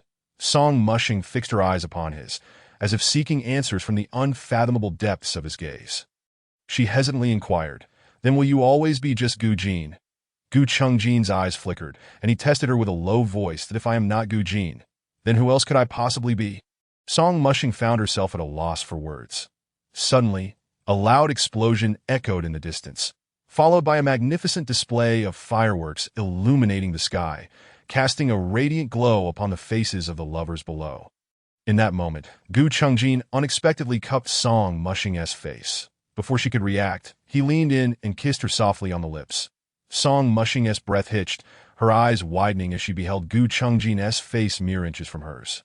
He closed his eyes, his delicate lashes casting tiny shadows upon his cheeks. That tender kiss ultimately shattered her defenses, and as the next firework blossomed in the sky, she gently wrapped her arms around him. In the aftermath of the Lantern Festival, their relationship experienced a remarkable transformation. Though they had only just expressed their feelings for one another, their bond resembled that of a long-married couple, flowing gently like a tranquil stream rather than the fervent passion of newly enamored lovers. "I have something to attend to outside, that if you need anything, remember to seek out Li Tsimia, just don't want her off." Seated on the edge of the bed, Song Mushing chuckled at Gu Chungjin's admonitions while he changed his clothes. "Rest assured, I'm not a child anymore," the Gu Chungjin smiled, neatly adjusting his jacket before approaching her and gently resting a hand on her head, planting a kiss upon her forehead. "That I'll return soon." Watching him leave the room, Song Mushing touched the spot where his warmth had lingered, smiling softly to herself. How wonderful it was. She truly felt happy now. At 18 noon, Li Tsimia returned with a basket of vegetables. Bored and restless in her room, Song Mushing decided to lend a hand in preparing lunch. As she stepped outside, she noticed a delightful little girl trailing behind Li Tsimia. Upon spotting her, Li Tsimia immediately called to the girl. "Xiao, greet your aunt." The little girl shyly peeked at Song Mushing, hesitating behind Li Tsiao's skirt before gradually stepping forward to timidly greet Aunt. Chapter 67. The desire for a child. Song Mushing found the little girl utterly adorable and quickly responded, reaching out to ruffle her pigtails. "That you're so cute. Tell Annie, what is your name?" The little girl clung tightly to Li Tsiao's skirt, grinning bashfully. "That I'm Wang Yingxiu." "Yingxiu," Song Mushing smiled brightly. "What a lovely name." Li Tsimia chuckled and glanced back at Yingxiu. "She is my cousin's daughter. My cousin and his wife passed away early, so she has always lived with her grandmother. Her grandmother has gone to Rongqing for a few days, so I'm helping to look after her." Understanding, Song Mushing nodded, and Li Tsimia continued, "Song Ting, I'll go prepare lunch. Could you keep an eye on her for a bit?" Song Mushing glanced at the little girl, who was still stealing glances at her, and smiled that no problem. "Li Jie, you go ahead." Li Tsimia took Yingxiu's small hand and led her out from behind her to Xiao. "You stay here and play with Annie. And be a good girl." "Okay." Ingxiu stood there shyly, and Song Mushing took the initiative to hold her hand. Seeing this, Li Tsui Miao felt relieved and went to the kitchen. Song Mushing sat with Ingxiu by the door, and the little girl crouched at her feet, intently observing the wooden board beneath her left foot. "Aunt, did you hurt your foot?" "Yes, I accidentally fell." Ingxiu looked up at her with wide, innocent eyes. "Does it still hurt now?" Song Mushing felt a wave of warmth wash over her as she gazed into her sparkling eyes. "Sometimes it hurts, sometimes it doesn't." Upon hearing this, Ingxiu pouted and gently blew on Song Mushing's injured ankle. "Aunt, let me blow on it. My mom says if you blow on an injury, it won't hurt anymore." That Ingxiu's words sent a profound tremor through Song Mushing's heart. Despite being but a tender child, her perceptiveness evoked a pang of sympathy. Ingxiu blew a few times, tilting her head to gaze at her. "Aunt, does it still hurt?" Song Mushing's eyes glistened with unshed tears, yet she suppressed the surge of emotion. Feigning a countenance of delight, "It seems, it truly no longer hurts." Ingxiu beamed with joy, and fearing that she might tire from squatting, Song Mushing quickly pulled her up and seated her beside herself. "How old are you this year, Ingxiu?" Ingxiu tilted her little head in contemplation. "I am 6. Can you write your own name?" "Yes." At this, Ingxiu looked at Song Mushing with pride, her large, round eyes sparkling with a hint of triumph. Song Mushing felt a flicker of surprise. Many women, throughout their lives, never learned to write their own names. Without hesitation, Ingxiu picked up a stick from the ground and earnestly began to write. Wang Ingxiu. The 3 characters appeared somewhat crookedly upon the earth. Yet for a 6-year-old girl, it was indeed an impressive feat. Song Mushing regarded her with admiration. "Ingxiu writes beautifully. Who taught you?" Ingxiu did not lift her gaze but continued diligently inscribing her name on the ground. "My mother." That moment, Song Mushing was filled with a profound respect for Ingxiu's mother. What kind of woman must she be to raise such a lovely and sensible daughter? Ingxiu continued writing for a while. But soon her hand came to a halt as a droplet of water appeared on the ground beneath her. Song Mushing froze, watching as Ingxiu raised her other hand to wipe her eyes. Her heart clenched, and she immediately gathered Ingxiu into her arms, anxiously inquiring, "Ingxiu, what is wrong?" The tears flowed more freely from Ingxiu as she sobbed, using the back of her hand to wipe away the tears. I miss my mother." Song Mushing's heart melted at the sound of her crying, and in a fluster, she gently soothed, "Ingxiu, be good, don't cry, and we'll play with you, all right?" Yet her comforting words had no effect. Ingxiu's sobs only grew more sorrowful, tightening the knot in Song Mushing's chest. "Who was crying here?" Just as she grew anxious, a steady male voice suddenly resonated. Song Mushing looked up to see Gu Chengjin, having returned unbeknownst to her, crouching beside them and observing the weeping Ingxiu. Ingxiu, evidently wishing to conceal her tears from others, quickly buried her face into Song Mushing's embrace, muffling her cries. Song Mushing cast a helpless glance at Gu Chengjin, who gently patted Ingxiu's back. "Ingxiu, if you keep crying, Anne will cry too." Gu Chengjin's brow furrowed at this, and he swiftly pulled the tear-streaked Ingxiu from Song Mushing's embrace. "Hey, what are you doing?" He looked at Ingxiu with a serious expression, and no more crying. Startled, Ingxiu immediately ceased her cries, standing there with occasional sobs. Song Mushing, seeing this, pushed him discontentedly. "What are you doing?" "You scared the child." Gu Chengjin ignored her. Focusing solely on Ingxiu, his tone firm, "Dio, you want some candy?" Ingxiu, still quietly shedding tears, nodded with her big, glistening eyes. Gu Chengjin produced a small wrapped candy from his pocket and placed it in Ingxiu's hand. Recognizing the candy, Ingxiu clutched it tightly as though it were a cherished treasure. That a single piece of candy was enough to completely placate the little girl. Song Mushing exhaled in relief, turning to Gu Chengjin. "How come you have candy?" "I found it on the way."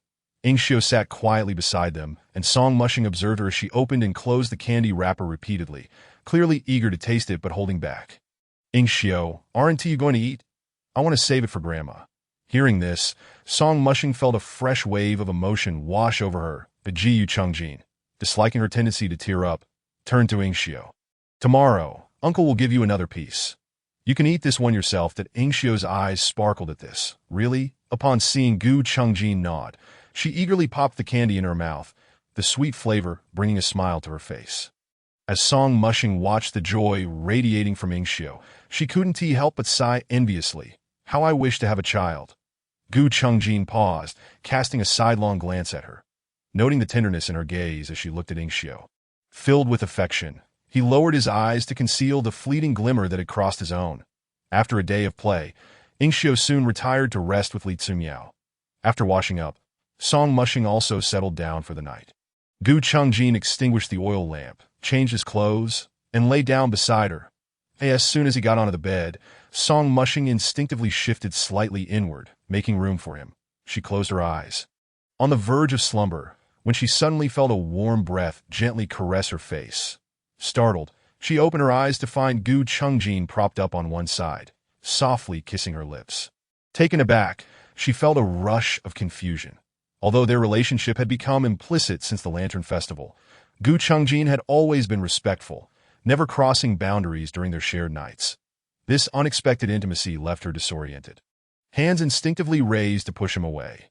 Yet Gu Chungjin halted suddenly, lifting his head slightly to meet Song Mushing's gaze, his voice low and laced with temptation. Let us have a child. Chapter 68. Unforeseen circumstances, Song Mushing was momentarily stunned, realizing that her offhand remark from earlier had lodged itself in Gu Chungjin's heart. She did desire a child, but the idea felt overwhelming at this moment, and I'm not ready yet. Gu Chungjin, however, gently pressed his lips against hers once more. You don't need to be prepared. Just leave everything to me. Despite the familiarity of their past encounters, Song Mushing felt anxious. Her mind was clear now, and she thought that it was simply too soon. She couldn't bring herself to meet Gu Chungjin's gaze, avoiding his eyes. That I can't, my foot. Gu Chungjin swiftly turned, fully pinning her beneath him while carefully avoiding her injured area. I will be gentle. Song Mushing furrowed her brow, still feeling apprehensive, and opened her mouth to refuse, but Gu Chungjin silenced her with a deep, fervent kiss. The soft touch of a woman's lips overwhelmed Gu Chungjin, stirring an uncontrollable desire within him. Who could fathom the countless nights he had endured, patiently nurturing Song Mushing's fragile affection for him? He feared frightening her away, terrified she might once again speak of fleeing from him. It could be said that Gu Chungjin had never shown such patience towards anyone or anything before. As such thoughts coursed through his mind, he kissed her with a hint of fervor, a touch of teasing. Song Mushing found herself unable to articulate her feelings. Her heart screamed to push him away, yet her mind was clouded, yearning to succumb. Gu Chungjin shed his garments, then slowly began unfastening Song Mushing's undergarments. Appearing unhurried, though his slightly hurried breath betrayed him that as her clothes slipped away, a chill enveloped her. Song Mushing shivered, attempting one last struggle. Gu Chungjin, having anticipated her intent, firmly grasped her hands, kissing her while murmuring in a husky voice. Once we have a child, he will protect you when I am not around. Song Mushing couldn't help but chuckle lightly. It's always the mother who protects the child. How can the child protect the mother? Gu Chungjin did not respond. He merely curved the corners of his lips before once again kissing her softly. These simple words inexplicably settled the tumult in Song Mushing's heart. Her previous fears stemmed from the anxiety that should Gu Chungjin regain his memories in the future, the shackles he had placed upon her would extend beyond her sisterhood to include a child. However, Gu Chungjin's recent words had altered her perspective. Despite her animosity towards him, she found herself paradoxically enamored with the amnesiac Gu Chungjin before her.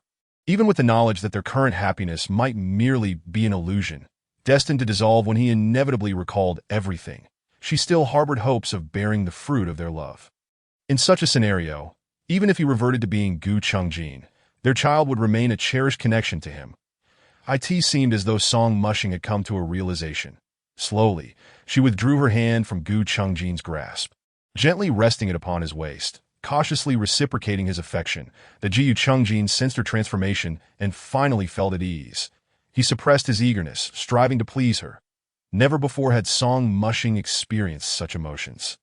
She longed to embrace this man tightly, doing everything within her power to accommodate him. Once she had completely relaxed, Gu Chungjin took the final step forward. Two satisfied sighs filled the dimly lit room with an atmosphere of intimacy. The following day, Song Mushing unusually lingered in bed, reluctant to rise. The Gu Chungjin's stamina had truly exceeded her expectations. She had lost count of how many times he had claimed her the previous night, ultimately succumbing to sleep from sheer exhaustion. Yet, Gu Chungjin had awakened early, exuding a vigor reminiscent of a cat that had successfully indulged in its desires. He glanced at the serene figure of Song Mushing nestled in bed. Noticing the marks he had left on her delicate shoulder. Dressed, he approached the bed. Pulling the covers to envelop her snugly, he gently tucked away a strand of hair that had fallen against her cheek. His gaze softening as it deepened with intensity. That it was nearly time. His eyes narrowed slightly. The previously concealed cold aura gradually resurfaced. He turned and exited the room. Song Mushing slept until noon, when she finally opened the door. She was greeted by Ingxiu, who was perched against the door, smiling at her. Ingxiu, good morning, she greeted. Good morning, Annie, Ingxiu chuckled. You truly are a little lazy, getting up only at noon. Song Mushing was momentarily speechless. Being called out by a child left her feeling somewhat embarrassed. She quickly shifted the topic. Have you eaten yet, Ingxiu? Ingxiu nodded, counting with her fingers. I had breakfast and lunched, ate tea that moment.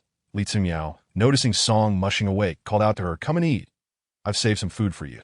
Gratefully, Song Mushing thanked her and, using her cane for support, made her way to the kitchen. Observing this, Ingxiu promptly offered her assistance. That a warm current flowed through Song Mushing's heart as she looked at Ingxiu, envisioning a future where she had her own child, living happily with Gu Chungjin. However, the tranquility of Chaoyang village was soon shattered by the sound of an approaching vehicle. While washing dishes, Song Mushing suddenly heard a commotion outside the kitchen. She lifted her head to glance outside, only to have Li Timiao rush in. Song Ting, you need to come out. Before she could finish, a man in military uniform stepped boldly into the kitchen.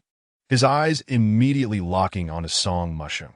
Respectfully removing his military cap, he addressed her, Miss Song, the vehicle is waiting outside. Please follow me.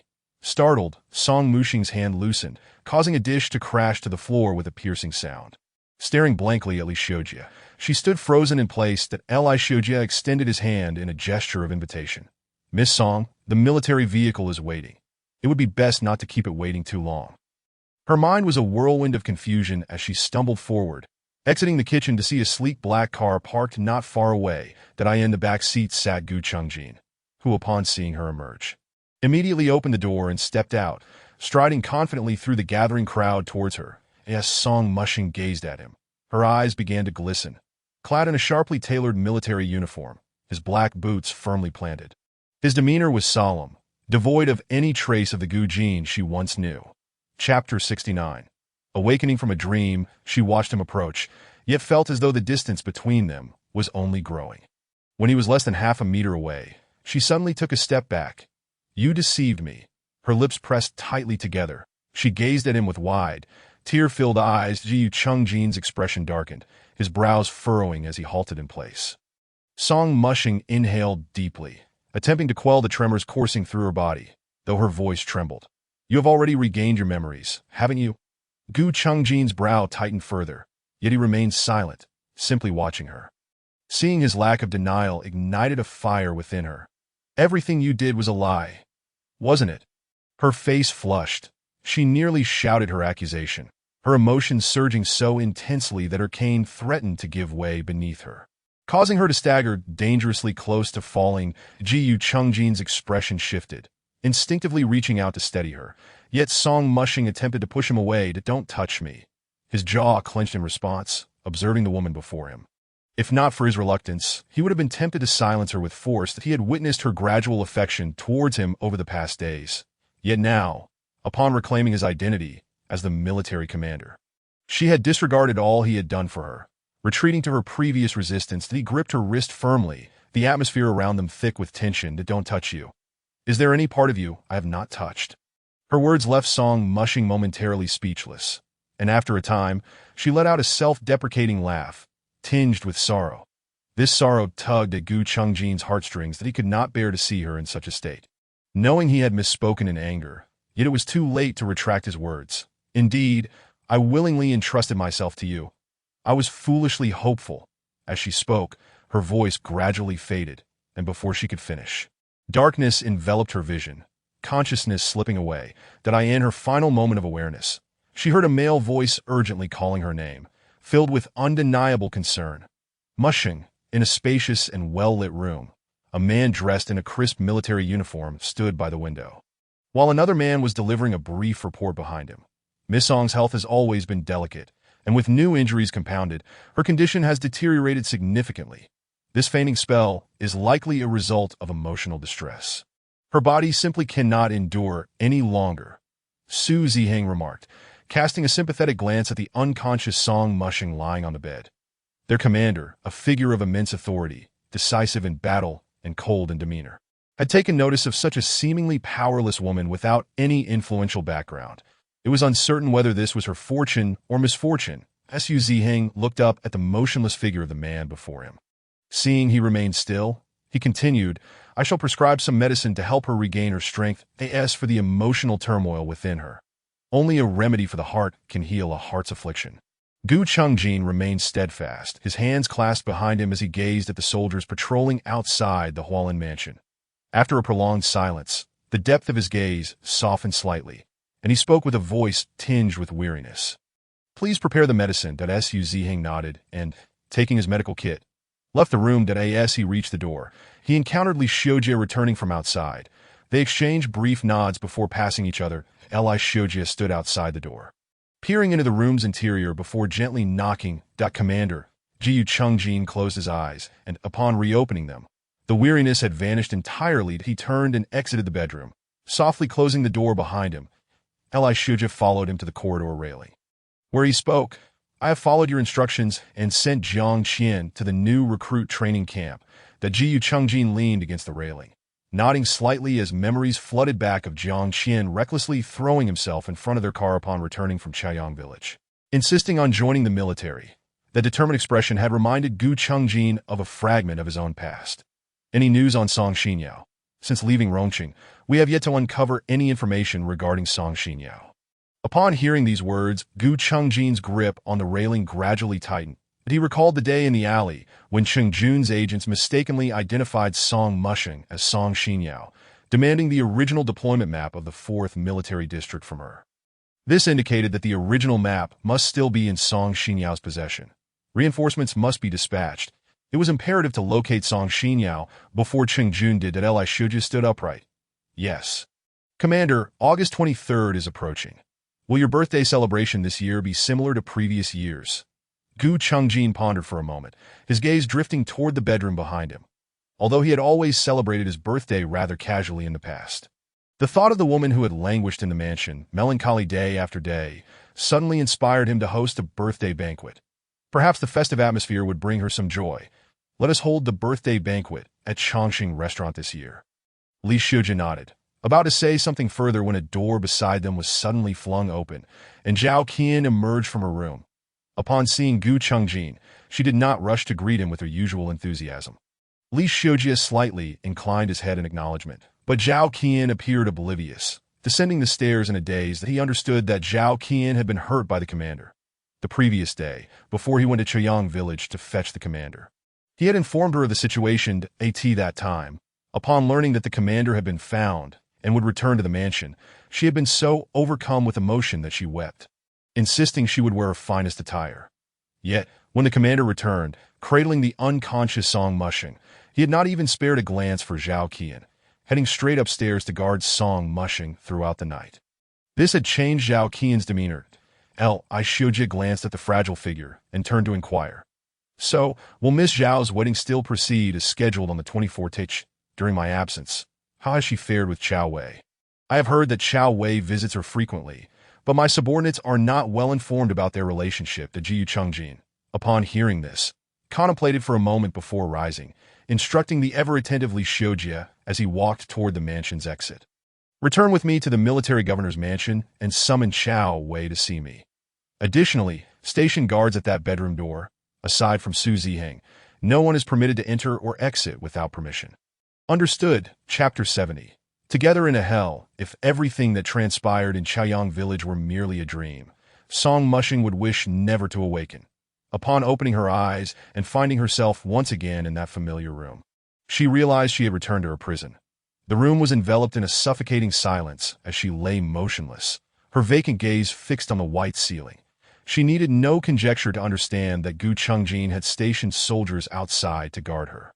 She felt utterly exhausted, truly weary, originally believing that surrendering to her inner desires and yielding herself to forgetfulness would provide her with a sense of security. She now recognized that even if Gu Jin were to eventually regain his memories and revert to Gu Chungjin, she once had beautiful moments with him. Yet now, she discovered that everything had been a fade.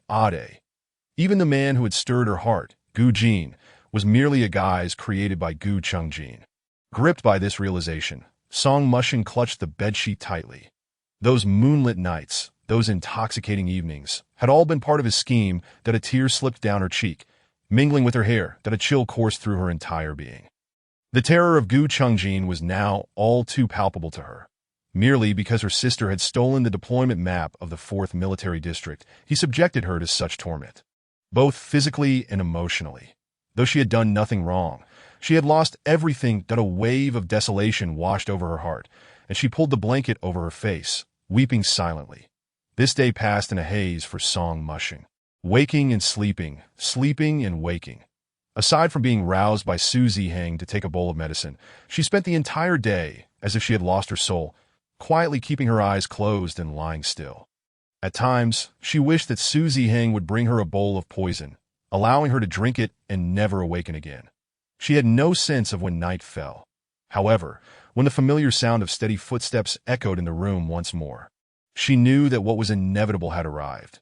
She did not wish to open her eyes, yet when she heard him unbuckling his belt and removing his coat, she could no longer pretend to be asleep. She opened her eyes and sat up abruptly, feeling slightly dizzy but unwilling to cease her movements. Attempting to put on her shoes at the edge of the bed, her head swam, and she struggled to fit her feet in. Disheartened, she simply picked up her shoes and, barefoot, limped toward the door. Gu Chungjin tossed his coat, which he had just removed, onto the nearby sofa, the buttons of his shirt still undone, and seized Song Mushing's arm.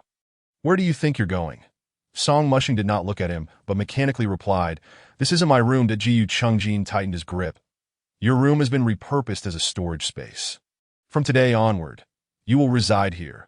She attempted to pull her arm free, but his hold was too strong for her to escape. Resigned, she turned to face Gu Chungjin, her expression devoid of warmth as she coldly declared, "I won't stay." Gu Chungjin regarded the woman before him, feeling an acute headache. Since returning from Cheyang village, the mounting paperwork at the military governor's mansion had him overwhelmed, and now he had to endure the patience required to care for this woman. He found himself perplexed by the hold that Song Mushing had over him. Remembering Su Ziheng's words, he recognized her inner turmoil and, not wanting to further upset her, endeavored to suppress the anger that was beginning to surface. "Song Mushing, be obedient. Treat this place as if it were Cheyang village. That I am still Gu Jin, and we can still interact as we did before. Yes, we did before." How was that? The mere mention of the name Gu Jin ignited a spark of agitation within Song Mushing. Without hesitation, she shed her clothing, standing defiantly before Gu Chungjin. "Is this what you mean?" As she challenged him, she raised her hands to entwine around his neck, pulling his head down with some force before urgently pressing her lips against his. Gu Chungjin instinctively reciprocated with a kiss, but the next moment, clarity returned, and he realized something was amiss. That he grasped her shoulders, pulling her away. His face darkened as he glared at her. "Song Mushing, how long do you intend to act this way?" He snatched the coat from the sofa and draped it over her. Song Mushing merely laughed coldly, seemingly unfazed. "Did you not say you wish for things to be as they once were? Wasn't this how we were before?" Gu Chungjin roughly fastened the buttons on her blouse, his teeth clenched as he replied, "You know full well that is not what I meant." The autumn night was chilly, and this woman showed no regard for her own well-being. He could not allow her to act recklessly. Song Mushing allowed him to button her blouse, her expression vacant, as she spoke. "What do you mean?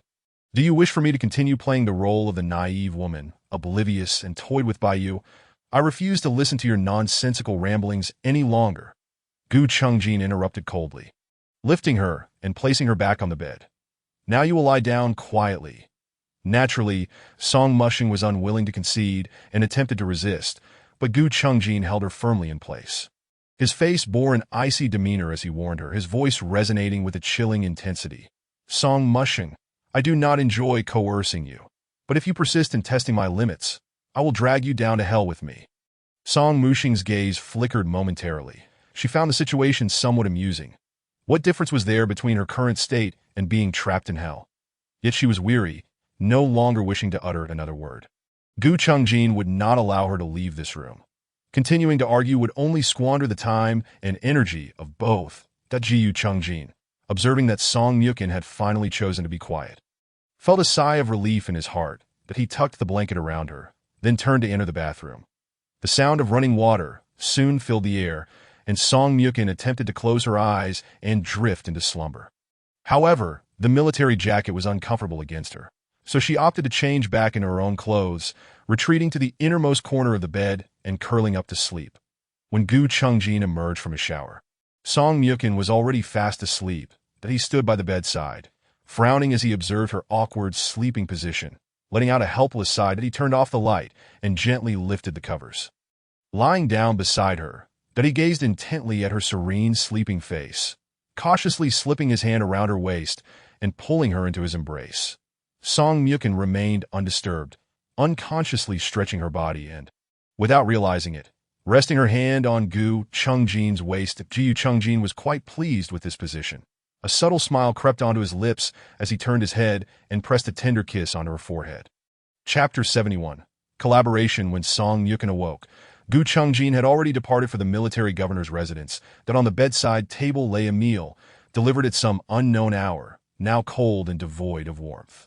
Lacking an appetite, and having spent several days in bed, she found herself disoriented, unable to distinguish between day and night. Resolutely, she rose from the bed, washed up quickly, and had just finished when a knock echoed from outside the door. Ignoring it, she noticed that the person outside seemed accustomed to such situations, as they did not wait for her response, but opened the door directly. Miss Song, Su Ziheng entered first, carrying a medicine kit, followed closely by Aunt Li, who held a bowl of medicine. Song Mukhin was reluctant to engage, maneuvering past them as she slowly made her way to the sofa. Observing her behavior, Su Ziheng promptly set down the medicine kit, intending to assist her, only to be outright rejected. Not feeling awkward, Su Ziheng exchanged a knowing glance with Aunt Li, who placed the medicine on the table and exited the room. That he glanced at the expressionless Song Mukhin, noting that her complexion appeared even worse than before. Furrowing his brow, Su Ziheng's gaze fell upon the untouched meal on the bedside table, instantly grasping the reason for her condition. Miss Song, must you truly mistreat your own body in this manner? As a doctor, witnessing a patient he desperately wished to save neglecting herself was infuriating. Song Mukhin, seemingly indifferent, replied weakly, "Isn't it your duty, Dr. Su, to deliver my medicine? The medicine has arrived." She lifted her gaze to meet his, her fragile demeanor contrasting sharply with the piercing intensity in her eyes. "Can Dr. Su leave now?" Su Ziheng's frown deepened. "I am not merely here to deliver medicine. I am also responsible for your health. I understand what you are thinking. And even without the military governor's orders, as a doctor, I would endeavor to care for each of my patients to the best of my ability." He spoke. He lifted the bowl of medicine from the table and presented it to her. "Miss Song, you should drink the medicine while it's still warm." However, Song Mukhin did not move. She merely stared at him, calmly asking, "Dr. Su, is there meaning in accepting treatment when one knows there is no hope for the future?" Su Ziheng was momentarily taken aback, unsure of how to respond. He was aware of the entanglement between Song Mukhin and the military governor. Aside from lamenting the whims of fate, he truly did not know how to comment. Eventually, Song Mukhin took the bowl from him. Watching her sip the medicine slowly, Su Ziheng attempted to console her, saying, "Miss Song, often, we are our own worst enemies, that if we could let go of some obsessions, perhaps the clouds would part and the sun would shine again."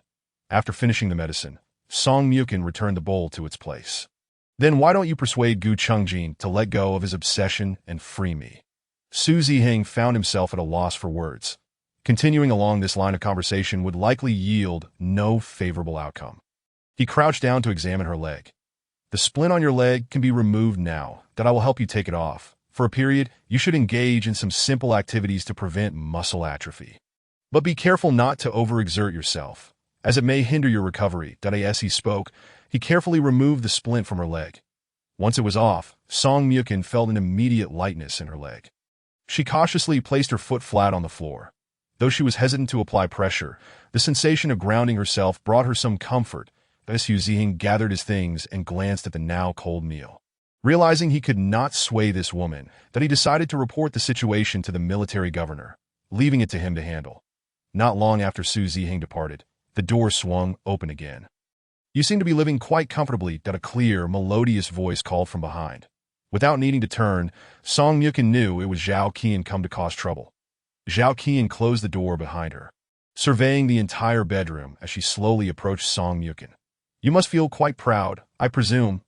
After taking a look around, Zhao Qian's gaze finally landed on Song Yukin. Observing her indifferent expression, she could not fathom what Gu Chengjin saw in her. And her words dripped with jealousy. "It hasn't been long, and you've already climbed into Chengjin's bed." Song Yukin closed her eyes, inhaling deeply in an attempt to stabilize her rising anger. She had no desire to waste breath arguing with Zhao Qian, a woman blinded by envy.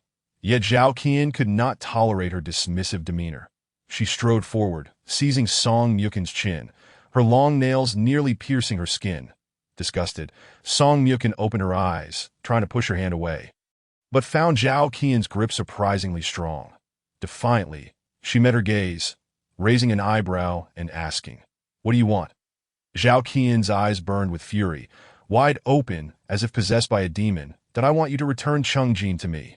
"Ah!" Song Yukin could not suppress a cold laugh. Zhao Qian's expression shifted. "What are you laughing at?" Song Yukin looked at her with a mixture of pity and disdain. "Do you think I wish to be imprisoned in this mansion? It is not I who clings to him. It is he who has never intended to let me go." This time, it was Zhao Qian who could not help but laugh, her face twisted in anger as she tightened her grip. "What gives you the right to say such things? If you weren't clinging to Chengjin, would he treat you like this?"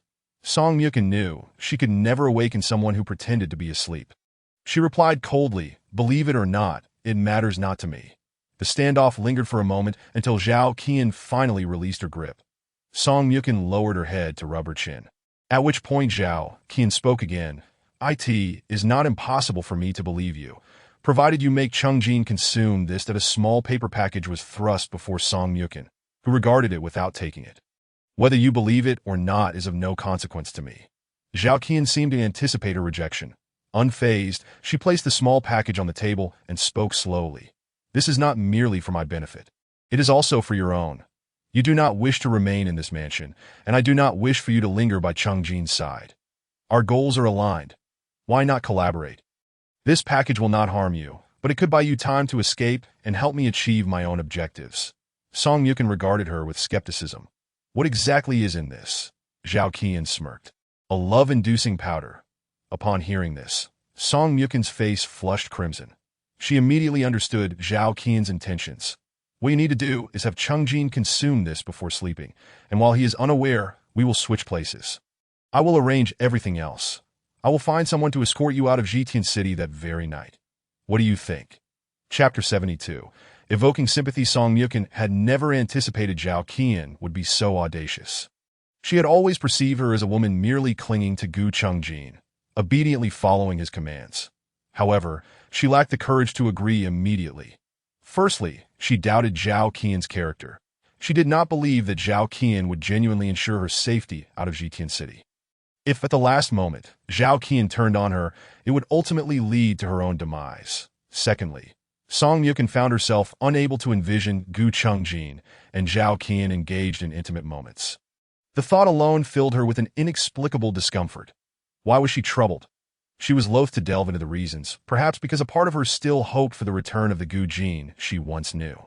She despised this sentiment. Shaking her head, she tried to rid herself of such thoughts. She looked at Zhao Qian and coldly asked, "What makes you think I should trust you? Once you achieve your own goals, you will disregard my fate. Who will I turn to for justice? You should know, the one who wishes for you to remain by Chengjin's side the least is I. That if you were willing to cooperate, I would be more than delighted." That I. In Zhao Qian's eyes, a peculiar glimmer flickered, as though a strange fire were burning within. She continued, "I shall grant you time to contemplate. You need only provide me with your response before August 24th. August 24th, if Song Mushing recalled correctly, marked the date set by Gu Chengjin for the wedding between Zhao Qian and Chao Wei. It appeared that Zhao Qian had no intention of marrying another man just yet. Song Mushing still refrained from giving a definitive answer, but she did not outright refuse. Zhao Qian perceived her hesitation and resolved to escalate the pressure. "Without my assistance, escaping the mansion will prove exceedingly challenging. Song Mushing understood the validity of Zhao Qian's words. Recalling the last incident when she attempted to set the study ablaze in her bid to flee, she remembered being caught by Gu Chungjin before she could even exit the mansion's doors. It was evident that she could not accomplish this endeavor alone. Her mind was in disarray, rendering her unable to make a decision. Please, set the items aside for now. I will provide you with a response once I have made up my mind. Very well. Zhao Qian agreed readily, leaving behind a small paper package before swiftly exiting the room. The room fell into silence. Song Mushing stared at the paper package for a moment, then reached out to carefully open it, revealing a white powder. She promptly repackaged it and tucked it into the crevice of the sofa, ensuring it was hidden from sight.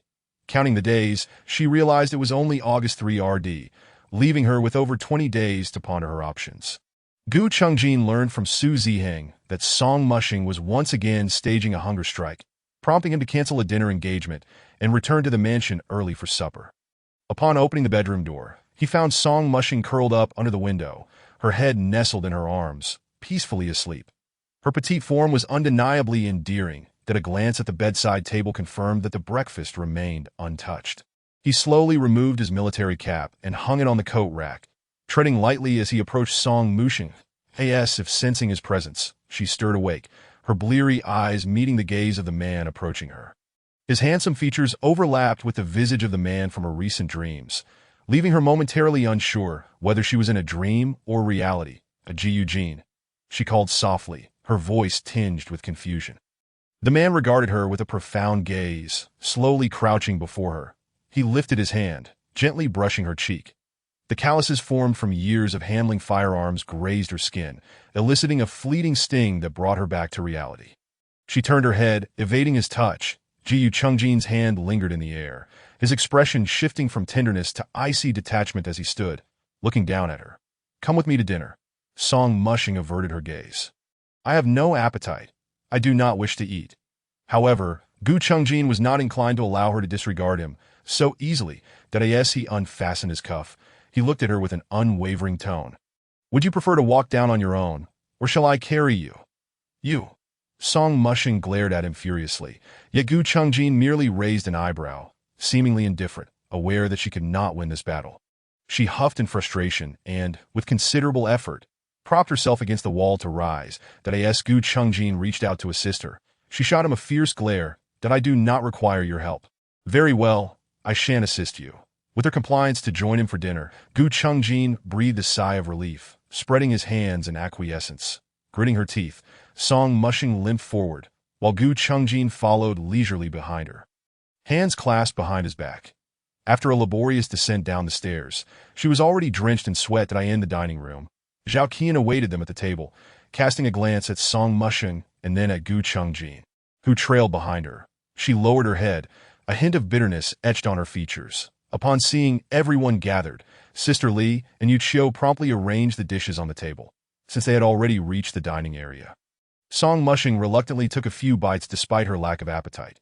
Shortly thereafter, Sister Li emerged from the kitchen with a small bowl of soup, placing it in front of Song Mushing. Noticing it was only for her, she cast a puzzled look at Sister Li, who, sensing her confusion, respectfully explained, "This is a bone broth specially prepared for you by Mr. Gu." Surprised, Song Mushing glanced at Gu Chungjin, who, without meeting her gaze, casually remarked, "This soup is beneficial for bone recovery." As his words settled, she felt two piercing gazes upon her, and upon glancing at Zhao Qian, she observed her placing her chopsticks down. "I am full. Brother Chungjin, please enjoy your meal." Zhao Qian stood abruptly, the chair scraping noisily against the floor. Ji Chungjin's movements faltered, his eyes darkening with displeasure, yet he refrained from saying anything further, allowing Zhao Qian to exit the dining room. Song Mushing chose to ignore the incident, quietly continuing her meal. After dinner, instead of returning to her room, Song Mushing headed to the study. Since the last incident of arson, she had not stepped foot inside. The layout of the study remained unchanged, and the furnishings appeared largely the same, though it seemed the bookshelf held an abundance of travelogues she favored. Chapter 73. Happy for her, Song Mushing felt a surge of joy as she randomly pulled out a book. Settling against the bookshelf on the floor, as she sat, the plush texture beneath her immediately captured her attention. Looking down, she discovered a square rug tucked beneath the bookshelf. This arrangement was somewhat perplexing, but unexpectedly suited her, as she enjoyed lounging beside the bookshelf, and the rug would prevent her from feeling cold at night. Her spirits lifted considerably due to her discovery within the bookshelf, yet she remained unaware that all these delightful surprises were meticulously orchestrated by another individual. Time seemed to fly while engrossed in reading, and it was only when Gu Chungjin knocked on the study door that Song Mushing realized how late it had grown to Gu Chungjin, dressed in a black silk nightgown, leaned against the doorframe, his expression inscrutable as he regarded her. Song Mushing diverted her gaze back to the book in her hands. "That I shall sleep in the study tonight." The Jiu Chungjin, however, disagreed. "Are you intent on setting my study ablaze once more?" "Miss Song," with a cold laugh, she retorted, "are you not concerned I might incinerate your bedroom instead?" Gu Chungjin pursed his lips, feigning contemplation before casually replying, "You may certainly attempt it." Song Mushing chose not to engage further, turning her back to him and facing the bookshelf, resolutely ignoring his presence. "Regardless, I will not be going to your room tonight." "Very well." The Jiu Chungjin recognized that forcibly dragging Song Mushing back to the bedroom would only result in her relentless struggles, and with her injuries still healing, it would be counterproductive. Thus, he opted to alter his strategy, and he stepped into the study and closed the door. "Then we shall share the study tonight." Alarmed, Song Mushing whirled around to face him, only to find him advancing toward her steadily. "Who said I wanted to share the study with you? Leave. This is my mansion. I shall sleep wherever I please." Song Mushing's frustration boiled over. Her decision to sleep in the study was intended to create distance from Gu Chungjin. Yet the current situation contradicted her intentions entirely. Shoving the book back into the bookshelf, she rose and headed toward the bedroom. The Jiu Chungjin watched her retreating figure, a smile playing at the corners of his mouth, finding amusement in teasing her. Though the past few days had seen them sharing the same bed, Gu Chungjin had not overstepped any boundaries, which allowed Song Mushing to gradually ease her concerns. Yet, she was acutely aware that this tranquility was merely ephemeral. Gu Chungjin would not easily relent. She shifted her injured ankle slightly, noting an improvement since before. Sitting on the sofa, she retrieved the package of the seductive powder from the crevice, her mind lost in contemplation when suddenly a knocking sound echoed from the door. Startled, Song Mushing hastily concealed the paper package back in the sofa seam, took a moment to compose herself, and then approached the door to open it.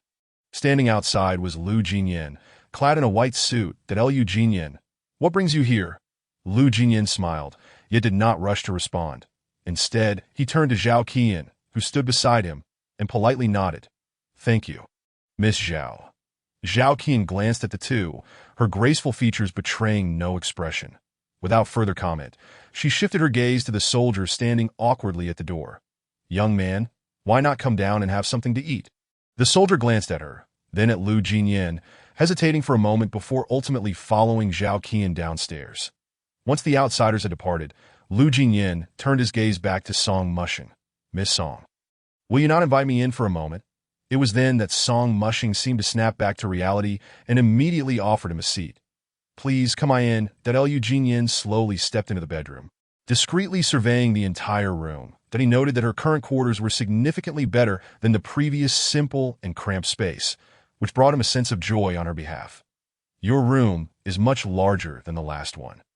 As soon as his words left his lips, his attention was drawn to a military jacket hanging on the coat rack in the corner, causing him to halt abruptly. He turned to look at Song Mushing, about to speak when he noticed her moving with some difficulty, and he rushed forward to support her. "What happened to your foot?" Song Mushing smiled lightly. "It's nothing, just an accidental fracture from before." Lu Jinyan quickly helped her to sit on the sofa, and seeing his cautious demeanor made Song Mushing chuckle. "You don't need to be like this. My foot is nearly healed." However, Lu Jinyan could not shake his worry as he gazed at her with concern. "Mushing, I heard that you and the commander went missing together. What transpired during that time?" "How do you know?" Song Mushing asked, recalling how she had overheard Li Xiujie and Gu Chongjin discussing the situation, where it was revealed that in order to maintain troop morale, Li Xiujie had concealed the news of Gu Chongjin's disappearance, leaving only a few relatives in the know. That Lu Jinyan replied, "I learned of it when Li Xiujie came to the police station seeking to dispatch trusted officers to find you." Song Mushing nodded in understanding, remembering all that had transpired in Jiaoyang village. Yet she was reluctant to divulge everything to Lu Jinyan, that we were pursued by assailants and fled into the mountains, unable to find our way out. Then, by chance, we stumbled into a village and decided to stay there. Lu Jinyan scrutinized her intently, his inquiries tinged with urgency. Why didn't you try to contact anyone from here? Surely someone in the village must know how to reach Zin City. Caught off guard by his question, Song Mushing found herself at a loss for words. Should she confess that she had intentionally concealed the truth, unwilling to reach out because she did not wish to return to the confines of Zin City? Noticing her silence, Lu Jinyan felt an unsettling premonition wash over him. Suddenly overwhelmed with fear, he pulled Song Mushing into his embrace. Startled by his unexpected action, she widened her eyes in surprise. During the time you were missing, I searched every nook and cranny of Rome City, but found no trace of you. That I don't know why, but I was terrified that something might have happened to you. Terrified to the point of despair. Song Mushing gently placed her hand on his shoulder. Lu Jinyan instinctively tightened his hold, continuing, the moment I learned you were back, I wanted to see you immediately. But due to pressing matters, I could only delay until today. Mushing, you don't hold any resentment towards me, do you? Song Mushing smiled softly. I'm just happy that you came to see me. How could I possibly resent you? After a moment of silence, Lu Jinyan withdrew slightly, looking earnestly into Song Mushing's eyes and solemnly asked, Mushing, my feelings have never wavered. Do you still wish to leave with me? Chapter 74. The Blazing Flame. Song Mushing saw the determination in his eyes and understood that he genuinely wanted to help her. Yet, the more he treated her this way, the more she felt she could not endanger him. That I don't want to burden you. I will find a way to resolve my own issues. That Lu Jinyan refused to concede, urgently insisting, what solution can you devise on your own? Mushing, when I previously asked if you would come with me, you affirmed without hesitation. Why are you now hesitating? Song Mushing subtly pushed away his hand from her shoulder and calmly replied, I have simply come to realize how selfish I was back then, that I was solely focused on escaping, clinging to you as my lifeline. When you offered to take me away, despite my reservations, I agreed. However, after all she had endured, she now understood Gu Chongjin's manner of handling matters more clearly. That if she were to leave with Lu Jinyan, Gu Chongjin would undoubtedly use his family as leverage, putting him in a precarious position. Turning to face him, she continued, Lu Jinyan, you are different from me. You still have your family. That if you take me away, your life may be reduced to a fugitive existence abroad, which is not something you should have to endure. Song Mushing hoped her words would persuade Lu Jinyan to abandon the notion of taking her with him. Yet his lips pressed into a thin line, his typically sunny visage now tinged with seriousness. Is that truly the reason? Or is it because you no longer wish to leave Gu Chongjin? Song Mushing's hand clenched tightly, disbelief etched across her face. What are you saying? At that moment, Lu Jinyan grasped her hand, his eyes wide and pleading, resembling a dog seeking pity. Mushing, from the moment I learned you were missing, I realized how much I cared for you, a feeling I had never experienced before. I vowed that if you returned safely, I would take you away Mushing, I do not care what transpired between you and Gu Chongjin. I only need you to say one word. Just say you are willing to come with me, and I will forsake everything to whisk you away. Each word of Lu Jinyan struck deep within Song Mushing's heart. Had it been in the past, such declarations would have captivated her. However, now, her heart had perished alongside Gu Jin, leaving no room for another. Song Mushing attempted to withdraw her hand, but Lu Jinyan's grip was too strong. Lu Jinyan, I truly do not deserve such sacrifices on your part. Forget about me. Being friends will only cause you harm. Before she could finish her sentence, they were interrupted by the sudden sound of the door opening. Both turned to the entrance to find Gu Chongjin standing there, his hawk-like gaze fixed upon them, his expression frosty. Song Mushing had not anticipated Gu Chongjin's abrupt return, and she felt a sudden rush of being caught in a compromising situation, instinctively withdrawing her hand. She lowered her gaze to the floor, falling silent. The Gu Chongjin entered the room, casting a dark glance at her before turning his attention to Lu Jinyan, his voice icy. What brings young Master Lu to my residence? As Gu Chongjin approached step by step, Lu Jinyan sensed the oppressive aura emanating from him. Nevertheless, he stood his ground, rising slowly and responding evenly. I merely heard that Miss Song had returned and came to see her. Oh, is that so? Gu Chongjin raised an eyebrow, his simple response laced with barely restrained fury. Realizing the situation was turning dire, Song Mushing quickly rose from the sofa, placing herself in front of Gu Chongjin, and urged Lu Jinyin, "Mr. Lu, it is getting late.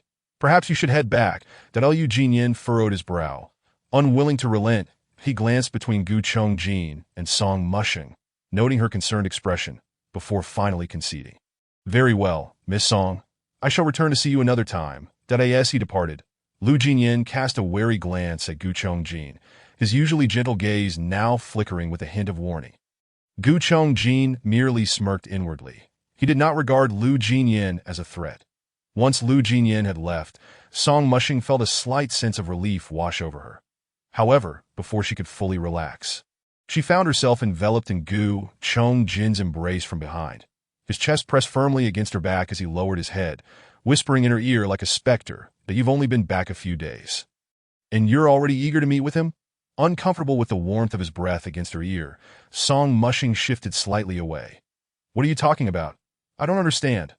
"Huh." Gu Chongjin let out a cold laugh, tightening his hold around her.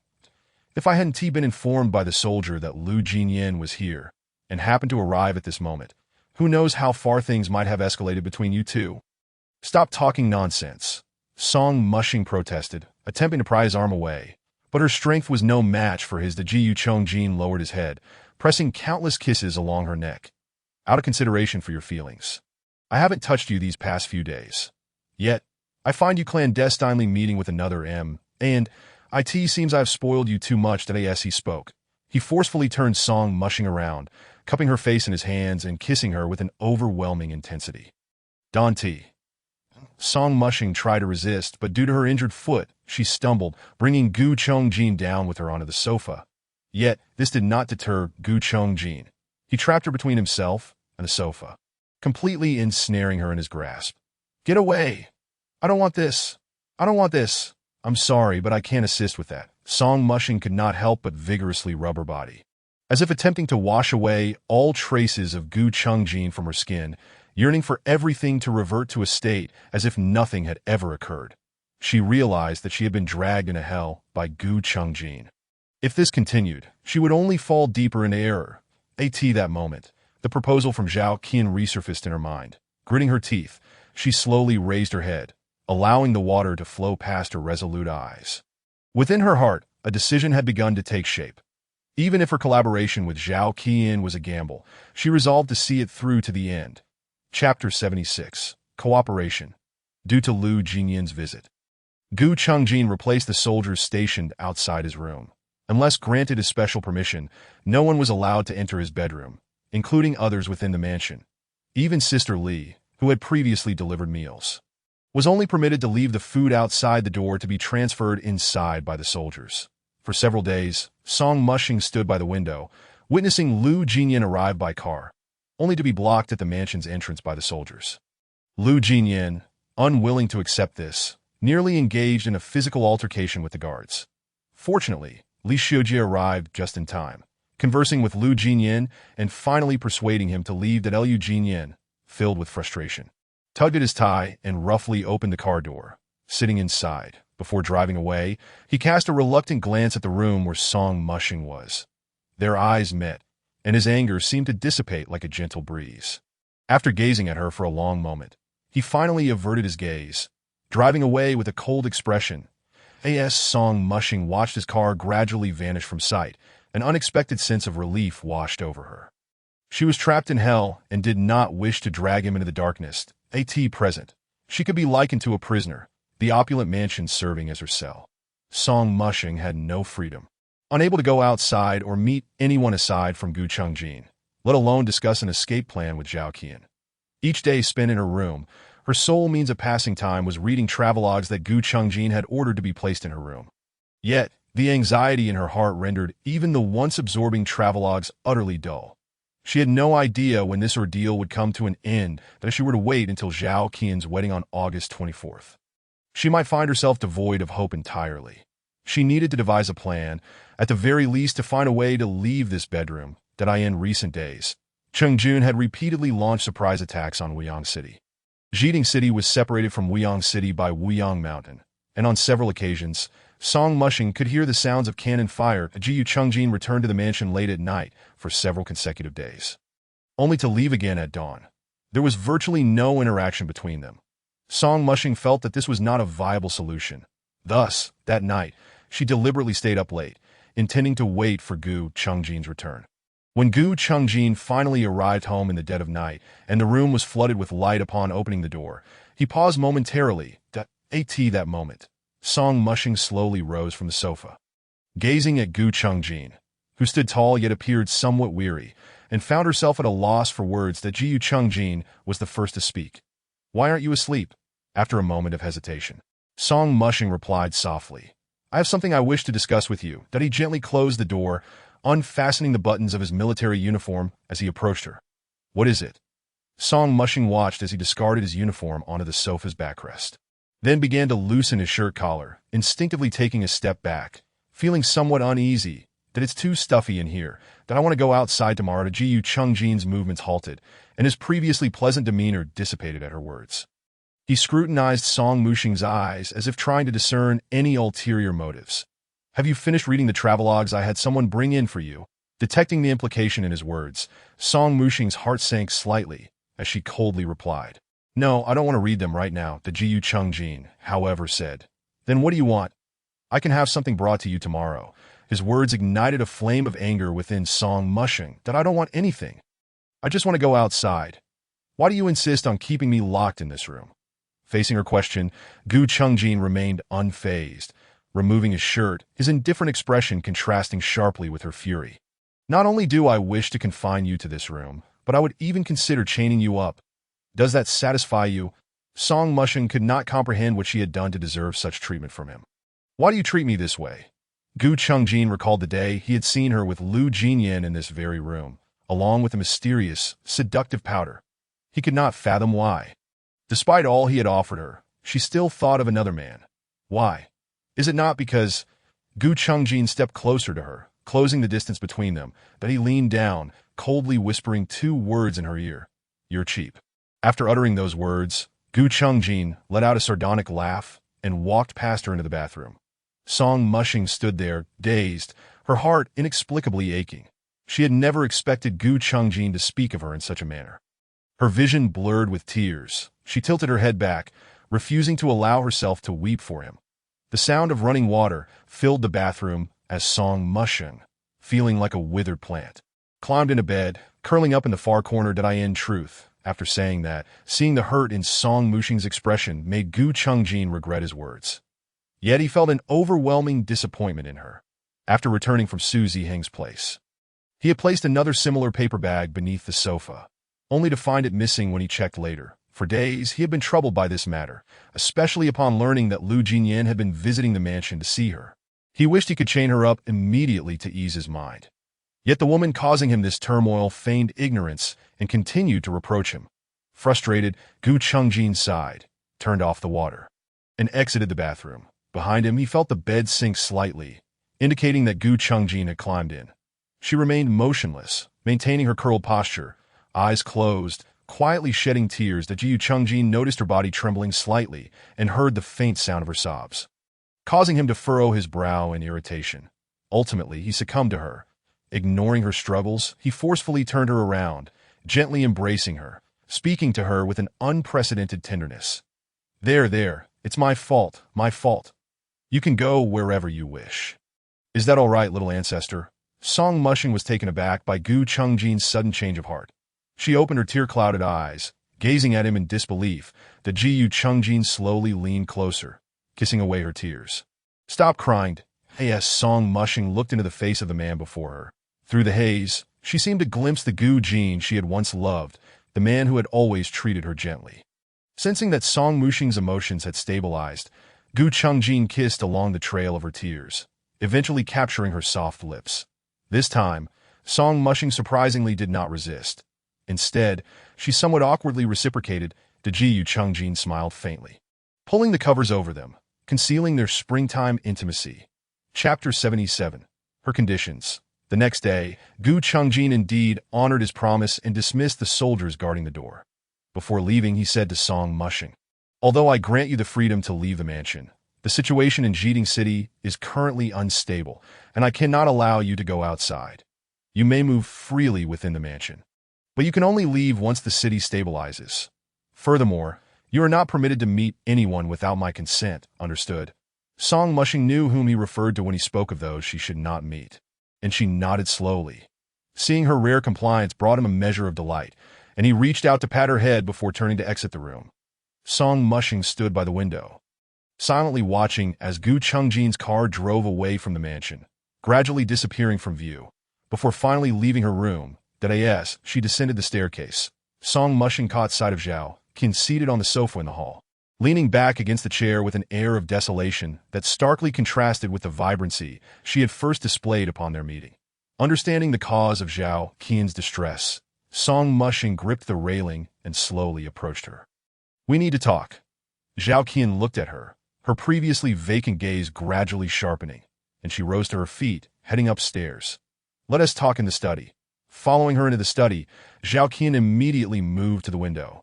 Producing a cigarette from an unknown source and delicately holding it between her slender fingers as she exhaled, her gaze drifted wistfully outside, exuding an undeniable charm. "Have you made your decision?" Zhao Qian did not turn to look at Song Mushing. As if addressing the air, Song Mushing, feeling somewhat fatigued, leaned against the desk and replied, "Yes, I am willing to collaborate with you, but I have one condition." Zhao Qian let out a cold laugh, slightly tilting her body as she cast her gaze in the direction of her companion. "Conditions?" Song Mushi said in a low voice. "I require you to prepare a handgun and a train ticket to Sangcheng." Zhao Qian paused in her act of smoking, refraining from an immediate response. Instead, she walked over to the writing desk, extinguished her cigarette in a flower pot, and carefully wrapped it in a handkerchief. Once she had completed these actions, she lifted her head and inquired, "When do you intend to execute the plan?" "My foot needs a bit more time to recover. Let's set it for the 23rd day of the lunar calendar." For reasons unknown, Zhao Qian seemed peculiarly sensitive to this date. She gazed at her, suddenly breaking into a smile that bordered on unsettling. "Very well. On that night, after you have administered the aphrodisiac to Brother Chungjin, I shall hand over those 2 items to you and arrange for your departure from the mansion. Once that night has passed, I shall truly become Brother Chungjin's woman, and he will no longer be able to coerce me into marrying Chao Wei, while you will attain the freedom you desire." In contrast to her earlier demeanor, Zhao Qian now appeared invigorated, as if she were ready to leap into action. Just then, a knock echoed from outside the study, prompting Song Mushi and Zhao Qian to exchange a glance and silently agree to remain quiet. The voice of Sister Li filtered in, "Miss Zhao, Mr. Chao is here to see you." "Why has he come again? Didn't I instruct him not to seek me out anymore?" Zhao Qian's expression darkened instantly as she muttered her displeasure while stepping out of the study. Song Mushi remained stationary, her hand resting on the edge of the desk as she quietly pondered. Everything had been arranged. Now it was merely a matter of waiting for the day of execution to arrive. After a successful escape, she had resolved to go to Sangcheng, located within Chengjuan's territory, to evade Gu Chungjin's pursuit and to search for Song Xingyao's whereabouts. Since her sister had yet to come looking for her, she would have to take the initiative to find her. As Song Mushi exited the study, she happened to overhear Zhao Qian berating Chao Wei in the hall on the first floor, throwing a large bouquet of flowers to the ground with great force. Yet, Chao Wei showed no signs of anger, picking up the flowers and apologizing profusely, walking along the corridor on the second floor. Song Mushi cast a glance at Chao Wei, noting his impeccably tailored military uniform and his authoritative demeanor, but his attitude toward Zhao Qian was as subservient as dust. She silently averted her gaze and entered her own room. As Chao Wei prepared to leave, he ran into Gu Chungjin returning to the mansion. Thus, what was usually a dinner for 3 transformed into one for 4 with Gu Chungjin present. Zhao Qian's demeanor was less hostile than before. Yet she remained reluctant to engage in conversation with Chao Wu. Gu Chungjin occasionally chatted with Chao Wei about recent military engagements, and through their dialogue, Song Mushi learned that Chengjuan's surprise attack on Wuyang City had yielded no benefits and resulted in significant troop losses, as the Yin army had received intelligence regarding Chengjuan's movements prior to their action. Upon realizing the situation was unfavorable, a portion of their forces had hastily retreated overnight. After dinner, Gu Chungjin turned to Chao Wei and remarked, "Deputy Commander Chao, why not take Qian out for a stroll tonight? She seems rather bored staying in the mansion all day." Upon hearing this, Zhao Qian immediately grew anxious. "Brother Chungjin." However, Chao Wei's expression was one of delight. Yet he hesitated to press the matter further upon sensing Zhao Qian's reluctance. Standing there looking somewhat awkward, Jiyu Chengjin, unfazed by Zhao Qian's objections, coldly remarked, "You're about to get married. Why do you still behave this way?"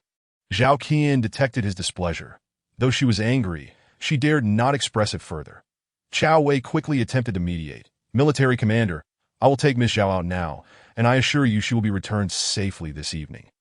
Gu Chengjin's expression softened slightly as he nodded.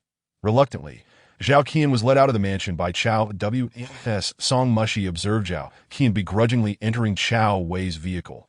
A twinge of sympathy arose within her for Zhao Qian's predicament of marrying a man she did not love. She inquired somewhat incredulously, "Miss Zhao does not care for Deputy Commander Chao. Why must you insist on her marrying him?" Gu Chengjin turned to her, his gaze inscrutable. "She loves me. Should I then marry her?" Song Mushi found herself momentarily at a loss, casting her eyes downward, her gaze evasive. "How am I to know if you wish to marry? If you wish, you may marry." Jiyu Chengjin remained silent for a lengthy pause before exhaling a sigh of irritation. Speaking in a bemused tone, Song Mushi, "I find it remarkable how adept you are at provoking my anger." Song Mushi, perplexed, lifted her gaze to meet his, only to have him grasp her hand, pulling her along as they exited the mansion. "Where are you taking me?" she asked breathlessly. Struggling to keep pace with him, Jiyu Chengjin maintained a stoic expression as they approached the car, swiftly opening the rear door and, with a mix of lifting and shoving, placed her inside before entering from the opposite side. Chapter 78.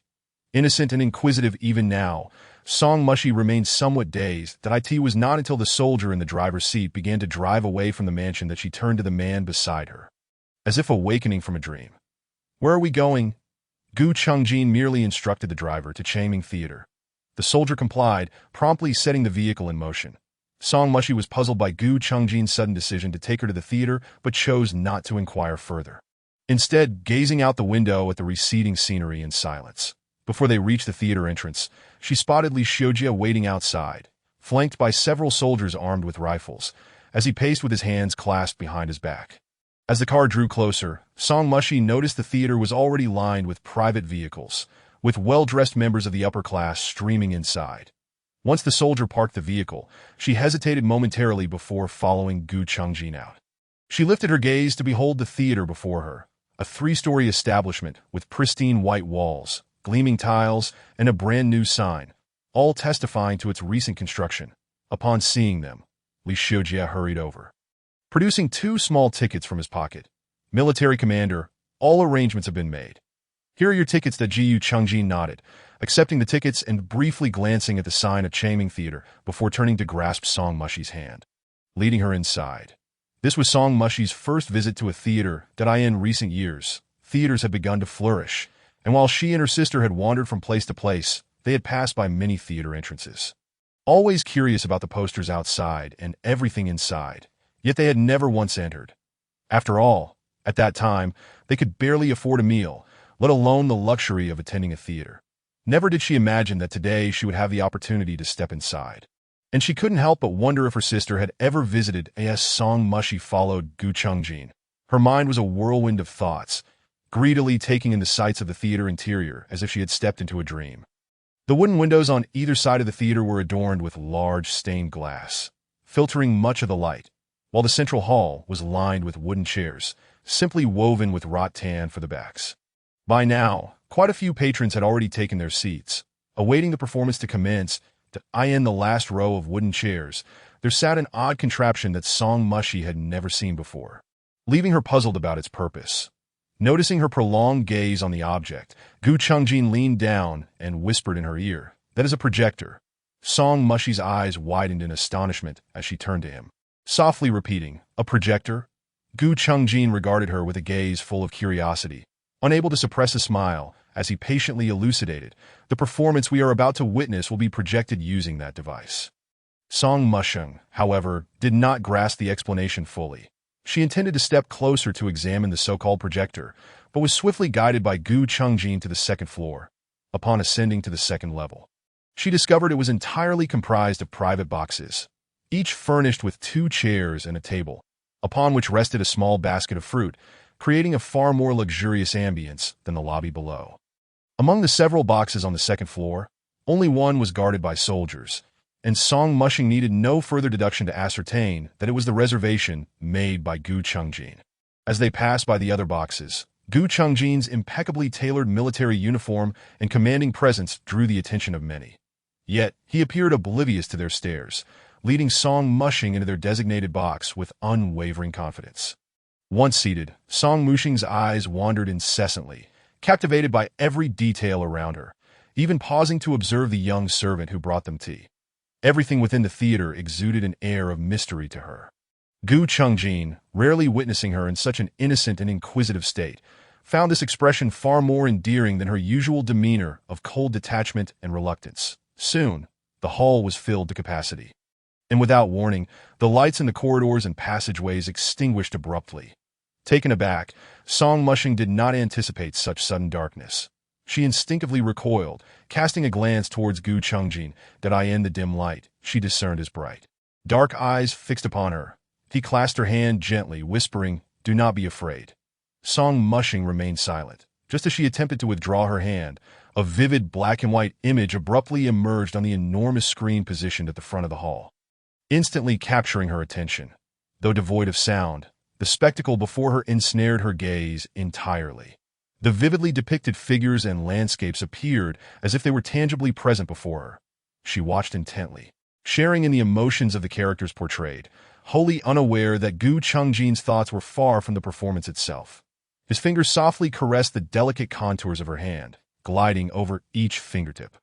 Occasionally, he stole glances at her, noting her complete absorption in the unfolding drama. Undeterred by his presence in that moment, he realized that bringing her to the theater had been a fortuitous decision, that he had intended to seize this opportunity to atone for his previous missteps while simultaneously wishing to elicit her joy. Observing her lively enthusiasm now, it was evident that his intentions had not been in vain.